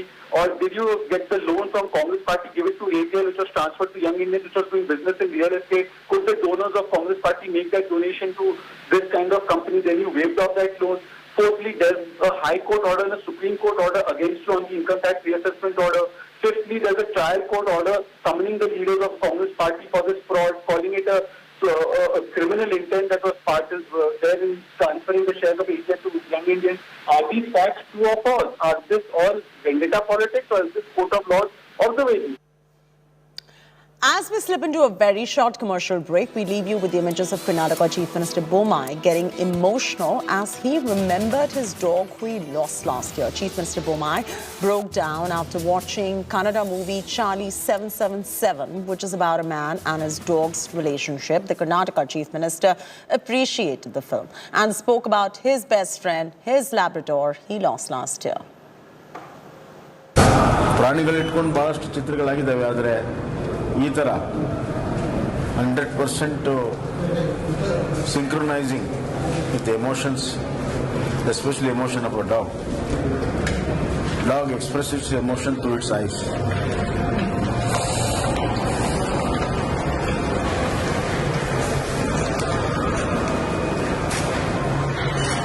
ಬಹಳ ಅದ್ಭುತವಾಗಿದೆ.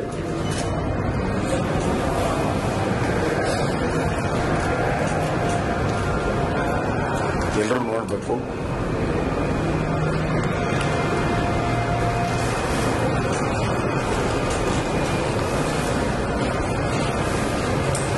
ನಾನು ಎಲ್ಲ ಕಡೆ ಹೇಳ್ತಾ ಇರ್ತೇನೆ, unconditional love.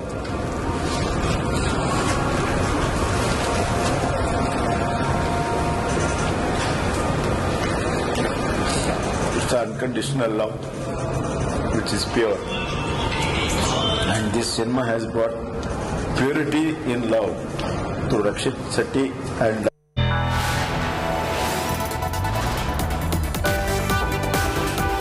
You are watching India Today.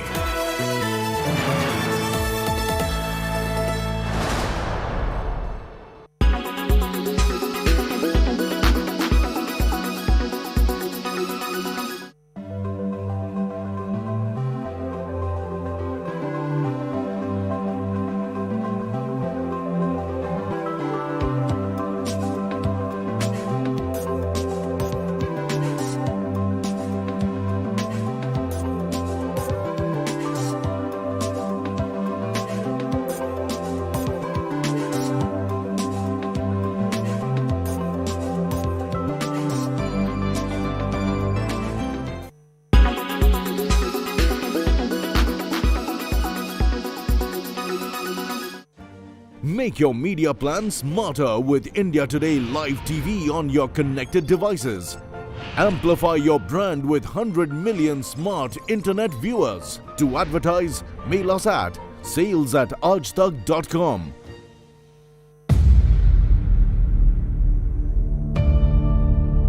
India's #1 political reporter. Defines what seems to be happening, vendetta politics. कोई दूध के से धुला हुआ नहीं है. Unmatched eye. Unmatched experience. The world has changed. My black hair has become grey as well. And with unmatched passion for the story. Do not monopolize the conversation. When it's 100% pure prime time. It's News Today with Rajdeep Sardesai. Monday to Friday, 9 p.m. Only on India Today TV. Media posts about religion to social media posts about Sharad Pawar. Why the deafening silence over the intolerance being displayed by the Maharashtra police, from Saad Ansari to Ketaki Chittale to Nikhil Bamre? Where are the usual freedom of speech crusaders? We're going to break that silence on 5 Live at 5 p.m. Also lined up on the show, India Today, that first broke the news about Lawrence Bishnoi in the Moosewala murder. Well, we've gone and confronted him. That's right, 5 Live at 5 p.m.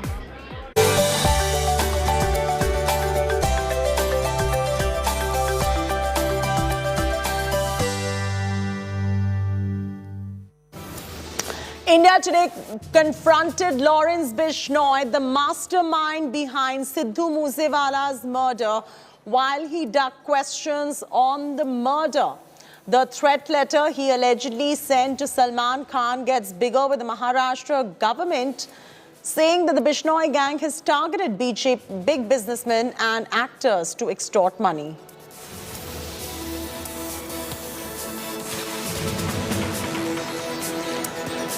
The showdown over the Kerala gold smuggling scam continues. The ruling left and the Congress were at blows with each other on the ground and in the skies today. First, youth workers, that is the youth Congress workers, wrestled with a left leader on an Indigo flight while street clashes erupted across Kerala between ruling LDF and the opposition UDF.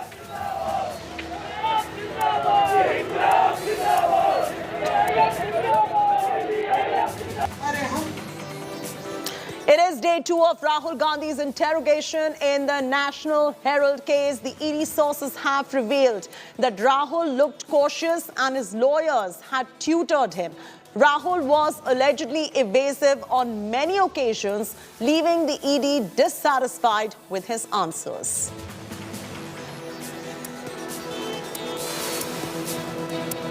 There is now a brand new short-term recruitment policy for Indian youth to serve in the armed forces called Agnipath. The scheme will induct youth aged between 17.5 to 21 into the armed forces for a period of 4 years. About a quarter of all Agniveers will be retained if they choose to stay on merit.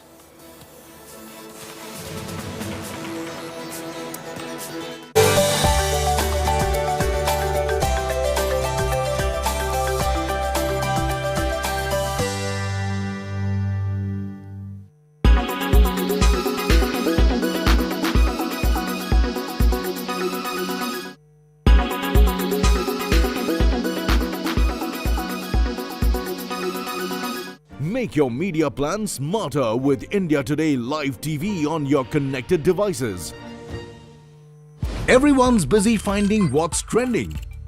You're busy finding out why. India Today, for those who research before reacting. Download the India Today app now. Make your media plan smarter with India Today Live TV on your connected devices. Amplify your brand with 100 million smart internet viewers. To advertise, mail us at sales@aajtak.com. Make your media plan smarter with India Today Live TV on your connected devices. You are watching India Today. From social media posts about religion to social media posts about Sharad Pawar, why the deafening silence over the intolerance being displayed by the Maharashtra police? From Saad Ansari to Ketaki Chittale to Nikhil Bamre. Where are the usual freedom of speech crusaders? We're going to break that silence on 5 Live at 5 p.m. Also lined up on the show, India Today, that first broke the news about Lawrence Bishnoi in the Moosewala murder. Well, we've gone and confronted him. That's right. 5 Live at 5 p.m. So sorry.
Presented by Berger Easy Clean. No dog, no dhabba, only beautiful walls.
In association with Sensodyne Daily Sensitivity Protection.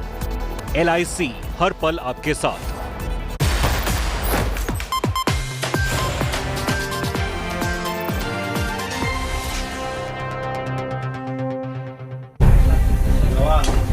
We ensure justice for Saad. Mob that slapped and abused teen faces the law of the land now. Others ignored, we fearlessly reported. We got Saad's assaulters booked. No kid gloves, only hard reportage.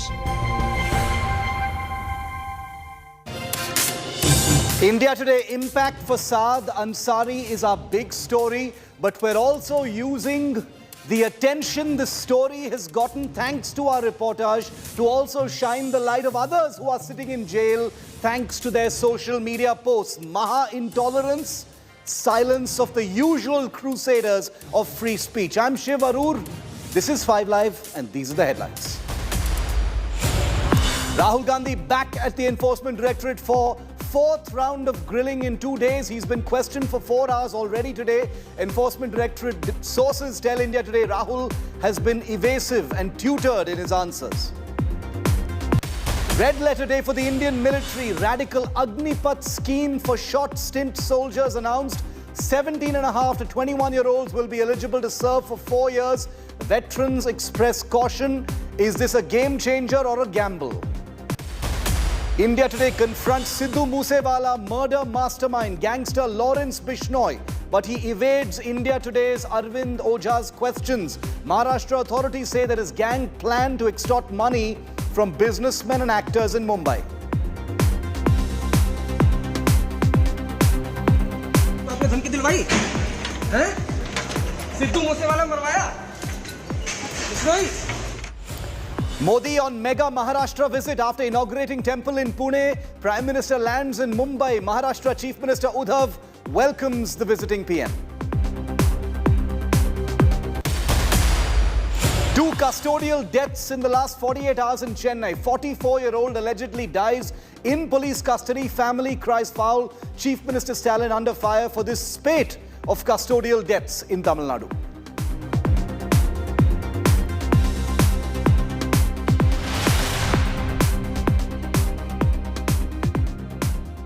Much of the country heard about 19-year-old Saad Ansari from Maharashtra yesterday thanks to India Today's coverage. It's a story that has horrified people because of what happened to this young man.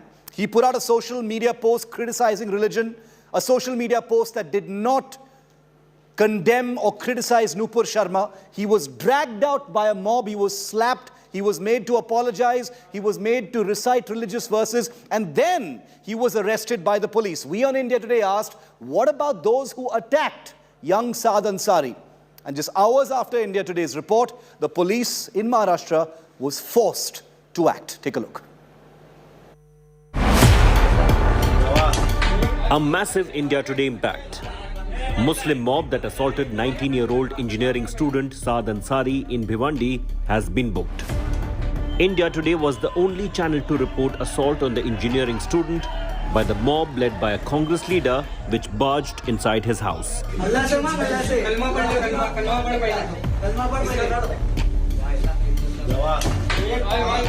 Saad was slapped for supporting Nupur Sharma. Forced to apologize and read Islamic prayers for appealing for peace.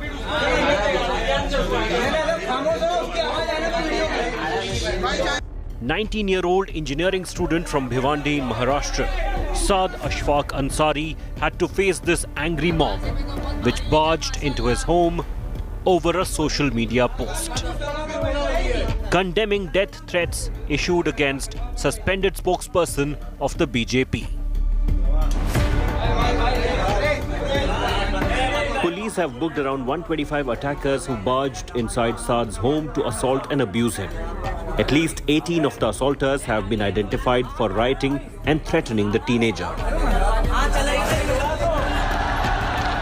Thousands of Muslims took to the streets last week, shouting slogans, pelting stones,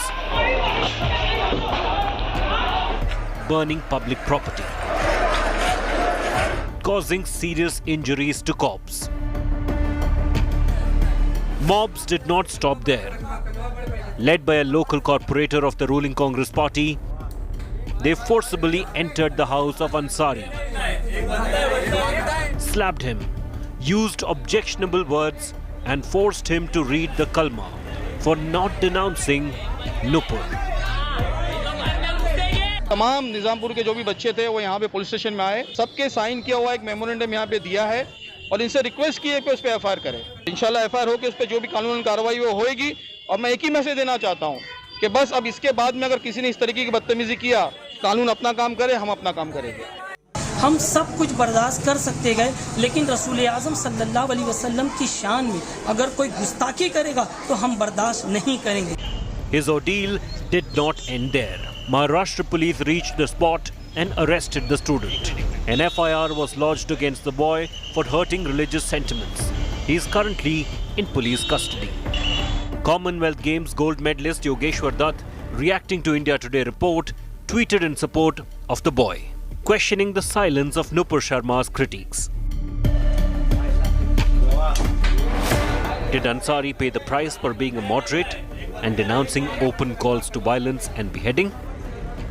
Bureau Report, India Today. So the India Today impact is that the Maharashtra police in Bhiwandi on the outskirts of Mumbai was forced to book over 100 people, with at least 18 of them having been identified. We've got their names. The police has shared them with India Today's reporters. Here are some of those names of those who were anonymous so far and are responsible for the attack on Saad Ansari. Faraz alias Baba, Baudin Haji Rehan, Vinshu Noboy Kharbe, Saif Bardi. These are some of the names. I'm not going to read out all of them, but these are some of the people that the police has booked now as part of its FIR, forced to do so thanks to India Today, putting the spotlight and the pressure on this big story. I want to go across now to India Today's Divyesh Singh, who's broken this story here on the channel. Divyesh, what action? These people have been identified. These are the people responsible for cornering, dragging out Saad Ansari from his house. One of them also slapped him, abused him, made him, recite the, religious verses as well. What action is going to be taken against them? When are the arrests going to be made? Well, Shiv, as per the story that was reported by India Today regarding the attack on Saad Ansari, he was forced, he was threatened by a mob of around 125 people who barged into his residence, who forced him to recite religious verses and then also slapped him. Following this story, the Bhiwandi police has registered case under charges of rioting, illegal assembly and several other sections against 100 to 125 people, of which 18 have been identified, and Section 141A CRPC notices have been served to the 18 identified persons. They have to produce themselves, they have to present themselves before the investigating officers as soon as possible. Others, the process of identifying others who have been involved in this particular attack, involved in this particular case is going on. We spoke to DCP Yogesh Chavan of Zone 2 of Thane Police Commissionerate, and he has confirmed that the process of identification of the other accused involved in this case, the people who threatened Saad Ansari, people who were responsible for rioting, for illegal assembly, is going on. And once they produce themselves before the investigating officers, further action could be initiated. As of now, Section 41A CRPC notice has been served to those identified. Yes, Divyesh, what about Saad Ansari himself? He's still, in police custody right now. Any chance that he's going to get bail? What's going on with him? Shiv, Saad Ansari has been remanded to police custody for 5 days. So he will remain in police custody of the Bhiwandi police till Thursday. He was arrested on Sunday. He was produced in a court which remanded him for hurting religious sentiments and creating enmity between two groups, and that is why he was remanded for 5 days in police custody. So till the period of custody ends, he won't be produced in court. Once his custody ends, he will be produced in court. Once he is remanded to judicial custody, his relatives could seek bail from the magistrate court. Shiv. Okay, thanks very much, Divyesh, for giving us the latest on that. India Today's reportage forcing action just hours after we broke the silence, the media silence on this big story. But staying with Maharashtra, there are other such cases which have been ignored that we'd like to use this attention to put the spotlight on. Intolerance is clearly on the rise in Maharashtra. Marathi actor Ketaki Chittale and a student named Nikhil Bhamre are in jail for allegedly posting against NCP chief Sharad Pawar. Support is growing online right now for Ketaki Chittale for many weeks. She's been in jail for over a month now. Ketaki was arrested for sharing a poem referring to Pawar and describing him as someone who hates Brahmins and for someone for whom hell is waiting. Now the case registered against her is defamation, posting defamatory matter. India Today, of course, does not endorse any of these views, but these are people who've been packed off to jail. 22-year-old pharmacy student Nikhil Bhamre has been in jail for the last 18 days and counting. His crime, the same, an alleged post against Sharad Pawar on social media. Well, now the Bombay High Court has pulled up the Maharashtra government for keeping Ketaki and Nikhil in jail for their social media posts against Sharad Pawar. The Maharashtra government, the High Court is not happy. They've asked for clarity from the government in Maharashtra over why these two youngsters have been kept in lockup, in jail, in remand for so long. Let's get a word in from Divyesh on that as well. Divyesh, Nikhil Bhamre, Ketaki Chittale, she's been in jail for over a month. Nikhil has been in jail for over 18 days now, both for similar charges of, social media posts criticizing Sharad Pawar. It's bizarre that they're in jail even at this point of time. What is the status in both their cases? The High Court is not at all happy with this. Well, Shiv, as you pointed out that there are multiple cases which have been registered against Ketaki Chittale, who's an actor, who's a television actor and Marathi film actor.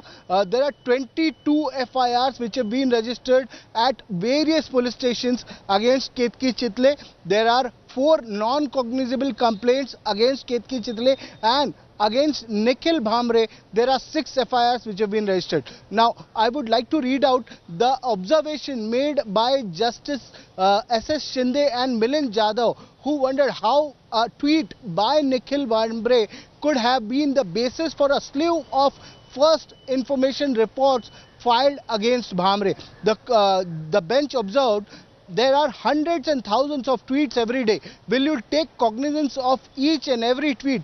We do not want FIRs like these, unheard of. Some student is kept in custody like this. This is what the observation was of a High Court bench which was hearing a discharge application filed by Nikhil Bhamre, who remains in custody as of now. There are many other FIRs which have been filed against Bhamre. Similarly, Ketaki Chittale has been in custody for over a month.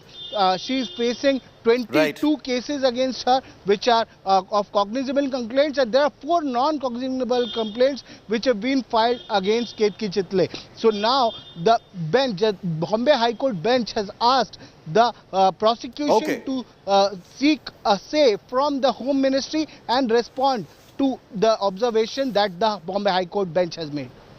Divyesh, thanks very much for joining us on that story. The spotlight here on India Today will continue to be on intolerance in different parts of the country. We've chosen to speak about what's happening in Maharashtra because of the viral silence from Saad Ansari to Ketaki Chittale to Nikhil Bhamre. Their stories only here on India Today Forcing Action.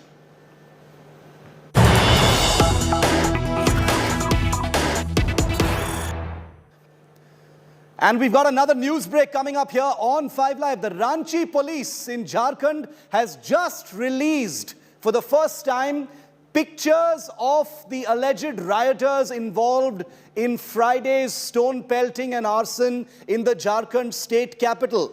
The Jharkhand police, the Ranchi police, has released these pictures. India Today has gotten its hands on this collage of images where the Ranchi police has sought information about these rioters and stone pelters who indulged in open arson and stone pelting in Ranchi last Friday.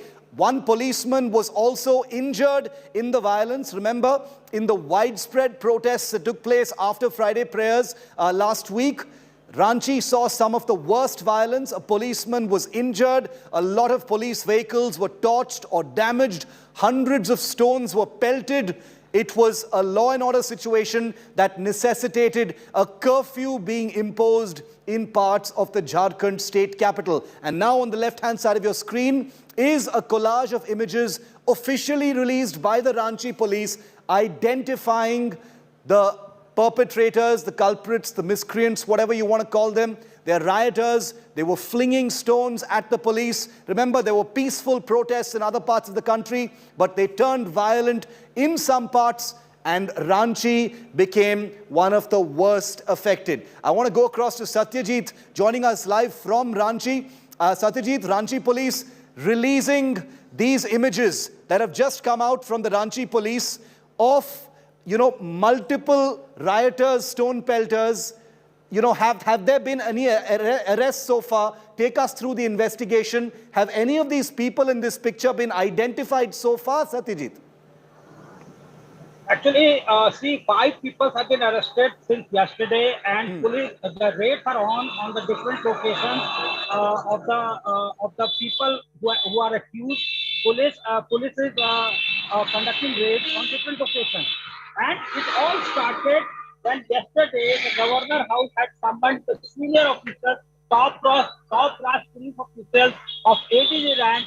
They were summoned to the Raj Bhavan, and the DC of Ranchi, SSP of Ranchi, all of them were called by the Governor Ramesh Payat, and he strictly asked what action has been taken, what action has been executed so far, and he asked them if there is an FIR, 25 FIRs have been named FIR has been lodged, then what action so far police has taken, and if people are arrested and if you know the accused, if they have been identified through the use of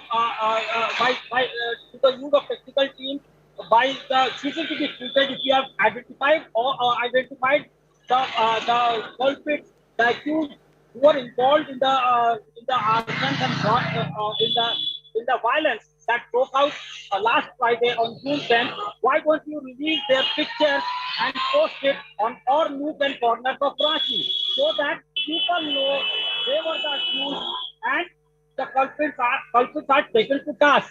It should be released in public domain. This was told by the governor, and it was a strict instruction by them. And after that, police has gone into action. They have released the posters, and now it will be posted and it will be pasted on the all prominent chowks and chorahas, so that people get to know that these people are accused whose complicity has been established in the violence that broke out on Friday. Satyajit, the pictures that have been put out by the Ranchi police are very clear. It's easy to, probably identify the individuals as in these pictures. So are you saying it's just a matter of time before these people are quickly arrested? Yes, it's a matter of time because police took a lot of time to identify the complicity of those who were involved in the Friday incident. That area where the violence broke out is an area equipped with high resolution CCTV. There is a high mask light where 6 cameras were already put up by the administration. Prior to that, on the Sarjanand Chowk, the cameras were put up for the traffic CCTV footage. CCTVs are there. Again, if you travel across towards the Isra Masjid Choraha, there are cameras. Apart from the cameras, which have been put up personally by the shopkeeper. So it has become a bit easy for the police. The job has become easy for the police because the violence broke on that particular road, MP road, so it has become easy for the police to identify the culprit. Right. They are going to the CCTV footage. Drone cameras actually also works on that particular area to keep a vigil on traffic and on law and order.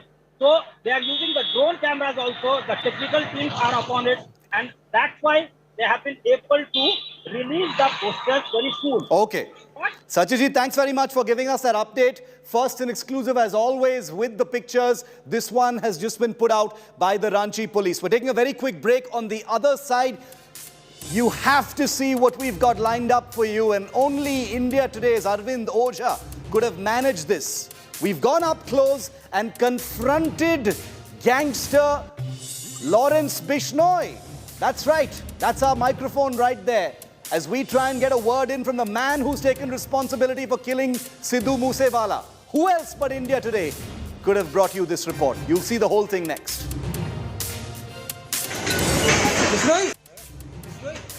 Salman Khan को आपने धमकी दिलवाई हैं? Sidhu Moosewala मरवाया?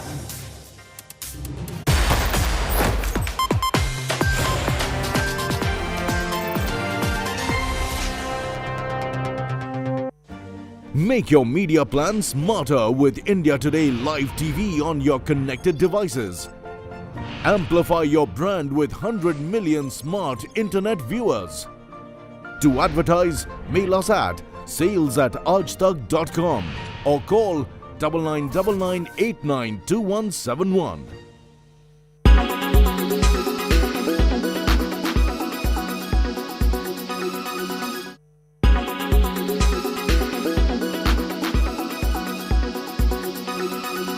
Make your media plan smarter with India Today Live TV on your connected devices. Everyone's busy finding what's trending. You're busy finding out why. India Today, for those who research before reacting. Download the India Today app now. Make your media plan smarter with India Today Live TV on your connected devices. Amplify your brand with 100 million smart internet viewers. To advertise, mail us at sales@aajtak.com. You are watching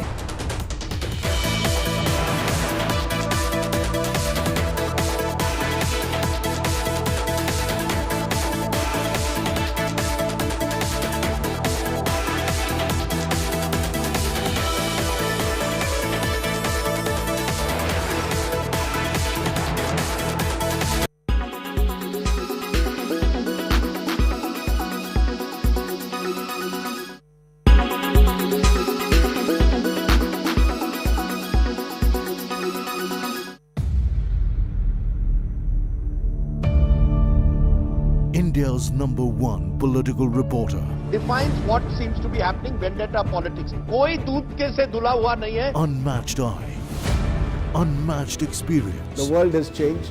My black hair has become grey as well. And with unmatched passion for the story. Do not monopolize the conversation. When it's 100% pure prime time. It's News Today with Rajdeep Sardesai. Monday to Friday, 9 p.m. Only on India Today TV. Make your media plan smarter with India Today Live TV on your connected devices. Everyone's busy finding what's trending. You're busy finding out why. India Today, for those who research before reacting. Download the India Today app now. You are watching. More support to Saad Ansari has now borne results. The Maharashtra police forced to act after India Today exposed mob horror on a 19-year-old teenager only because he decided to support Nupur Sharma and denounce the beheading threats that she has been receiving. But because you spoke up, because celebrities expressed support, Maharashtra police has had to now book the mob. Remember, the boy is still behind bars. The FIR is lodged against him for hurting religious sentiments. We now demand release Saad Ansari. And remember, at 6 p.m. prime today with me, Pooja Shali, we'll talk about what public support can do for a young, brave boy. Tune in today at 6 p.m.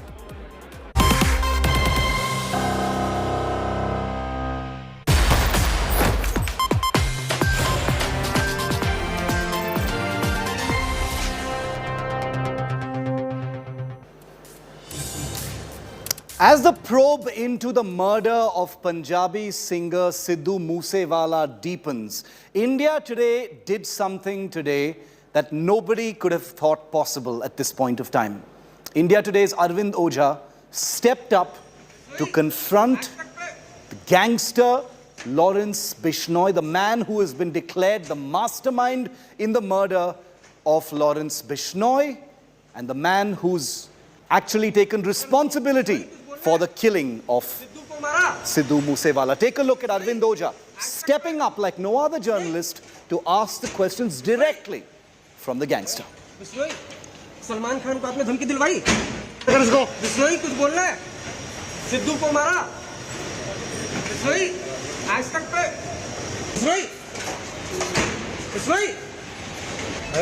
Bishnoi Salman Khan को आपने धमकी दिलवाई? हैं? Sidhu Moosewala मरवाया? Bishnoi That was Lawrence Bishnoi being confronted. I want to play out that sequence once again for you. Treated images of Lawrence Bishnoi being confronted by India Today's Arvind Ojha just a few days after the Delhi Police Special Cell has declared him officially as the mastermind in the killing of Sidhu Moosewala. Here is India Today's Mike. Here's India Today's Arvind Ojha stepping up and asking questions directly to Lawrence Bishnoi. Take a look once again. Take a look once again at the sequence. आज तक पे बिश्नोई कुछ बोलना है? सिद्धू को मारा? बिश्नोई आज तक पे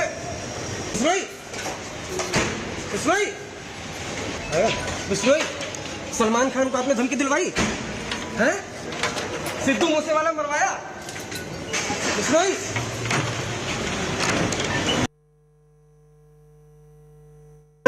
बिश्नोई कुछ बोलना है? सिद्धू को मारा? बिश्नोई आज तक पे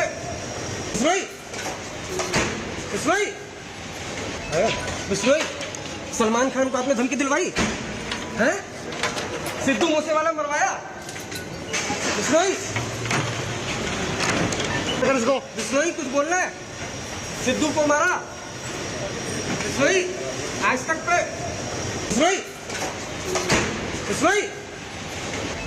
बिश्नोई सलमान खान को आपने धमकी दिलवाई? हैं? सिद्धू मूसेवाला मरवाया? बिश्नोई बिश्नोई कुछ बोलना है? सिद्धू को मारा? बिश्नोई आज तक पे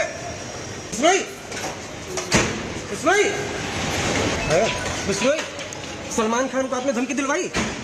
हैं? Sidhu Moosewala मरवाया? Bishnoi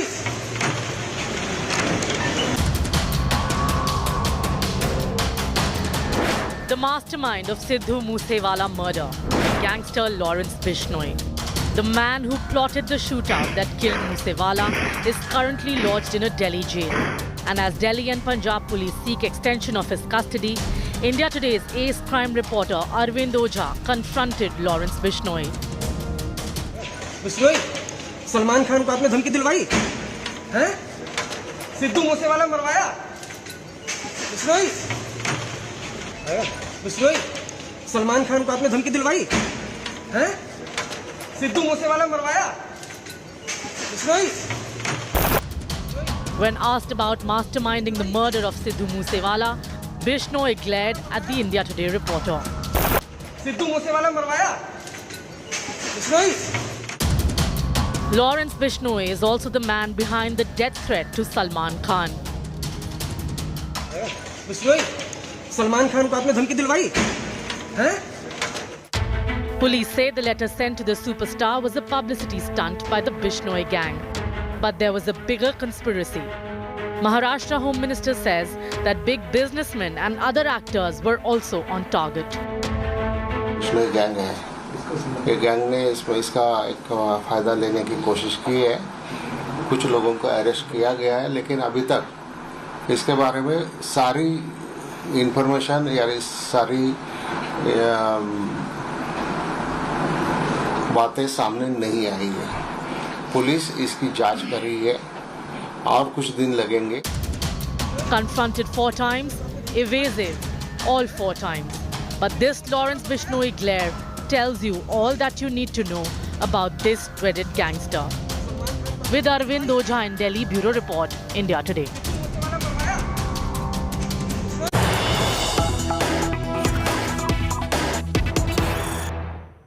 And we've got a very important piece of breaking news coming in. The Punjab police has just gotten custody of gangster Lawrence Bishnoi. Hours after India Today stepped up, questioned Lawrence Bishnoi, the Punjab police, which had been seeking the custody of Lawrence Bishnoi for his role, his mastermind role in the killing of Sidhu Moosewala.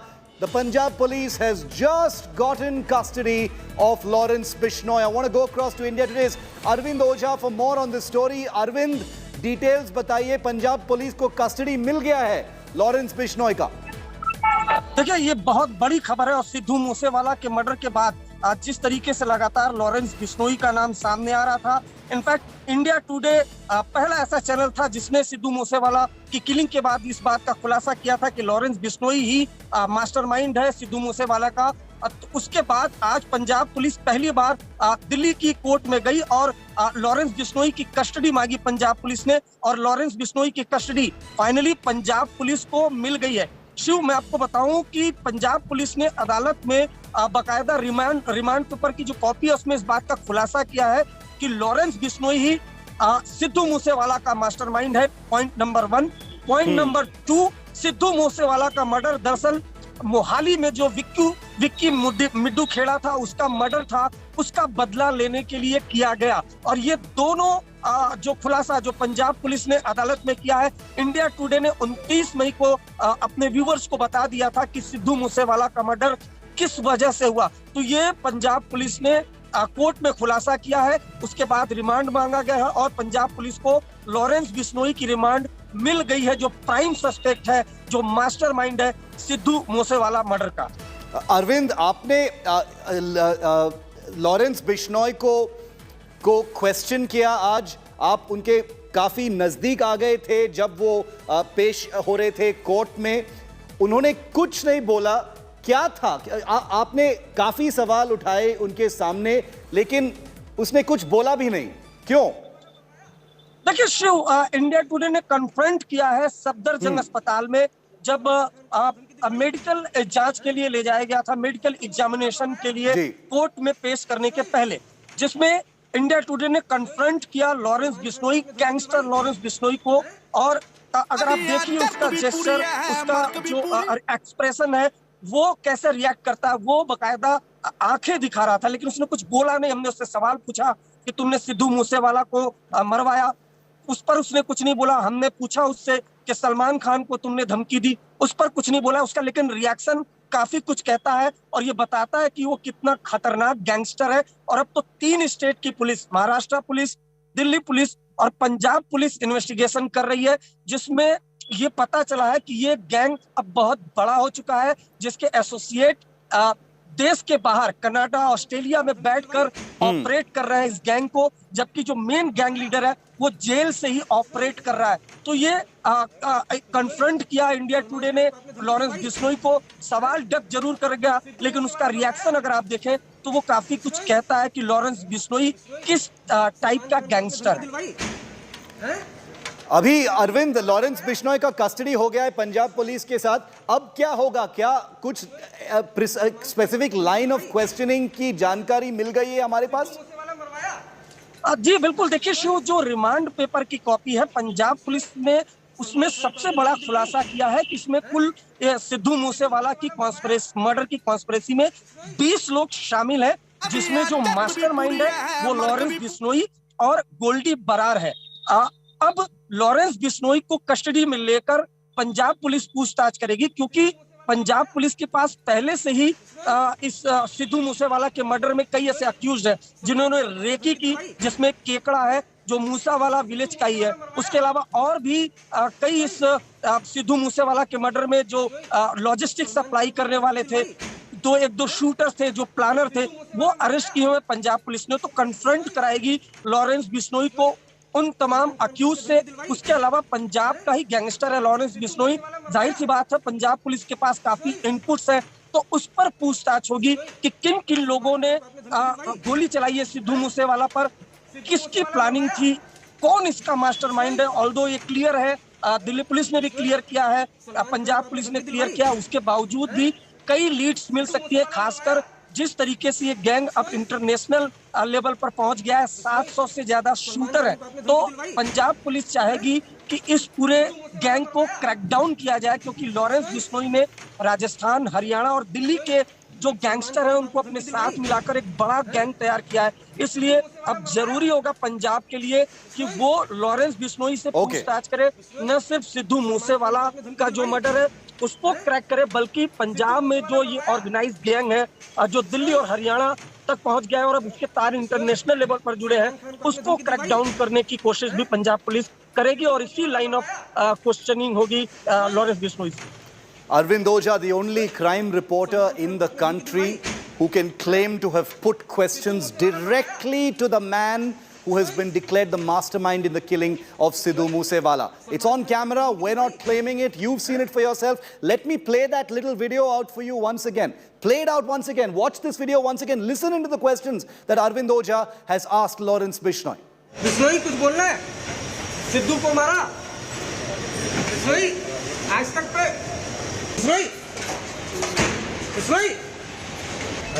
Bishnoi Salman Khan को आपने धमकी दिलवाई है? सिद्धू मूसेवाला मरवाया? बिश्नोई बिश्नोई कुछ बोलना है? सिद्धू को मारा? बिश्नोई आज तक पे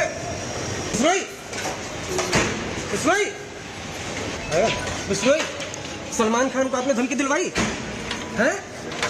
सिद्धू मूसेवाला मरवाया? बिश्नोई कुछ बोलना है?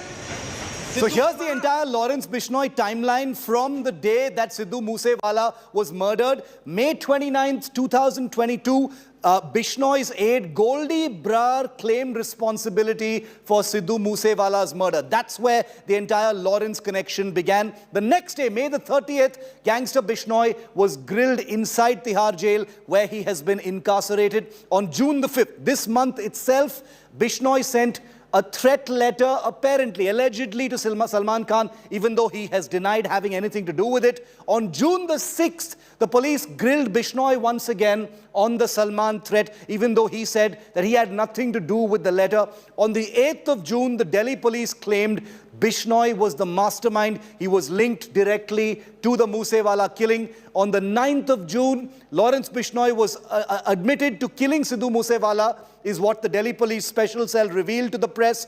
On June the 14th, India Today confronted gangster Lawrence Bishnoi, and as you just saw in that news break, he has been handed over, his custody has been handed over to the Punjab police for interrogation in the Moosewala murder investigation. But here's how Lawrence Bishnoi, the man who India Today has just confronted, the only channel to do so, here's how his name became the name of the mastermind in this killing. A 30-year-old dreaded gangster operating stealthily and fearlessly from Delhi's maximum security Tihar jail. Murder, extortion, robbery. Lawrence Bishnoi has more than 24 cases against him. In a stunning admission now, Lawrence Bishnoi has for the first time admitted to have gotten Punjabi singer Sidhu Moosewala killed. Sources tell India Today that Bishnoi admitted to his role in his statement to the Delhi police.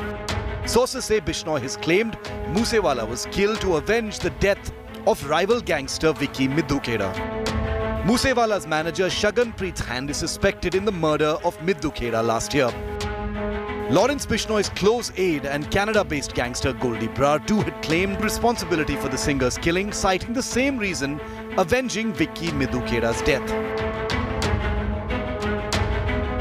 Despite being jailed, Lawrence Bishnoi continues to run his crime syndicate from Tihar jail with impunity. He's also allegedly involved in extortion from the liquor mafia. Bishnoi's gang is also known to extort money from Punjabi singers.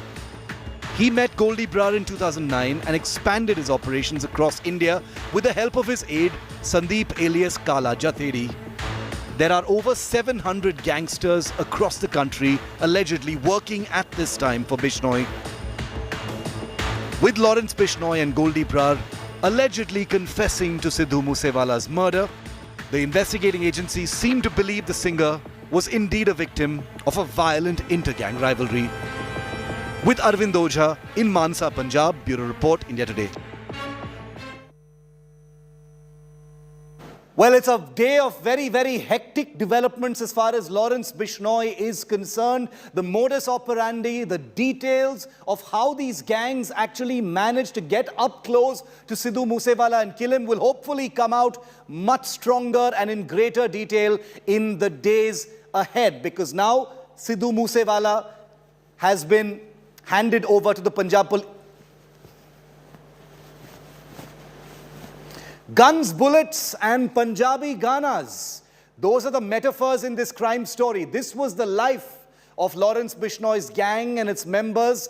The arrest of shooter Santosh Jadhav from Gujarat by the Pune crime branch has revealed many operational details of how members of the Lawrence Bishnoi gang operates. And now that he's in custody of the Punjab police, even more will hopefully be known. The gang used Jai Balkari as a slogan to identify with other gang members. They would use only Instagram Messenger to chat with each other.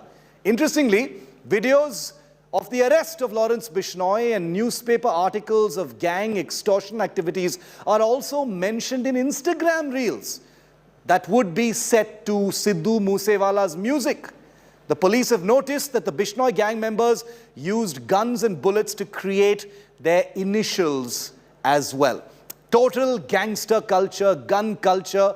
Lawrence Bishnoi and his gang totally embraced it. Sidhu Moosewala got caught up in it, and that's how he very likely met his end. Arvind continues to be with us. Arvind, ये सारे जो details आए हैं सामने, ये gun culture, ये gangster culture के, और भी शायद आएगा अभी, जो custody मिल गया है पंजाब पुलिस को, अभी और भी डिटेल्स आएंगे लॉरेंस बिश्नोई गैंग के। जी बिल्कुल शिव, लेकिन देखिए इसको बहुत छोटा मोटा गैंग समझकर आंकना ये पुलिस के लिए काफी मुश्किल भरा हो सकता है, क्योंकि जो दिल्ली पुलिस के सोर्सेज हैं उन्होंने इंडिया टुडे को बताया कि ये गैंग बहुत बड़ा हो चुका है और इसके लिए कई स्टेट की पुलिस को मिलकर ही काम करना पड़ेगा, क्योंकि जिस तरीके से ये ऑपरेट कर रहा है, जो सिग्नल ऐप है इसके जरिए गोल्डी कनाडा में बैठा है, वो अलग अलग फेक इंस्टाग्राम अकाउंट बने हुए हैं लॉरेंस बिश्नोई के, गोल्डी बरार के, जिसमें जो शूटर्स है उनको बाकायदा सिग्नल ऐप के जरिए मैसेज किया जाता है कि आप इस इंस्टाग्राम अकाउंट पर आइए। इसके बाद वो इंस्टाग्राम अकाउंट पर आता है और उसके बाद इससे इंटरेक्ट किया जाता है। अगर कोई टास्क देना होता है तो वो टास्क दिया जाता है। तो देखिए कैसे ये गैंगस्टर मैनुअली फोन पर बातचीत नहीं करके और इवन व्हाट्सएप का इस्तेमाल नहीं करके सिग्नल ऐप का इस्तेमाल करते हैं, फेक अलग अलग आईडी इंस्टाग्राम पे बनाई हुई है जिसके जरिए ये बातचीत की जाती है। Number 1।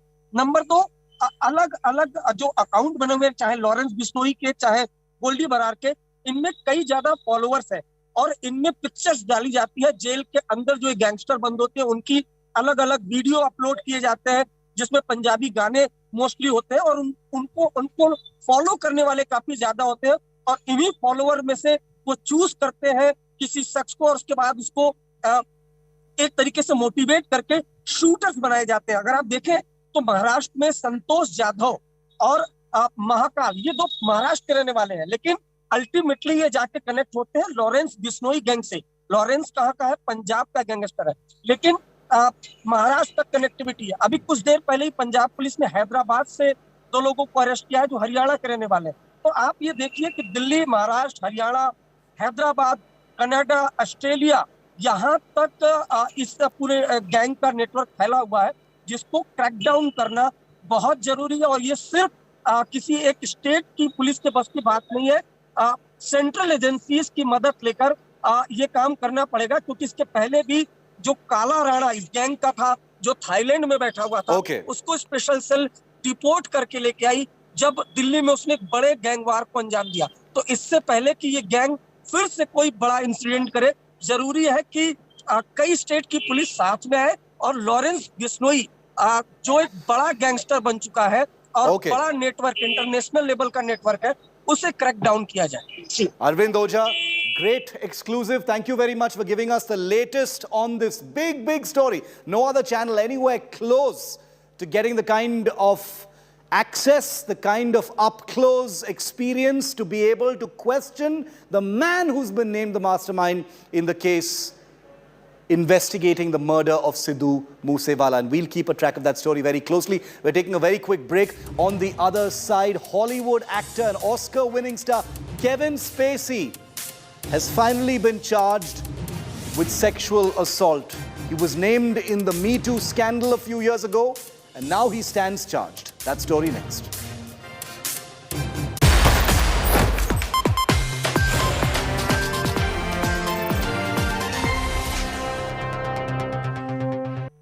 India Today Group wins big at NT Awards 2022. Bags 5 coveted awards in digital categories. Mobile application by a news channel, Aaj Tak. Most popular social media TV news brand, Aaj Tak. News channel website, India Today. Social contribution by a news network, India Today. Strongest digital footprint of a news network, Aaj Tak. India Today Group, the gold standard of journalism.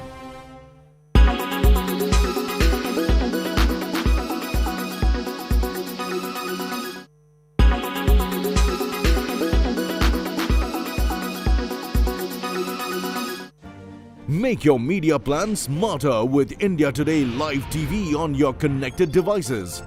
Amplify your brand with 100 million smart internet viewers. To advertise, mail us at sales@aajtak.com. You are watching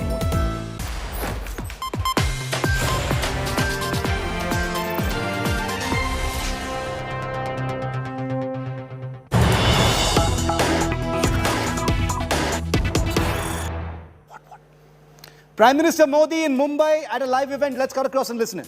विकास की नई आकांक्षा जागृत हुई है। साथ ही आजादी के इस अमृत काल में हम सभी को ये सुनिश्चित करना है कि हम जो भी काम कर रहे हैं, जो भी हमारी भूमिका है, वो हमारे राष्ट्रीय संकल्पों को मजबूत करें। यही भारत के तेज विकास का रास्ता है। इसलिए राष्ट्र के विकास में सबका प्रयास के आह्वान को मैं फिर दोहराना चाहता हूं। हम एक राष्ट्र के रूप में परस्पर सहयोग और सहकार की भावना के साथ आगे बढ़ना है, एक दूसरे को बल देना है।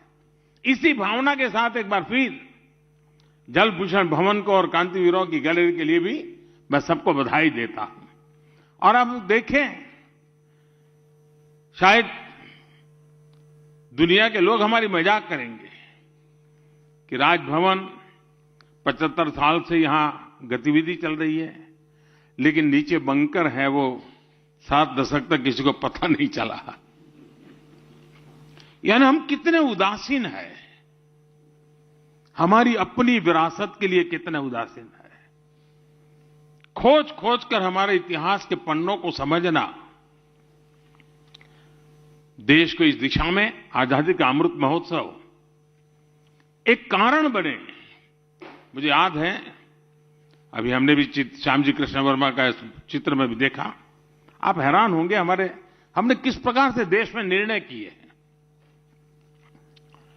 श्यामजी कृष्ण वर्मा को लोकमान्य तिलक जी ने चिट्ठी लिखी थी और उनको कहा था कि मैं स्वातंत्र वीर सावरकर जैसे एक होनहार नौजवान को भेज रहा हूं, उसके रहने पढ़ने के प्रबंध में जरा आप मदद कीजिए। श्यामजी कृष्ण वर्मा वो व्यक्तित्व थे। स्वामी विवेकानंद जी उनसे सत्संग किया करते थे और उन्होंने लंदन में इंडिया हाउस, जो क्रांतिकारियों की एक प्रकार से तीर्थभूमि बन गया था, और अंग्रेजों के नाक के नीचे इंडिया हाउस में क्रांतिकारियों की गतिविधि होती थी। श्यामजी कृष्ण वर्मा जी का देहावसान 1930 में हुआ। 1930 में उनका स्वर्गवास हुआ और उन्होंने इच्छा व्यक्त की थी कि मेरे अस्थि संभाल के रखे जाए और जब हिंदुस्तान आजाद हो तो आजाद हिंदुस्तान की उस धरती पर मेरे अस्थि ले जाए जाएं।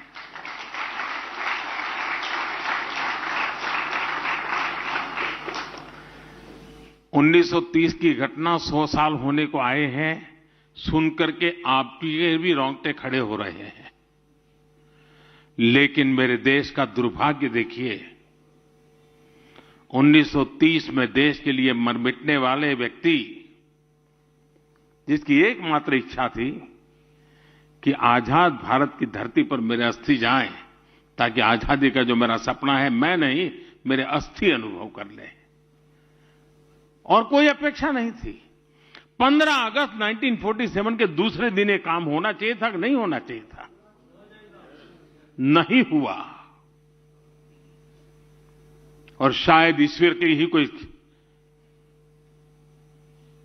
संकेत होगा। 2003 में 73 साल के बाद उन अस्थियों को हिंदुस्तान लाने का सौभाग्य मुझे मिला।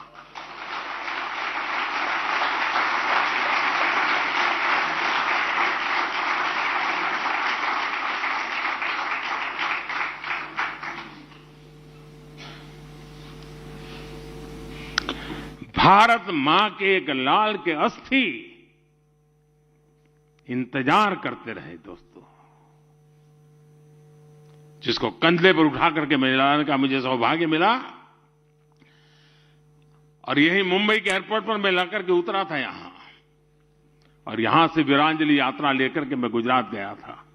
और कच्छ मांडवी उनका जन्म स्थान, वहां आज वैसा ही इंडिया हाउस बनाया है जैसा लंदन में था।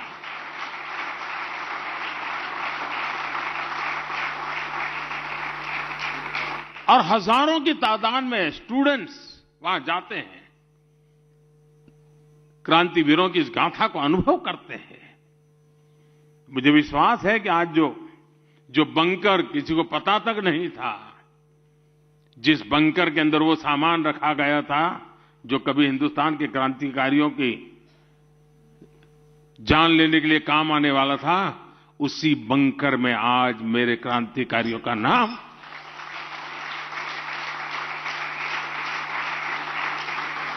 ये जज्बा होना चाहिए देशवासियों में जी, और तभी जाकर के देश की युवा पीढ़ी को प्रेरणा मिलती है। और इसलिए राजभवन का ये प्रयास बहुत ही अभिनंदनीय है। मैं खास करके शिक्षा विभाग के लोगों से आग्रह करूंगा कि हमारे स्टूडेंट्स को हम वहां तो ले जाते हैं, साल में एक बार दो बार टूर करेंगे तो कोई बड़े बड़े पिकनिक प्लेस पर ले जाएंगे, थोड़ी आदत बना दें, कभी अंडोबार निकोबार जाकर के उस जेल को देखें जहां वीर सावरकर ने अपनी जवानी खपाई थी। कभी इस बंकर में आकर के देखें कि कैसे कैसे वीर पुरुषों ने देश के लिए अपना जीवन खपा दिया था। अनगिनत लोगों ने इस आजादी के लिए जंग किया है, और ये देश ऐसा है,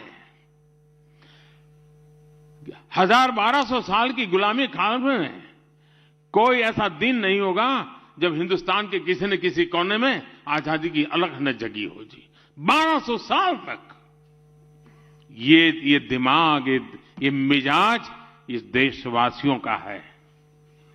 हमें उसे जानना है, पहचानना है, और उसको जीने का फिर से एक बार प्रयास करना है, और हम कर सकते हैं साथियों। इसलिए आज का ये अवसर मैं अनेक रूप से महत्वपूर्ण मानता हूं। मैं चाहता हूं कि ये क्षेत्र सच अर्थ में देश की युवा पीढ़ी के प्रेरणा का केंद्र बने। मैं इस प्रयास के लिए सबको बधाई देते हुए, आप सबका धन्यवाद करते हुए मेरी वाणी को विराम देता हूं।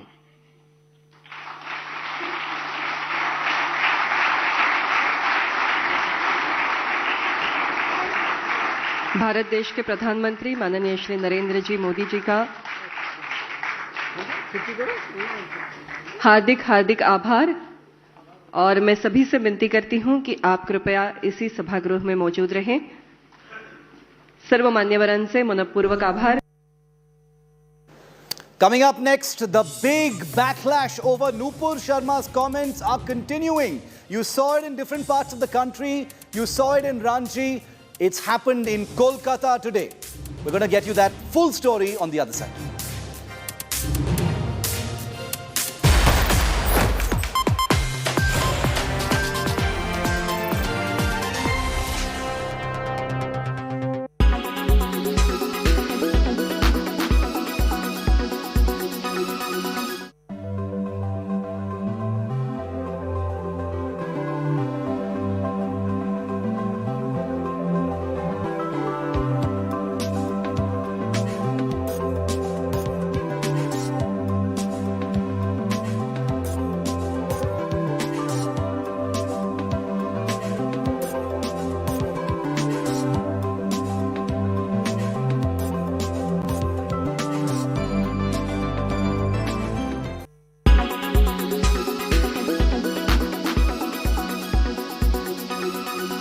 Make your media plan smarter with India Today Live TV on your connected devices. Everyone's busy finding what's trending. You're busy finding out why. India Today, for those who research before reacting. Download the India Today app now. Make your media plan smarter with India Today Live TV on your connected devices. You are watching India Today. Two of the Enforcement Directorate's grilling of Rahul Gandhi in the National Herald case. The Congress battling the Enforcement Directorate. Meanwhile, the CBI is questioning Rujira Banerjee, the wife of Abhishek Banerjee of the TMC, the nephew of Mamta Banerjee in Kolkata. The TMC, the Congress party, call it a witch hunt. The centre and the BJP call it due process. Top focus and to the point this evening. Your support to Sadan Sari has now borne results. The Maharashtra police forced to act after India Today exposed mob horror on a 19-year-old teenager only because he decided to support Nupur Sharma and denounce the beheading threats that she has been receiving. But because you spoke up, because celebrities expressed support, Maharashtra police has had to now book the mob. Remember, the boy is still behind bars. The FIR is lodged against him for hurting religious sentiments. We now demand release Sadan Sari. And remember, at 6 p.m. prime today with me, Pooja Shali, we'll talk about what public support can do for a young, brave boy. Tune in today at 6 p.m. Presented by Berger Easy Clean. No dag, no dhabba, only beautiful walls.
Co-presented by PolicyBazaar.com.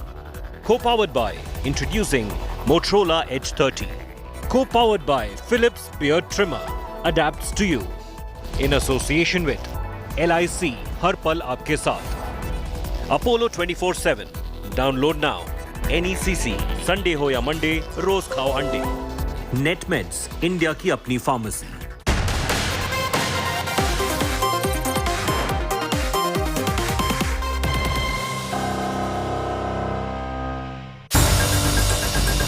We broke silence on Sadan Sari.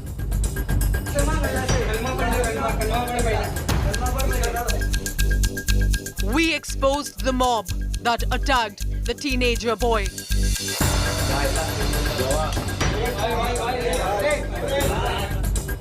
And finally now, the police books the sickening mob.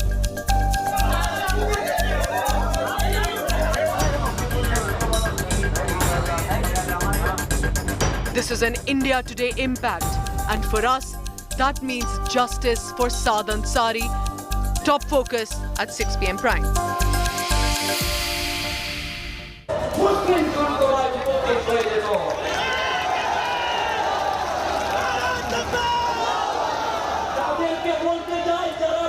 While liberal, moderate young Muslims are trying to speak up, protests meanwhile continue. This massive protest of hundreds of people thronging in Kolkata. That to demand arrest of now suspended spokesperson of the Bharatiya Janata Party, Nupur Sharma, for her comments on the Prophet. Protests continue in Bengal today.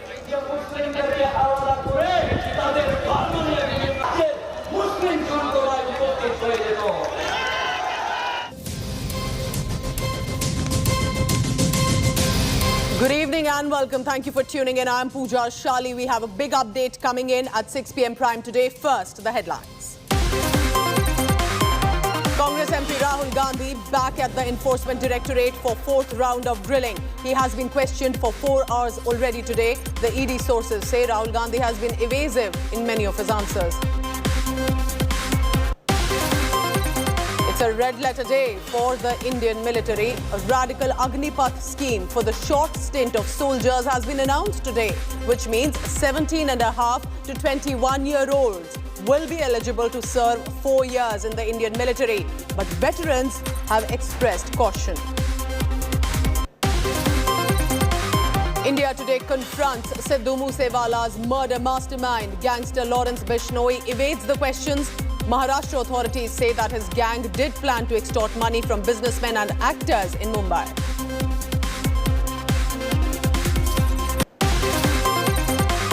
Prime Minister Narendra Modi hails India's freedom fighters in Mumbai, hails Shivaji's legacy as he shares a stage with Maharashtra Chief Minister Uddhav Thackeray.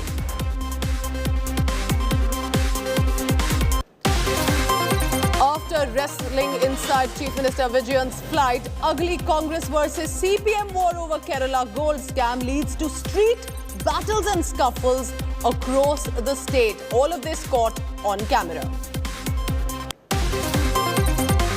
Shocking news coming in. 2 custodial deaths at least in 48 hours in Chennai. 44-year-old allegedly died in police custody. Family crying foul. Chief Minister Stalin is under fire.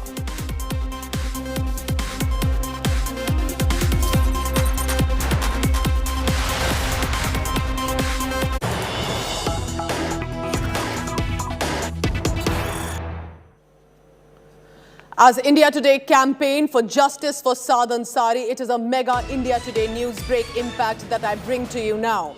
After that visual of Saad Ansari being assaulted inside his own home, where he was dragged out only because he was supporting Nupur Sharma and asking that there should be no violence against her, violence was shown to him by the radicals.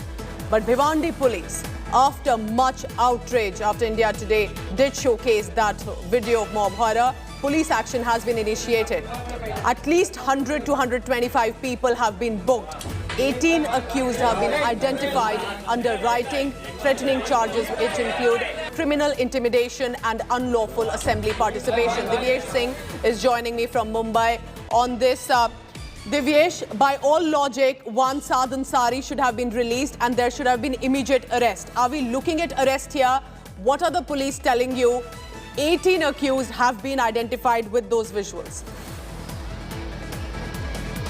Well, Pooja, as of now, following the story that was run by India Today regarding the attack on Saad Ansari, he was threatened, he was slapped, he was abused and forced to recite religious verses, after which India Today ran the story, and now Bhiwandi police has booked over 125 people who barged at his residence, who threatened Saad Ansari, who slapped him, who abused him, and then forced him to recite religious verses. These persons who've been booked have been booked for rioting, illegal assembly and various other sections. 18 of them have been identified, and according to DCP Yogesh Chavan from Zone 2 of Thane Police Commissionerate, Section 41A of CRPC, notices have been served to the 18 identified accused, and they have to produce themselves, they have to present themselves before the investigating officers. Meanwhile, Saad Ansari remains in police custody. He was booked for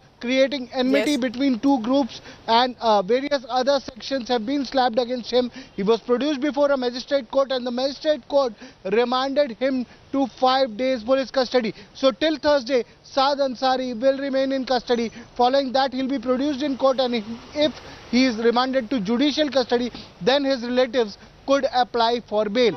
Till then, Saad Ansari will have to remain in police custody till Thursday, after which he'll be produced in court.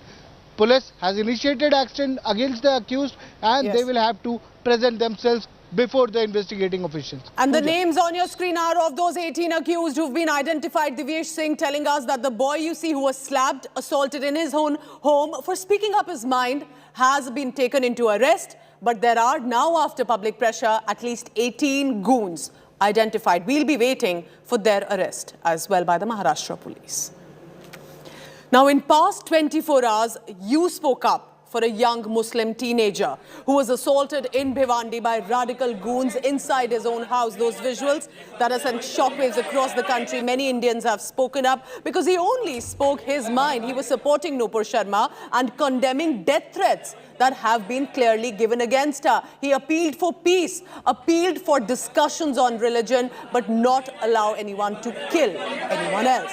So you spoke up. Public figures spoke up on India Today's expose of the mob horror on the boy, leading, sadly, remember, with that visual, the boy was arrested, not the men who slapped him. But it's only because of the public pressure that there is now an impact. Maharashtra police identified 18 accused, booked 100 people, assured action against the goons. Because remember, these are goons who will not even let a boy speak his own thoughts on social media. Here is what unfolded since our telecast in this report coming up.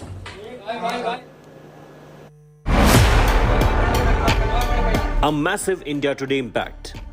Muslim mob that assaulted 19-year-old engineering student Saad Ansari in Bhiwandi has been booked. India Today was the only channel to report assault on the engineering student by the mob led by a Congress leader, which barged inside his house.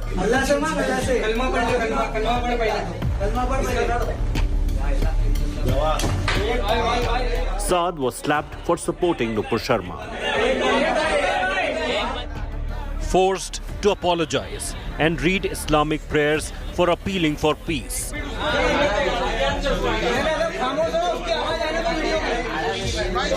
19-year-old engineering student from Bhiwandi in Maharashtra, Saad Ashfaq Ansari, had to face this angry mob, which barged into his home over a social media post, condemning death threats issued against suspended spokesperson of the BJP. Police have booked around 125 attackers who barged inside Saad's home to assault and abuse him. At least 18 of the assaulters have been identified for rioting and threatening the teenager. Thousands of Muslims took to the streets last week, shouting slogans, pelting stones, burning public property, causing serious injuries to cops. Mobs did not stop there. Led by a local corporator of the ruling Congress party, they forcibly entered the house of Ansari, slapped him, used objectionable words and forced him to read the kalma for not denouncing Nupur. इंशाल्लाह FIR हो के उस पर जो भी कानूनी कार्रवाई वो होएगी। और मैं एक ही मैसेज देना चाहता हूँ कि बस अब इसके बाद में अगर किसी ने इस तरीके की बदतमीजी किया, कानून अपना काम करे, हम अपना काम करेंगे। हम सब कुछ बर्दाश्त कर सकते गए, लेकिन रसूल आज़म सल्लल्लाहु अलैहि वसल्लम की शान में अगर कोई गुस्ताखी करेगा तो हम बर्दाश्त नहीं करेंगे। His ordeal did not end there. Maharashtra police reached the spot and arrested the student. An FIR was lodged against the boy for hurting religious sentiments. He is currently in police custody. Commonwealth Games gold medalist Yogeshwar Dutt, reacting to India Today report, tweeted in support of the boy, questioning the silence of Nupur Sharma's critiques. Did Ansari pay the price for being a moderate and denouncing open calls to violence and beheading? Bureau Report, India Today.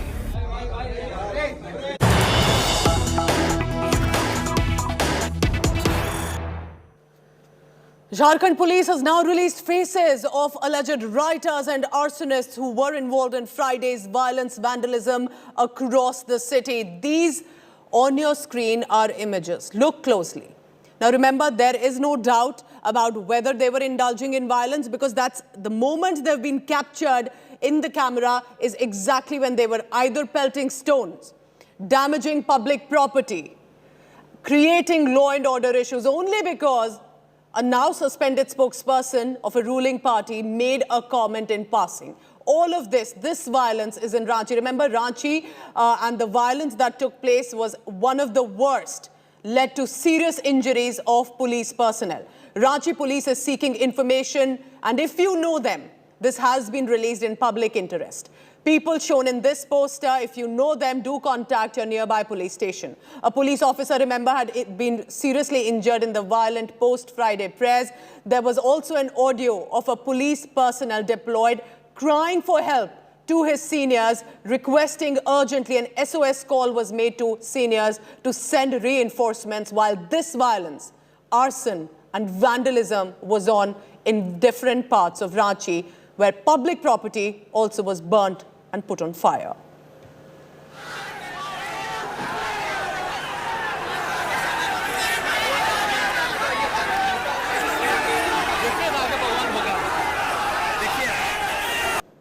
देखिए देखिए पत्थर चला रहा, देखिए देखिए, आप इधर आ जाइए, आप इधर आ जाइए, इधर आ जाइए, छिप जाइए, इधर आ जाइए सर, सर पत्थर चल रहा है सर, हमको कवर में लगा, मेरा मोबाइल टूट गया सर, जल्दी से सर, देखिए अभी पत्थर चला रहा है सर, फोर्स भेज दीजिए सर, फोर्स भेज दीजिए।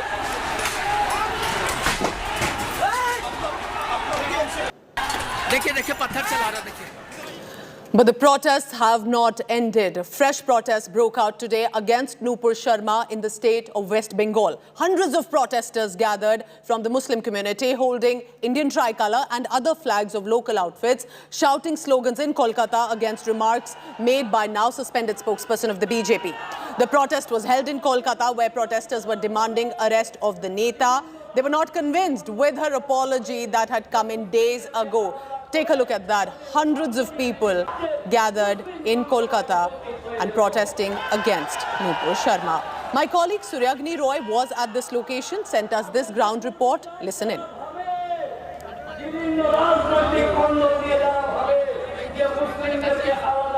Right now we are at Dharmatala of Kolkata, and I'd like to show you the situation over here. Multiple Muslim organizations have hit the streets of Kolkata protesting against Nupur Sharma. They claim that Nupur Sharma should be arrested, and arrested immediately, because she has heard the sentiments of the Muslim community at large. Over here, this congregation is a huge congregation that we can see over here in Kolkata's Dharmatala area, where a lot of people from various districts of West Bengal have come over here to protest against Nupur Sharma's comment. All of these people claim that Nupur should be arrested and Nupur should be taken to task. Now, so far, this protest has been a very peaceful protest that is happening since afternoon in Kolkata. With camera person Kiranjit, this is Suryagni Roy for India Today, Kolkata.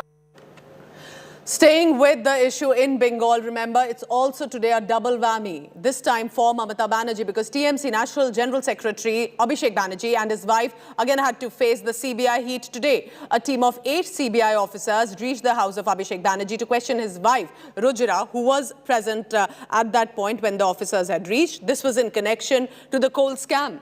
Now, Rujira Banerjee has already been questioned in the case by CBI and the Enforcement Directorate. So what is the background? The case gathered steam in 2020 over an FIR against illegal extraction of coal from the Durgapur-Asansol belt. The scam by Anup Maji, the mastermind allegedly, and the Eastern Coalfield Limited is estimated to be worth 1,900 crore rupees. Now, the Trinamool Congress is claiming that it is the government at the centre's attempt at intimidation using these central agencies like the CBI and the ED. This comes at a time when the Trinamool Congress Supremo Mamata Banerjee is in Delhi today because she's holding political meetings of opposition netas on the presidential elections. These are the latest visuals that have come in on the screen. Remember, Mamata Banerjee approaching Sharad Pawar and also others at this point. So while these political meetings are taking place in Delhi, CBI raids there in Bengal. Listen in to what Abhishek Banerjee said while the raids were on at his house. আমরা আমাদের দলটা অন্য দল থমকে চমকে লাভ নেই আমি এখানে আসবো আমাকে কালকে সিবিআই আমার স্ত্রীকে চিঠি দিয়েছে আমার বাড়িতে গিয়ে জিজ্ঞাসাবাদ করো যাতে আমি এখানে না আসতে পারি কালকে এই আগরতলায় ঢিল মারছে পাটকেল মারছে পাথর মারছে একদিকে পাথর মারছে আর একদিকে সিবিআই আইডি আরে কাজ কলা তোমার ক্ষমতা থাকলে তুমি করে দেখাও গলা কেটে দিও মাথা মতো করে Suragini Roy is now joining me from Kolkata on this. Suragini, do tell us what exactly happened. We have visuals of the Shantiniketan there on our screens right now. What is the timeline of the event? At what time did the officers reach? Who was available? What is the background? Because all of this while Mamata Banerjee is trying to get together non-Congress, non-BJP netas together. Well, Pooja, this was not the first time that the CBI had reached the premises of Abhishek Banerjee to question his wife Rujira in connection to the coal scam that the CBI has been investigating since the past couple of years. Now, even last year in March itself, before the elections, a team of CBI went to the house of Rujira Narula Banerjee and Abhishek Banerjee and questioned Abhishek's wife in connection to the scam. Now, this particular one is extremely important because today Mamata Banerjee left for Delhi. Abhishek Banerjee was in Tripura. So what the Trinamool Congress is alleging today is that the CBI has reached the premises of the houses of Trinamool leaders. To be specific, Abhishek Banerjee's house when both Mamata and Abhishek are not in the city. So this is what rather the state. So this is what the Trinamool is stating. Abhishek in his rally in Tripura clearly slammed the BJP, stated that these are intimidatory tricks by the BJP to make these Trinamool Congress leader, specifically Abhishek, to surrender in front of them and not to take a head-on fight against the BJP that the Trinamool Congress alleges that they have been doing for a long time. Now, it is extremely important because Mamata Banerjee has gone to Delhi. She has met Sharad Pawar, as you rightly mentioned. Abhishek Banerjee is in Tripura, and that is when this particular incident happened. A team of 8 members reached the house of Abhishek Banerjee at around 11:30, and still now the questioning, rather the cross questioning, because she was already questioned once by the CBI at her residence a year back, a bit more than a year back in March, and so the cross questioning is happening right now. And what we do understand is that there is a complete Suragini, keep tracking all the latest on that, because at this point, if the raids are on there in Bengal, a lot is expected likely from the TMC's reactions in the next few hours. I'll be tracking all the latest on that. But in Delhi, meanwhile, there was also high political drama, and throughout the day we had visuals coming in from outside the Enforcement Directorate office, because it was the Congress netas, whether outside the ED office or Congress headquarters. Take a look at this. This is what unfolded in Delhi today by the Congress party. Several top Congress netas staging protests in solidarity with their leader, Rahul Gandhi, who's a member of parliament. Many of these protesters who you see on your screens were detained for a second day.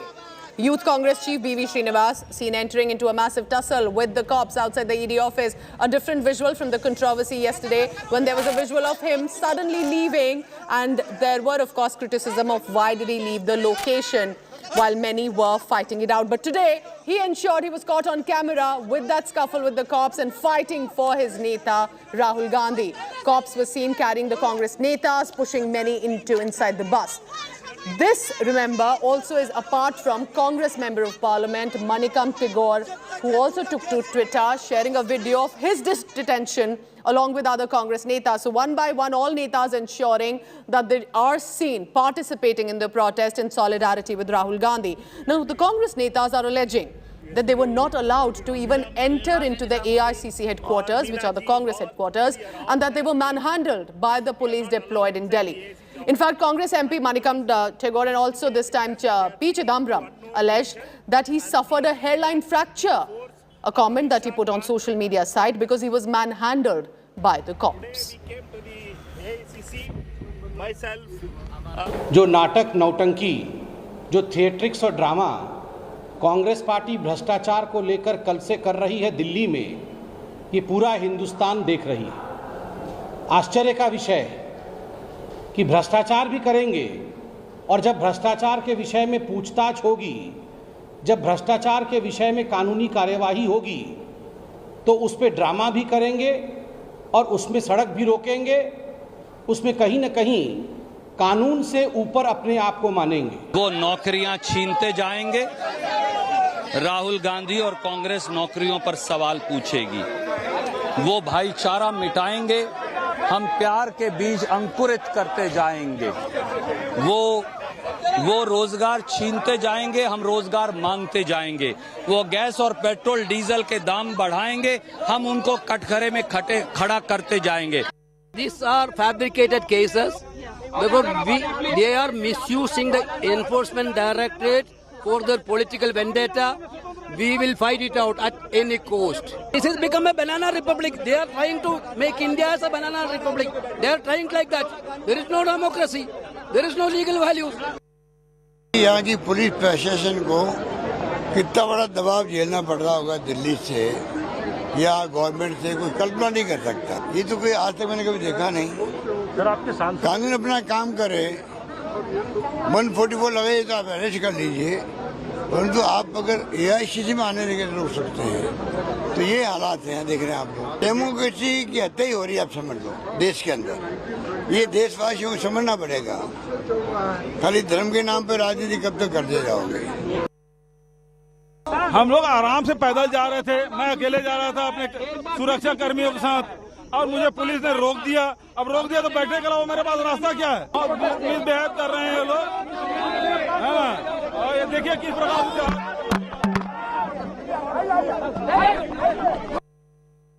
Today we came to the AICC, myself, Punya ji,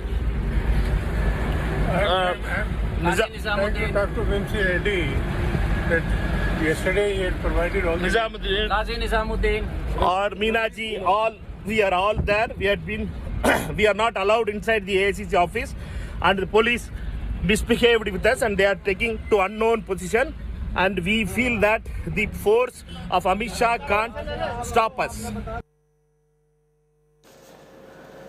So why is Rahul Gandhi facing the ED heat? Let me take you through some of the charges that are against Gandhis, and this time, of course, specifically Rahul Gandhi, who's the Congress Member of Parliament, to which there are protests breaking out across Delhi, in fact, across the country in different cities where the Congress unit are strong.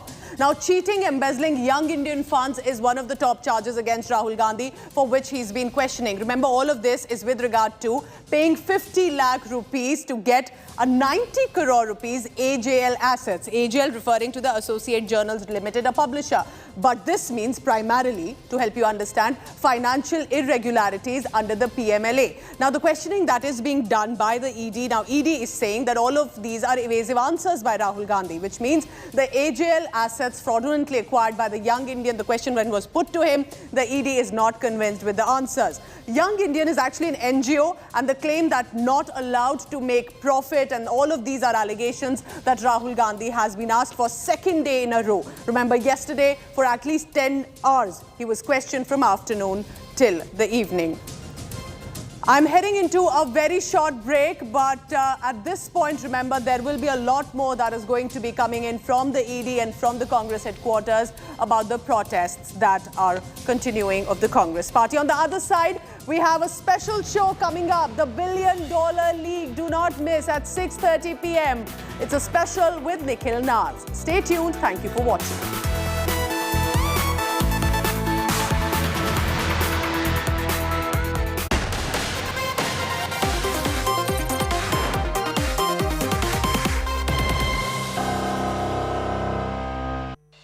India Today Group wins big again.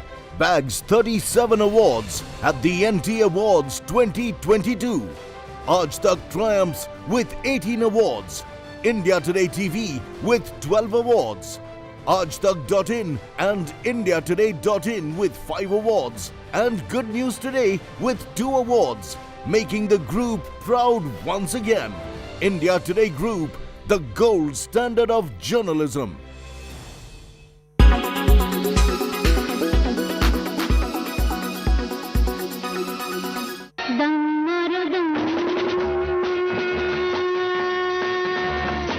Yes, you read that right. Marijuana is legal. Thailand became Asia's first country to legalize marijuana. ดีใจครับ ผมเกิดในยุคที่กัญชาและกระท่อมถูกกฎหมาย But smoking away is not that easy.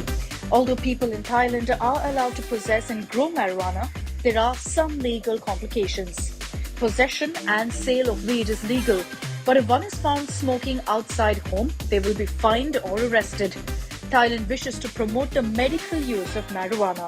Public Health Minister Anutin Charnvirakul said if weed is used under the correct awareness, it is like gold. Something valuable, it should be promoted.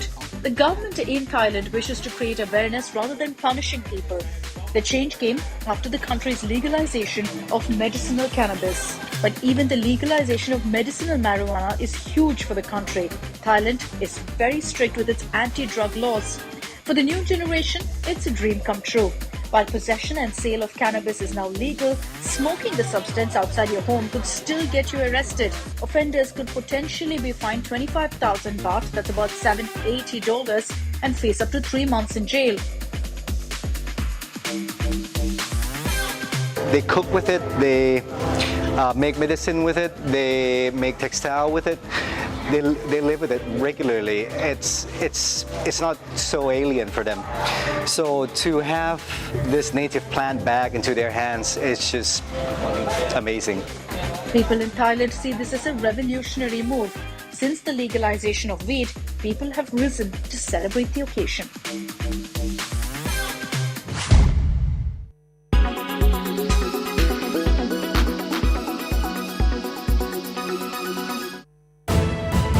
You are what?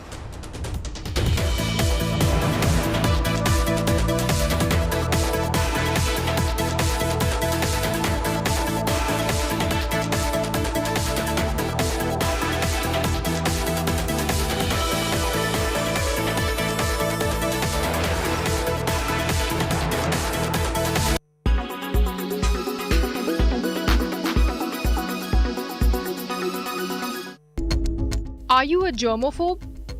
Do you freak out when things aren't clean? You may be able to clean things on Earth, but what about space junk? Did you know there are more than 9,800 tons of debris floating around Earth's orbit? Yes, you heard it right. Well, let us help you relax. A tow truck in space is using magnets to clean the space. The name of your space cleaner buddy is ELSA. ELSA is a small satellite fitted with a powerful magnet. It uses a magnet to clean up the debris and tows it back to Earth's orbit. While towing back, it burns up naturally on re-entry. ELSA can help clean 9,800 tons of debris floating around the Earth. Space junk is litter left behind in the orbit from the space missions. You wouldn't believe that it is traveling at the speed of 27,000 km per hour. So at this speed, even small debris could mean a huge risk. We hear about the space mission being launched every now and then, and with more than 30,000 satellites set to launch in the coming year, the space could really use some cleaning. But who made ELSA and how does it work around space? Japanese startup Astroscale launched a model of ELSA-D. It is made up of 2 satellites stacked together.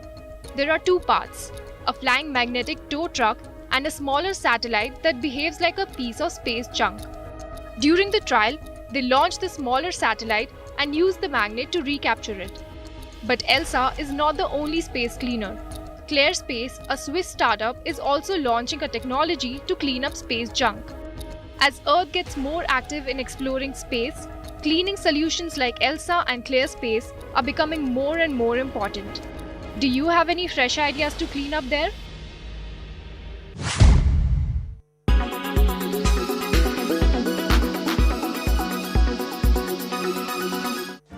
Make your media plan smarter with India Today Live TV on your connected devices.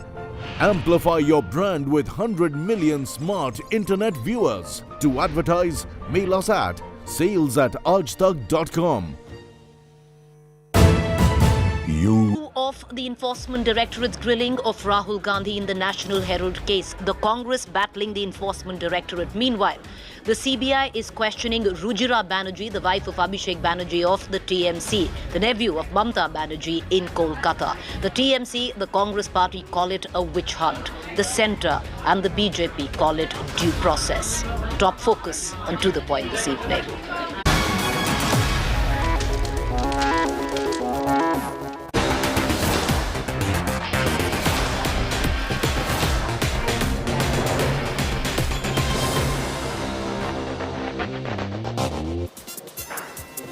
We're calling it the biggest sporting league in the country. That it certainly is. But guess what? The IPL right now is one of the biggest sporting leagues in the world, almost touching 50,000 crore for the media rights when it comes to a period of 5 years.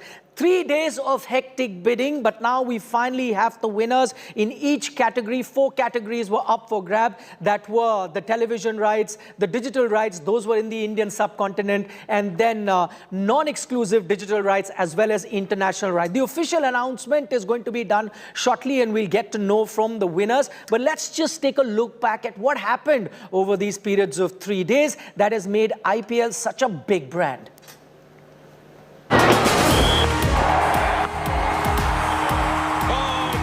Brand IPL continues to grow further and further. After 3 days of intense bidding, the numbers from the IPL media rights are jaw-dropping.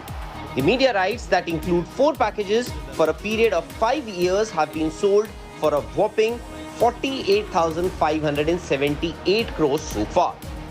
Disney Star bagged the television rights for 23,575, while for the digital rights, Viacom made the winning bid of 20,500 crores. The most surprising numbers came for the digital rights of 18 non-exclusive games per season, which also went to Viacom for 3,273 crores. Rest of the world TV rights, even if they go for their base price, will fetch BCCI 1,230 crores. The amount is astronomical and digital rights have seen a massive jump. Viacom backed the digital rights for both the proposed 410 matches under Package B and the non-exclusive 98 matches under Package C for 5 years. For the next cycle, each of the non-exclusive 98 games will cost 33.24 crores. So, for the digital rights under Package B and C, Viacom will end up paying 23,773 crores. Now, how much will each IPL match cost in this 5-year cycle? Taking the base price of Package D into account, all 4 packages combined would cost at least 48,578 crores. The total number of games proposed in the 5-year cycle is 410, which would mean that every game would cost at least 118 crores. The numbers may surprise many, but the growth and popularity of the IPL ensures that irrespective of the economic health of the country and the world, IPL continues to get bigger and bigger. The Indian Premier League has seen an exponential growth ever since it came into existence in 2008. For the first 10-year cycle, each game used to cost 13.6 crores. which increased to 55 crores per game for the cycle between 2018 to 2022. And now, every game will cost the broadcasters at least 118 crores. These mind-boggling numbers have pushed brand IPL ahead of majority of the leagues globally, including the English Premier League. The question with IPL no longer is how, but how much. Sports Bureau, India Today.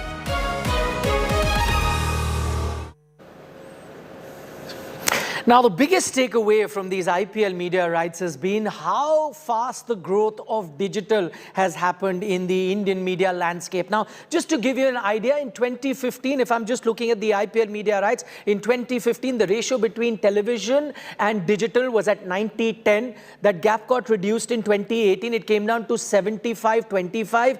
Today, it's gone in favor of digital at 51-49. So what you have right now, for the last decade, we kept hearing digital is the future. But tell you what, the future is here, because digital overall, combining the exclusive, non-exclusive, has gone past television as well. Let me welcome my two guests who join us for a discussion this evening. We are joined by Harish Thawani, a man who needs no introduction, held the India cricket rights for many years and knows this business inside out. Also joining us is Paritosh Joshi. He's a media strategist, and no one knows ad sales in Indian television better than him. I'll get to Mr. Joshi a little later. Let me start with you, Mr. Thawani. Yesterday, when we were doing some number crunching, just looking at macro numbers, and even without the non-exclusive digital, you thought that the digital numbers just didn't add up. Now we're getting to know that it's the same company that's got the non-exclusive rights as well. We're standing in a position where digital has actually overtaken TV. How do you view that?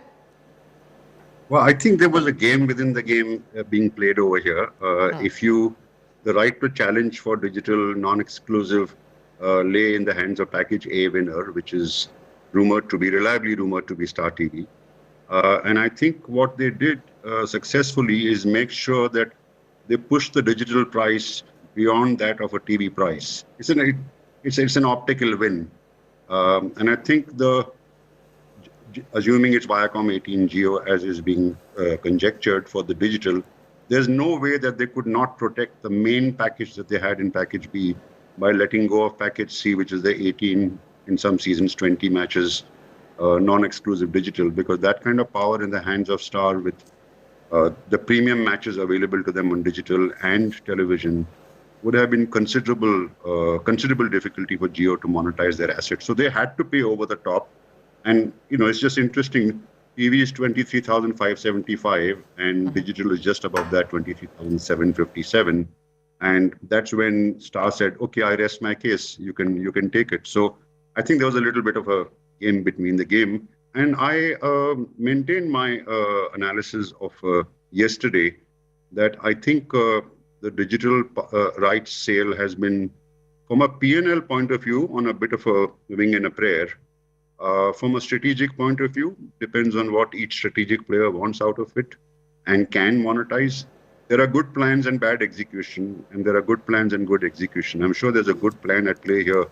Both Mr. Ambani and Uday Shankar and James Murdoch are very, very successful and bright people. How the execution will pan out, time will tell.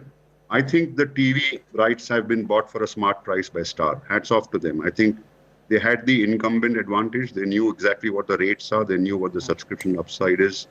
They protected their core turf, and they've got away with a decent price. It's monetizable. And they've made sure digital price goes so high that digital can't undermine television. It can compete, but it can't undermine by offering cheaper packages unless somebody wants to bleed the P&L and protect some long-term strategic interests, which is possible. Reliance has deep pockets. I'll get into the micro as well, based on, what the ad rates are on the show. We'll have the graphics up as well. But before that, let me go across to Mr. Joshi and just give us an, thought on what Mr. Thawani was saying, that yes, there could be strategy at play. We get to know whether digital then becomes profitable or not. Do you think that digital has been riding high on emotion, considering that everyone's betting very heavily on it, considering it the future? Or do you really think these digital numbers add up? The simple answer over the long haul is that, digital will become bigger than TV. It has all over the world. We should expect it to happen in India as well. However, that being said, the reality of TV reach in India vis-a-vis the aggregate reach of all digital media is that television still reaches a darn sight more people than digital does. And certainly on a sustained everyday basis.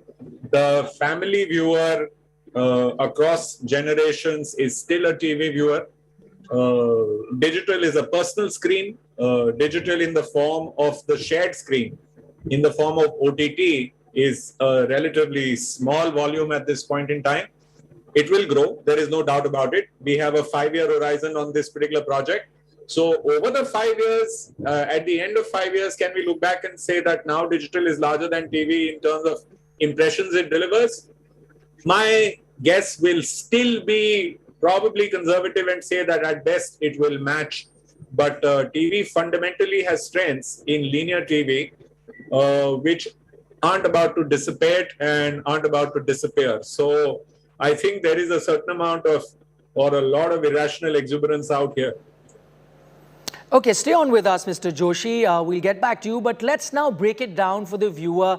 How much is it that, or how much is it that they're going to pay for the subscription? How does these numbers add up? How does it become feasible for a broadcaster? Because I think that's the biggest question that a fan who would be consuming, the end consumer, that would be asking. So let's take a look at the numbers right now. How does these numbers for TV versus digital add up? Okay, for TV rights, 23,575 crore, that is 57.5 crore per match. Let's do the math right now. How is it that the broadcaster will recover that money? Now, digital, with this, what you're looking at is the TV cost. Let's first take at digital advertising. Now, the advertising is at about 3.5 seconds of advertising time per match. That is what you get. 3,500 seconds is what the TV broadcaster will get to advertise. Now, how much do you get? You get, this is digital, but we're going to look at TV numbers, and that is 10 lakh per 10 seconds is what you get for TV ads. Digital is much less, what you're seeing on the screen. But if you take a look at TV, that's 10 lakh per 10 seconds. That's what TV comes to. So let's take a look at what TV then eventually is. Advertising revenue for TV comes at 13,940 crore. That is 34 crore per match. See, this is the revenue we're talking about. This is digital. I'll get to digital a little later. I'm just focusing on TV numbers right now. The advertising revenue will be 13,940 crore. TV rights have gone for 23,575. As you can see on your screen, that's 57.5 crore per match. But how does the broadcaster recover from that money? That we'll take a look at. 3,500 second advertising time per match. 10 lakh per 10 seconds. So this is what you're looking at. So TV revenue through your ad revenue, that is the television ad, is at 13,940 crore. The deficit is at 9,635 crore. That deficit needs to be filled by TV through subscription. And this, most industry experts believe, is feasible. So TV could break even looking at these numbers, and that was television. Now let's get to the digital numbers, which we were showing you a short while ago. Digital is gone a total cost at 23,773 crore. That is at 58 crore that has gone per match. We are combining the exclusive as well as the non-exclusive right. For digital as well, we have 3,500 of advertising time, seconds advertising time. Now you've got, what do you get? Half the price in digital for advertising. Remember, we were looking at 10 lakh per 10 seconds for TV. For digital, it drops to 5 lakh per 10 second for digital ad. So it drops down to that. So advertising revenue on digital at best at 17 crore, you'll get about close to 7,000 odd crores. These are just rough calculation. You can see 6,970 crore. But there will be a big deficit in digital, because you would then really need to fill 15,137 crore through subscription alone. That might just not add up, because a lot of these subscriptions, as you know, go through bundle. If you are on one particular mobile network, they offer it at a much cheaper price, so you really don't have to go and buy subscription differently, which you have to do for TV. So if you take a look at the broader numbers, as we just explained, television seems like it could break even. Digital doesn't seem like that. There is a big gap there as well. I'll go across to Mr. Joshi.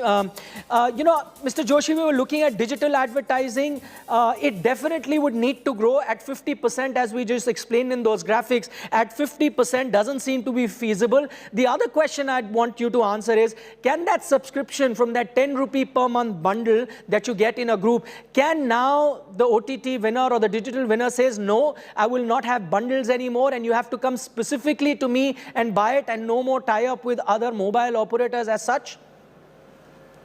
You know, the TVOD model, the transaction video on demand model, is now definitely in play.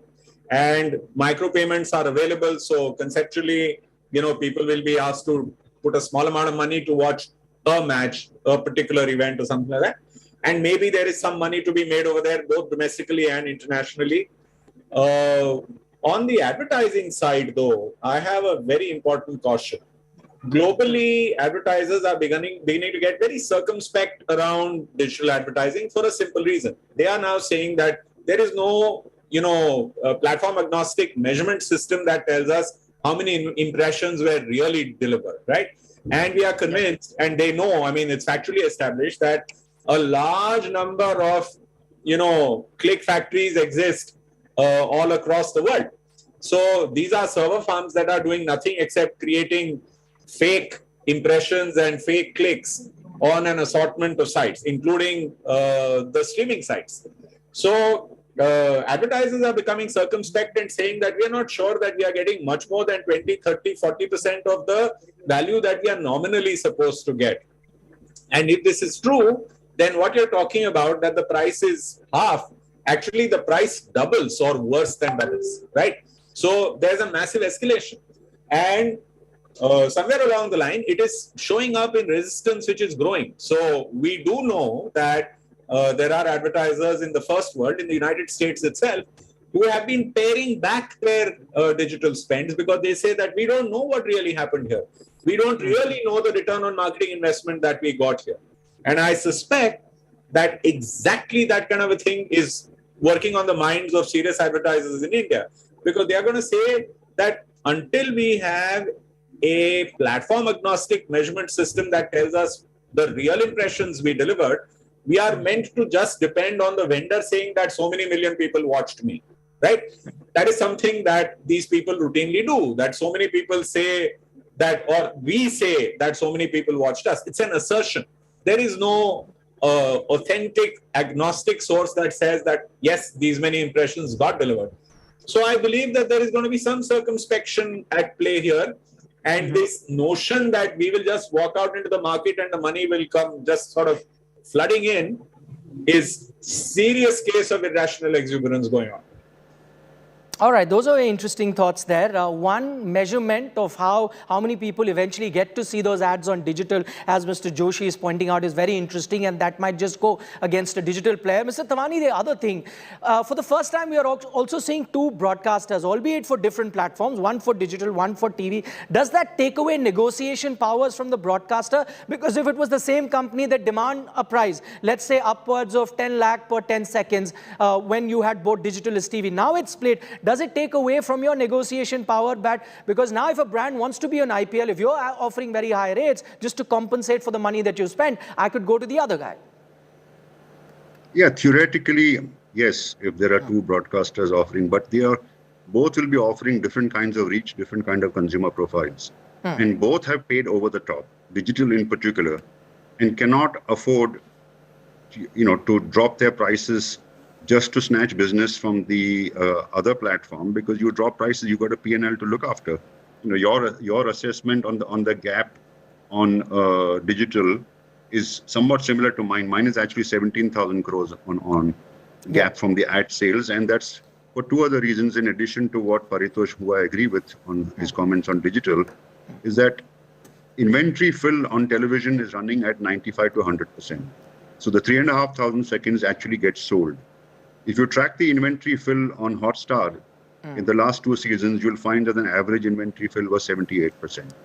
So there is a 20% gap that can happen over there.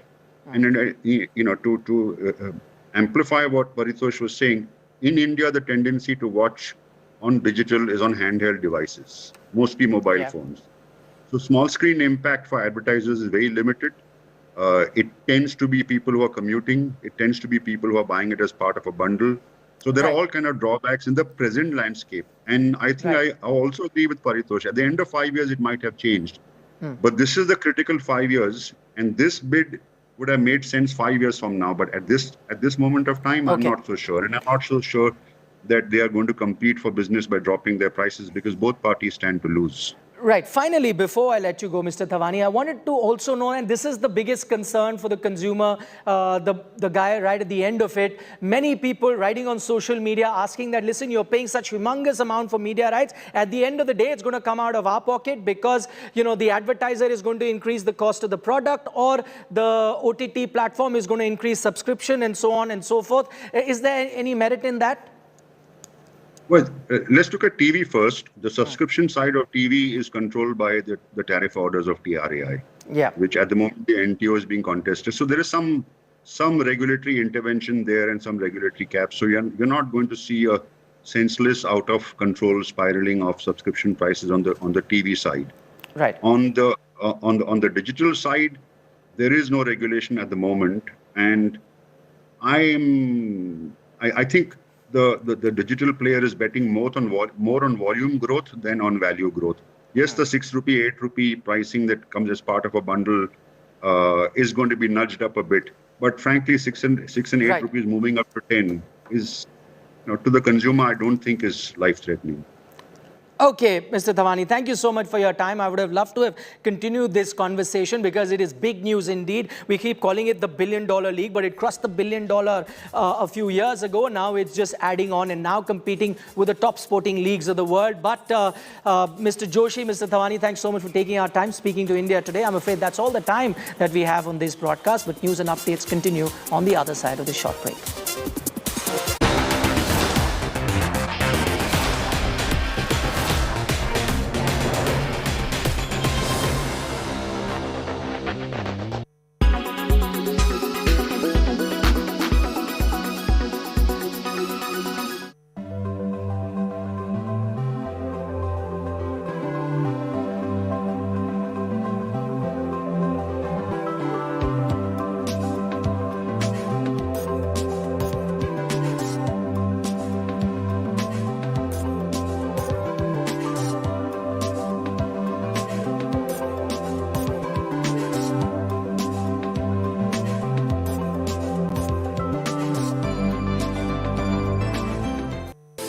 Fashion industry is all about new designs, styles and creations. Well, now fashion designers have a new playground for their creations, the metaverse. This digital world where, thanks to an avatar that gives us a virtual twin, we can evolve and act just as we would in the real world. We enter it through wearing a virtual reality headgear or by watching a computer or smartphone screen. The metaverse is a space for experimentation and testing out new products, allowing designers to push the boundaries of their creativity.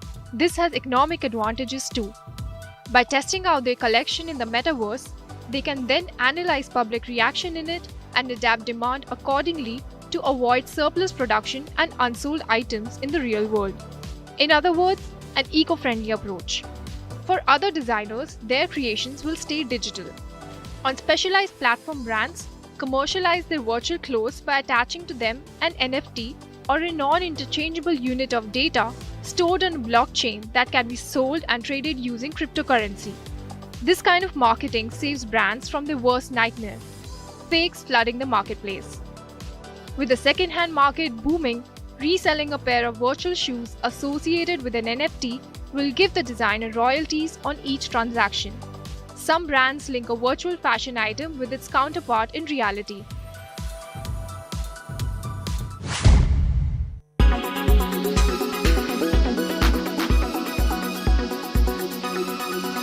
Make your media plan smarter with India Today Live TV on your connected devices.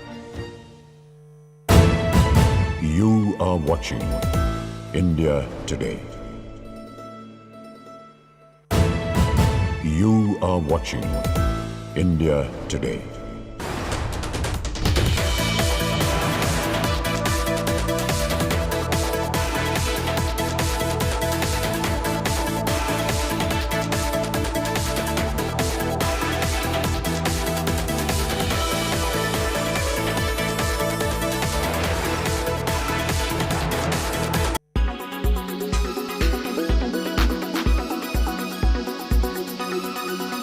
So Netflix seems to be having a major problem with passwords being shared.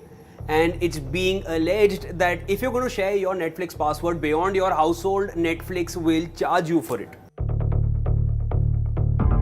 For the first time in 10 years, Netflix has seen a drop in its subscriber base. They lost something close to 2 lakh subscribers in the first quarter of 2022. And mass password sharing is being touted as one of the major reasons for this. So you've subscribed to Netflix, but your friend hasn't. And you share your password with your friend, he logs in or she logs into it, and they're able to access it as well. Netflix is having a major problem with this because mass password sharing is being touted as one of the major reasons why Netflix has seen a drop in its subscribers for the first time in 10 years. Netflix lost something close to 2 lakh subscribers in the first quarter of 2022, and there are reports which suggest that there is going to be a further drop in its subscriber base, and that's why Netflix is having a major problem. Now, it was recently revealed in one of Netflix shareholder letters that some 100 million freeloading households are making use of Netflix services without paying for it, obviously. And out of these, some 30 million are in the US and Canada. Now, such freeloading households have obviously become a major problem for Netflix, and now it is being alleged that Netflix is trying out a much more strict policy wherein they're going to impose a fee for any extra member who's accessing the same Netflix account from a different household. It could be the equivalent of about $2 to $3 in any country's currency for that extra member who's accessing the same account. Now, there has been a lot of confusion because of these kind of reports which are coming in.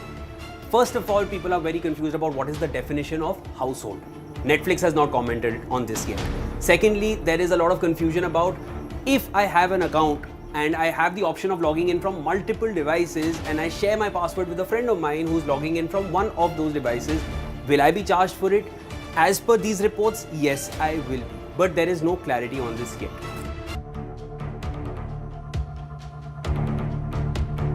As of now, this policy apparently has been rolled out only in Peru and Costa Rica, if reports are to be believed.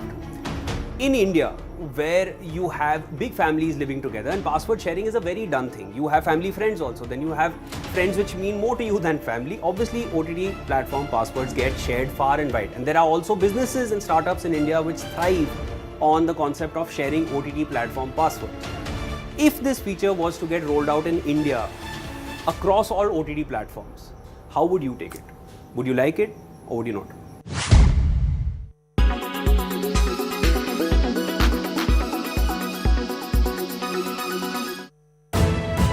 You are watching. Two of the Enforcement Directorate's grilling of Rahul Gandhi in the National Herald case, the Congress battling the Enforcement Directorate. Meanwhile, the CBI is questioning Rujira Banerjee, the wife of Abhishek Banerjee of the TMC, the nephew of Mamta Banerjee in Kolkata. The TMC, the Congress party, call it a witch hunt. The centre and the BJP call it due process. Top focus on To The Point this evening.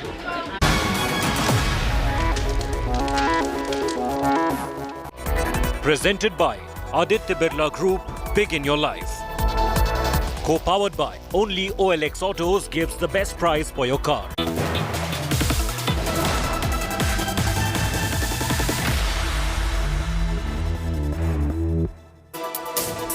Warm welcome, viewers. You're watching 7 at 7, the only news bulletin where I curate the day's top 7 stories for our viewers. I'm Preeti Chaudhary, and these are the headlines. After India Today reported the horrific ordeal of 19-year-old Muslim teen who was slapped and assaulted by a mob for backing Nupur Sharma, cops book 125 people. Rahul Gandhi back at the Enforcement Directorate for 4th round of grilling. He has been questioned for 4 hours already. ED sources say Rahul has been evasive in his answers. It's a red letter day for the Indian military. Radical Agnipath scheme for short stint soldiers announced. 17.5 to 21-year-olds will be 17.5 and 21-year-olds will be eligible to serve 4 years. Veterans express caution. India Today confronts Sidhu Moosewala's murder mastermind. Gangster Lawrence Bishnoi evades questions. Maharashtra authorities say that his gang planned to extort money from businessmen and actors in Mumbai. Mr. Modi hails India's freedom fighters in Mumbai, hails Shivaji's legacy as he shares stage with Maharashtra Chief Minister Uddhav Thackeray.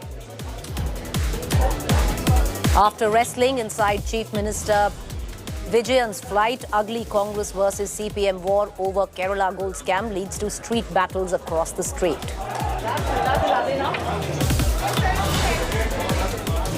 Two custodial deaths in 48 hours in Chennai. 44-year-old allegedly dies in police custody. Family cries foul. Chief Minister Stalin under fire. Chaliye, sir.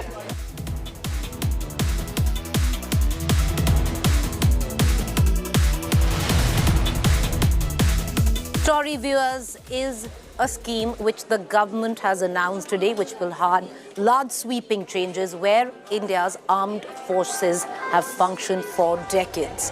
One of the world's largest and most professional militaries, renowned globally for its abilities, responsibilities and grit, is all set for a new chapter. Is this a good chapter for the Indian Armed Forces which the government has introduced today? Well, only time will tell, but experts and veterans have expressed caution. The government has called it Agnipath, the path of fire, and it is aimed at recasting the military as leaner, meaner, and to cut down India's military salaries and pension bills. Agnipath is brand new short-term recruitment policy for India's youth to serve in the armed forces. The scheme will induct youth aged between 17.5 to 21 into the armed forces as Agniveers on a salary of between 30 to 40,000 for a period of 4 years. They will then be released from service without pension, but with a severance package of up to 12 lakh rupees. About a quarter of all Agniveers will be retained if they choose to on the basis of merit. सेनाओं को विश्व की बेहतरीन सेना बनाने के लिए उस दृष्टि से आज कैबिनेट कमेटी ऑन सिक्योरिटी ने भी एक ऐतिहासिक फैसला किया है। आज का अग्निपथ नामक एक ट्रांसफॉर्मेटिव योजना हम ला रहे हैं जो हमारी आर्म्ड फोर्सेस में ट्रांसफॉर्मेटिव चेंजेस लाकर उन्हें फुली मॉडर्न और वेल इक्विप्ड। अग्निपथ योजना में भारतीय नौजवानों को बतौर अग्निवीर आर्म्ड फोर्सेस में सेवा का अवसर प्रदान किया जाएगा और यह योजना देश की सुरक्षा को मजबूत करने व हमारे युवाओं को मिलिट्री सर्विस का अवसर देने के लिए लाई गई है। अग्निपथ योजना के अंतर्गत यह प्रयास किया जा रहा है कि इंडियन आर्म्ड फोर्सेस का प्रोफाइल पूरी तरह से यूथफुल हो। यूथफुल प्रोफाइल से यह फायदा भी होगा कि उन्हें नई नई टेक्नोलॉजीज के लिए आसानी से ट्रेन किया जा सकेगा और उनकी हेल्थ और फिटनेस का लेवल भी काफी बेहतर होगा। साथियों, इस अग्निपथ योजना से एम्प्लॉयमेंट अपॉर्चुनिटीज बढ़ेंगी और अग्निवीर सेवा के दौरान अर्जित स्किल्स एवं एक्सपीरियंस उन्हें विभिन्न क्षेत्रों में एम्प्लॉयमेंट भी प्राप्त कराएगा। Firstly is the requirement to modify and refine our current recruitment process, essentially to expand the recruiting base. We also need to identify and select the right ITI qualified youth for induction into technical trades. Optimizing the recruitment training period is another issue that we are currently examining. As I mentioned earlier, assimilation and integration of the Agniveers into the system is an important aspect, and that is something which we are working at. Besides, there are some HR management issues like identifying the correct billets for the Agniveer, both within our organization and outside it, maybe on deputation.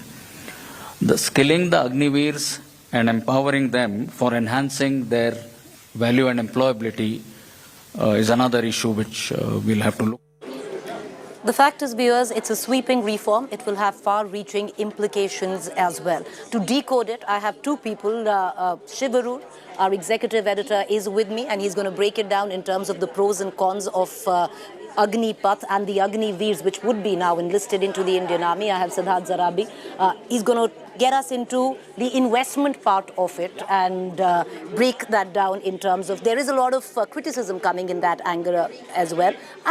You know, Shiv, there are a lot of pros as well to this particular scheme. Would you help break it down for us? The pros are that the intentions of this entire scheme, Preeti, are extremely noble and they are very important.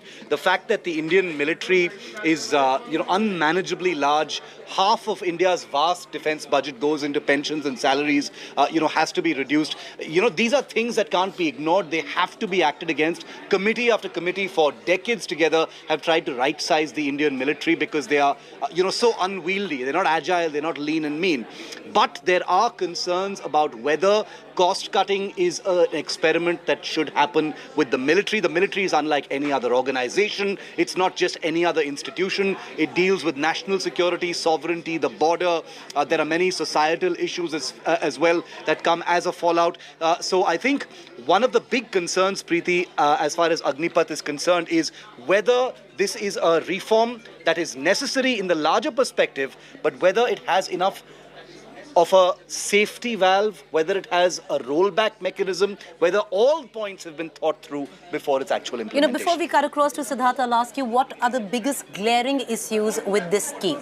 Well, the issues with this scheme is the esprit de corps, about whether people will be fully committed to the military if they join it only for 4 years, whether 4 years is enough, whether 8 months of training is enough to create a fully combat-ready soldier. And remember, Preeti, veterans believe that it takes up to 6 to 7 years to create a combat-ready soldier.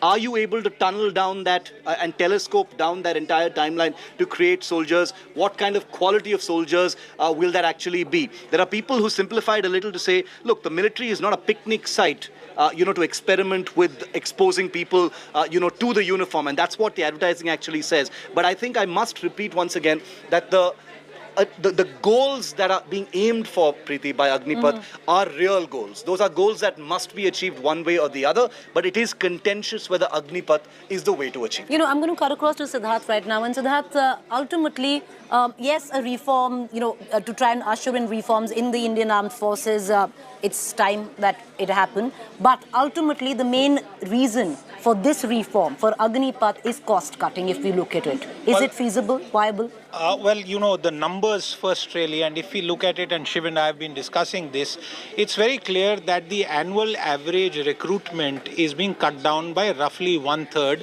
taking 46,000 as this year's announcement and 65,000. But Preeti, this is the post-COVID army recruitment plan. Really, for 2 years it was frozen. Effectively, a division plus or thereabout strength is being reduced. So I think that headline number, which countless committees have spoken about, a bloated workforce, so to say, that's being taken care of. The tenure, the tour of duty concept, the return on investment, and to train these soldiers 8 months to a year deployment, and would you send these soldiers to Kashmir? These are questions, operational questions, which the experts know.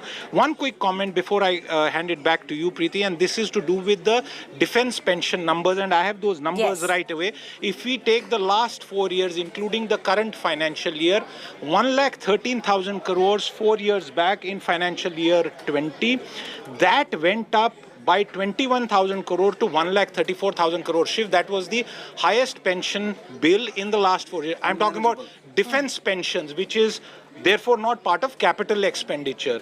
And that has gone down to 1,16,000 the year after, the previous financial year. For the current year, it is projected at just under 1,20,000 crore. So defense pension liabilities have been brought down even before Agniveer. And that's the big point. Is this going to be a long-term thing? Is this post-COVID army being utilized as a chance? This discussion about how wars will be fought. But please don't forget India's borders, messy neighbors. And I'll quickly ask you one quick question. expenditure or the liability, we talk of expenditure. When we talk about the Indian Army and Shiv, when all our border issues, our internal security issues, should that be looked as expenditure or investment? No, there's no doubt about it. Like I said in my opening point, cost cutting is not something you should be looking at in the military in terms of just the pension bills and things like that. The money that's poured into the military, is life and death. Right. You're an army kid, Preeti. You know for a fact what this actually means. It's not an emotional response. Most veterans believe that you can't have a return on investment way of looking at what you put into the military, and that's one of the reasons why when you're looking at pensions, and Siddharth made a very good point when he said that the pension bill has actually come down even before Agnipath was announced and implemented. It has to be a variety of different reforms. It can't be one big reform, and especially when you're dealing with, not the administrative aspects of the military, but the actual cutting edge, the soldiery of the military, the people who are going to stand right there. That's the point. Who are going to be at the border. Appreciate both of you for joining us, viewers. But the fact is, the scheme Agnipath has been introduced. It is a sweeping reform. It will have sweeping implications. How will it turn out for India in terms of our own security, of our own armed forces? Time will tell. I want to now quickly cut across to the other big developing news that we've been tracking very, very closely right here in India today. And that is the Prime Minister today promised 10 lakh more jobs. To take you through that, after Agnipath, there is one more announcement that was made today by the Modi government. The Prime Minister's office announced today that Modi has reviewed the status of human resource in all central government ministries and departments and ordered the recruitment of 10 lakh in the next 18 months. This announcement has sparked a political war of words, with the opposition claiming this is a ruse by the Modi government.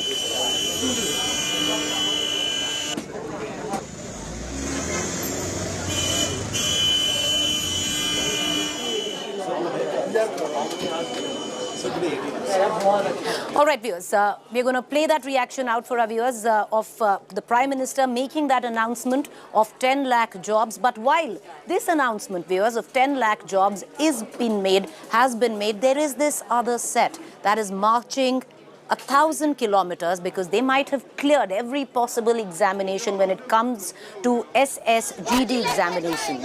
They have cleared the written examination, they have cleared the physical examination, they have been cleared medically on the SSC GD 2018 aspirants list, who have cleared every possible test and are yet, though, to be recruited by the government, forcing some of these aspirants to take the long march from Nagpur to Delhi on foot to ask the government to recruit them. The SSGD constables are recruited to promote a sense of security amongst the people living in border areas. Their role is to prevent anything that transpires on the border as foot soldiers. They appear for the exam after their 10th class. Today, this lot that you see on your television screen, after clearing all possible merit hurdles in terms of a written exam, are now walking over 1,000 kilometers through this punishing summer from Nagpur to Delhi to ask the government for justice.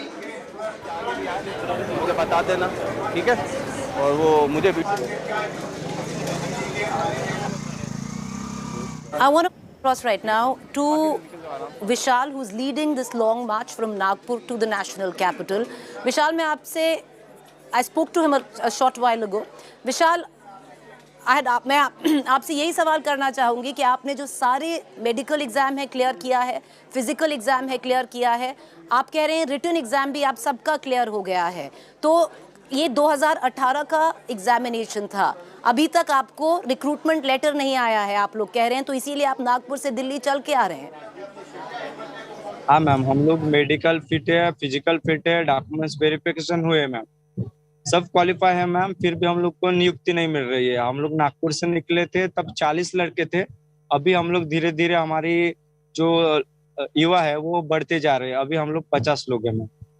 और आप पता है ma'am, इतनी कड़कती धूप है, जहाँ लोग घर से बाहर निकलने के लिए 10 बार सोचते हैं, वहाँ हम लोग पैदल मार्च कर रहे हैं और सबका सामान लेके।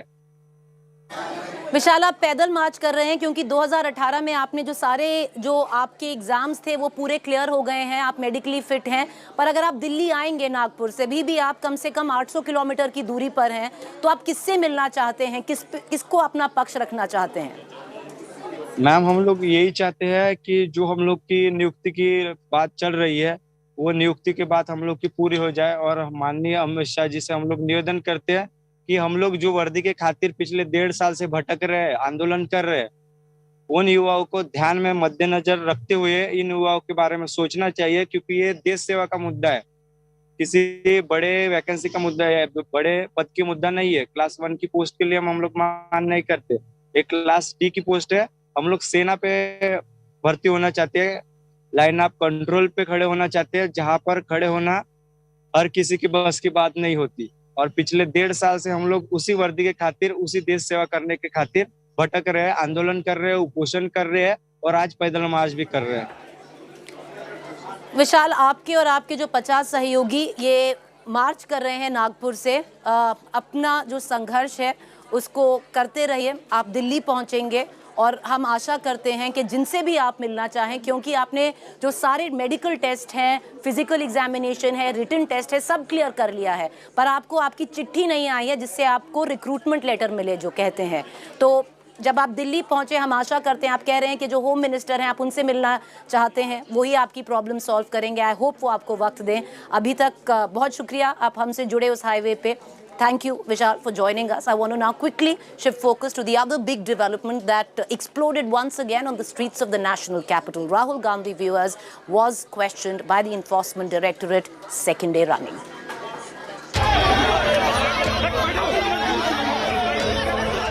Day 2 of Rahul Gandhi's ED grilling in Herald money laundering case, and Congress muscle flexing is on full display again. An unruly face-off with cops. जो नाटक, नौटंकी, जो थिएट्रिक्स और ड्रामा कांग्रेस पार्टी भ्रष्टाचार को लेकर कल से कर रही है दिल्ली में, ये पूरा हिंदुस्तान देख रही है। And scathing attacks by the ruling BJP. High political drama unfolded on day 2 of Congress MP Rahul Gandhi's ED grilling in the National Herald case. After being questioned for nearly 10 hours on Monday, Rahul summoned for the second day, headed to Congress headquarters with sister Priyanka Gandhi before heading to ED office. Top Congress leaders and workers marched in solidarity with the Gandhis, staging massive protests. Several were detained by the Delhi police, kicking and screaming after much effort by the cops. Youth Congress chief B.V. Srinivas was seen having a massive tussle with the cops outside the ED office.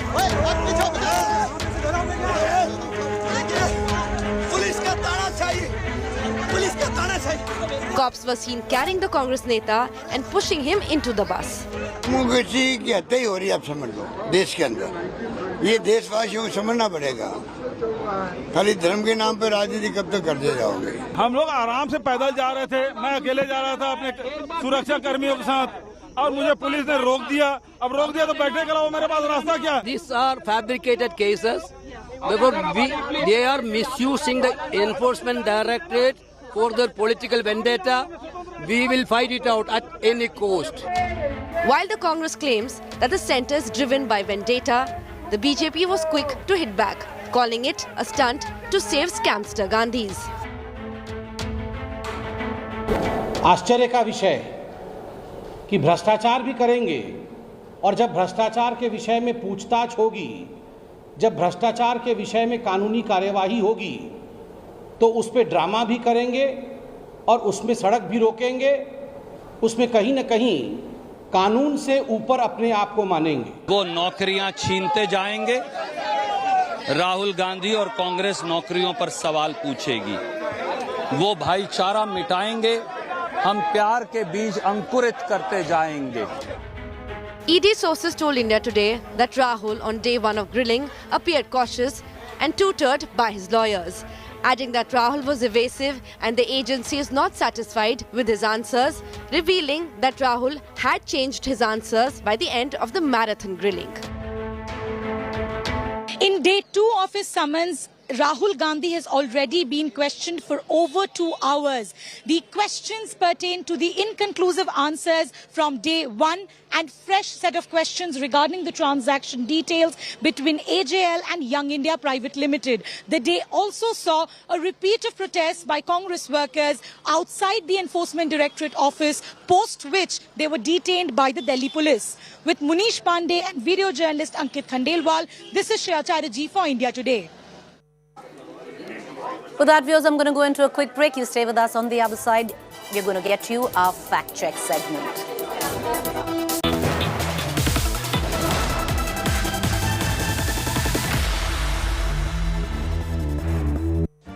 Make your media plan smarter with India Today Live TV on your connected devices. Amplify your brand with 100 million smart internet viewers. To advertise, mail us at sales@aajtak.com or call 9999892171.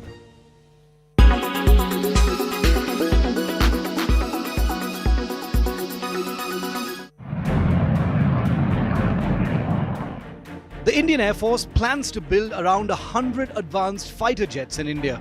This effort will be part of the Modi government's Make in India initiative. For the first time, Indian currency will be used to make payments for almost 70% of the project. The Indian Air Force has also said that 96 out of these jets will be built indigenously while the rest will be imported. The Indian Air Force has plans to buy 114 fighter aircraft. These jets will replace the aging fleet of MiG series fighters. The first 18 jets in the project will be imported from the home base of a foreign vendor. Companies like Boeing, Lockheed Martin, RAC MiG, Dassault and Saab are all eyeing the project. The French fighter Rafale, already in service, is believed to be one of the frontrunners to win this deal. Boeing's F-15EX, Lockheed Martin's F-21 and Saab's JAS-39 Gripen E are also worthy contenders, as is the Eurofighter Typhoon. The Indian Air Force had first floated a tender to procure 126 new combat jets from foreign sellers in 2007. After many issues during the tender procedure in 2015, the so-called MMRCA contest was cancelled. For the Indian Air Force to maintain its operational capabilities, the government instead acquired just 36 Rafale fighters. India has got its first lot of Rafale fighters, with India's specific enhancements making them much deadlier. However, the indigenous Tejas fighter is being deployed for a multi-nation exercise abroad for the very first time.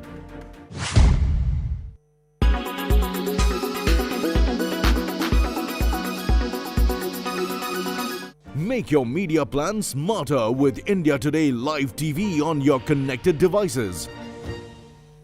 Everyone's busy finding what's trending. You're busy finding out why. India Today, for those who research before reacting. Download the India Today app now. Make your media plan smarter with India Today Live TV on your connected devices. Amplify your brand with 100 million smart internet viewers. To advertise, mail us at sales@aajtak.com. At 9 p.m. on the news today with me, Rajdeep Sardesai. The Enforcement Directorate quizzes Rahul Gandhi for the second day in a row. The Congress alleges selective targeting of the Gandhi family. How true or valid is that claim? We'll try and find out. Also among my newsmakers tonight, Justice Gopal Mathur, former Chief Justice of the Allahabad High Court, on bulldozer politics. And as IPL fetches record prices in the auction, is cricket the ultimate money spinner? All that and much more on the news today.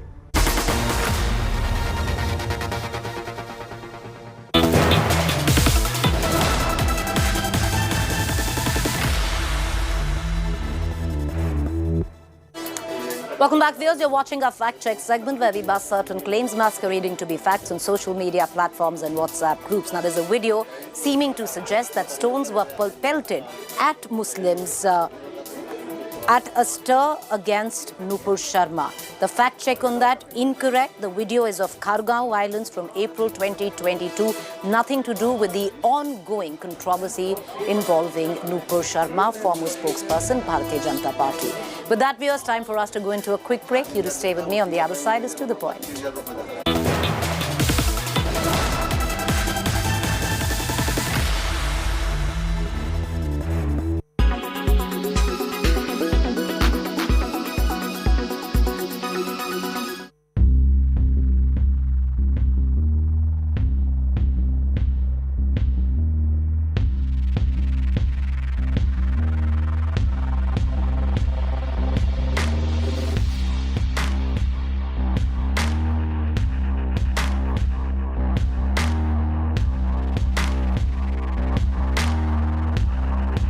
And we have tested that on large animals, sheep and pig, and that data shows that the technology is safe for use. In fact, that data has been shared with the FDA, who have granted us 2 accelerated designations last year for the first 2 conditions we want to treat.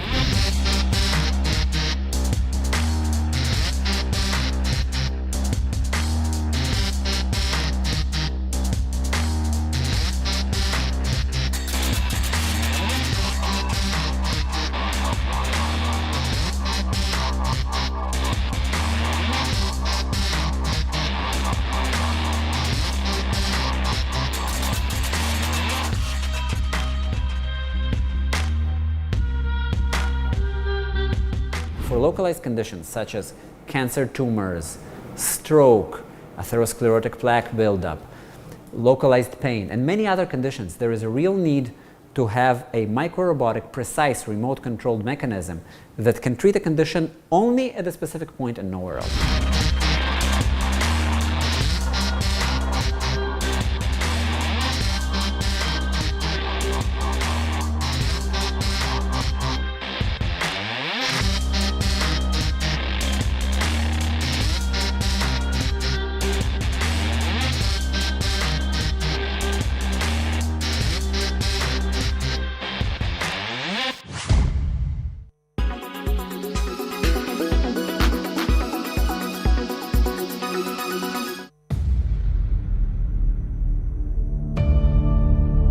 India's #1 political reporter. Defines what seems to be happening, vendetta politics. कोई दूध के से धुला हुआ नहीं है. Unmatched eye, unmatched experience. The world has changed.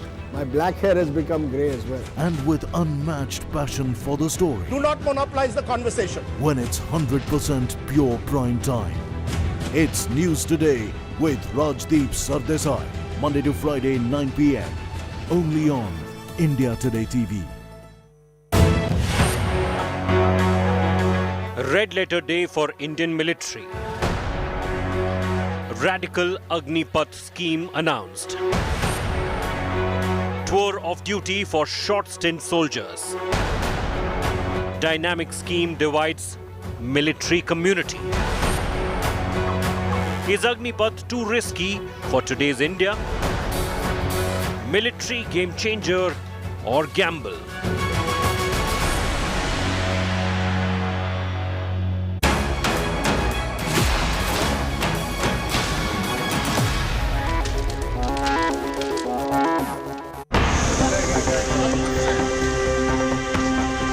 Day 2, ED grilling Rahul Gandhi.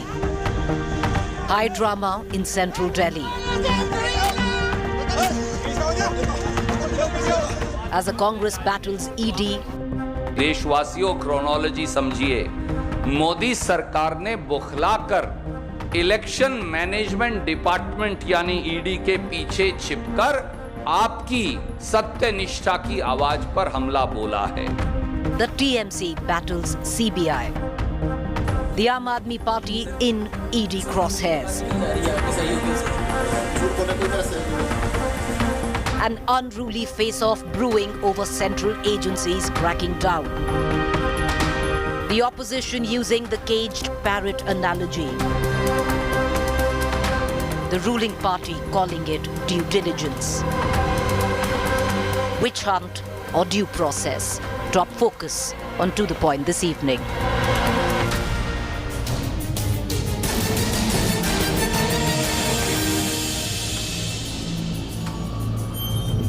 Good evening, viewers. You're watching To The Point. I'm Preeti Chaudhary. It's day 2. Rahul Gandhi continues to be questioned by the ED as I speak, while the Congress leaders today, massive protests ensued on the streets of the national capital, central Delhi, second day running. What also happened today, viewers, that the TMC's Abhishek Banerjee's wife, Rujita, was also questioned, this time by the other central agency, CBI. In all of this, the opposition says that this is a witch hunt using the caged parrot analogy. However, the centre and the BJP continues to call it due process. I have with me Dr. Shama Mohammed from the Congress. I have Sakit Kokle, spokesperson TMC, and I'd be joined very shortly by Aparajita Sarangi, Lok Sabha MP, Bharatiya Janata Party. Dr. Shama Mohammed, I want to begin with you. You yourself got detained yesterday. Ma'am, the point is, what is the public spectacle of leaders coming together on the streets that is being questioned? Primarily, if there is no guilt, he'll be let off. It's just questioning.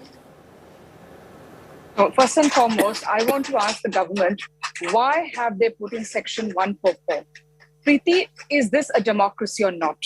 We wanted to do a peaceful march from AICC to ED. And what is wrong? That is there in our constitution. Anybody can do a peaceful march. There is no violence. Now, when do you put a Section 144? When the Karni Senas are out, you see those sort of violence happening, and what happened in Haryana, the Jat protests, or whatever. Then there is a Section 144 put in, Why was the first question we asked today is, why was Section 144 put in? Number 2, Section 144 is when there are more than 4 people together, isn't it? That's when when they pick you up. Now, I was picked up yesterday when I was giving an interview. Suppose you were there as an anchor. I was giving an interview to a television channel reporter, and myself and him and the cameraman. And the cameraman was a bit far. So why was I picked up? What is happening in our country? So I asked the police lady, Madam, aapne kyun mujhe uthaya hai? Nahi, upar se order aaya hai, adesh aaya hai. Who is this upar se order? What is Astana doing? Who is Astana? The stooge of Amit Shah. Amit Shah is put out the police just like that. The police of Delhi police have become puppets. They only go after opposition leaders. They go after, they have no spine now. They become spineless police, the Delhi police. So the first question we need to ask is this. The other thing is, it is about it's our party's call. It's solidarity, because what we are seeing right now, the ED is only after the opposition leaders. Now, for example, let me give you a simple thing. ED was investigating Suvindu Adhikari when he was a minister with TMC in 2017. In the Sharda and Narda case. Now, what has happened to that investigation? 2020, after he joined, it's become quiet. In 2017, when Mukul Roy joined, he was just being investigated. Mukul Roy joined the party. The investigations stopped BJP. So, what has happened to the Louise Berger case? Louise Berger case, when it comes to Himanta Biswa Sarma, that has been stopped. So, it is like when you join the Bharatiya Janata Party, you get cleansed. And also, let's not forget, the owner of Sarda has said that, Sudipta Sen has said 6 crores, he's written a letter to the Prime Minister saying 6 crores has been taken by Suvindu Adhikari. So why is the Prime Minister quiet on this? He said, na khaunga, na khane dunga. He's letting everybody eat. And what is this? Okay. So why? But Shama Mohammed, as I bring in Sakit Gokhale into this conversation as well, it's not just the BJP that's accusing the Congress of indulging in baseless theatrics on the streets of the national capital, trying to divert attention, what they call is due diligence. The TMC, is an opposition party. The TMC has also said that the Congress is trembling because they are being questioned by the Enforcement Directorate. It's not a question of, I don't know which statement you're referring to, but I, as the national spokesperson, have not made, and I don't think any of our other national spokespersons have made any statements like that. I'll play it out, but it's come from your party in Kolkata. One of your top leadership has made it. I'll just play that out, but yes, go ahead. Again, at the end of the day, the party, it's the spokesperson. There's a reason we are spokesperson. We speak for the party. And, those are the official comments. So, no, look, here's the thing. We're all, as opposition parties, we might have our differences. But as Dr. Mohammed was rightly saying earlier, if you look at it, the BJP has been going after pretty much every opposition party in this country. Now, I have a very simple question. We all know that Vyapam happened in Madhya Pradesh. When Himanta Biswa Sarma was in the Congress, the BJP had even brought out an entire booklet talking about corruption that he had done in the Sarda case as well as in the Louis Berger case. So my question really is, what is this washing machine A, number one, where a person joins the BJP and then they stop getting any summons from media and CBI? Question number two is, in the last 8 years of the Modi government, we have not seen the ED or the CBI going after a single leader, forget a minister, not even a single major or minor leader, not even a Zilla Parishad member of the BJP. Right. So are we really trying to, is the Prime Minister, is the government really trying to say that except for the Bharatiya Janata Party, every other party in this country are corrupt? Question number three, which I want to ask here, is that the BJP says, no, let the law take its course. But we have seen time and again how these agencies turn the process into punishment. We saw what happened with an Aryan Khan, for example. We saw what happened with the Riya Chakravarti, for instance. Mr. Abhishek Banerjee today was traveling to Agartala. They sent him a notice yesterday purely for the simple reason that they wanted to stop him from going. When he went to Agartala, they went to his house and they questioned his wife. Now, the bottom line is, we have seen CBI was called a caged parrot by the Supreme Court even under the previous government. But today we are seeing it to a point where, forget political opponents, the BJP has also started going after family members. I mean, do we have any semblance of even decency left? I mean, forget vendetta is something that we have now taken for granted that this government does.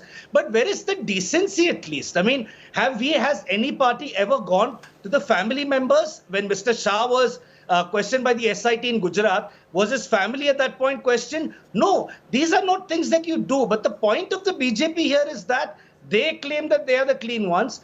Everyone else is dirty, and therefore they will go after everybody. So the question is really, who has given BJP the certification of being the, holier than thou party? I want to bring in Aparajita Sarangi from BJP MP, but I'll just, Mr. Gokhale, you asked who said this. Jago Bangla is the mouthpiece of your own party, the TMC. It was the front page headline yesterday, which said Congress is trembling. Just to let you know that. But Aparajita Sarangi, both Saket Gokhale and Shaba Mohammed have made this one point. And let's just look at the optics of it all. You have the ED questioning Rahul Gandhi, day 2. You have the CBI questioning Rujita Banerjee, who is the wife of Abhishek Banerjee, the nephew of Mamta Banerjee.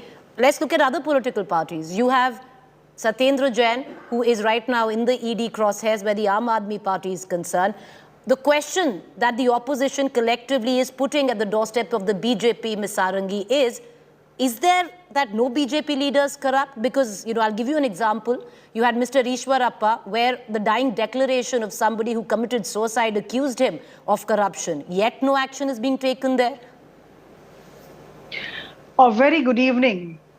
Good evening. For the past 2 days, we have been seeing that corruption is being celebrated on the streets of Delhi. And whatever Congress and all its members are doing is nothing but having come out in support of corruption. Now, what's the big deal about it? Enforcement Directorate and CBI, these are investigating agencies. These agencies have been created under the Constitution of India. They are doing their job. They are carrying out their routine tasks of interrogation. They have not put Rahul Gandhi behind jail. They are just interrogating. They want to reach a conclusion. A case is pending and they want to reach a conclusion. Why this hue and cry by Congress? Why this staging of political drama for the past 2 days, causing inconvenience to the people around? Please recall when Prime Minister Modi, when he was the Chief Minister of Gujarat, had been summoned by SIT, and for full 9 hours, SIT had interrogated him in a closed room. And I have seen the footages. I would request the 2 panelists and others to see the footages. He came out of the room, and when people asked, and when the media asked, what was your experience? He said, I think we should abide by the law. Nobody is above law. So what does Gandhi family want to prove? Are they above law? What is the problem? If they have nothing to hide, if they have nothing to fear, then why this hue and cry? Why is this fear? What is the thing that will come out if he is interrogated? I think, it would have been decency on part of Congress, on part of each member of Congress, if Rahul Gandhi would have walked alone and Rahul Gandhi would have said, I want to be interrogated, I have nothing to hide, there are no skeletons in the cupboard, and I'm ready for any interrogation. You know what? He would have really gone up in the eyes of the people of the nation. But Ms. Sarangi, the fact is the fear that the Congress and the TMC elucidates is that what happens to those that you pick up who had cases which the ED pursued, which the CBI pursued and central agency pursued and suddenly have gone into cold storage. There have been many which were elucidated by Ms. Shama Mohammed, by Saket Gokhale, many leaders. What happens there? No, that's the question that they're asking. 26th May 2014, Prime Minister Modi has become the Prime Minister of the country. He has taken the reins of the country in his hands. And he has always said there is zero tolerance to corruption. See, it is basically as to how we want to see a situation. In fact, there is absolutely, I reiterate, there is absolutely zero but Madam, tolerance as I to bring in corruption. Shama Mohammed, Suvendu Adhikari, Himanta Biswa Sarma, it's a long list. And cases have gone cold there. That's the question that has been raised by the opposition. I'm telling you, all the investigating agencies are on job, and I can only say two wrongs do not make a right. See, they are deflecting, they are deviating from the central concern. The concern today is the ED case, the National Herald case. Now, can these people say that Rahul Gandhi can absolve himself of all responsibilities? I have a few questions. If you would have given me time, I would have asked those questions. Of course, ED has put 55 questions. 25 questions of ED have been answered. I don't know how satisfactorily, but yes, Rahul Gandhi has Ma'am, as I bring in Shama Mohammed, but the fact is, questions have been put before. Ma'am, how does the BJP know what questions the ED has asked? Yeah, how is the BJP MP privy to ED investigation? No. Okay, I'm going to come back to that. Okay. No, this has come out in the news yesterday. I'm sorry. You do not come to the news channel. You're quoting a news piece. You're quoting a news piece. Yes, of course. I'm quoting a news piece. Okay, can I just go one by one? Okay, Ms. Sarangi. Newspaper yesterday. Ms. Sarangi, you've made your point. I want to cut across. Shama Mohammed wants to come in for a rebuttal and I'll cut across to Saket Gokhale after that. Go ahead, Ms. Mohammed. I need you to give me some time. One, she said corruption has been celebrated. That means, is she saying that Rahul Gandhi is corrupt? I mean, there is nothing. He has not been arrested. In that context, I can say that then Mr. Amit Shah is a fake encounter specialist because he was behind bars for fake encounters. That is what it is. So he's an encounter specialist. That's what she's saying. Yedurappa was behind bars. That means he's the most corrupt politician in India. So she cannot say these sort of things that, when somebody's been questioned, they're corrupt. Number one. Number two, she's saying that, Mr. Modi went alone. Look at him. Oh, so sad. There was huge evidence first against Mr. Modi and whatever the SIT probe. There was huge one. Number two, during that time, ED didn't just go after our own people. Remember when there was an allegation, Ashok Chavan resigned. When there was an allegation, Pawan Bansal resigned. Many such, Ashwini Kumar, the law minister, had resigned. So that is our government. When we saw that there is an allegation against any of the ministers or any chief minister, we would ask them to resign so that they should get impartial. No. Okay, Ms. Mohammed, there's no grandstanding there. You and I both know under what conditions Mr. Chavan resigned. Let me finish. There is no grandstanding there. Yes. Let me finish. So during our time, people, when there was an allegation, they resigned. This is not the time. Now what happens is nobody from the party, even the person whose father, the boy was involved in killing of the farmers, his father, Mr. Teni, was the Minister of State for Home. He did not resign. There is no resignation when there's involvement from their side and when there's huge allegation. Now, in the National Herald case, she keeps talking, oh, what a big corruption, what a big... She doesn't understand the case. That's the most important thing. Young India is a company formed by the Special Companies Act, and which in the section 25, the people, whoever the director can I come in or for anybody, they can... Shama,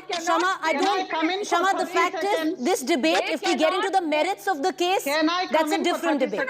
Let's not get into the merits of the case because then it will go to a different trajectory.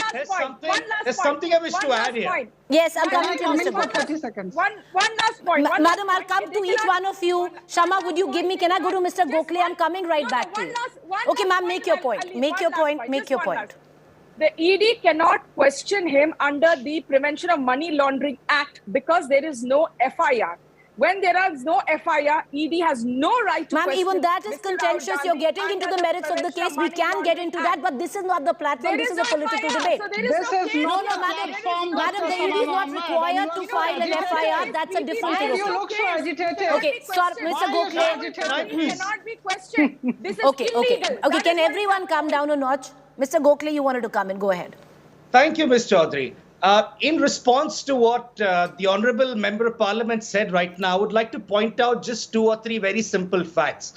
Number one, she says the Prime Minister faced an SIT questioning for 9 hours and everybody should go out and say, yes, please interrogate me. Are we living in a banana republic or a democracy? What is the meaning of civil liberties?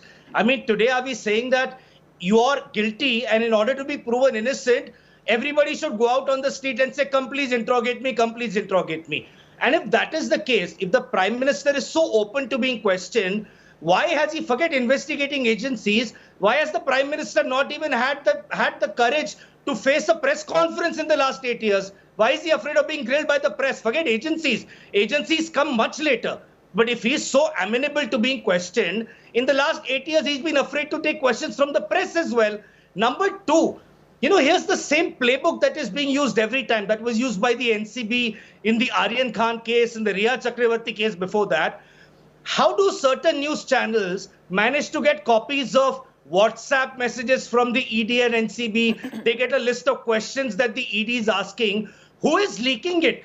Either it is Mr. Rahul Gandhi or any other person sitting there, or it's the Enforcement Directorate. So pretty sure that it's not the person who's being questioned who's leaking a list of 55 questions. So when the Honourable MP says that these questions were published, is the Enforcement Directorate not bound by any laws of secrecy that they can put out any question in the public domain, share them with the BJP? We've had BJP Member of Parliament Meenakshi Lekhi stand up in the Parliament and say that, no, I have seen Intelligence Bureau files that are maintained on judges of the Supreme Court. What exactly is going on? Are we a banana republic? Okay, Ms. Sarangi, you've been wanting to come in. Go ahead, madam. Enough questions. I don't need to ask you one. Go ahead. I just pity Saket Gokhale must come to TV channel debates after proper reading.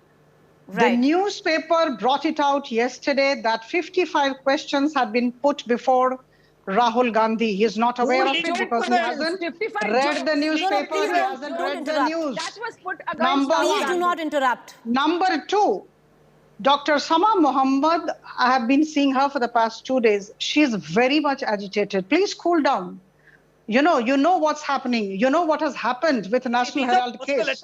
Right. Try to defend. Okay, I'm going to... Now, there are 5 questions. Just give me. There are 5 questions. Number one, I would please just pose like your 5 know questions. I have a guest. I need to cut across to him. Go ahead, ma'am. Merchandise Private Limited. Okay, is I there have no Sachin link? Pilot. Ms. Sarangi, Number two, doesn't Dotex Merchandise I'll come Private right back to Limited you. have Hawala transaction? Right. Ms. Sarangi, I apologize, and I apologize. I know you wanted to complete that point. I'll come back to you. I'm doing so because we're cutting across to Sachin Pilot, Congress leader. Sachin, Mr. Pilot, appreciate you joining us this evening. Second day running. The Congress was on the streets today protesting. The BJP, the government asking you the same question again, Mr. Pilot. If there's nothing to hide, why create this whole spectacle on the streets of the national capital? To raise the voice of what we think is legitimate political pressure being used to guide agencies is nothing wrong. And second of all, the attitude of the government, you've seen last 2 days, they have actually fortified our office, our headquarters, every single leader. We are trying to say that we are doing a Gandhian march. They denied permission, they put curfew, 144, really brutish behavior by the police. And all we are trying to do is say that we believe that there are agencies that are under pressure. It's a political point we're trying to make. No one is afraid of investigations. You can do whatever you want, you can investigate. The fact of the matter is that after so many years, it's been raked up purely to let the world know that if you oppose the government of India or the ruling party, they will come down upon you. I think it's a case in point that Mrs. Sonia Gandhi and Rahul Gandhi are being specifically targeted on some frivolous charges where no FIR has been made, there's no charge sheet, there's no case. It's just to make a political point that opponents will be crushed with a heavy hand, and no matter who you are, you will be taken to task. But I feel that as a political party, we are within our rights to protest, to demonstrate, and we did not make any speeches, there are no stages. We just wanted to have a Gandhian peaceful march, and for that, our leaders were put in jail, detained, hurt. Some senior people were injured. I think this kind of behavior in a civil society, in a democratic country, is absolutely unacceptable. And I think what they've done by asking Mr. Rahul Gandhi to come and give statements, they can ask 100 times. But we know that ED, income tax and CBI are pure deployed only to suppress the voice of anyone who opposes the BJP. This is the fact that the whole country now knows. But I think the behavior, the attitude, the actions of the government of India and the ruling party certainly are very condemnable, and we will not accept it.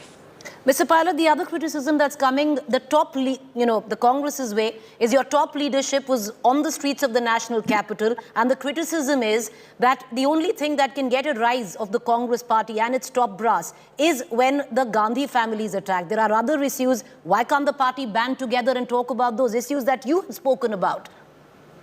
I think any one of our leaders who's been targeted wrongfully, we are happy to meet all the legal challenges. But this is the top leadership of the party. They're saying that if we can do this to them, then anybody can be suppressed and their voice can be muzzled.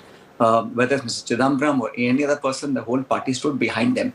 But this is very symbolic. I think the way the summons were sent to Mrs. Sonia Gandhi and then to Rahul Gandhi for 2 days in a row is just to put a narrative in the media and the mainstream that unemployment, inflation, price rise, the killing of the Kashmiri Pandits, all of that news should not flow out. Only this event should happen where we use the agencies to somehow ring fence the leadership and put them under pressure. But that won't be, I don't think that's a successful trick that they're trying to do, because the country is now seeing that this is a purely political gimmickry that the BJP is trying to do through government agencies.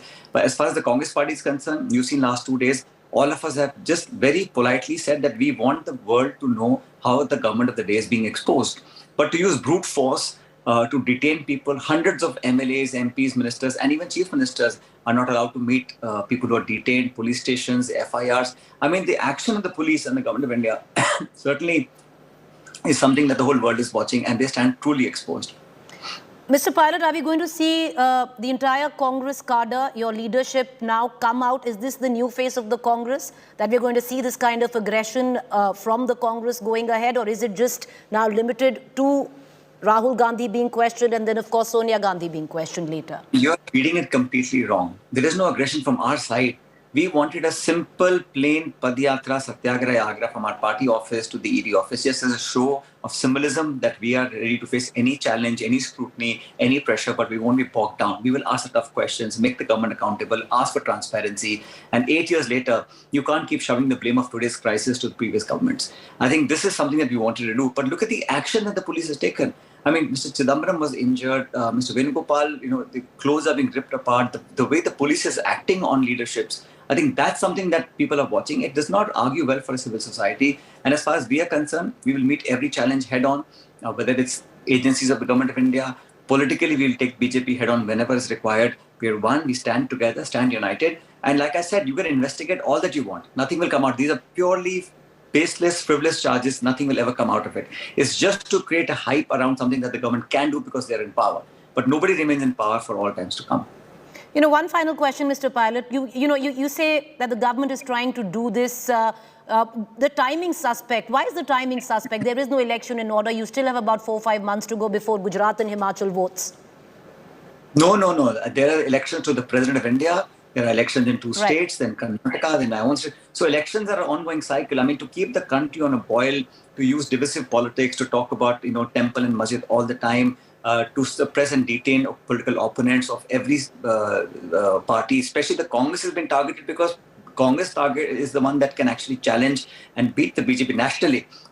At a pan-India level, it is the Congress that can take on the BJP, and the BJP knows that. So government of India's actions really say that they're somehow scared of what the reactions might be. As far as Mr. Gandhi is concerned, he went and answered all the questions yesterday. And I'm quite surprised how anybody knows what the questions were, what was asked, what was answered. So this also planted leakage of information, which is unverifiable, but is out in the public domain through the media, is also something that should be investigated. Who's telling who what questions were asked? There are people in a room. How does the media get to know? These selective leaks also, I think, show that government has something to hide, and they're trying to tarnish the image of the leadership and assign blame to them when none exists. No, clearly there have been leaks. You've seen it in the past as well. But Mr. Pilot, one quick question. So is the Congress going to be out in full strength if Mr. Rahul Gandhi is summoned again tomorrow? Make no mistake, we are all together, united, speaking in one voice, and we are speaking against the injustice and the brutal behavior of the government, the biased way in the way agencies have acted, and they're simply targeting leaders just to sully their image and keep them under pressure. But that will not work. We are on the street. We will not only do the politics of Mr. Father of our nation. We are a Gandhian party. We have a tradition to follow.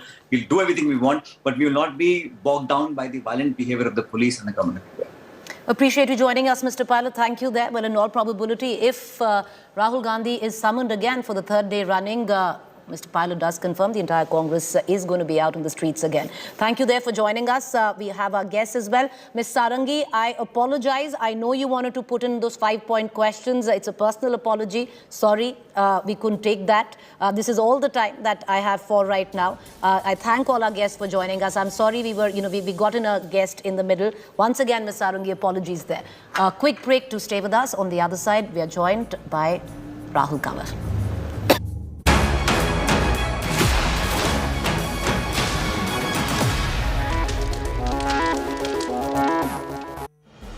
India Today TV wins big at NT Awards 2022. Bags 14 most coveted awards. TV news presenter male Rahul Gandhi. Business news anchor female Abha Bakaya. Best news debate show News Track. Best talk show To The Point. Daily news bulletin News Today. TV news reporter Ashutosh Mishra. Sports special Go for Gold. Best use of graphics by a news channel, State of War 2021 elections, and many more. With 37 awards for the India Today group, the most credible network is also the most awarded.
It's been 2 years since India passed the controversial Citizenship Amendment Act.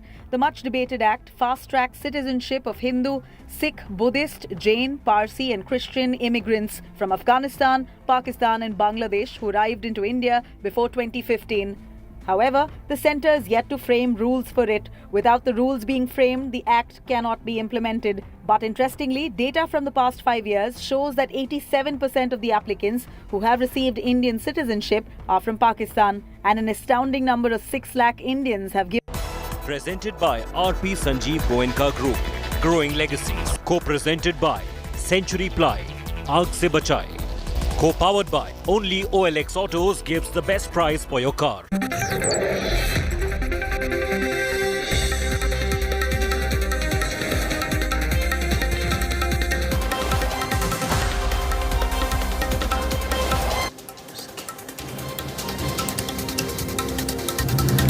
Good evening and welcome. You're watching the news track. I'm Rahul Kamal. The government has come out with a radical new scheme for recruitment into the armed forces. The scheme is called Agnipath. The government thinks it's a game changer because the average age profile of the armed forces will come down. Young people will be trained in the ways of the military. There are many who've been in the armed forces and those in India's opposition who are very concerned. They think that you shouldn't be trying to save costs when it comes to the armed forces, and that this could create a big group of people who in their mid-20s are then out in civilian street not knowing what to do next. Is this a game changer or a bad idea? That's my big focus on the news track tonight. Red letter day for Indian military. Radical Agnipath scheme announced. Tour of duty for short stint soldiers. Dynamic scheme divides military community.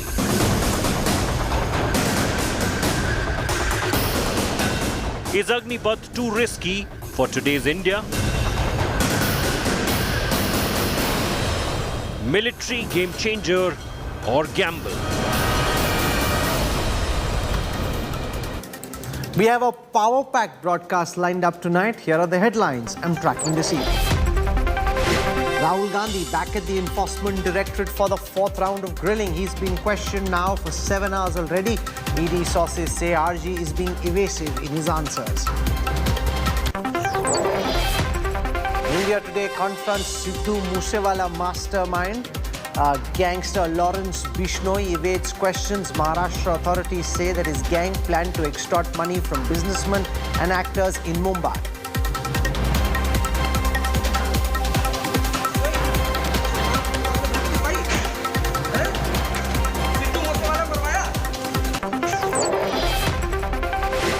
After India today reported the horrific ordeal of 19-year-old Muslim teen who was slapped, thrashed and assaulted by a mob for backing Nupur Sharma, cops book 125 people.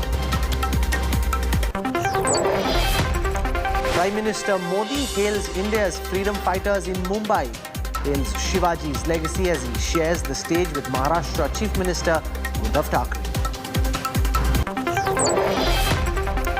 Brand IPL gets bigger, hits a new record with media rights being sold for over 48,000 crore rupees. Viacom 18 bags digital rights. Star India gets TV rights for India.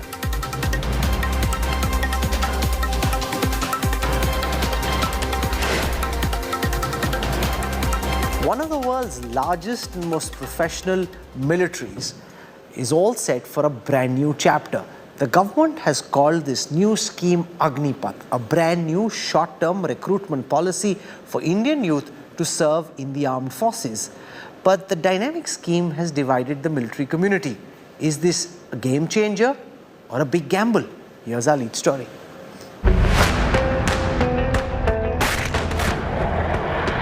One of the world's largest and most professional military forces, renowned globally for its abilities, responsibilities and grit, is all set for a brand new chapter. The government has called it Agnipath, the path of fire. Don't be fooled by the Bollywood-style name, because this is serious business. First, let's tell you what it is. Aimed at recasting the Indian military as leaner, meaner, and to cut down India's enormous military salary and pension bills, Agnipath is a brand new short-term recruitment policy for Indian youth to serve as soldiers in the armed forces. After weeks of debate and speculation, This tour of duty scheme was unveiled on Tuesday by the country's military leadership. Assimilation and integration of the Agniveers into the system is an important aspect, and that is something which we are working at. नौसेना की Agniveer scheme में महिलाएं भी शामिल होंगी. The new scheme therefore gives the Air Force an opportunity to draw from the vast pool of talent available in the country so that they can serve in the nation's armed forces with pride. Projected as a transformative initiative, Defence Minister Rajnath Singh described the benefits of the scheme. Agnipath योजना के अंतर्गत यह प्रयास किया जा रहा है कि इंडियन आर्म फोर्सेस का प्रोफाइल पूरी तरह से यूथफुल हो.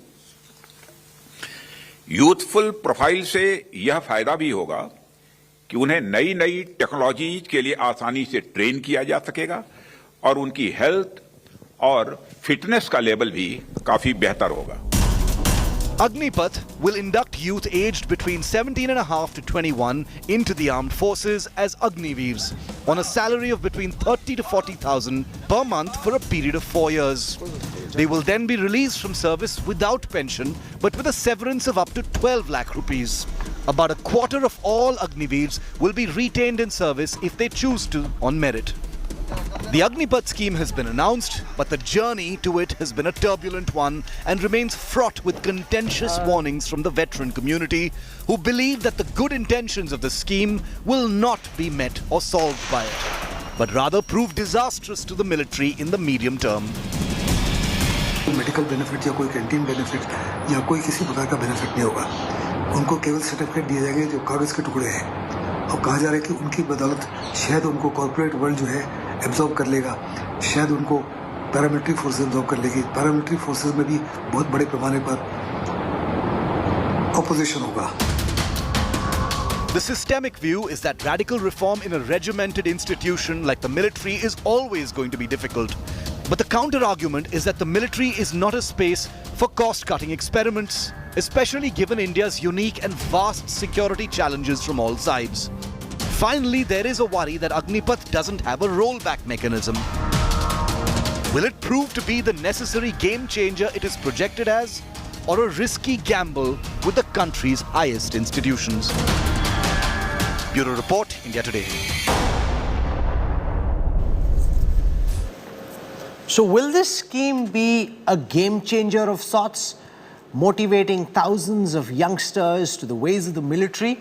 Or could this prove to be deeply problematic because in just 4 years' time, can you integrate a young soldier fully in the ways of the Paltan? Ultimately, in war, it is subunit cohesion that matters. Will he feel motivated to potentially have to give up his life if he knows that this is just a 4-year gig and then after that, he's back on CV Street? Joining us to talk about this radical new proposal, we've got Lieutenant General S.L. Narasimhan, member of the National Security Advisory Board. We've got Air Marshal Anil Chopra, Director General of the Center for Air Power Studies. Air Marshal P.S. Aluwalia joins us, former Air Officer Commanding in Chief of the Western Air Command. Ajay Shukla joins us, leading Defence and Strategic Affairs expert. We've got Gaurav Bhatia with us for a perspective from the BJP and the government on what's being done and why. And for a perspective from the Congress, we have Wing Commander Anuma Acharya, retired officer representing the Congress on this broadcast. I want to go across to General Narasimhan first for his professional view on whether this Agnipath scheme will actually help the army become lighter, more agile, more battle ready, instead of just increasing the size of India's standing army. You're finding a way of recruiting new Jawans and yet ensuring that the overall standing army size doesn't keep going up. General Narasimhan. Thank you very much, Rahul, for getting me on this show. This is a path-breaking kind of a change that has come up. And as was mentioned in your initial remarks, it is always difficult to implement such programs into the military. My point is this. The positive aspects have already been mentioned by you. I don't want to go over it again. And we all know change is the only constant in life. So the thing that we need to look at is and this project has already gone through many iterations and also looked at many countries, how they manage this. So there are examples which have been taken up. And so what I would suggest is, before condemning it, before even it starts, I think we should give it a fair chance for it to succeed. Take your mind back to 1985 after the Blue Star. Army itself actually revived this All India concept, etc. as a change. It didn't work out so well, and so it went back to its original roots. But I think this concept needs to be given a chance to prove itself, and if it is proved to be worthy of it, we should need to continue with it. The advantage that we are going to have, basically a young army, a technically oriented army, and also a youth which will be motivated to serve for a shorter period of time, and also released to the civilian world to take on the challenges of the civilian world at a later stage. I, for one, believe this project needs to be given a chance to prove itself and then taken up further.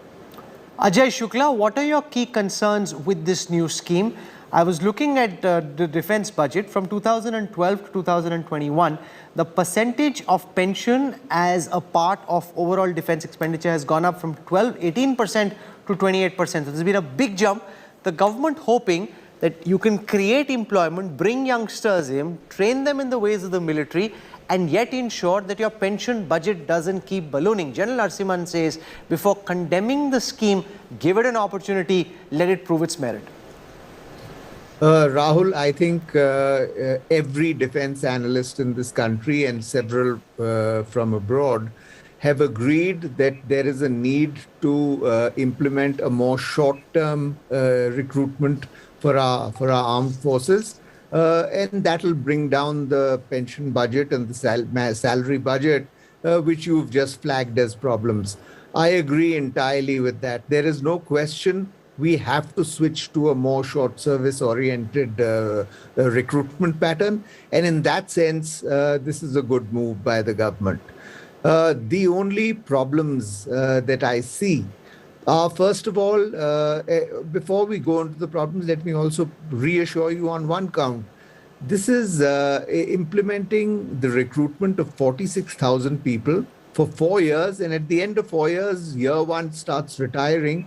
So the number remains at about 192,000 soldiers. That's barely 7 or 8% of the army's strength. So this is not really, as you were mentioning, a path that once you set off on, you cannot withdraw from. If there are problems, we can always withdraw from this path. It'll take a little bit of retiring people prematurely, but it can be done. What is a potential problem area is this is being also seen as a employment generation scheme. And if we have a large number of people who are trained in weapons use and who are being retired at the end of their 4-year tenure, but not finding jobs, and that is a very real concern in the country today, because jobs are a problem even today. If they are not finding jobs, then they could well be exploited by unscrupulous elements. They could form parts of private militias. They could sort of be the strong arm of various gundas and crooks. And in that sense, we need to be very careful about what is happening to the people who retire from this scheme. Let Gaurav Bhatia respond to these concerns. I was just running some calculations at the lower end of the range at 4.76 lakh rupees in the first year package. The typical Jawan will have a salary of about 57,000 rupees per month. Now that's a pretty decent salary, given the fact that after serving 15 years, when a Jawan goes back home and if he's given some kind of a job, whether it's at a guard or in some company, it's typically much less than 57,000 rupees. Therefore, Ajay Shukla flags the concern, Gaurav Bhatia, that you'll have people in their mid-20s, 24 to 25, 26 years of age, who would be trained in the ways of the military, who would now be back in civil street, not necessarily find employment, and they could potentially fall prey to militias, that they're fully trained and they could just go wayward, and that could create a big societal problem. How do you respond to this concern, Gaurav? Rahul, first of all, the nation is congratulating on such a visionary program that is being introduced by Shri Narendra Modi ji, and I'll tell you the reason. There is a different thinking that is required, and we also one rank, one pension, a historical move implemented by Shri Narendra Modi ji. National War Memorial pending for decades. The monument was inaugurated by Narendra Modi ji. And now this Agnipath Yojana. I'll tell you why it's historic. First, look at the target age, 17.5 to 21. Now at 17.5, the youth who are disciplined and who have a dream and aspire to serve the country are getting a chance to be in the armed forces. Second, it would inculcate a sense of discipline in them.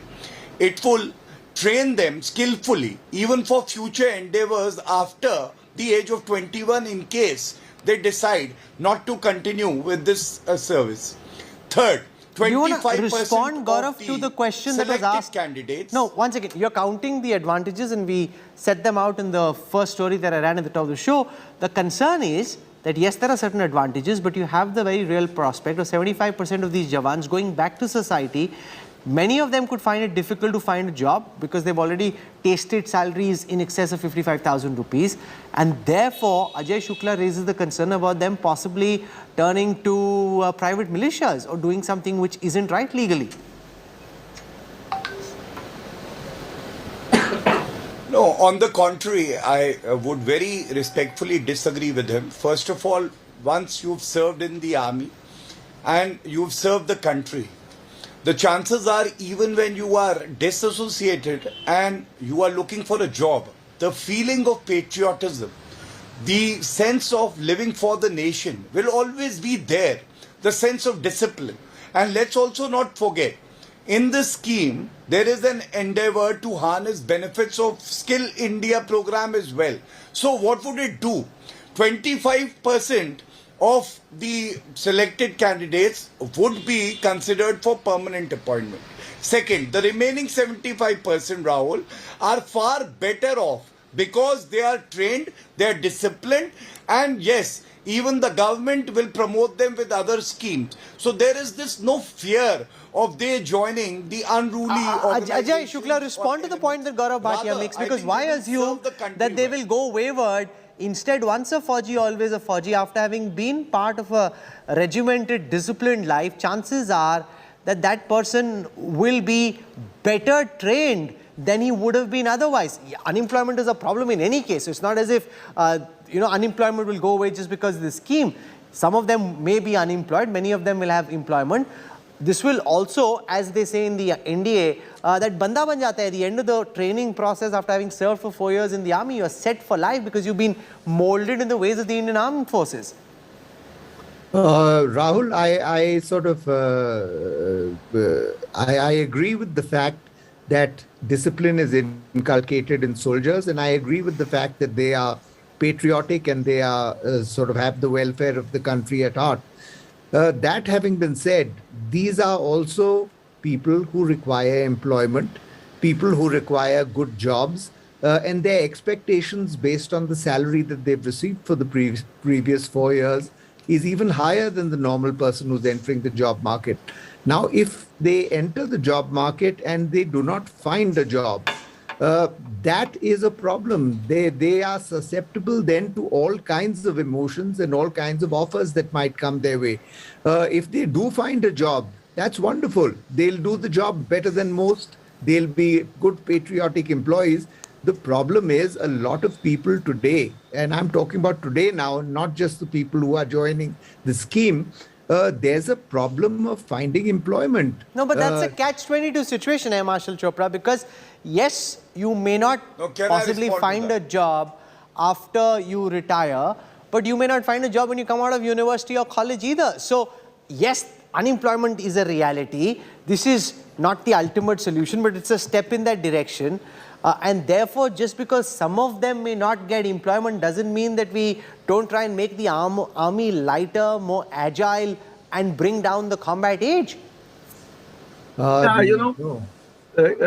asked me, okay. Yes, so, Marshal Chopra. Undoubtedly, the whole scheme is working towards one single area, that is youthful, tech-savvy, futuristic force. Now, that core issue must be kept in mind, that it is going to bring the age down from 32 to 24, 25, 26 years, which is, I think, damn good. That all the three services are tech-savvy and all the three services need younger people. Many countries where similar schemes have been tried, in Singapore, in South Korea, in Israel, in Sweden, is working beautifully. So I think let's be very clear, the future war is going to be on cyber. These young people do a much better job. So I think the issue about the basics of the scheme is, now when Ajay says that, these guys will go back outside, they won't get jobs, they're not getting jobs as it is before also. So now they'll go back with higher motivation, higher status of training, chances of getting a job will increase. And they're not going to become gunslingers. They're not going to be carrying an arm along with them when they leave the service. They'll have to buy an arm. So it's a very, very different ball game. And I personally feel once a guy has been trained in the military, he's not going to become a gunslinger outside, not going to become a terrorist overnight. Of course, if he has to become, there'll be a rare, instant. My second point I want to mention is about the financial aspect of it. We had a great detailed briefing. 40 of us veterans were called, and we tried to, we really grilled the armed forces, the chiefs, the vice chiefs, everybody was present in that briefing, and we asked them all these kinds of questions. And I will tell you, for first 10 years, there's going to be no big change in savings. The savings will accrue only after 10 years. The pension budgets are more or less stabilizing after OROP. I think they're not going up so much. The percentage increase is much lesser vis-a-vis the capital budget, which has gone on increased in the last. Can I just point out the data there? The defense pensions, which was sub 50,000 crore rupees in 2012, have now gone up to more than 100,000 crore rupees in the budget estimates of 23. And the percentage of increase year on year has been in the range of about 40% in some years. So there's a big jump after one rank, one pension came into play. And that is the reality. And that's visible in your budget, in your defense budgets. Incorrect to look at figures from 2012, because in between pay commission happened, OROP happened. Look at the budgets for last 4 years to see how the capital budgets have been increasing and how the pension budgets are going to increase another. So my contention is the financial aspects is not a big issue. There will be long-term savings, but it's not the killer. The country's economy is going big. The defense budgets will. And these savings, if at all, they will take place. They will go away to the Consolidated Fund of India, and there is not going to. But the capital budget will be increased because of the demands, like every year that they are increasing. So I think we are getting a little mixed up. The core issue is get a youthful profile. I am telling you, they will get good jobs outside. In aviation sector is booming outside. We are going to become an MRO hub. We have got such a large number of airports today. And I know many of our engineers who are heading small companies. They are employing a large number of airmen as far as Air Force is concerned. We also know with the naval officers and the personnel who have been going into shipping. So there is here is the concern. Marshal Ahluwalia, can you in 4 years integrate a new Jawan adequately into the ways of the Paltan for him to stand and fight and possibly give up his life if he knows after these 4 years, A, he won't get any pension, B, that he's pretty much on his own? Would he think of it as just another employment, a 4-year stint, or will he, like those who serve for a longer period in the army, have that do or die spirit in him, which means that if the enemy rains bullets, he's firing and fighting back because his life depends on it and he knows that the country will stand for him? I think it's very surprising that we are having a conversation in which the money and financial aspects come in, the younger generation to be given jobs, the younger generation to be trained. These are all very good. It's a good attitude by the government to get into it. However, the bottom line is that the armed forces are meant to fight wars. In wars, there are no second bests. And if you spend your time without consolidating and go into operations, you are going to come out a loser. I would like to go back to what the National Defense Academy is. What do you teach these youngsters? What do you teach your child at home? How do you build the foundation? And these are the same people whose foundation has to be built on what? Integrity, loyalty, commitment, professionalism. Now, these are things that require time, effort, and they have to be inculcated into the bodies that are going to come into the service. That takes time. I think we will have to consider perhaps giving them more time. This is a good concept to have conscripts, take them in and, let them go into the public sector after that. That's fair enough. However, what you need is very solid foundation. Okay, that's a good point you make, Marshal. I want General Narasimhan to respond, because if you look at the Russia-Ukraine war, part of the problems of the Russian army is because they've been using conscripts against the Ukrainian army, and the conscripts haven't been able to get the job done. This whole aspect that the army is not an employment scheme. You need people who have this karo ya maro, do or die kind of attitude, which only comes with time. And once you're fully integrated with the ethos of your Paltan, it doesn't come if you're in and out for 4 years, where this is just one job in a career full of many. I'll make 3 or 4 points in 30 seconds. The Yes, question which Ajay Shukla posed, please understand they're also going out with the Seva Nidhi. Even if they don't get a job, they may be able to start something on their own by taking other loans, etc., as SME, etc. That is one aspect of it. The second aspect of it is about what Air Marshal Ahluwalia mentioned. I am sure he'll recall his days in NDA. After about 3 or 6 months in the NDA, if even a cadet wanted to change the squadron, how much a fight used to go on not to change that squadron. So it takes time, I agree, but it is also doesn't take so much of time to motivate the people. That is the second point. Third point is on the Russia-Ukraine war. The reason why the Russian armed forces conscripts have not done well is a different ballgame altogether. If you analyze it, they were not prepared for this war. They were not told that they are going to be a war, and they didn't prepare for it, they didn't train for it. That is a different reason. But also look at the Chinese army and the other armed forces, where the conscripts have been exceptionally doing well. So let us not go into that argument. How do you say they're doing well? They haven't seen combat since the Vietnam War. We don't know how they'll fare in war. Just 1 second. The issue is this, and the fourth point will actually substantiate what I am saying now. The fourth point is, even today, in any organization, starting from, say, section to battalion to beyond, you look at the ratio of the experienced soldier to the new combatants who have come in. The ratio remains 1:4, almost. So I would suggest that instead of saying that the conscripts will not do well, let us give them a chance to do well first, and then we can see as to what to do with it. Air Marshal Ahluwalia, why assume that conscripts won't be able to fight just as well as the regular standing army? That wasn't my point, and I'd like to correct the general that people like me haven't spent 6 months more. It's just 3 years of training in the NDA. But whatever said and done, I am making a point that the foundations, the training of the personnel in uniform is very important to get a commitment and to get a good grade of professionalism. And therefore, I think these are all unnecessary arguments about skill levels and about having a younger force, etc. Because in war, there is no second best. In fact, in Kargil, if you remember, it was the soldiers who had the training who could climb those heights because they were determined, they were loyal.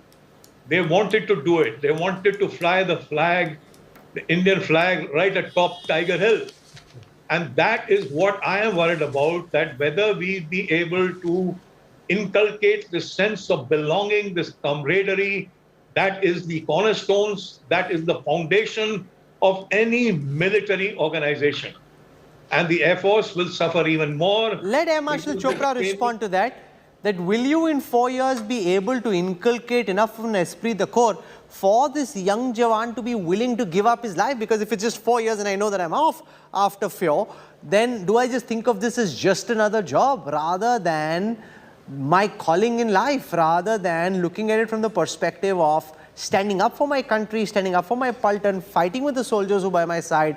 I just think of it as an opportunity to finish my service and then wait for the next big job. No, I disagree over here. If you see the Kargil war, the people who really, the guys who got the Paramveer Chakras were 2 years, 3 years service. So this guy is to say that these very young guys will not be motivated. So what if he's just done 6 months training? It doesn't require 6 months, more than 6 months training for the kind of job we're going to assign him. We're going to give him a frontline job. He's going to touch the aircraft. He'll work on the aircraft, but he'll not do a second line type of a work. So my contention is the training time is adequate.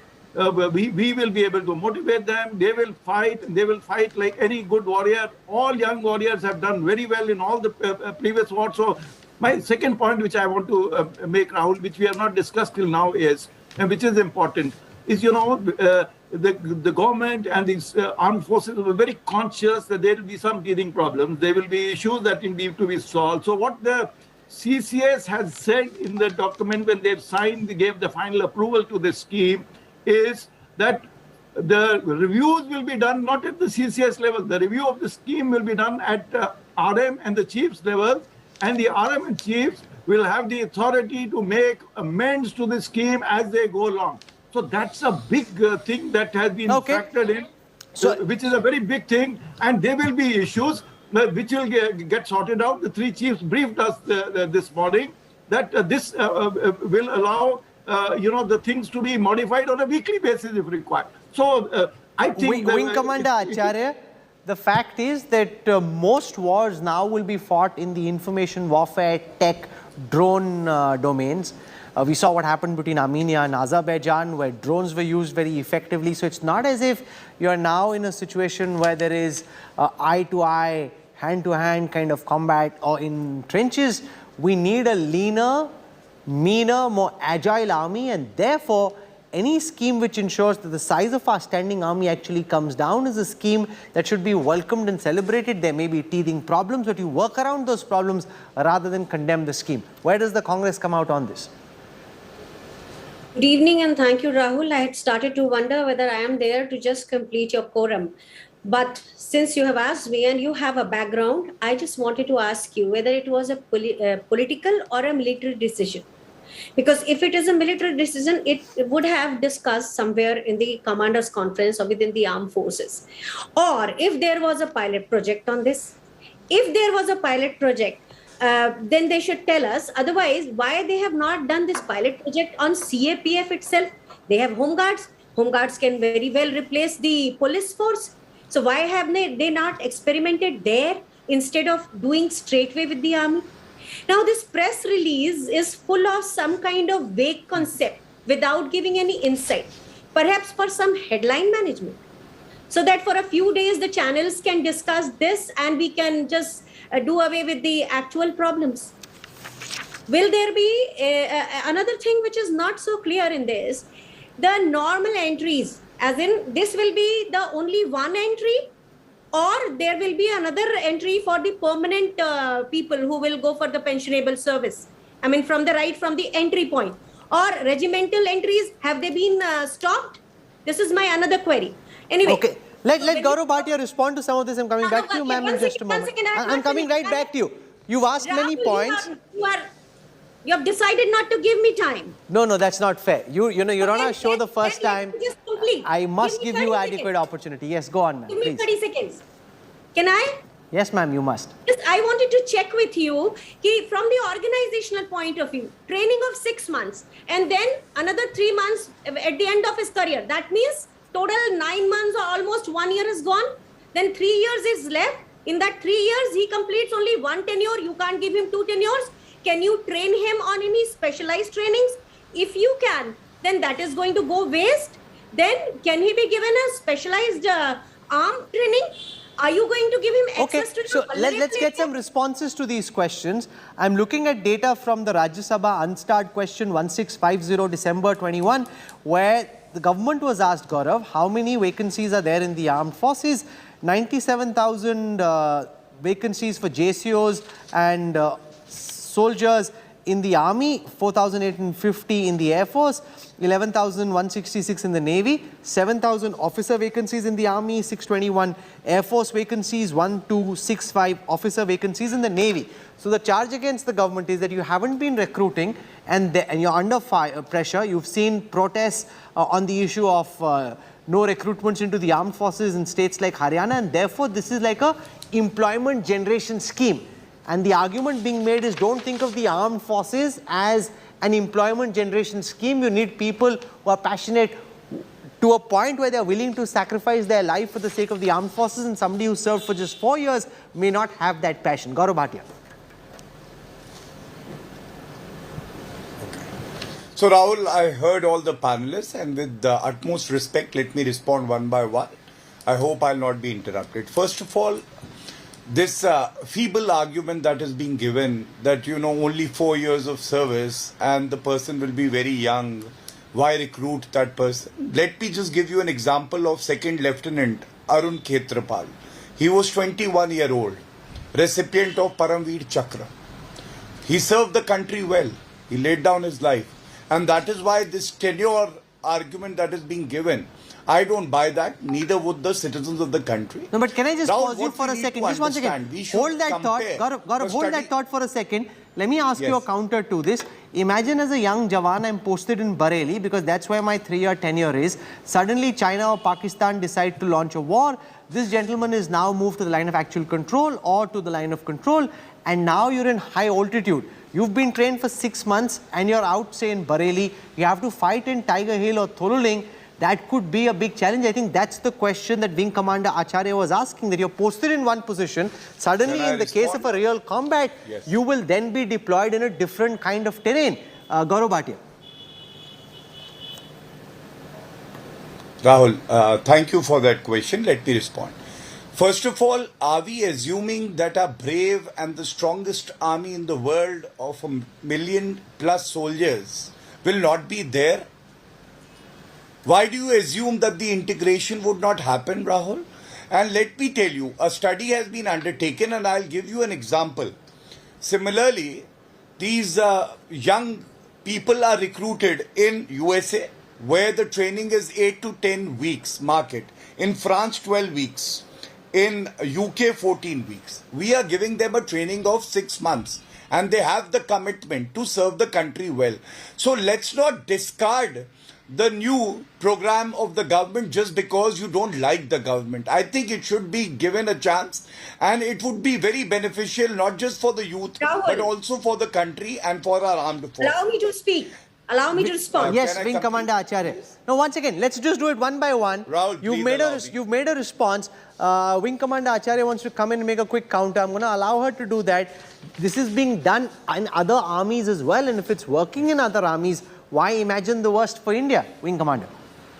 See, it is neither a private company nor a corporate. Here we are talking about Indian Armed Forces. And can an officer will take this person on a job? We are creating a class within the men itself. Because one side, people who are going to complete their tenure. Other side, this guy will always be looked down upon. He will always be given sundry jobs like cleaning, maintenance and things like that. Nobody will deploy him. No officer would like to take him to active line of control. So the person doesn't understand who is responding to my Hold that thought. I want to put that question in all fairness to General Narasimhan. No, one second, Gaurav. Let a military man respond to this. No, one second. I want a military answer rather than a political answer. Let's imagine you now need to handpick a small group of people for one second, Gaurav, one second. You need to handpick, sir, a small group of soldiers for an assault on Tiger Hill. Wing Commander Acharya makes the argument, will an officer, whether it's a battery commander or commanding officer, pick one of these Agni Veers who's got lesser experience, isn't as integrated, versus a person who's serving his 15 years for an audacious assault? Or will there be a class among soldiers? General Narasimhan. That argument is valid. What I would suggest is, for a task like this, what you are suggesting and what earlier has been suggested about Tholuling, etc., you would find a combination of experience and youth. The problem is everything can't be done by experience, because if the people are older enough, they're not able to meet the exacting standards of those particular altitudes. You need to look for a combination. I am sure as an officer, I have commanded all the levels, as you are aware. As an officer who has to pick up a team, I will go by the merits of that person and not because he has been selected or not selected to continue in service. That is number one. Number two, it is also unfair on the soldier to think that he will not deliver the goods. I have not seen anybody who is even on the verge of retirement saying that I will not do this job because I'm going on retirement. or that officer is down, looking down on that person, saying that he's going to go on retirement, and so I will not take him on the task. I think that's a misplaced kind of a assessment.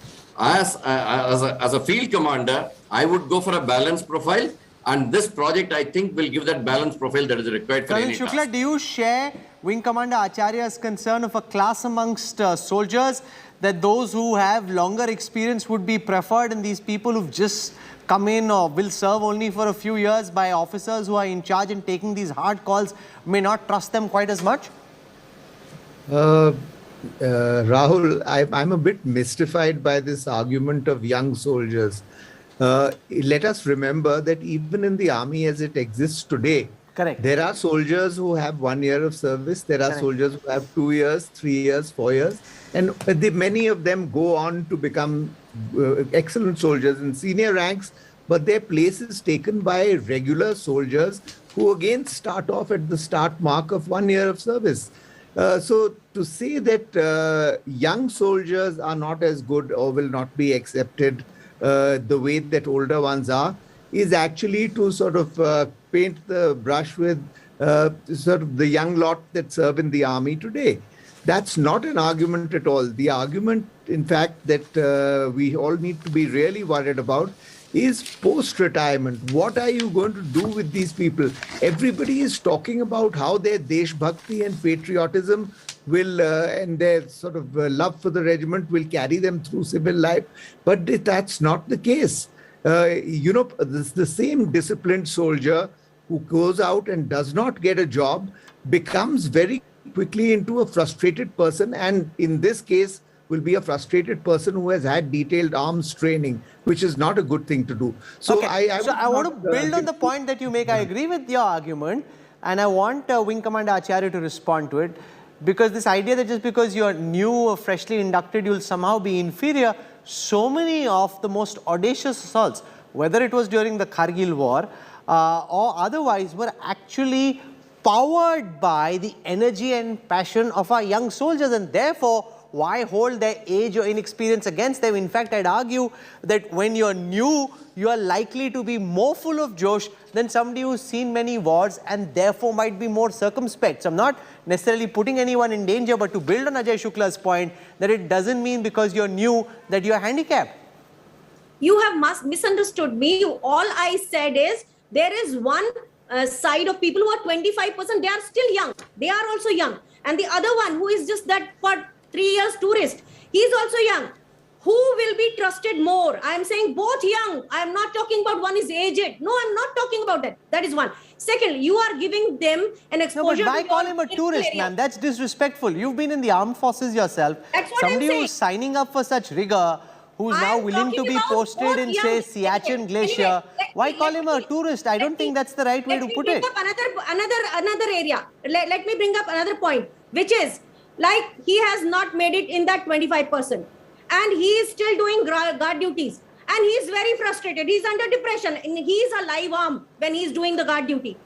If he commits suicide, I am just talking about the probability. Another thing, if he is again not made it in the 25%, if he takes out some slogans and start protesting. But Marshal Ahluwalia, if we look at it this way, then nobody will ever do anything, because in the odd guy, like one former army person goes on to become a dacoit in Chambal. I mean, who's to stop something like that? It doesn't mean that all of them are becoming dacoits or goons or they're joining the next Musewala gang. That's really unfair. It may happen in the odd instance. It may happen in the odd instance, but it doesn't mean that everybody is going to do the same. It can happen to anybody then, Rahul, any category. He's asked me the question, let me answer. Yes, sir. Rahul, there's no doubt about it that we get many, many youngsters who just joined and are still very, very competent to meet the requirement of the military. However, having said that, all I'm saying is, yes, it is workable. It will be workable, but we need to do some homework. We need to assess that what is it that you want from a youngster. I spent 3 years in the National Defense Academy, much of it front-rolling for no rhyme or reason. That's because that's because they wanted to change my attitude. My attitude was a little, resistance, like Mr. Air Marshal Chopra will know what I mean by attitude. Okay, now the thing is that if you have to train a guy, you've got to make sure that his consolidation, like they say, the child can be spoiled. Like you say, unhappy childhood. If that unhappy childhood syndrome comes in, then you're going to have a major issue. So therefore, what I'm saying is, you need to do some homework in how are you going to prepare these people to wear. So let Gaurav Bhatia respond to that point. Why was this not tried as a trial scheme? Maybe in the central arm, the police forces, or with the home guards, or somewhere else, rather than implemented at scale right at the word go.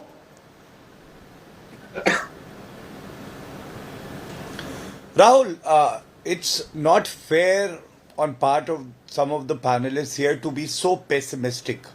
Nobody has said that this is a rigid scheme, nothing will be changed, improvements will not be made. I must say that this is an effort to produce future Agniveers, and everybody should be proud of it. I'll tell you why. Why is it being said that how would these Agniveers be recruited or deployed? It would be a fair mix. Let us leave it to the wisdom of the senior army commissioned officers. And let us also examine the other example we have of short service commission. The service tenure is 10 years. Our officers recruited in the short service commission committing suicide. Please, Rahul, I should not be interrupted. Go on, Gaurav. It's not very fair. Please. Yes. Short service commission has proved its efficacy. It's tried and tested. Can we today say that these officers who serve the country have been committing suicides, or they are there for tourism, or they are inferior to the other armed forces personnel? No. The answer is that there are different needs of the armed forces that are being catered to. I'm out of time. We've heard different shades of opinion. All I would say as I conclude is this: it's just a new beginning. Give it time. There are possibilities that there may be tweaks that are required to ensure that it is implemented well. Ajay Shukla raises some serious concerns about what may happen if they don't get jobs once they retire. The reality is that they may not get a job even if they weren't part of the scheme. So is something better than anything at all? And isn't it better for us to have a leaner, meaner, more agile, tech-driven army rather than continuing to bloat the size of our armed forces, which is the trend globally? So there's a lot to chew on. We were able to cover a lot of ground. So I want to thank Lieutenant General Narasimhan, Air Marshal Chopra, Air Marshal Ahluwalia. I just have that thought of Air Marshal Ahluwalia doing front rolls rolling through my head back in NDA. Colonel Ajay Shukla, Gaurav Bhatia and Wing Commander Anuma Acharya for making her news track debut. I apologize for coming to you last, but you were more than able to pack in a punch. So thank you. I'll have more for you when we come back on the other side of a quick break. Stay with us. We're back in a moment. India Today confronts Sidhu Moosewala murder main accused Lawrence Bishnoi. Details coming up on the other side. Sidhu Moosewala मरवाया Bishnoi Salman Khan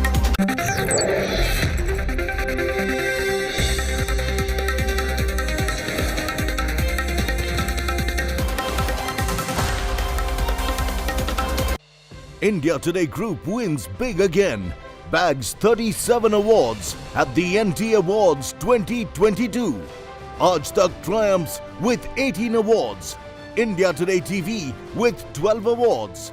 Aajtak.in and IndiaToday.in with 5 awards. And Good News Today with 2 awards. Making the group proud once again. India Today Group, the gold standard of journalism.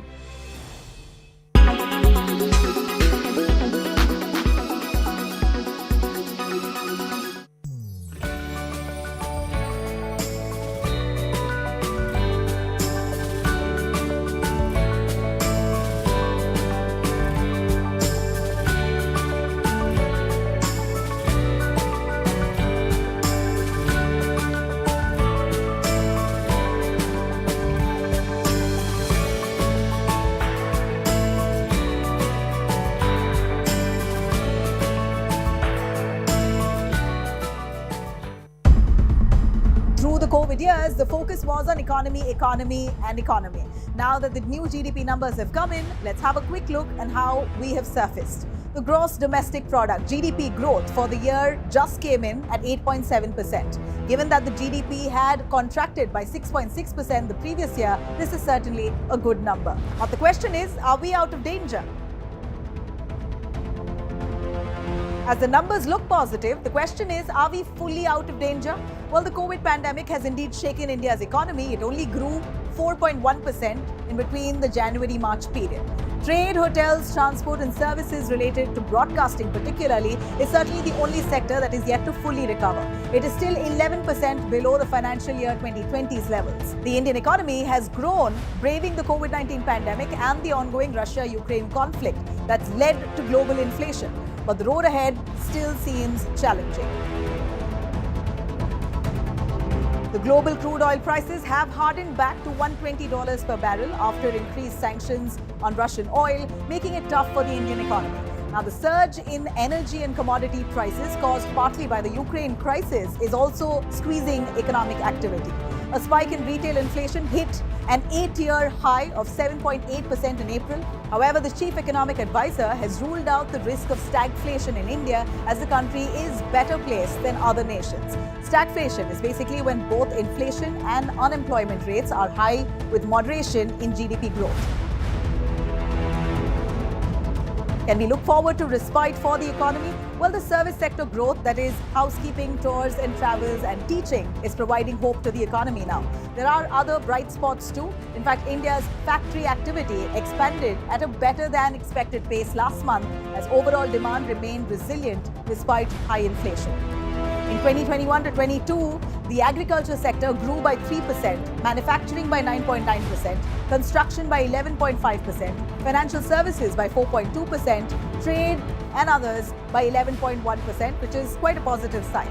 Except for crude oil and steel, all other infrastructure industries recorded positive growth. So the latest GDP figures are a mixed bag. It's difficult to say where the economy is really now headed.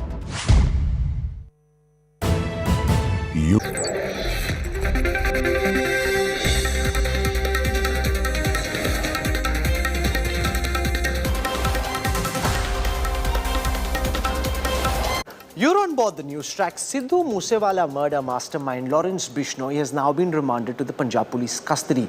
He will be grilled about his involvement in the singer's shootout. But before that, India Today's crime reporter Arvind Ojha confronted Bishnoi. Here's how the dreaded gangster reacted to India Today's. The mastermind of Sidhu Moosewala murder, gangster Lawrence Bishnoi. The man who plotted the shootout that killed Moosewala is currently lodged in a Delhi jail. And as Delhi and Punjab police seek extension of his custody, India Today's ace crime reporter Arvind Ojha confronted Lawrence Bishnoi. Bishnoi, Salman Khan को आपने धमकी दिलवाई? हैं? Sidhu Moosewala मरवाया? Bishnoi, Bishnoi, Salman Khan को आपने धमकी दिलवाई? हैं? Sidhu Moosewala मरवाया? Bishnoi. When asked about masterminding the murder of Sidhu Moosewala, Bishnoi glared at the India Today reporter. Sidhu Moosewala मरवाया? Bishnoi. Lawrence Bishnoi is also the man behind the death threat to Salman Khan. Bishnoi, Salman Khan को आपने धमकी दिलवाई? हैं? Police say the letter sent to the superstar was a publicity stunt by the Bishnoi gang. But there was a bigger conspiracy. Maharashtra Home Minister says that big businessmen and other actors were also on target. Bishnoi gang है. ये gang ने इसका एक फायदा लेने की कोशिश की है. कुछ लोगों को अरेस्ट किया गया है, लेकिन अभी तक इसके बारे में सारी इंफॉर्मेशन या सारी बातें सामने नहीं आई है. पुलिस इसकी जांच कर रही है और कुछ दिन लगेंगे. Confronted 4 times, evasive all 4 times. But this Lawrence Bishnoi glare tells you all that you need to know about this dreaded gangster. With Arvind Ojha in Delhi, Bureau Report, India Today. This is where we wrap up the news track tonight. For your time and your trust, thank you very much. I look forward to seeing you 8 p.m. tomorrow evening. Till then, from all of us here, goodbye, good night.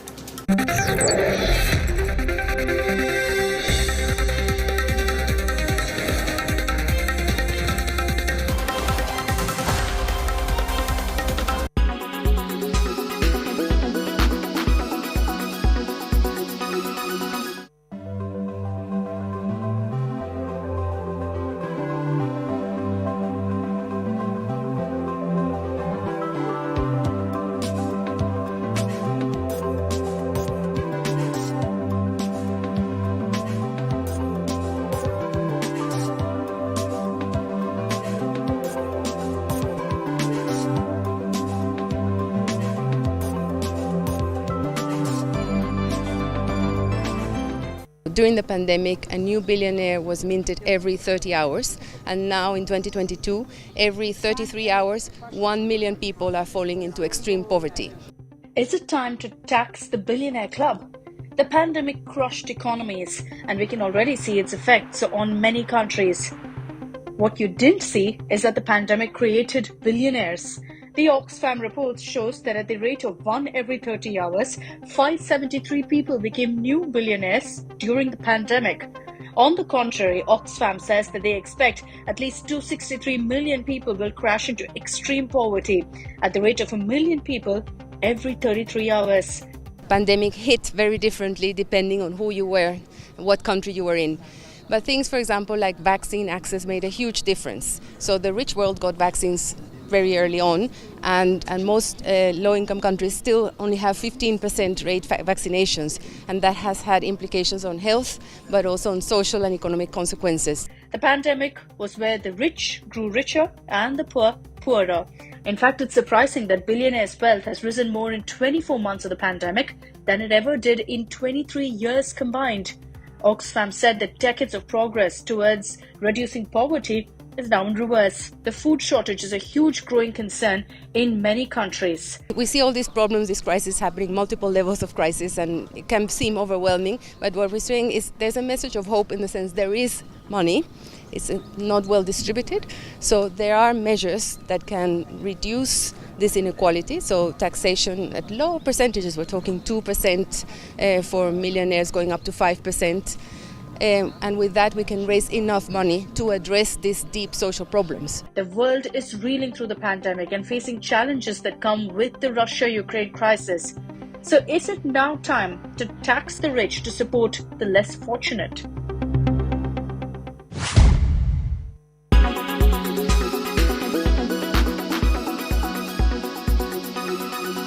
Make your media plan smarter with India Today Live TV on your connected devices. Make your media plan smarter with India Today Live TV on your connected devices. You are watching India Today.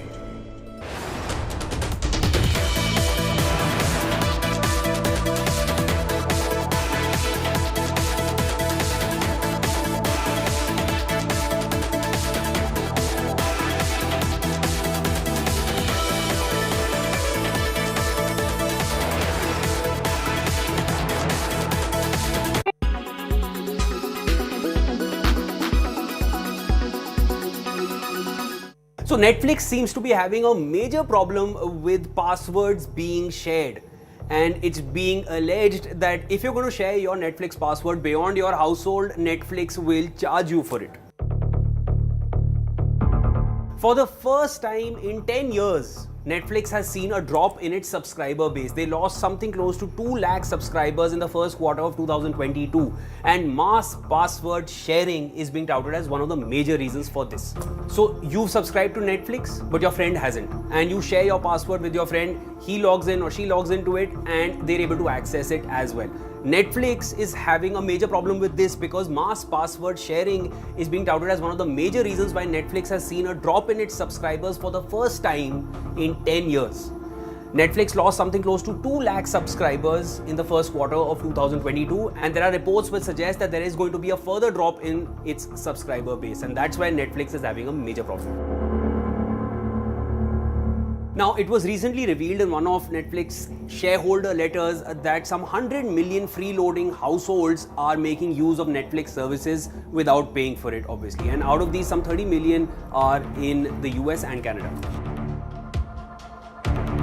Now, such freeloading households have obviously become a major problem for Netflix, and now it is being alleged that Netflix is trying out a much more strict policy wherein they're going to impose a fee for any extra member who's accessing the same Netflix account from a different household. It could be the equivalent of about $2 to $3 in any country's currency for that extra member who's accessing the same account. Now, there has been a lot of confusion because of these kind of reports which are coming in. First of all, people are very confused about what is the definition of household. Netflix has not commented on this yet. Secondly, there is a lot of confusion about if I have an account and I have the option of logging in from multiple devices and I share my password with a friend of mine who's logging in from one of those devices, will I be charged for it? As per these reports, yes, I will be. But there is no clarity on this yet.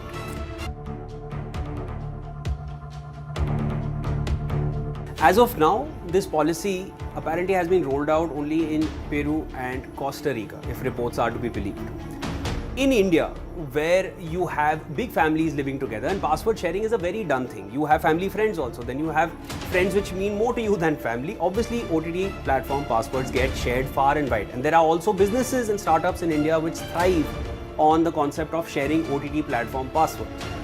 If this feature was to get rolled out in India across all OTT platforms, how would you take it? Would you like it or would you not? You are watching. Tonight at 9 p.m. on the news today with me, Rajdeep Sardesai. The Enforcement Directorate quizzes Rahul Gandhi for the second day in a row. The Congress alleges selective targeting of the Gandhi family. How true or valid is that claim? We'll try and find out.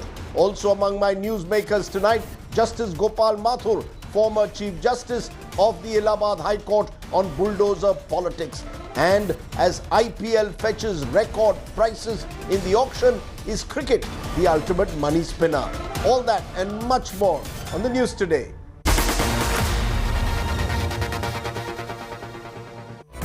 Presented by Aditya Birla Group, Big in Your Life. Co-presented by Star Health Insurance, the health insurance specialist. Co-presented by JK Tyre Ranger Series. Stay wild at heart.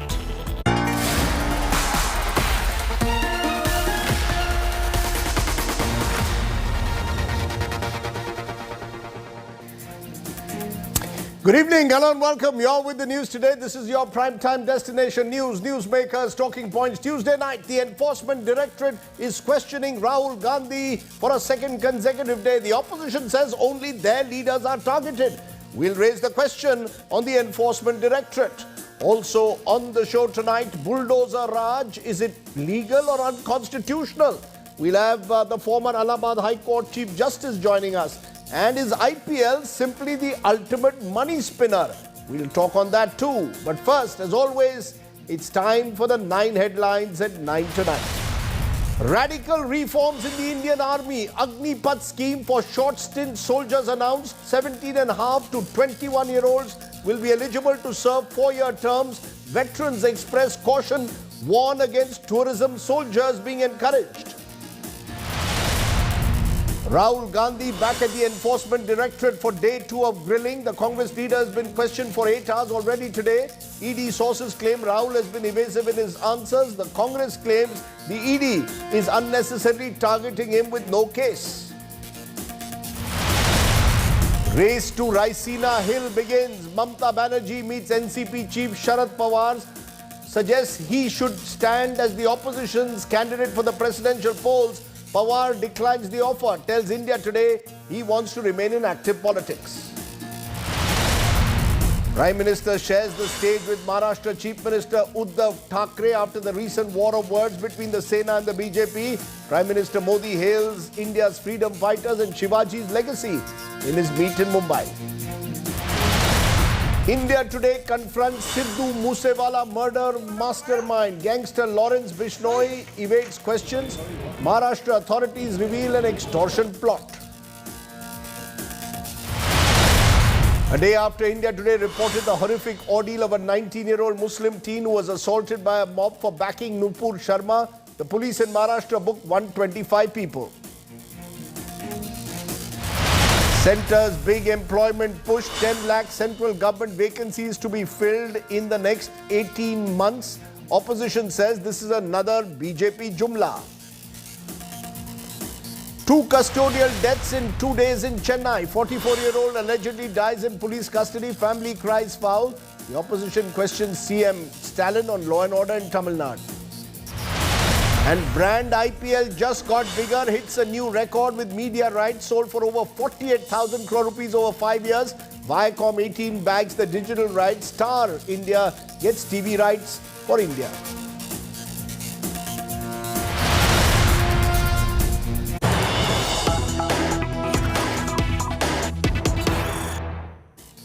But let's turn to the breaking news at the moment. West Bengal Chief Minister Mamata Banerjee has met Sharad Pawar this afternoon, and we have now the details. Mr. Pawar has been offered by Mamata to become the opposition's candidate for president. Sources saying Mr. Pawar has declined the offer. Mamata Banerjee is likely to raise Mr. Pawar's name again tomorrow at a formal opposition meeting. Sharad Pawar has told India Today he wants to remain in active politics. Aam Aadmi Party MP Sanjay Singh also met Pawar to ask him to reconsider his decision. But sources close to the NCP leader saying he's firm on his view. He will not be the presidential candidate. So that's the big story that's coming in at the moment. Sharad Pawar in that meeting with Mamata Banerjee this afternoon. Mamata Banerjee is in Delhi. She wants to put the opposition together and put up a joint candidate. Remember, in terms of total numbers, it's a close race between the BJP-led NDA and the opposition. But the key are leaders like Jagan Reddy of Andhra Pradesh, Naveen Patnaik, Odisha, Nitish Kumar in Bihar, who are unlikely to back an opposition candidate. And therefore, the numbers eventually are likely to be in the BJP's favor. Sharad Pawar has now ruled himself out, says he wants to remain in active politics, has therefore declined Mamata Banerjee's offer that he should be the opposition's candidate for Chief Minister.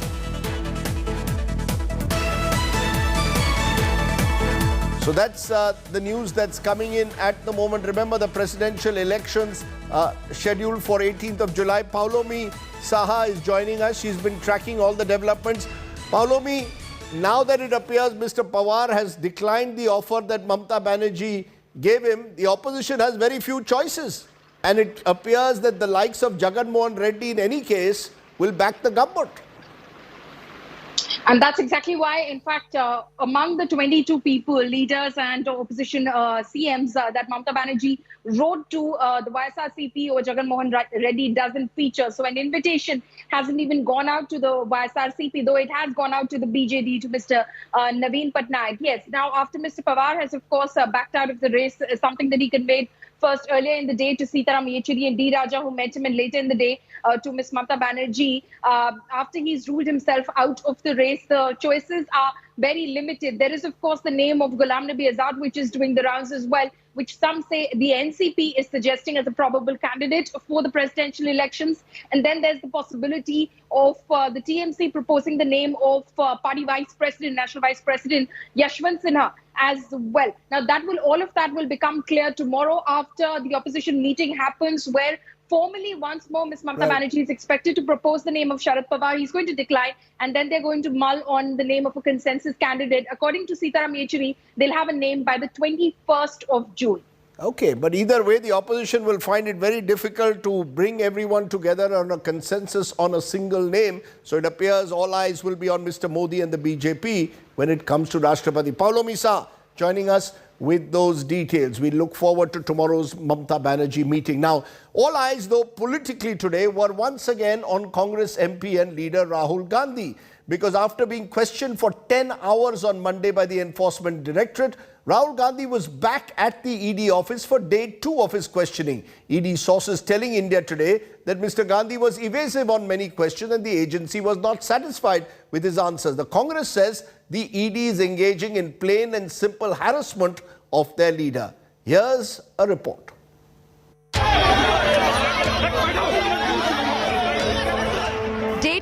of Rahul Gandhi's ED grilling in Herald money laundering case, and Congress muscle flexing is on full display again. High political drama unfolded on day 2 of Congress MP Rahul Gandhi's ED grilling in the National Herald case. After being questioned for nearly 10 hours on Monday, Rahul summoned for the second day, headed to Congress headquarters with sister Priyanka Gandhi before heading to ED office.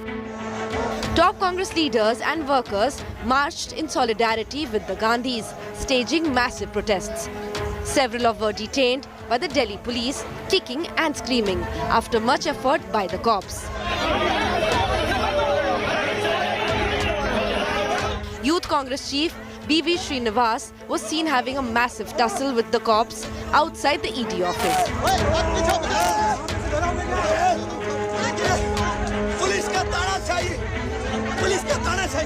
Cops were seen carrying the Congress neta and pushing him into the bus.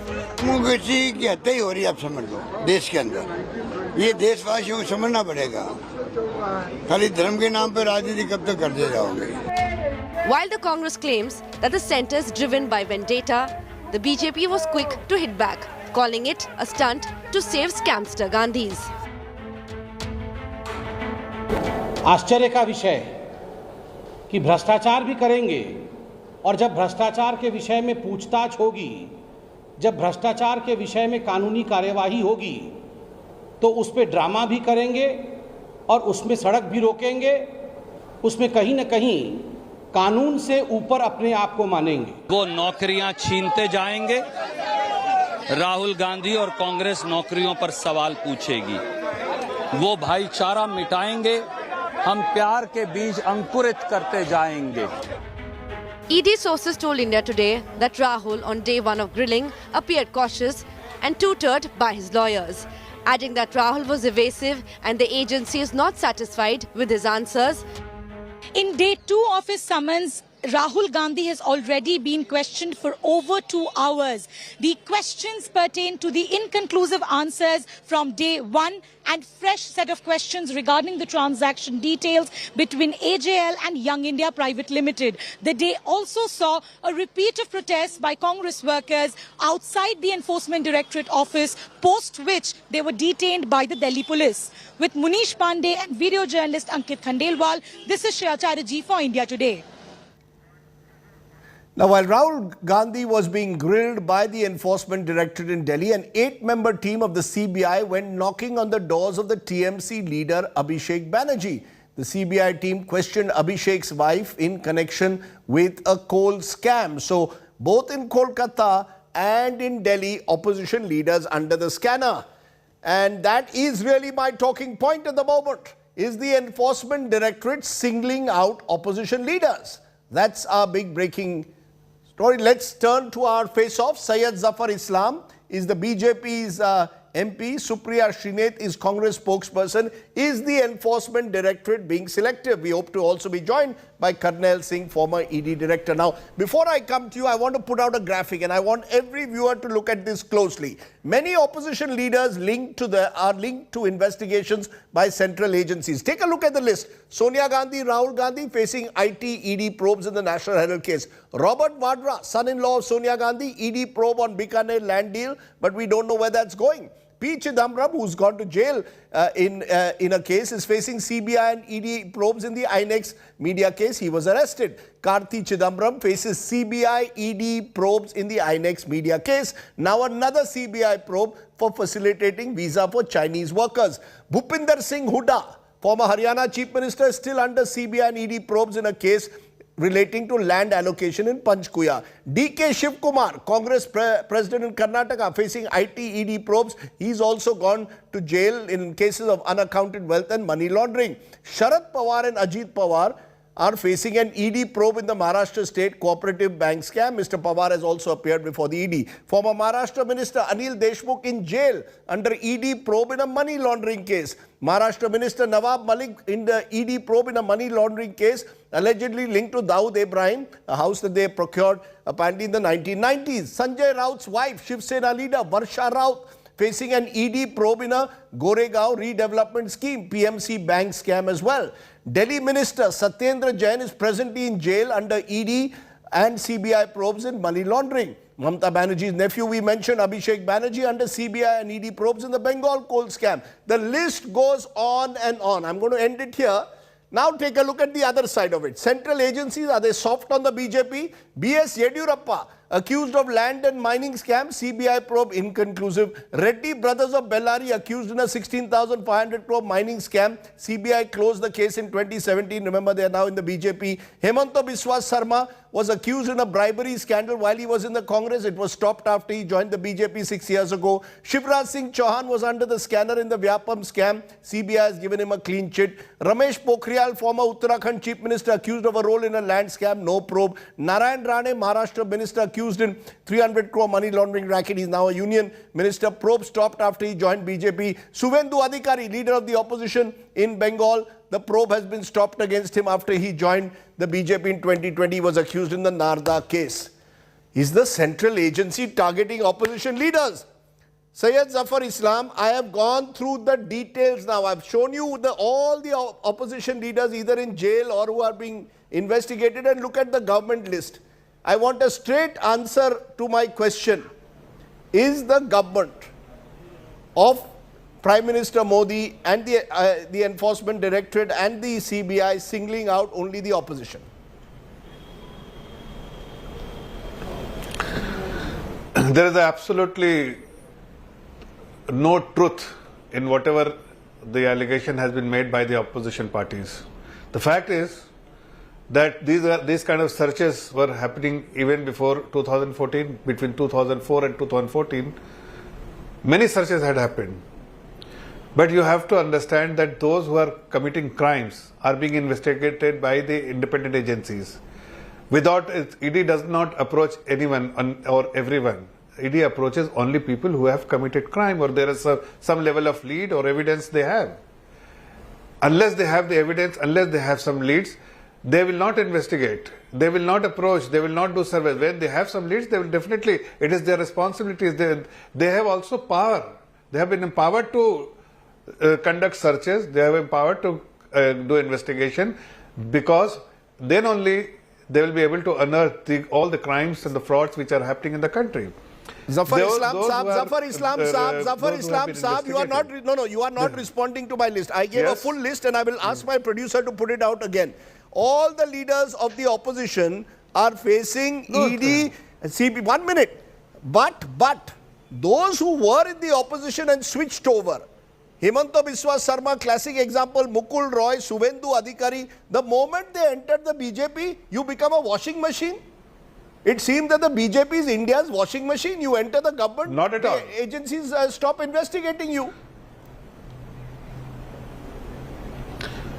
Not at all. You spoke about Mukul Roy. The case is still there. While he was in BJP, he came from TMC to BJP and he went back to TMC. But even while he was in BJP, he was investigated by CBI. Why do you say that? There has to be some evidence, some merit, some leads. All I am trying to tell you that these are independent agencies. We have absolutely no role. Just see the figure, how much attachment has been done of money accumulated or the assets which through unfair practices. 95,000 crore compared to last 10 years, 10 years of UPA were merely 5,300 crore. That only suggests that they were absolutely lenient. ED was doing no work. They were being actually not being allowed to conduct their or discharge their responsibilities efficiently. Today, ED is independently working, pursuing those cases, and there is a merit in every case, because at the end of the day, they have to justify and prove in the court of law. Sir, you are saying, just a minute. Not worry, because sir, there is a law of the land. Sir, I will keep pursuing you because, sir, the fact is, since 2011, ED has conducted 1,700 raids, 1,569 specific investigations, rate increasing by an average of 20% a year, only 9 convictions obtained as of February this year. And you are coming on this program and telling me the ED is functioning efficiently? If they are not able to get convictions, and are only singling out opposition leaders, it appears that the ED is being used by your government to settle scores with the opposition. Mr. Rajdeep Sardesai. Yes. Let me pose you another question, and you need to respond to that as well. What is the conviction rate in lower court, high court, Supreme Court, and all the other courts of the country?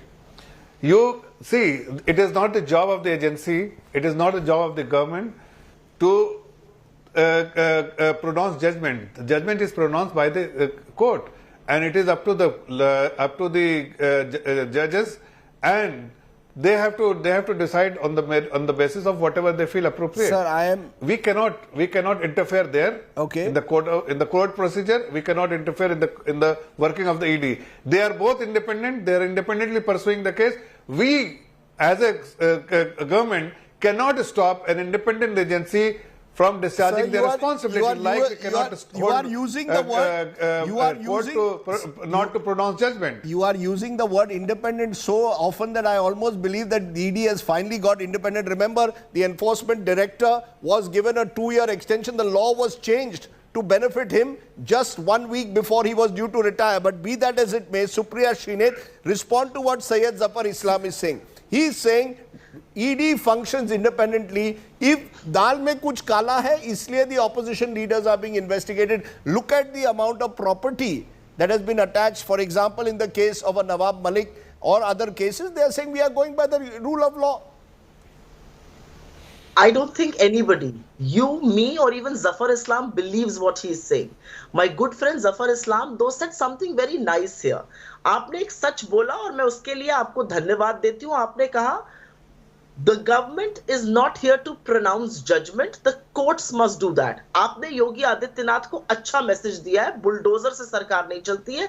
Courts को, न्यायपालिकाओं को ताला नहीं लगाया जा सकता. Thank you for saying that.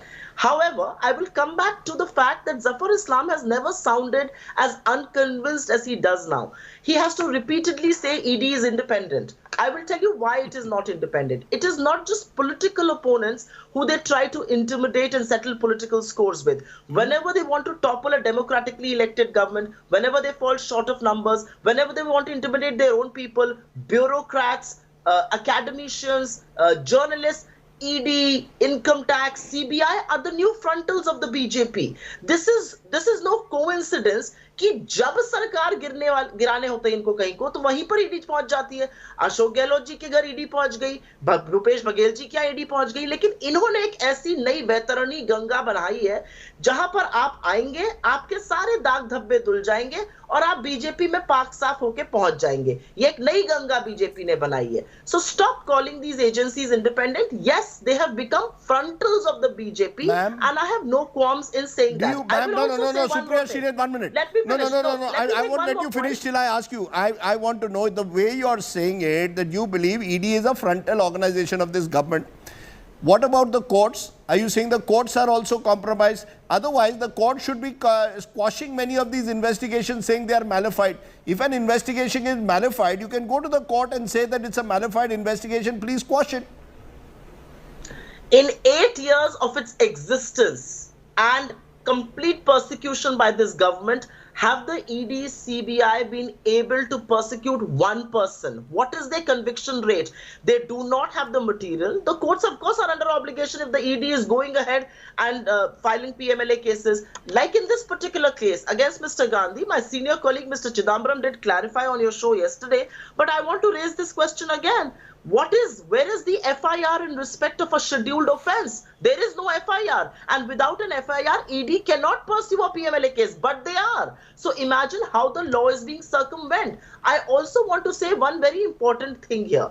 The issue here is that the BJP completely indulges in reputation assassination. आप लोगों की रेपुटेशन को असैसिनेट करते हैं, आप लोगों की रेपुटेशन को बर्बाद करने का काम करते हैं, and sections of the media join the chorus. That is the reality, Rajdeep. There is no other reality. I think a 4-year child on the road will tell you the agencies have become mere frontals and tools of the BJP. Ma'am, there is also, Supriya Shrinet, there is also a reality that in this particular case, private complaint was originally filed by Subramaniam Swamy in 2012. We are now in 2022, 10 years later. The court, One minute, ma'am. The court has not quashed the IT probe or now the ED investigation, albeit no FIR you claim is there in the ED probe. Number two, Robert Vadra's case. ED has not given him relief. He could have got relief and the court could have given him relief, saying that the case is a bogus case. In several of these cases, in Nawab Malik's case, in Anil Deshmukh's case, in all these cases I have listed out of the opposition, if they are all bogus cases, go to the court and get the cases quashed. The fact is, Mr. Chidambaram also has eventually got bail from the courts. But Are these all you're saying bogus cases? But Rajdeep, that is a very flawed argument. If a case is being leveled by the CBI and the ED against you, you will have to fight it out in court. And that's exactly what opposition leaders and other members of this society who are being persecuted by the BJP are doing. No, why not go for quashing? You have not successfully got the cases quashed. That means the prima facie a case exists. No. Rajdeep, let me first point out one small thing to you here, which is being missed out in a lot of debates.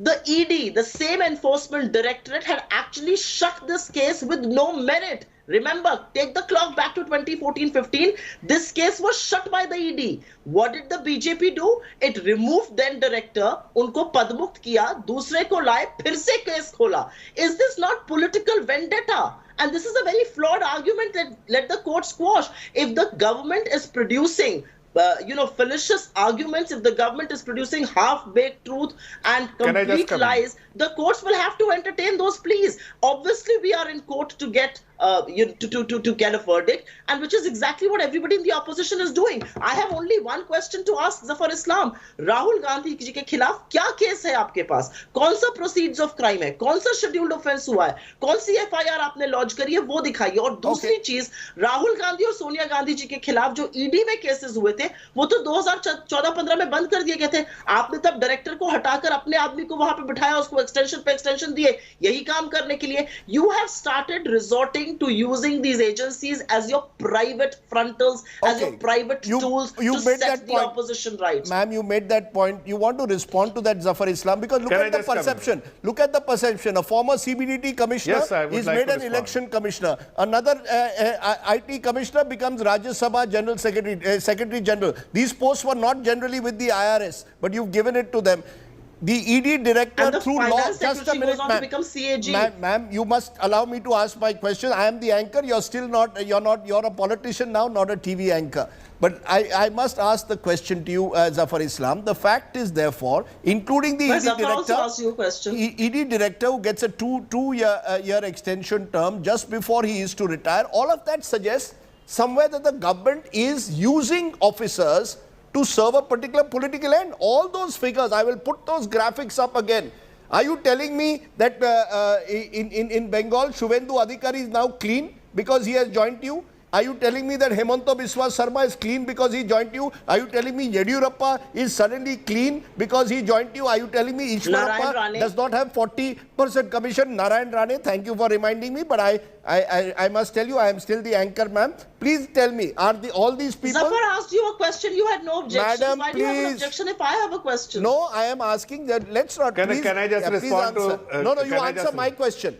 Answer my question. How is it that only the opposition leaders seem to be before the ED? I'm answering your question, Mr. Anchor. Yes. First of all, see, you will have to dig the past. You will have to do a back testing just to understand whether the government has given extension, whether government has given any retiring officers to any other position, or it's the first time which has been happened during Modi regime. You have to first dig and bring those details. I have an empty number of such cases where I can produce to you where the serving officers, when he retired, he was given position in the government. I mean, this is not the first time which is happening, and it is very unfair on your part to make this kind of a statement where no, you changed the law in Parliament. You changed the law in Parliament. You changed the law in Parliament to ensure an extension. No, it's okay. This is not change.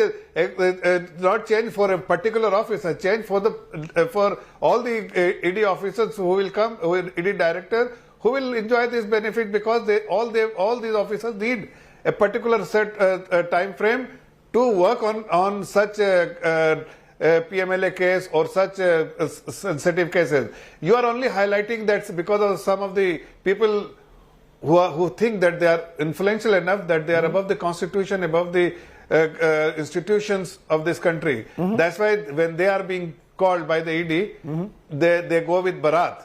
But there are many other people which have been approached that they are not they don't make it a high profile case. But there are an n number of people who have committed crime. They have been approached by ED and they have been investigated by ED. Just to put a contrast, when the Honorable Prime Minister, when he was questioned by SIT, Supreme Court constituted SIT, he didn't make any hue and cry. He didn't go with the entire he was very sidelined by your own party Karyakarta of BJP. He went alone. But look here. Here, what exactly? He is above the institution. This family is above the institution. Why he needs to be questioned? The entire chief minister, from their ministers to their Rajya Sabha members, they are the politicians. Everybody is going in the Bharat. Why? Sir, you've nicely changed. If you have committed a crime, okay, that's a fair. Go with the That's a fair question. That's a fair question. You didn't answer my central question whether Suvendu Adhikari, Mr. Yediyurappa, Mr. Narayan Rane, the names that I mentioned, Himanta Biswa Sarma, let me tell you. Let me respond to that question. Yes. Let me respond to that question. Yes. No, let me respond. Rajdeep, let me tell you one thing very candidly. You find one corruption cases within BJP and our government. There is a zero tolerance, and anything which will surface, trust me, yes, our party leadership will not spare, whether it's however senior leader is, he will not. You made Narayan Rane a union minister again. You have made Mr. Narayan Rane a union minister against whom there are continuing serious corruption charges in Maharashtra. But that's your view that the BJP has zero tolerance for corruption. I am a journalist who believes that in many ways every political party today has a high tolerance for corruption. But I will give a final word. Supriya Shrinen, the point that Zafar Islam made is my concluding point. This is an ED investigation. You believe it's malified, fair enough. You believe that your leaders are being singled out, fair enough. But why do you need to hit the street and make a public spectacle? Sharad Pawar walked to the ED office a few years ago and went and faced the ED. Why not just go and do that? Why this surround sound, this tamasha are more loyal than the king? Rahul bachao ya desh bachao? I will answer your question, but I will first talk about the BJP's corruption. आपके crony capitalism की तो story Sri Lanka तक सुनाई जा रही है. वहां के officers बता रहे हैं कि मोदी जी कह रहे हैं अडानी जी को contract दो. तो do not sit on this high pulpit and teach us on corruption, because आपने तो international झंडे गाड़ दिए हैं भारतीय जनता पार्टी ने. First things first. As far as Rahul Gandhi ji is concerned, this is a completely fabricated case. I wish we had discussed the merits of this case, which we perhaps did not have time to. I've discussed that yesterday. Good for you. Good for you and the show. And if we had discussed that, it is within our rights to stand with our leader. अरे आपको नरेंद्र मोदी जी बिल्कुल sideline तो उस समय उनसे कोई बात करना नहीं चाहता था, उनके साथ कोई दिखना नहीं चाहता था भारतीय जनता पार्टी में, तो उनके साथ जाता कौन? That is the reality. We want to stand with our leader because our leader represents a voice that constantly questions the government. Everybody would have accompanied him. Holds the government accountable, that puts the government in the dock without compromising and without being scared by your antics, without being intimidated. And so it is our moral responsibility to stand with him in his hour of need. Okay. And we will. And no power on earth can stop us from doing what is our fundamental right. Because Rahul Gandhi represents the voice that you cannot silence. That no, you cannot can I just... I'm completely out of time. I appreciate both of you joining us. I've given both of you equal time. One sentence. Only one sentence. Yeah, what is your sentence? What is the sentence? I will also have one sentence to say by the way. Only sentence. What is your one sentence? That is why Congress party is known a party of fraud and fraudsters. When you are siding with a fraudster, that's the way people know Congress party. Party of fraud and fraudsters. Okay, let me leave it there. Thank you both very much for joining me. At the end of the day, I'm afraid that we need a much more transparent investigation process. Whoever is being investigated, there needs to be clarity on how the investigation proceeds. Unfortunately, in this country, that's why there's a sense of partisanship. Let's turn from there to another story that has been making the headlines. Today, a group of former judges and senior lawyers have approached the Supreme Court, protesting against what they called is the manner in which bulldozer politics is taking off in this country. Their specific reference was to the Uttar Pradesh events of the last week, where, remember, the home of an alleged rioter was bulldozed by the UP government. The question, therefore, is what is the reality on the ground? And is bulldozer politics unconstitutional, as these judges are pointing out? 3 former Supreme Court judges, in fact, calling the bulldozer action today a subversion of law. In Prayagraj, Allahabad, where the bulldozer worked, take a look at the atmosphere of fear on the ground. Uneasy calm in Prayagraj. Days after violent clashes and a bulldozer crackdown, normalcy is yet to return to this city in Uttar Pradesh. Tension prevails in Prayagraj after clashes that broke out during the protest against the BJP's now suspended spokesperson Nupur Sharma and her comments on the Prophet. Shopkeepers and locals are living scared. They claim their businesses have totally collapsed in the wake of the protests and violence. जिस दिन से हिंसा हुई है उस दिन से ये डर और भय लोगों के अंदर है। हम ये चाहते हैं कि जो है हमारे शहर के प्रशासन जो है अनाउंसमेंट करें कि भाई अपने अपने दुकान को खोल दें, क्योंकि दुकान जब खुली रहेगी तो थोड़ा सा लोगों को राहत मिलेगी और लोगों को तमाम जो दिक्कतें वो दूर रहेंगी। दुकानें बंद ये सिर्फ फोर्स की वजह से, फोर्स यहाँ पे हट जाए और अनाउंसमेंट हो जाए तो ये यहाँ पे सब दुकानें खुलने लगी, क्योंकि अभी फोर्स लगी रहेगी तो कोई भी दुकान खुले कोई कस्टमर आएगा नहीं। The locals fear a repeat of the violent clashes after key accused Javed Mohammad's house was demolished on Sunday. Javed's lawyer claims the house was in Javed's wife's name and they've been paying house tax and other levies regularly. कोई कानून bulldozer के लिए इजाजत नहीं देता, या आप compounding करते या उस मकान को सील करते या उसको रेगुलराइज करते, आप एक फर्जी नोटिस लगाकर जिसमें झूठे तमाम पुराने डेट के का झूठा हवाला देकर आप 24 घंटे का अवसर नहीं दिए उस मकान को गिरा दिए।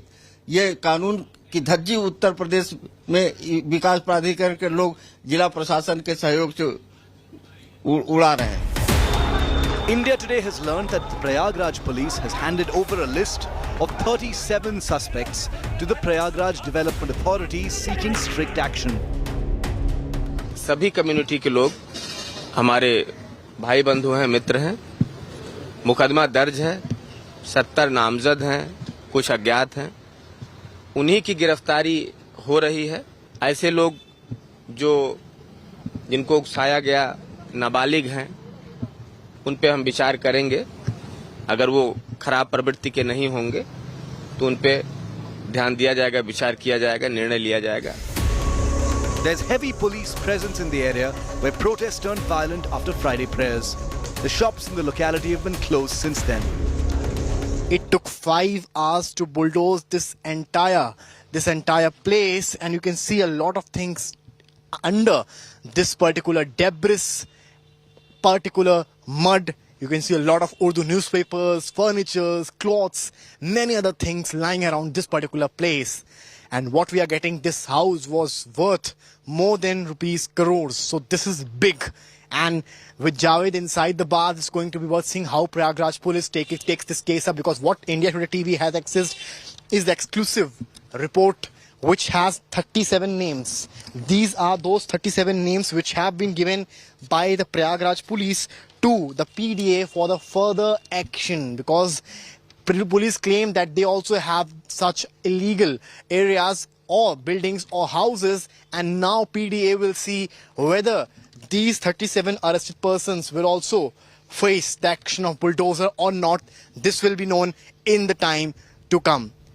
With Pankaj and cameraman Neeraj, Samad Srivastava for India Today.